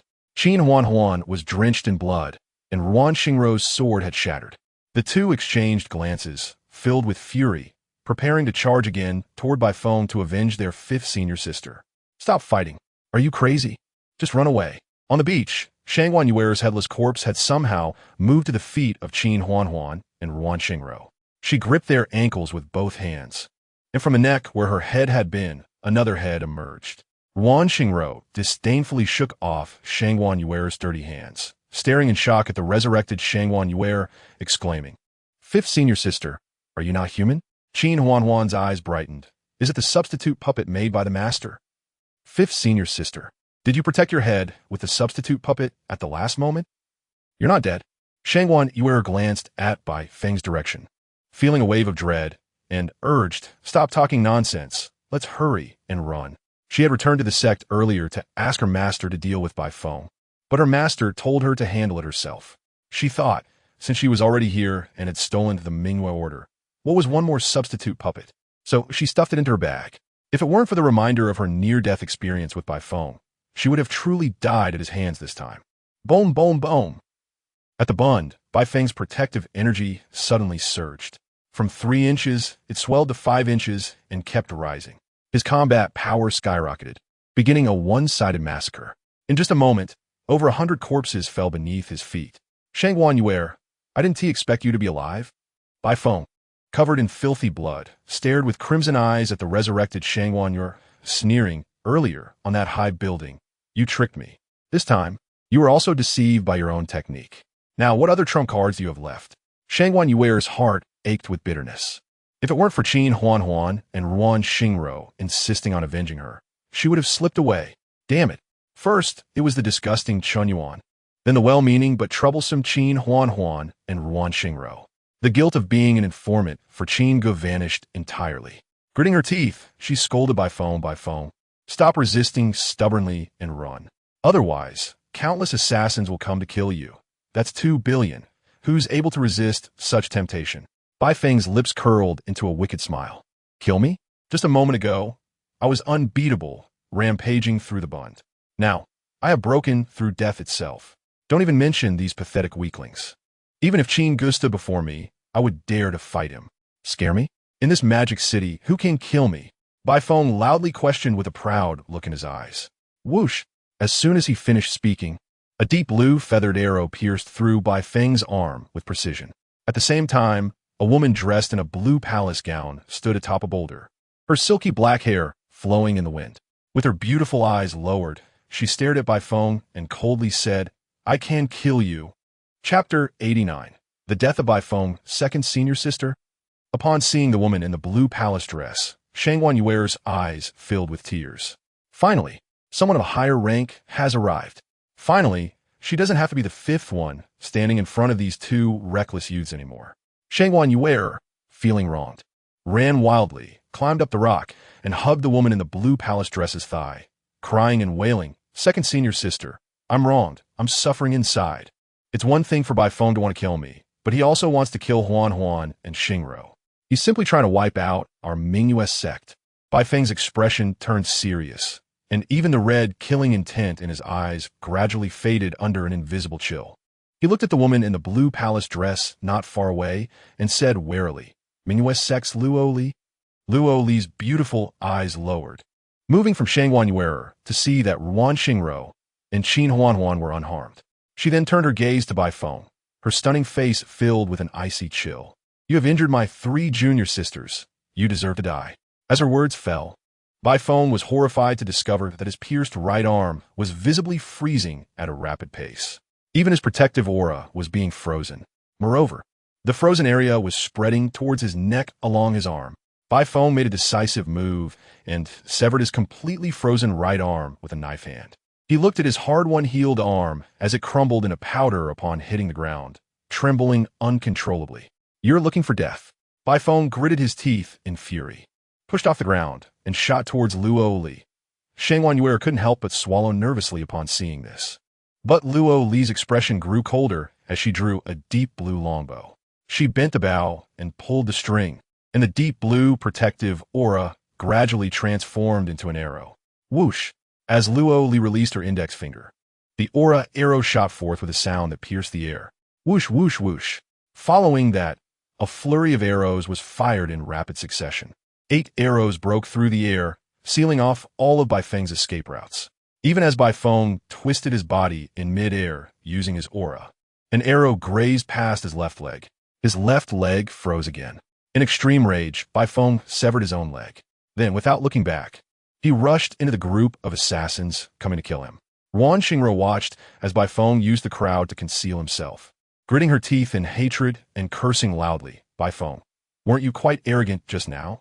Now that we have people here, you actually have the audacity to hide. Are you still a man? What you should have severed is not your right arm and left leg.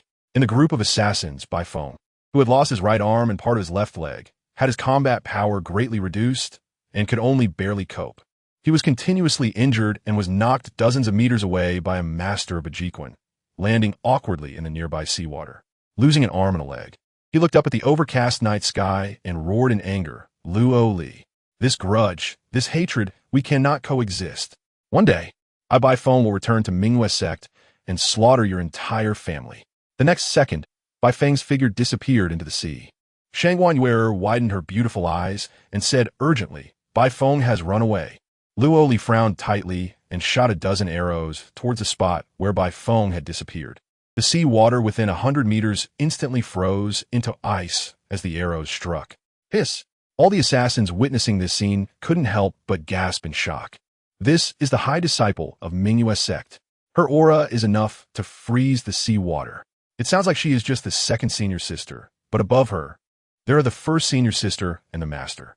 How terrifying is Mingyue sect? Ignoring the praises from outsiders, Luo Li remained unfazed, as if she were detached from it all. She landed on the frozen ice, and her brows furrowed even tighter. Shang Guanyue anxiously rushed to Luo Li's side and asked, "Second senior sister, where is Bai Feng?" Luo Li shook her head. "He ran away." "Ran away? How could he run away?" Shang Guanyue said fearfully. "No, we must pursue and kill him. He must die in Magic City. Otherwise, as long as Bai Feng is alive, it's like a ticking time bomb. Our Mingyue sect will always be in danger of collapse." Bai Feng was able to return to Magic City and annihilate the Long family after having his limbs severed. Now, with only an arm and a leg cut off, how can he not come back one day to invade Mingyue sect and wipe out our entire sect? Luo Li's beautiful eyes fell on the anxious Shang Guanyue, and her cold voice softened. Even if severely injured, Bai Feng can escape 10 miles away. To find his trace, we must at least seal off 20 miles of the coastline.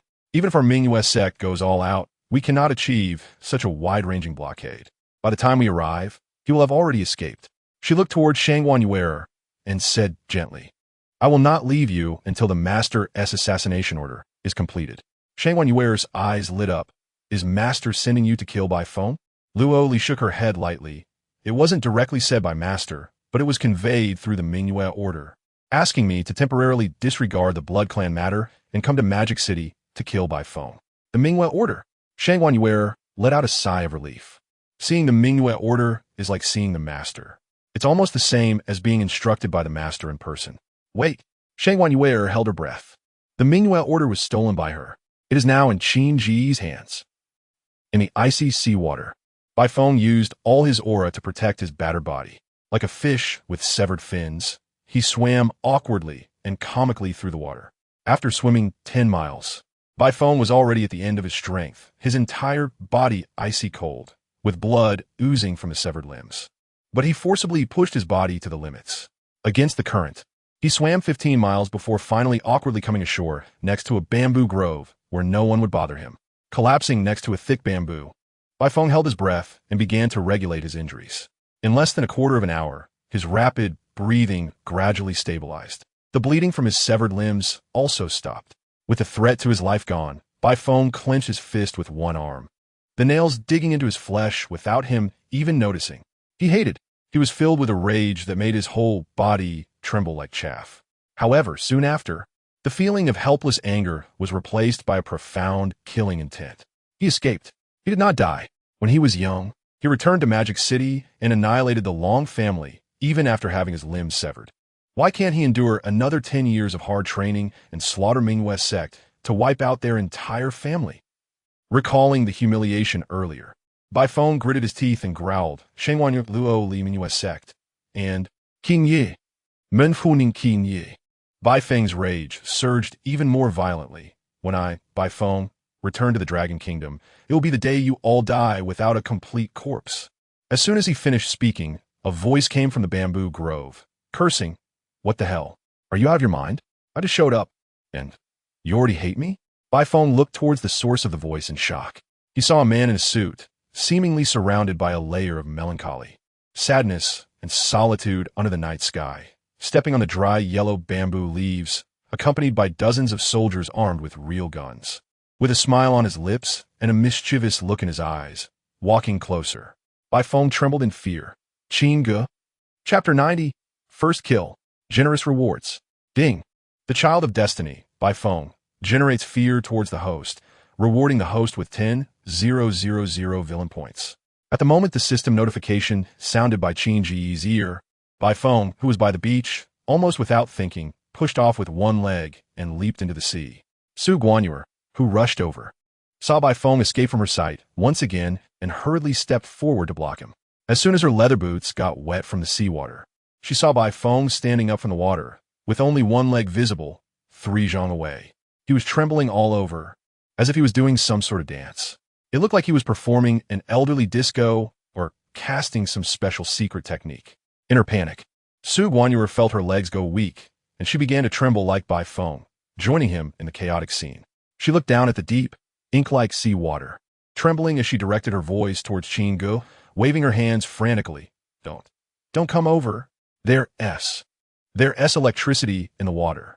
Qin Ge stood by the bamboo grove, wearing a gentle smile, nodding slightly. I understand the electricity.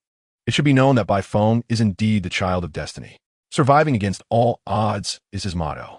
Even if he jumps off a cliff, he will turn misfortune into fortune and gain special inheritance. If he didn't make some plans in advance, how could he keep this child of destiny in the Demon City? Qin Ge had people pull Su Guanyuer and Bai Feng up to the shore with insulated hemp ropes. Bai Feng fell to the ground in a disheveled state, glaring at Qin Ge with bloodshot eyes, gritting his teeth and saying, Qin Ge, you're despicable. You set up an ambush while I was unprepared. What kind of hero are you? Su Guanyuer, who had been stunned by the electricity, held her temples with her hands, trying hard to steady her vision. She glared at Bai Feng, cursing, How dare you talk about Qin Ge? You're a grown man bullying a weak woman. What kind of man are you? She turned to Qin Ge, urging, Qin Shao, please take action and kill this scoundrel. Bai Feng must not be left alive. Back then, he returned to the Demon City after having his limbs broken and wiped out the Long family. In the future, he could return to Yunhai City and kill both of us. Qin Ge looked at the disheveled Bai Feng, sighed originally. I wasn't going to kill you for Bai Jing's sake, but now that I've been entrusted with a task, I have to fulfill my promise. Qin Ge shook his head helplessly. In reality, he was overjoyed.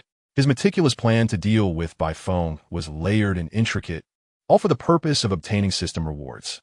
After all, he, the great villain, and Bai Feng, the child of destiny, are natural enemies, destined to fight to the death.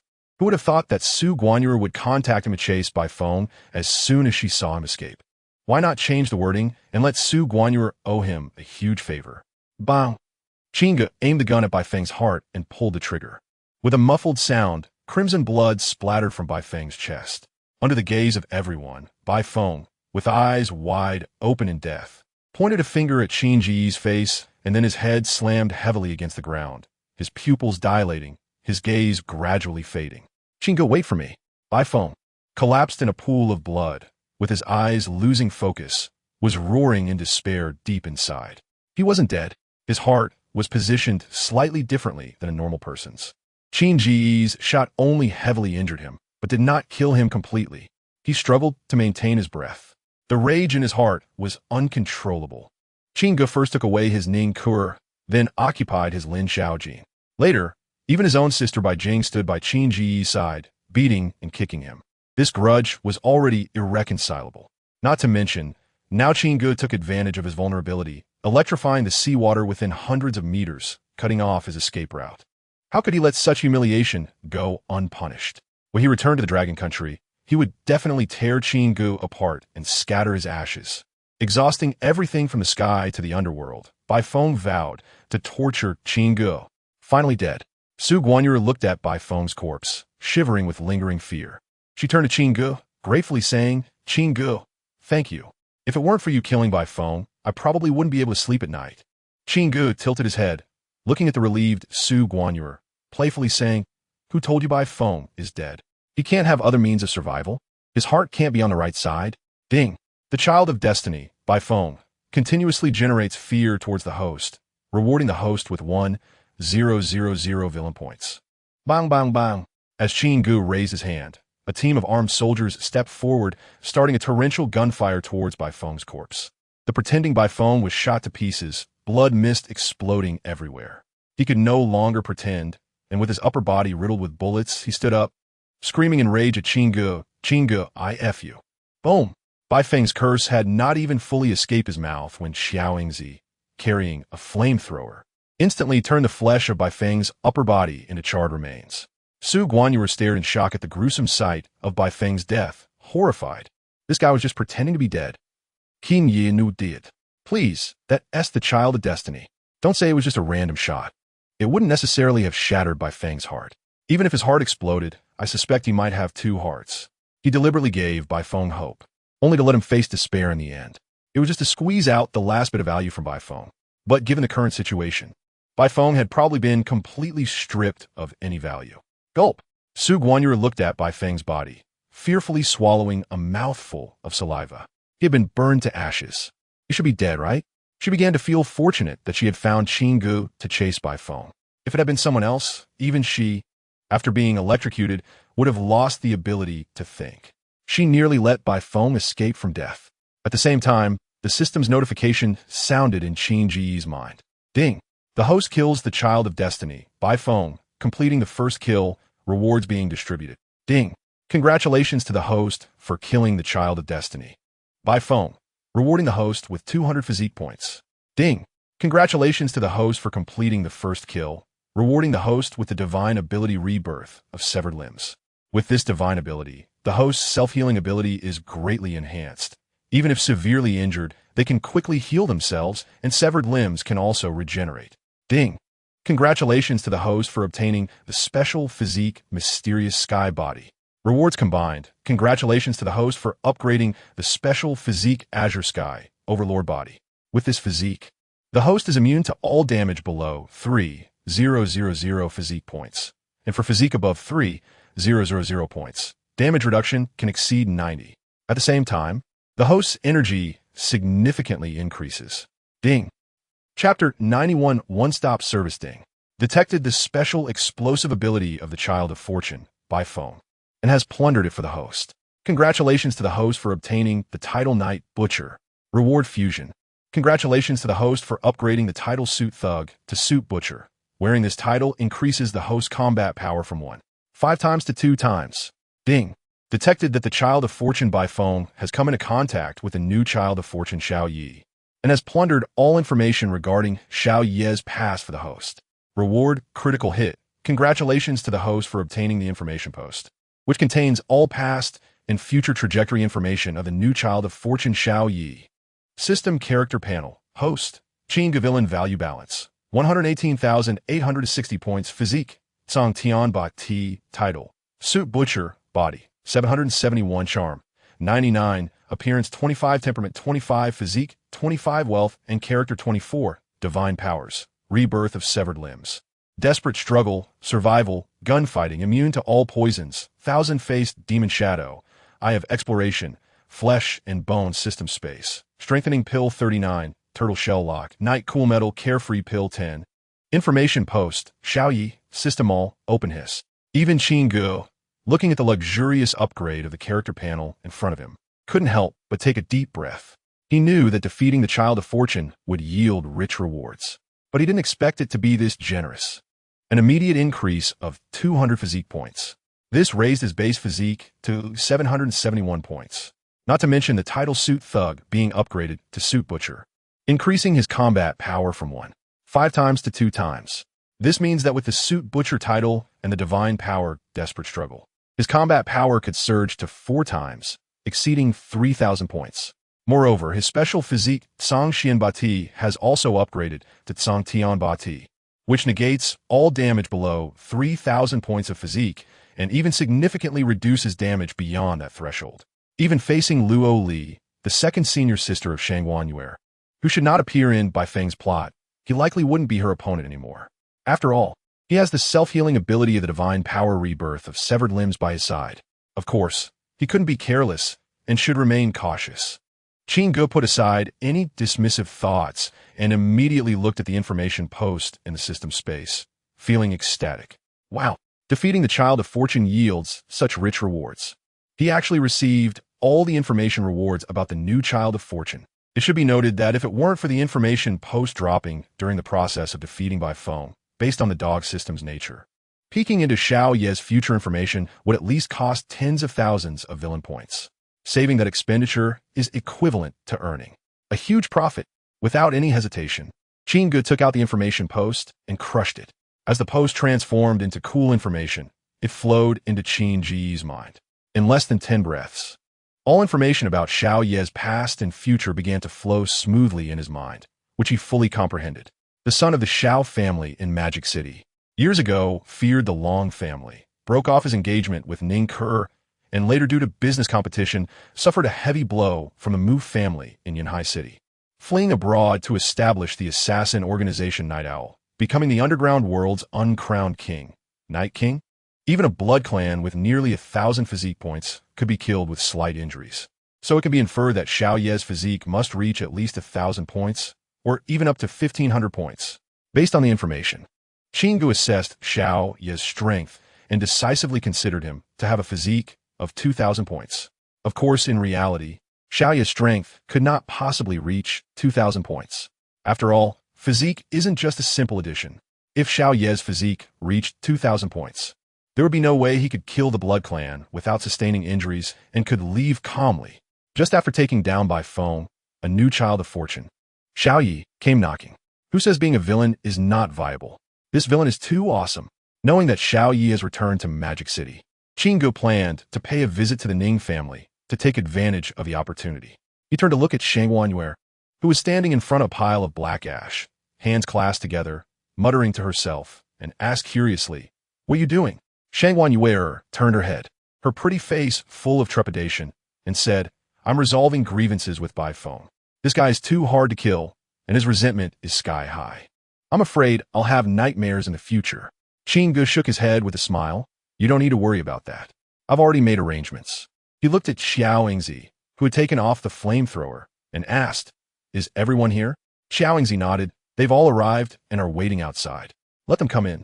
With Qin Ge's command standing in front of Bai Feng, he thought about whether he should kneel and bow to Bai Feng, asking him not to bother Shangwan Yue anymore. When he saw a big monk in a robe, radiating with treasure light, leading a group of little monks, walking solemnly towards them from outside the bamboo forest. Behind the high monk was a Taoist in a purple robe, accompanied by a group of little Taoists, all with kind expressions. Moreover, behind the high monk and the purple-robed Taoist, there were also some Western faces. They were from the Holy See and some foreign religious figures. The number reached hundreds, orderly walking to the beach, dividing into dozens of teams, and beginning a super purification ceremony that would last for several days for Bai Feng, who had turned to ashes. Shangwan Yue stared in disbelief and released her clasped hands. She glanced at the calm Qin Ge, and in her mind, an inexplicable phrase popped up. What is professionalism? Well, this is professionalism. Killing and burning, one-stop service. She ran to Qin Ge's side, her eyes filled with admiration, and said, "Qin Ge, you are too amazing." She looked at the people from the Holy See and curiously asked, with the high monk and the purple-robed celestial master, "Why did you invite the Holy See people?" Qin Ge smiled and said, "Bai Feng has been abroad for a long time and doesn't know which method is more suitable. A blend of Eastern and Western styles means unbeatable." Shangwan Yue's eyes lit up, giving a thumbs up and sincerely exclaiming, "Detailed, so detailed. Qin Ge, being with you makes me feel so safe." Now, all her worries had vanished. All her fears disappeared under Qin Ge's meticulous planning. Qin Ge leaned close to Shangwan Yue's fair neck, blowing a breath of warm air near her crystal-like earlobe, playfully saying, "I hope the next morning's praise I hear is you are really amazing, rather than the perfunctory praise of now." He took half a step back, looking with interest at Shangwan Yue's alluring figure, finally meeting her somewhat frightened, beautiful eyes, smiling and saying, "You must remember, Bai Feng was killed for you. You owe me a huge favor. Think about how to repay it, and come find me as soon as possible." Qin Ge left, preparing to go to the Ning family to meet Xiao Yi and take advantage of the situation. After all, since he was in Magic City, it would be a bit unreasonable not to meet the obedient girl Ning Ge. Chapter 92. The Son of Fate with Deep Affection? The night was hazy as Xiao Yi walked slowly through the villa area where visitor vehicles were prohibited. He raised his gaze, and on his delicate face was a hint of maturity that did not match his age. Having founded the assassin organization Night Owl Abroad and traversed through mountains of corpses and seas of blood countless times, Xiao Ye's heart had long since become as solid as a rock. However, gazing at the brightly lit Ning family villa, a fleeting moment of tenderness flickered deep in his eyes. Over the years, he could not forget the gentle yet righteous girl from his memories. It was said that when Bai Feng offended the Long family, Ning Ge stood up for him, feeling that the Long family's methods were too ruthless and spoke out for justice, which led to the Ning family suffering suppression from the Long family. Even his own Xiao family was terrified of provoking the Long family's wrath and hastily withdrew the engagement with Ning Ge. Since then, Ning Ge seemed to have changed into a different person, becoming a well-behaved girl praised by everyone in the entire Magic City, rarely stepping outside. Xiao Yi knew that this was not Ning Ge's true heart. She was suppressed by the Ning family and intimidated by the Long family. One of his main purposes in returning this time was to resolve Ning Kuer's emotional knots. He wanted to make amends for the Xiao family's past mistakes and take responsibility for the broken engagement. Xiao Yi arrived at the entrance of the Ning family's villa. Looking at Ning Kuer's parents who were eagerly waiting, and his eyes brightened. He quickly stepped forward and respectfully said, "Uncle, Annie, why are you both out here to welcome me?" He did not expect that his late-night visit would be met with such a grand reception from Ning Zhen and Zhao Qingya. It felt a bit too much for his first visit, making him feel somewhat embarrassed. Ning Zhen frowned, looking at the young man before him, and asked in confusion, "Who are you?" "Uncle, I am Xiao Yi," he introduced himself, feeling puzzled. "I sent the invitation a day ago." To prove his identity, he deliberately showcased his calligraphy skills, which were elegant and natural. Ning Zhen turned to his wife. "Have we received any invitations recently?" Zhao Qingya nodded. "It's the one you casually tossed aside while reading the morning paper yesterday." Ning Zhen recalled and immediately frowned, looking at Xiao Yi with a cold gaze. "You are from the Xiao family? Get away from here." The Ning family does not welcome people from the Xiao family. He vividly remembered the broken engagement from years ago and felt disgusted seeing anyone from the Xiao family, let alone Xiao Yi, who had ruined the engagement. Ning. I was still young back then, and many things were beyond my control. I have returned this time to make amends for the mistakes of the Xiao family and to heal the wounds that Kuer has suffered over the years. The Night King of the Night Owl organization, after being driven away, did not get angry, but instead spoke bitterly to explain. Just then, a sports car pulled up outside the villa. Ning Zhen and Zhao Qingya's eyes lit up, leaving Xiao Yi aside as they hurried to welcome the newcomer. The person arriving was none other than Qin Ge. As he got out of the car and saw Ning Zhen and Zhao Qingya eagerly approaching, he smiled lightly. "Uncle, Annie, sorry for the intrusion. This is just a little token of my appreciation." He pointed to the two gifts that Xiao Yingzi was carrying and introduced them one by one. "Uncle Ning, this is a special wine from Kyoto. My family's elder loves this. I heard you enjoy good wine too, so I brought 2 bottles. Auntie, this is a beauty cream my aunt brought back from her lab abroad. It can remove wrinkles and whiten the skin. I thought you would like it, but looking at your skin now, it seems you might not need it." Ning Zhen glanced back at Xiao Yi, who was empty-handed and lacked any social etiquette, then looked at Qin Ge, who was carrying gifts with a pleasant demeanor, feeling as if there was a world of difference between them. He smiled and said, "Qin Xiao, your visit has already brought great honor to our Ning family. There's no need for gifts." Zhao Qingya also chimed in, "Yes, you are too considerate, Qin Xiao." With a smile in her eyes, she took the gifts from Xiao Yingzi's hands. It was not that she was materialistic, given the status of a Ning family. They would not lack such cosmetics. However, since the items were brought back by Qin Ge's aunt, she had to treat them with respect. Qin Ge's compliments were nice to hear, but given her age, how could she not have a few smile lines? "Qin Xiao, it's chilly outside. Please come in." Ning Zhen shot a glare at his wife and quickly invited Qin Ge inside for a chat. Meanwhile, Xiao Yi stood aside with a furrowed brow, feeling extremely displeased at Qin Ji's arrival. Watching the change in attitude from Ning Zhen and Zhao Qingya only made him more resentful. He, the king of the Night Owl organization and the uncrowned king of the underground world abroad, had to bow down to a young master from a prominent family? How could they be so blind? Though he was unhappy, he had come for Ning Ke, and until he saw her, he was unwilling to leave, so he followed them toward the villa. Ning Zhen turned around and coldly scolded, "Xiao Yi, what are you following for? Are you deaf? My Ning family does not welcome you." Zhao Qingya also glared at him, her eyebrows raised, and reproached, "Xiao Yi, don't be ungrateful. Don't force our Ning family to take action." Qin Ge smiled and mediated, "Uncle, Auntie, a guest is a guest. It's just a matter of serving an extra cup of tea." This was not to give Xiao Yi face. If he did not speak up, the Ning family's bodyguards would surely drive Xiao Yi away. Those bodyguards were nothing in front of the Night King. It would only embarrass Xiao Yi. Furthermore, he was here to take advantage of the situation. He came specifically for Xiao Yi. If the main character didn't enter the Ning family, he could just meet Ning Ke directly, right? Why did he need to go through Ning Zhen and Zhao Qingya's permission? Ning Zhen's mouth twitched unnaturally, and not daring to oppose Qin Ge's face, he could only coldly glare at Xiao Yi. For Qin Xiao's sake, don't be ungrateful. The 4 of them entered the living room and took their seats in order. In the kitchen, the familiar Musini brought in a tea tray with 4 cups of tea. She first served Ning Zhen and Zhao Qingya. Then she approached Qin Ge, playfully winking. as if to say, watch my performance. Kur, after so many years, can't I even have a cup of tea? Xiao Yi looked at Mu Sini and asked gently. Mu Sini held the last cup of tea, took a small sip, and tilted her head to look at Xiao Yi. If you drink, what will I drink? Kur. Xiao Yi gazed tenderly at Mu Sini before him. He did not expect that after not seeing her for over a decade, Ning Kur would have grown to such an impressive stature. Moreover, her personality seemed somewhat different from what he had heard in the news. Mu Sini's beautiful lips twitched, and she accidentally splashed the tea onto Xiao Yi's face, cursing, "Where's your mother?" Chapter 93. The Unfaithful Fiancé. Mu Sini placed the teacup on the table, staring at Xiao Yi with a face full of disdain, and angrily said, "You keep calling her Ka, and if someone didn't know better, they might think you, Xiao Yi, are some kind of deeply emotional person. After all this time, you don't even know what Kur looks like. Am I the Kur you speak of? My name is Mu Sini. I'm Kur's good friend. Open your eyes and take a good look at who I really am.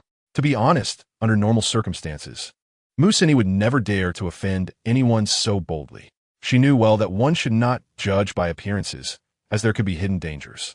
If she provoked someone who was pretending to be weak, wouldn't she be in big trouble? At this moment, however, things were different. Her Mu family faced a formidable enemy, risking annihilation. Only Qin Ge could provide protection. Thus, Xiao Yi became her stepping stone to show loyalty to Qin Ge. Of course, she genuinely looked down on Xiao Yi. Mokshinyo. Xiao Yi wiped the tea from his face, furrowing his brow, a murderous aura rising around him without any wind. Gulp. Mu Sini swallowed nervously, as if she saw a sea of corpses and blood rolling towards her. She suppressed her inner terror and shouted, "Xiao Yi, what do you mean? Are you planning to make a move? You, a grown man, are going to bully a girl like me? What face do you have to act against me? And what face do you have to visit the Ning family? Back when the Ning family was in danger, your Xiao family was the first to break off the engagement. Eager to distance yourselves, you, Xiao Yi, vanished without a trace.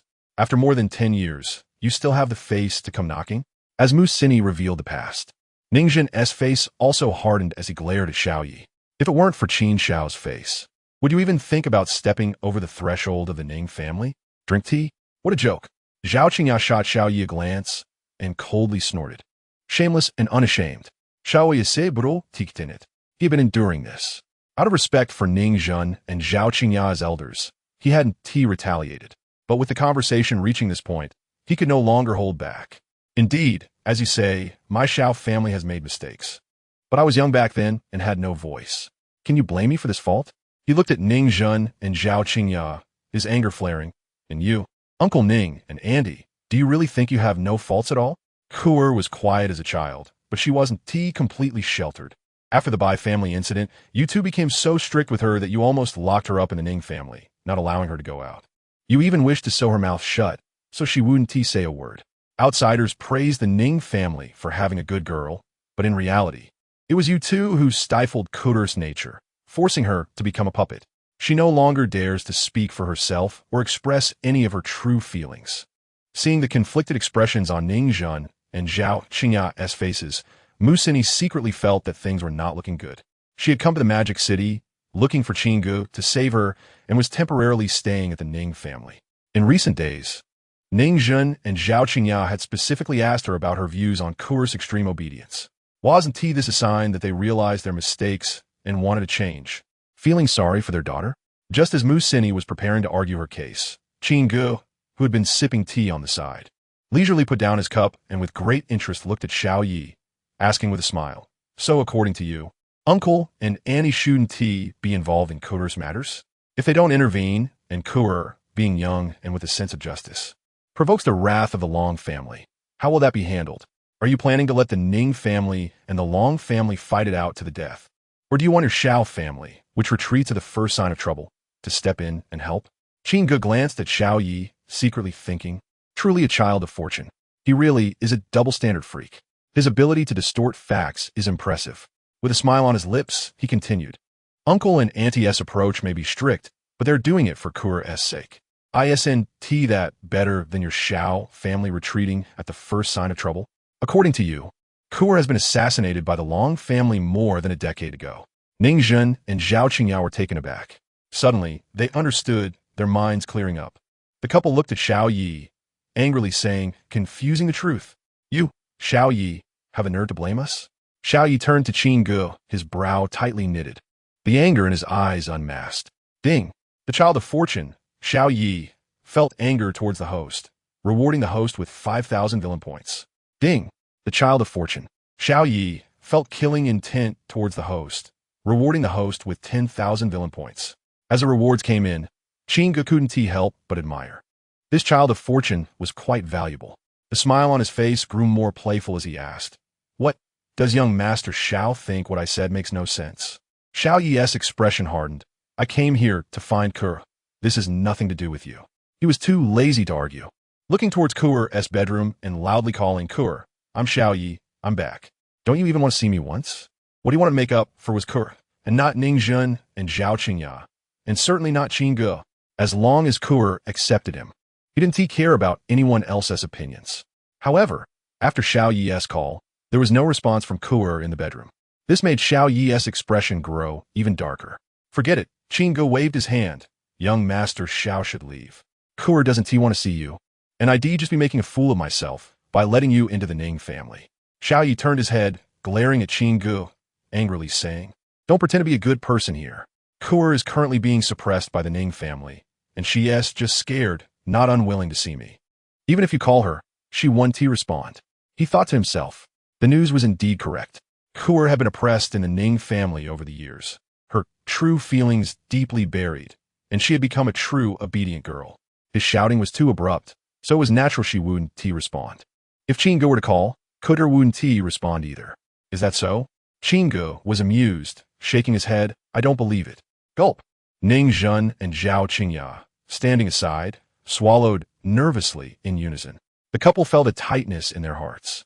Just as Xiao Yi said, their daughter was now so obedient that it was heartbreaking. Such a sudden call would be impossible for her to respond to, regardless of who it was. But the person in front of them was Qin Xiao, who had even made the head of the Long family, Long Zhan, kneel down and beg for mercy. If their daughter didn't respond and embarrass Qin Xiao, causing him to become angry, wouldn't the Ning family, who couldn't afford to offend even the Long family, cease to exist by tomorrow? Just as Ning Zhen and Zhao Qingya were preparing to speak to resolve this crisis, Qin Ge had already softly called towards Ke's bedroom. "Ke, don't you want to come out to see me?" It was too late. Ning Zhen and Zhao Qingya exchanged glances, their hearts sinking, their hearts rising to their throats. Sitting opposite Qin Ge, Xiao Yi wore a mocking expression, watching the joke unfold. Top, top, top. At that moment, within the tranquil villa, the sound of hurried high heels echoed, accompanied by the dull thud of something being knocked over in a panic. Creak. Ning Ke's bedroom door was open from the inside. A striking figure quickly emerged, eagerly jogging out. Charming folks, please send a wave of love-powered energy. Chapter 94. The anger of the good girl in the bedroom. Ning Ke, with her exquisite makeup, was wearing a light purple bodycon dress. Around her fair neck, she wore a silver pendant necklace. She hurriedly jogged in her crystal high heels to Qin Ge. Her bright eyes filled with panic as she explained, "Qin Ge, please don't misunderstand. It's not that I don't want to see you, I just..." The words were at the tip of her tongue, but she was too shy to say them out loud. Musini could easily see Ning Ke's little thoughts. Looking at her delicate makeup and carefully chosen outfit, she couldn't help but wonder, did you just take some time to do your makeup and pick out clothes? She knew that the relationship between Qin Ge and Ning Ke had developed quite quickly, but she never expected it to reach such an absurd level. It should be noted that the old Ning Ke was obedient and reclusive, not to mention being interested in the opposite sex. She didn't even have the desire to talk to people. How could such an exaggerated change happen in just a few days since Ning Ke and Qin Ge met? Come on, this is the Ning family. It was one thing for Ning Ke to do her makeup in her own bedroom, but to wear a purple bodycon dress? Everyone knew it was to meet Qin Ge. Those who didn't know would think Ning Ke was going to attend some glamorous charity gala. It's understandable for a woman to beautify herself for someone she likes, but Ning Ke seemed to care too much about Qin Ge's feelings. In front of Xiao Yi and Ning Ke's parents, Qin Ge held Ning Ke's delicate little hand and looked at her sparkling eyes, unable to help but exclaim, "Ke, it seems like you've become even more beautiful since I last saw you." Even Qin Ge was amazed by Ning Ke, who was meticulously dressed up, especially in that purple bodycon dress. It showcased Ning Ke's graceful curves perfectly, adding a touch of maturity to this good girl from the Ning family. What can I say? Su Gao was right. Purple indeed has a more charming allure. Ning Ku'er blushed and lowered her head, the heavy stone in her heart finally settling down. She was afraid of not being good enough or pretty enough in Qin Ge's eyes, so she tried her best to dress up. Luckily, she didn't leave a bad impression on Qin Ge tonight. Ding! The child of fate, Xiao Yi, harbored murderous intent towards the host, rewarding the host with 6,000 villain points. Looking at the stunningly beautiful and well-behaved Ning Ku'er in front of Qin Ge, who displayed a shy demeanor, Xiao Yi gritted his teeth in hatred. He glared at Qin Ge holding Ning Ku'er's hand and angrily said, Qin Ge, don't pretend to be a good person in front of Ku'er. You just said that the Ning family has been suppressing and educating her well. You have no idea how much Ku'er has suffered and endured all these years. Ning Ku'er raised her eyes to look at Xiao Yi. Do you know? Do you understand? Have I ever complained to you? What right do you have, Xiao Yi, to act like you know me so well? Seeing Xiao Yi blaming Qin Ge, Ning Ku'er immediately felt displeased. She had stayed in her room for so long, not just to do her makeup and choose clothes, but to show her better side to Qin Ge. More importantly, she was anxious about how to explain herself since she knew Xiao Yi had also come along. Ning Ku'er frowned slightly, looking at the unfamiliar Xiao Yi, her words dripping with undisguised disdain. When I was younger, I spoke without thinking. If it weren't for my parents' good guidance, the Ning family would have been implicated. Moreover, this is a private matter for the Ning family. What does it have to do with you, Xiao Yi? In the past, she had complained about her parents in her heart. But tonight, after hearing Qin Ge's words, she could understand her parents' intentions even more. Did she understand Bai Feng? Was she speaking up for Bai Feng? Now that Bai Feng had wiped out the Long family in Magic City, who knows how many innocent people had died tragically because of it. Even she felt that she had said the wrong thing back then. Fortunately, her parents had taught her a lesson in time. Otherwise, if the Ning family had suffered a great disaster, she would regret it now.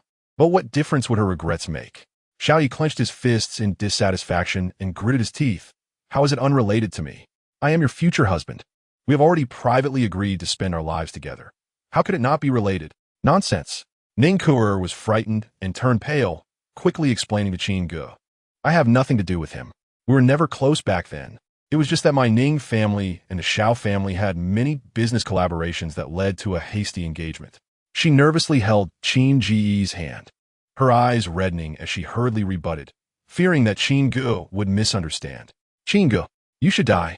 Xiao Yi, seeing Ning Ku'er's anxious demeanor, could clearly see how much she cared for and liked Qin Ge. Initially, he had only said that to deliberately provoke Ning Ku'er. He thought she would be angry that he had called off the engagement and left without saying goodbye. Who would have thought that Ning Ku'er would be stimulated to lean closer to Qin Ge instead? Ning Ku'er is his fiancée. She is his future wife. How could he allow others to interfere? A dragon has its reverse scale. Touching it will lead to death. Seeing this, Mu Sini, who was eager to show her loyalty, finally found an opportunity. She angrily pointed at Xiao Ye's nose, her chest heaving, and shouted, The one who should be cursed is you. If it weren't for Qin Ge, you wouldn't even be able to step through the threshold of the Ning family. It was your Xiao family that called off the engagement back then, fearing retaliation from the Long family. Now that the Long family has been destroyed, you, Xiao Yi, come out again pretending to be the fiancé? I, Mu Sini, have never seen someone as shameless as you. Xiao Yi turned to look at Mu Sini, a murderous aura surrounding him, and roared, Shut up. Ning Ku'er, rarely angry, pointed towards the door and shouted at Xiao Yi, Get out. I don't want to see you. Furious, Xiao Yi turned to Ning Ku'er, his angry face, and instinctively softened his tone to explain, Ku'er, let me explain. I had my reasons back then. I am Ning, heir. Ning Ku'er emphasized each word, biting her teeth tightly. And I have nothing to do with you. Get out. She was already afraid that she wasn't good enough for Qin Ge and was eager to clear the stain of the engagement. But Xiao Yi kept bringing it up in front of Qin Ge, as if he was afraid Qin Ge didn't know. Now, he shamelessly yelled at her good friend, Mu Sini, making her increasingly dislike Xiao Yi. Creak. Xiao Yi clenched his fists, glaring at Qin Ge with resentment. However, he didn't dare to provoke Ning Ku'er further at this moment. He snorted coldly and left angrily. Ding. The child of fate harbored lethal intent towards the host, rewarding the host with 9,000 villain points. With the rewards received, Qin Ge happily stroked Ning Ku'er's fair hand and then looked at Ning Zhen and Zhao Qingya, saying, "Uncle, Aunt, I've come to Magic City with great difficulty. Can I take Ku'er out for a walk tonight?" Ning Ku'er's anger dissipated with Xiao Ye's departure, and upon hearing Qin Ge's invitation, she couldn't help but feel a surge of joy. She turned her head, instinctively fearful, not daring to meet her parents' gaze, but still mustered the courage to say softly, "Dad, Mom, I'll be out for just this one night. I promise I will be back before 12. For the past several years, her parents had always required her to stay home before dark. Going out at night, especially in Magic City, had never happened before. She was afraid of her parents, but was even more afraid of disappointing Qin Ge. Ning Zhen and Zhao Qingyao exchanged astonished glances. After retracting his gaze, Ning Zhen looked at Qin Ge and asked, "So, shall we go out for a walk?"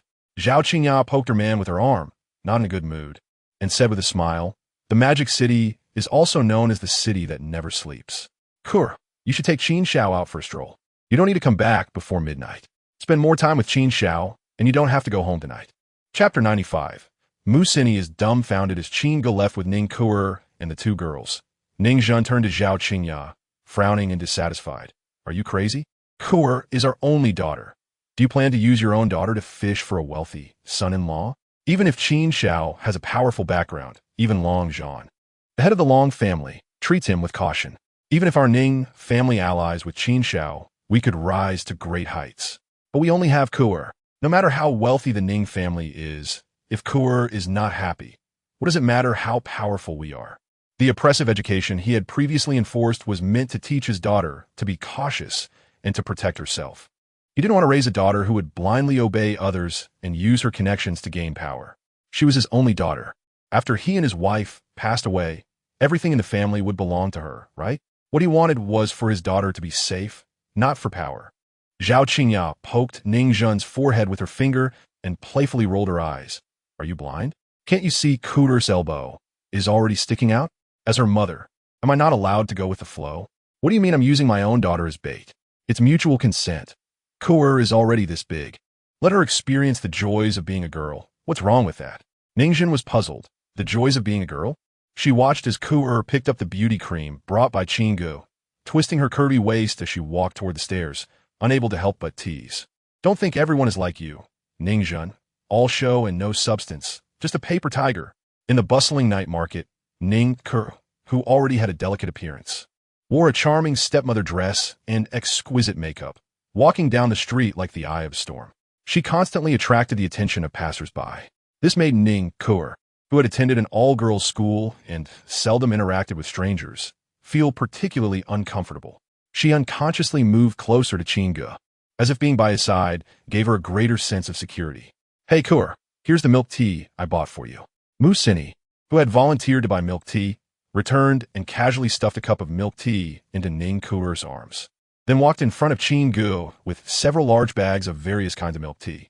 With a baby-faced look and a flattering smile, she said, "Qin Ge, I didn't know which milk tea you liked, so I bought them all for you. You can choose, or you could try each one if you want." Ning Ku'er looked at the familiar Mu Sini with suspicion and asked, "Sini, did you know Qin Ge before?" Before Mu Sini could explain, Qin Ge smiled and nodded. "Actually, that encounter at the CAF was a setup by me to matchmake with Mu Sini. I had seen you once before and couldn't help but want to get to know you." "Oh." Ning Ku'er held the milk tea in both hands. Her cheeks flushed as she turned her beautiful eyes away. The milk tea Mu Sini gave her was sweetened with 7 parts sugar, but it was not as sweet as Qin Ge's words, which made her feel like she had eaten honey, sweetening her heart. "Qin Ge, try this jasmine flavor. And try this one, it's the boba. This watermelon and water chestnut coconut one is also pretty good." Following behind Qin Ge and Ning Ku'er, Mu Sini fully played the role of a light bulb, incessantly interjecting, successfully breaking the romantic atmosphere. Ning Ku'er turned back to the fawning Mu Sini and muttered oddly, "Sini, I felt something was off with you at home. You said you shouldn't provoke others recklessly, but you openly despise Xiao Yi. And now, with your attitude, I feel like you're trying to please Qin Ge." Ning Ku'er only had Mu Sini as a friend, so naturally, she understood her only friend's personality well. Not to mention pleasing others, Mu Sini wouldn't even belittle her suitors, fearing it might provoke an enemy. She didn't understand why the proud Mu Sini would be so humble in front of Qin Ge. Holding several large bags of milk tea, Mu Sini didn't hide it and pouted at Qin Ge, saying aggrievedly, "Qin Ge, Only you can save the Mu family now. Qin Ge stopped by a long bench, pulled Ning Ke to sit down, and looked at the aggrieved Mu Sini with a feigned ignorance. What's going on? Mu Sini put down the milk tea in her hands and said sadly, I don't know what old Deng and that bastard brother have gotten into. Just a few days ago, our Mu family received a letter stamped with a golden leaf, and when I opened it, there was only a blood-red word, kill. I didn't pay much attention at first, but as our bodyguards started resigning one after another, I found out it was a killing order from an overseas assassin organization. Every foreign family that has received this killing order has been completely slaughtered.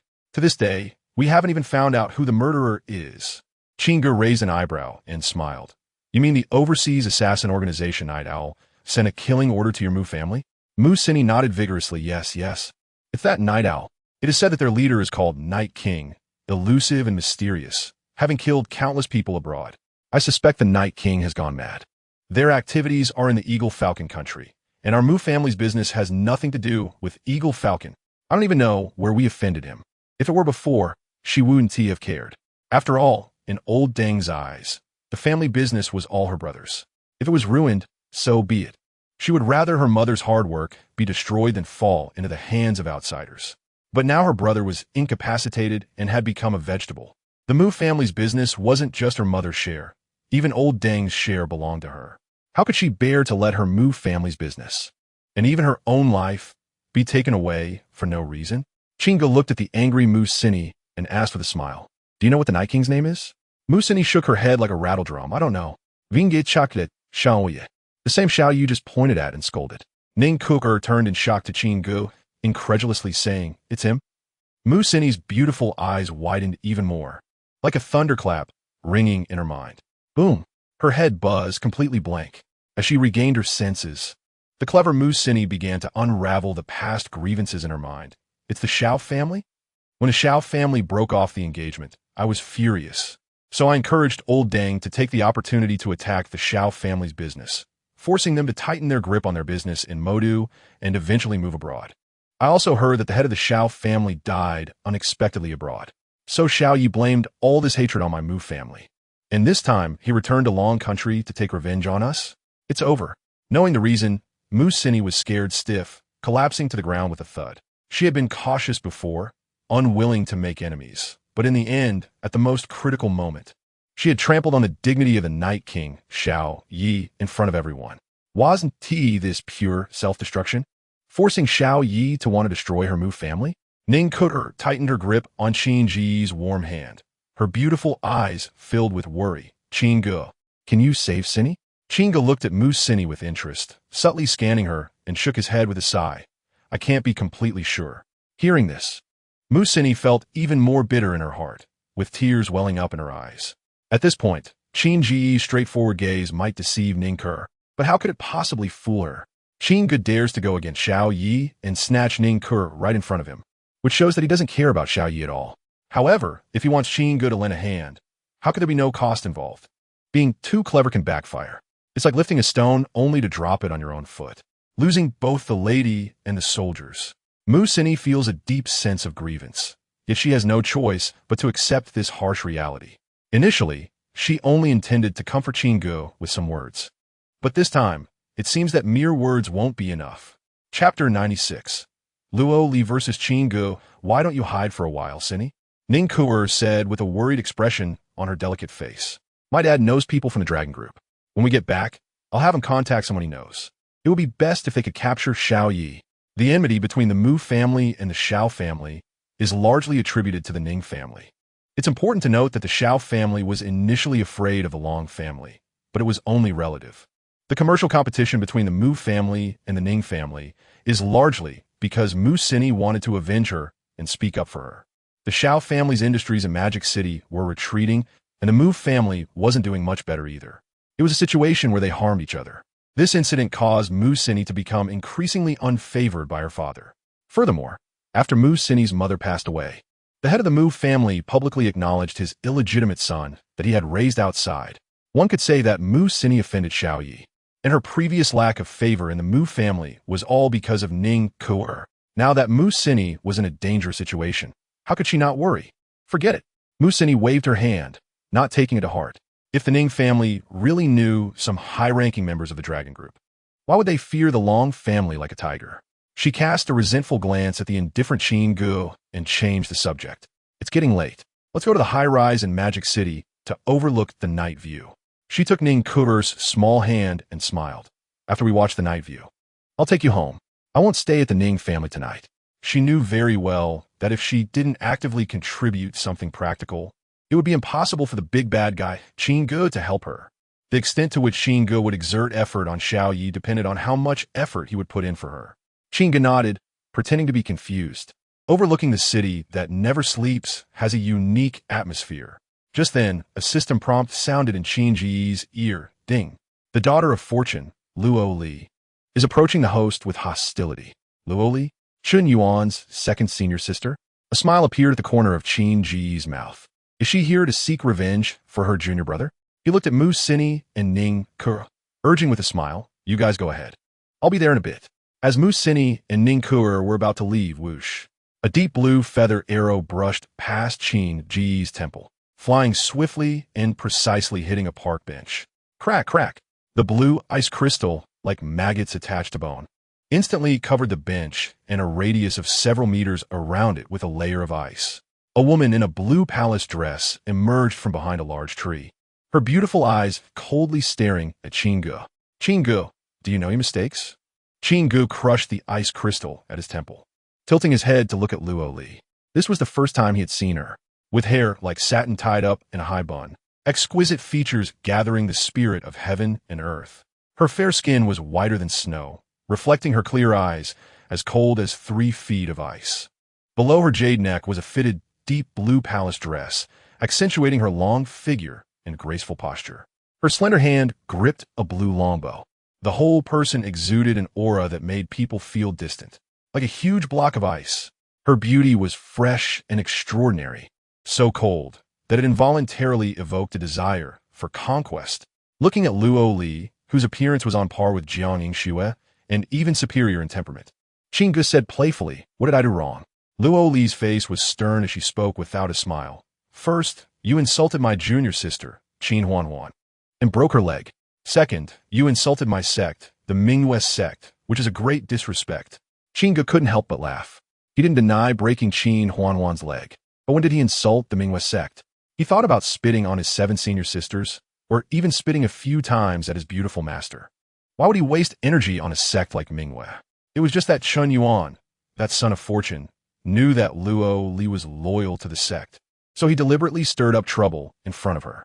Of course, he didn't care and instead looked at Luo Li, asking, so how do you plan to deal with me? Luo Li said decisively, apologize to Huan, and this matter will be settled. Donate some money to support the orphans in Yunhai City. Do some good deeds and vow not to speak recklessly again, and this matter can also be concluded. Qin Yuan, who was hiding not far away, felt incredibly angry upon hearing his second senior sister's words. Could Qin Ge's humiliation towards him be settled so easily? Where was the decisiveness of his second senior sister, who would kill and silence people at the drop of a hat? Why was it that when it came to Qin Ge, she became so understanding? Luo Li was completely unaware of Chun Yuan's inner thoughts. Of course, even if she knew, she had no intention of changing her mind, no matter how one looked at it. Qin Ge was still Huanhuan's brother. She couldn't disregard Huanhuan's existence and act ruthlessly. You have a point. Qin Ge looked at the unsmiling Luo Li and joked. But what if I just refused to apologize? His figure flashed and disappeared from the spot. When he returned, he was already holding Chun Yuan, who had been watching from a distance. Looking at Chun Yuan, who loved to call out, Qin Ge smiled, his eyes mischievous. You like to make up stories about me behind my back? His hand fell on Chun Yuan's shoulder, then casually patted his arm a few times. Crack, crack. One of Chun Yuan's arms fell like cooked noodles, hanging limply at his waist, broken into several sections.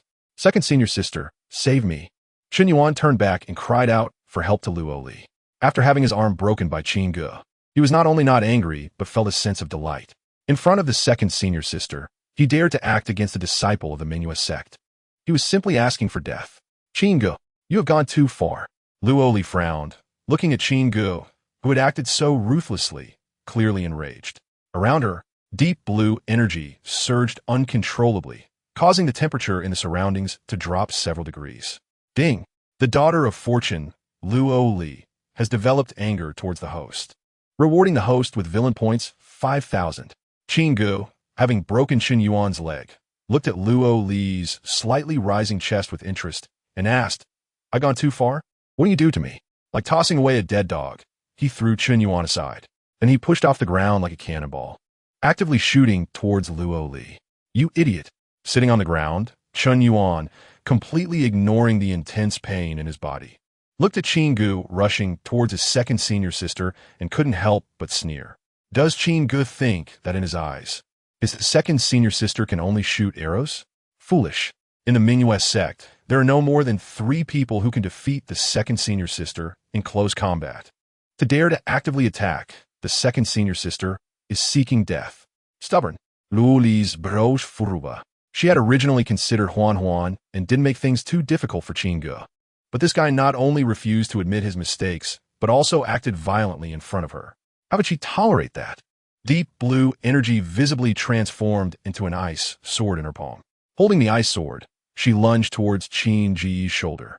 Looks like being Huan's brother is quite useful.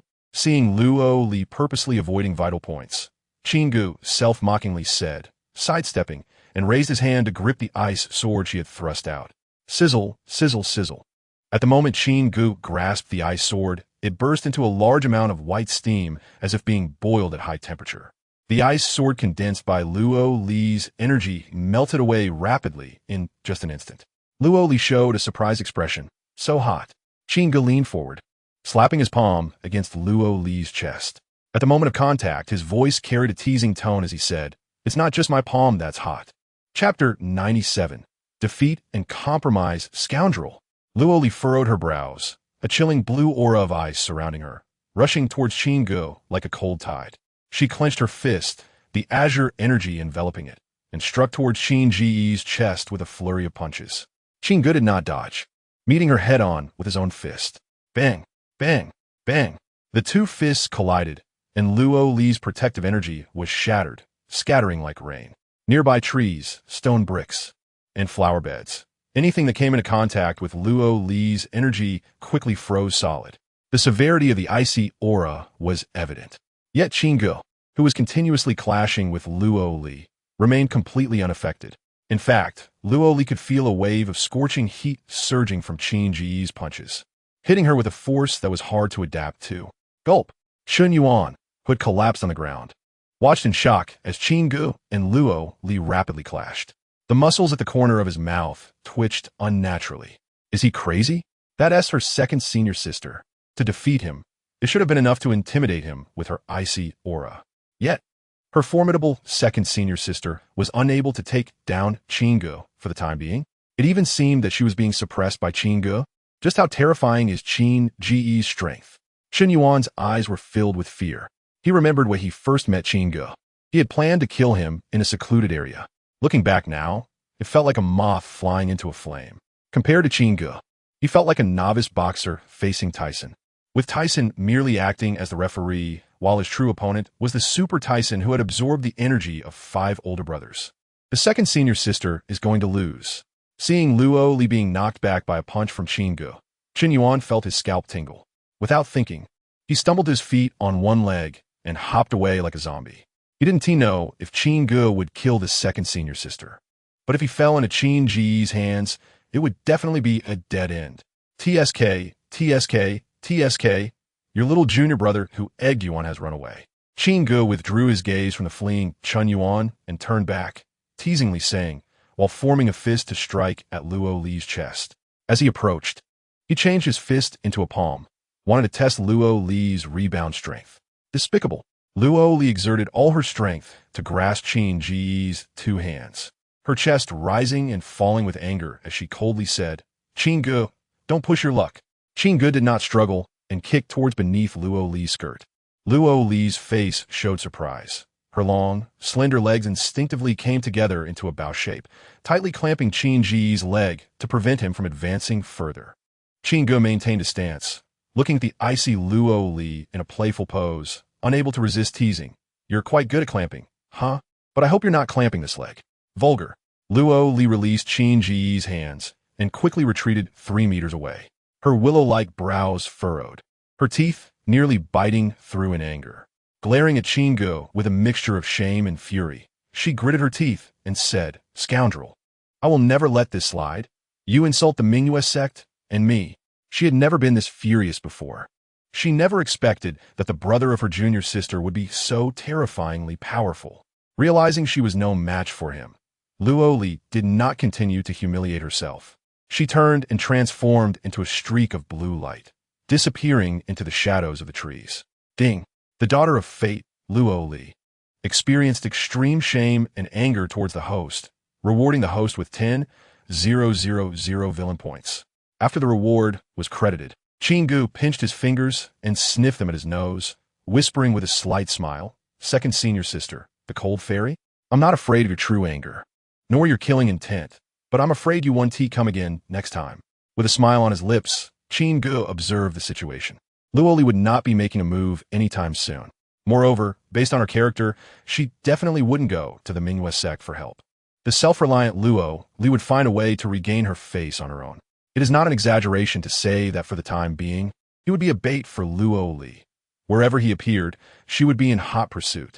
Based on their interactions so far, Luoli's physique points could reach at least 500, which was no less than Xiao Yi, even if he temporarily disregarded the involvement of the beautiful master.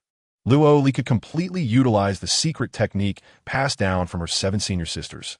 Furthermore, both Luoli and Xiao Yi would be staying in Yunhai City, so the possibility of them teaming up could not be completely ruled out. What if, even with the situation looking good, Qin Ge would not overlook any danger? Moreover, his divine ability Desperate Struggle had a time limit. Once the time was up, relying on his special physique that could restrain icy energy, he could at most gain the upper hand in a confrontation with Luoli and Xiao Yi, but he wouldn't be able to completely crush them. Fighting for his life against the son and daughter of fate? What does a big villain like him have to fight for?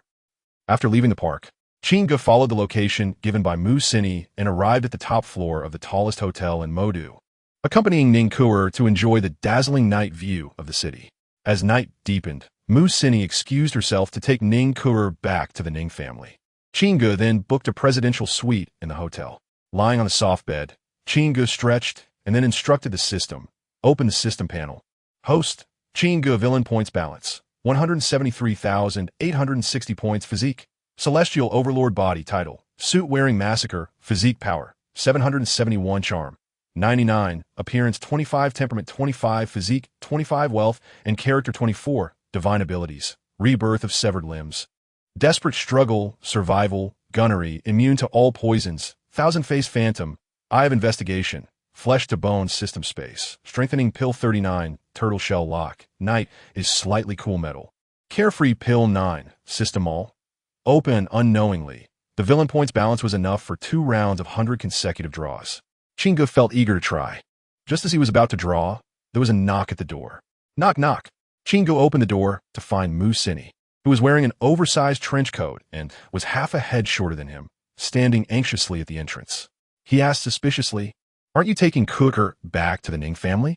Why are you back so soon?"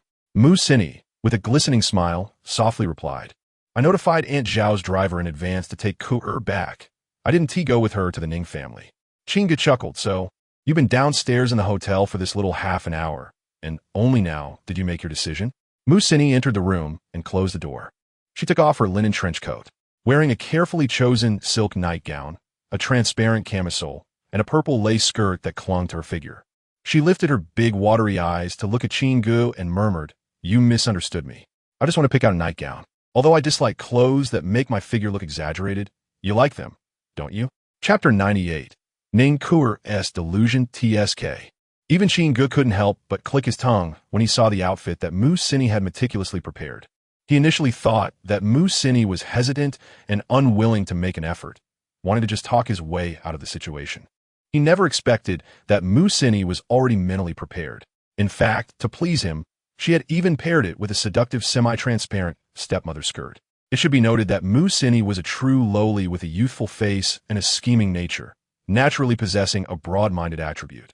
Among all the beauties Qin Ge knew, only Bai Jing could match her. However, Bai Jing was taller than Mu Sini by 7 or 8 centimeters. As a result, Mu Sini, standing at just about 1 meter 60, created an even more stunning visual impact. Her fair skin shone brilliantly under the bright lights of the private room, appearing crystal clear. The fitted stepmother skirt accentuated Mu Sini's delicate and graceful curves to the fullest. Her flat and smooth abdomen showed no signs of excess fat. Her rounded, jade-like feet, adorned in high heels, made her legs appear straight and elongated, while the high-waisted black stockings wrapped around her calves and thighs were perfectly placed. Gulialu, even Qin Ge, who had been through many flings, couldn't help but cross his legs in admiration at the sight before him. He reached out, lifting Mu Sini's delicate chin, and looking in her eyes filled with disappointment, he chuckled. Since you're already prepared, why do you still look so gloomy? Do you feel like you're at a disadvantage? I don't, Mu Sini retorted, her body trembling slightly, a hint of a smile at the corners of her mouth, staring at Qin Ge with beautiful eyes full of helplessness. I know who you are. You seem carefree, but in reality, you're more domineering than anyone else. The moment I laid eyes on you at the Mu family, I knew I was already marked as your person, and I could never have any intimate relationships with anyone else. I'm fully aware of this and have accepted your dominance. Mu Sini clenched her small fist and, with indignation, punched Qin Ge's chest. But why do you have to disturb Kuer? She's my best friend, my only confidant with whom I can be completely honest. When she needs me, I would go to any lengths to help her. In my most helpless moments, it was also Kuer who tirelessly stayed by my side. Why do you want me to hurt Kuer? Why does it have to be me? Tears welled up in Mu Sini's eyes, hot droplets streaming down her baby-faced cheeks. They splashed on her purple stepmother skirt, making the fabric cling even tighter to her fair skin. She pounded her fists against Qin Ge's chest, venting her inner grievances. She could endure all of Qin Ge's threats, but harming Ning Kuer filled her with an indescribable guilt that she could not shake off. Qin Ge allowed Mu Sini to vent her frustrations without stopping her. To him, the pounding from the scheming lowly felt no different than a tickle. It was evident that Mu Sini cherished Ning Kuer deeply. Their friendship was genuine and heartfelt. However, he was the villain, without morals, who could stand on a moral high ground and point fingers at him, making him feel guilty. Qin Ge grasped Mu Sini's two delicate wrists, gazing at her tear-streaked face, and smiled reassuringly. You and Kuer have always been close enough to be honest with each other. You can still be honest in the future. It's just that there's now an extra me. Besides, I not only accept your most genuine thoughts, but can also understand them on a deeper level.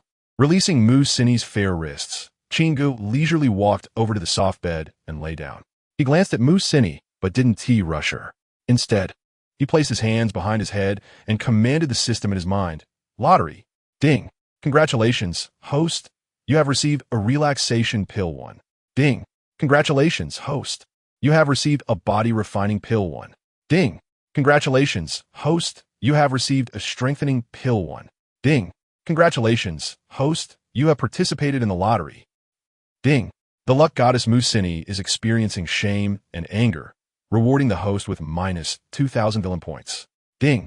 Congratulations, host. You have received a body refining pill 2. Ding. Congratulations, host. You have received a body refining pill 3. Ding. Congratulations, host. You have received a body refining pill 15. Hiss. Even Qin Ge was left speechless by this special situation. Was it a coincidence? Or had he borrowed Mu Sini's luck? Or perhaps it was that invisible fate? Qin Ge's eyes lit up as he gave Mu Sini a playful pat on the back of her head, loudly declaring in his mind, Lottery. Continue the lottery. Ding. Ding. Congratulations, host. You have received a body refining pill 16. Ding. Congratulations, host. You have received a body refining pill 17. Seeing the continuous rewards of body refining pills from the lottery, Qin Ge became increasingly convinced. The increased probability of the lottery was definitely related to him borrowing Mu Sini's luck. Since he was borrowing luck, he would borrow it to the end. Ding. The luck goddess Mu Sini is experiencing extreme shock, rewarding the host with 3,000 villain points. The most beautiful master in the world, you have a phone call. At that moment, Mu Sini's phone rang. Mu Sini was reluctant to answer, but the phone kept ringing. She could only reluctantly reach for the phone and press the answer button. On the other end, Ning Kuer was lying on her pink bed, hugging a large, low-quality plush toy that Qin Ge had won for her, and curiously mumbled, Sini, why did you take so long to answer the phone? Is Qin Ge with you? Musini bit her lip in pain, hesitating for a moment. I had something going on just now, so technically, Qin Ge is not by my side. Ning Kuer released the plush toy. Puzzled, what do you mean by not by your side? Musini replied firmly. It means that Qin Ge is not with me. Hearing the strange sounds coming from Musini's end, Ning Kuer curiously asked, Are you taking a shower? Why does it sound like wet slippers stepping on the ground? Musini nodded in the opposite direction. Kuer, you're really smart. I'm taking a shower and just didn't answer the phone. Then why do I hear glass rubbing sounds? The mirror got foggy, so I'm wiping the glass. With the guilt transferred. Musini wanted to quickly hang up the phone. Kuer, is there something you needed to call me for at this late hour? Lying on her bed, Ning Kuer tightly clutched the plush toy that Qin Ge had given her. Even through the phone screen, her exquisite face was flushed with a bright red hue. Ning Kuer's voice became hesitant, shyly saying, Sini, I feel very strange right now. Musini was puzzled. Is it stranger than lying on the ground like a frog? Chapter 99. A surge of physical power. She wasn't a nitpicker, enduring her embarrassment as she said, What do you mean by strange? Ning Kuer couldn't help but hold the doll in her arms tighter, as if she were hugging Qin Ge, her voice carrying a sense of anxiety. I feel like I've developed a fantasy syndrome. Even though Qin Ge isn't in my house, I always imagine that I'll run into him around the next corner. When I'm brushing my teeth, it feels like he's standing next to me. While I'm taking a shower, it feels like he's turned away from me, asking me to help him wash his back. When Qin Ge isn't by my side, I can't help but fantasize about being with him, even living together. Sini, I think I might be in love with Qin Ge. Musini wildly tossed her black hair, crying out in anguish, Don't say that, Kuer, please. Kuer, you've only known Qin Ge for a few days, and you've already developed a fantasy syndrome? The easier a woman is to get, the less she's cherished. Kaya, you must be reserved. You have to be reserved. Musini, in despair, hung up the phone. She found it difficult to hide her true feelings. Ning Kuer was still whispering her love for Qin Ge in her ear. On one side was her most cherished best friend, and on the other was the person her friend loved, who had her in a bind, making it impossible for her to refuse. The feeling of betrayal was too stimulating. It was so stimulating that her head spun, her mind going blank, lost in ecstasy. Ding!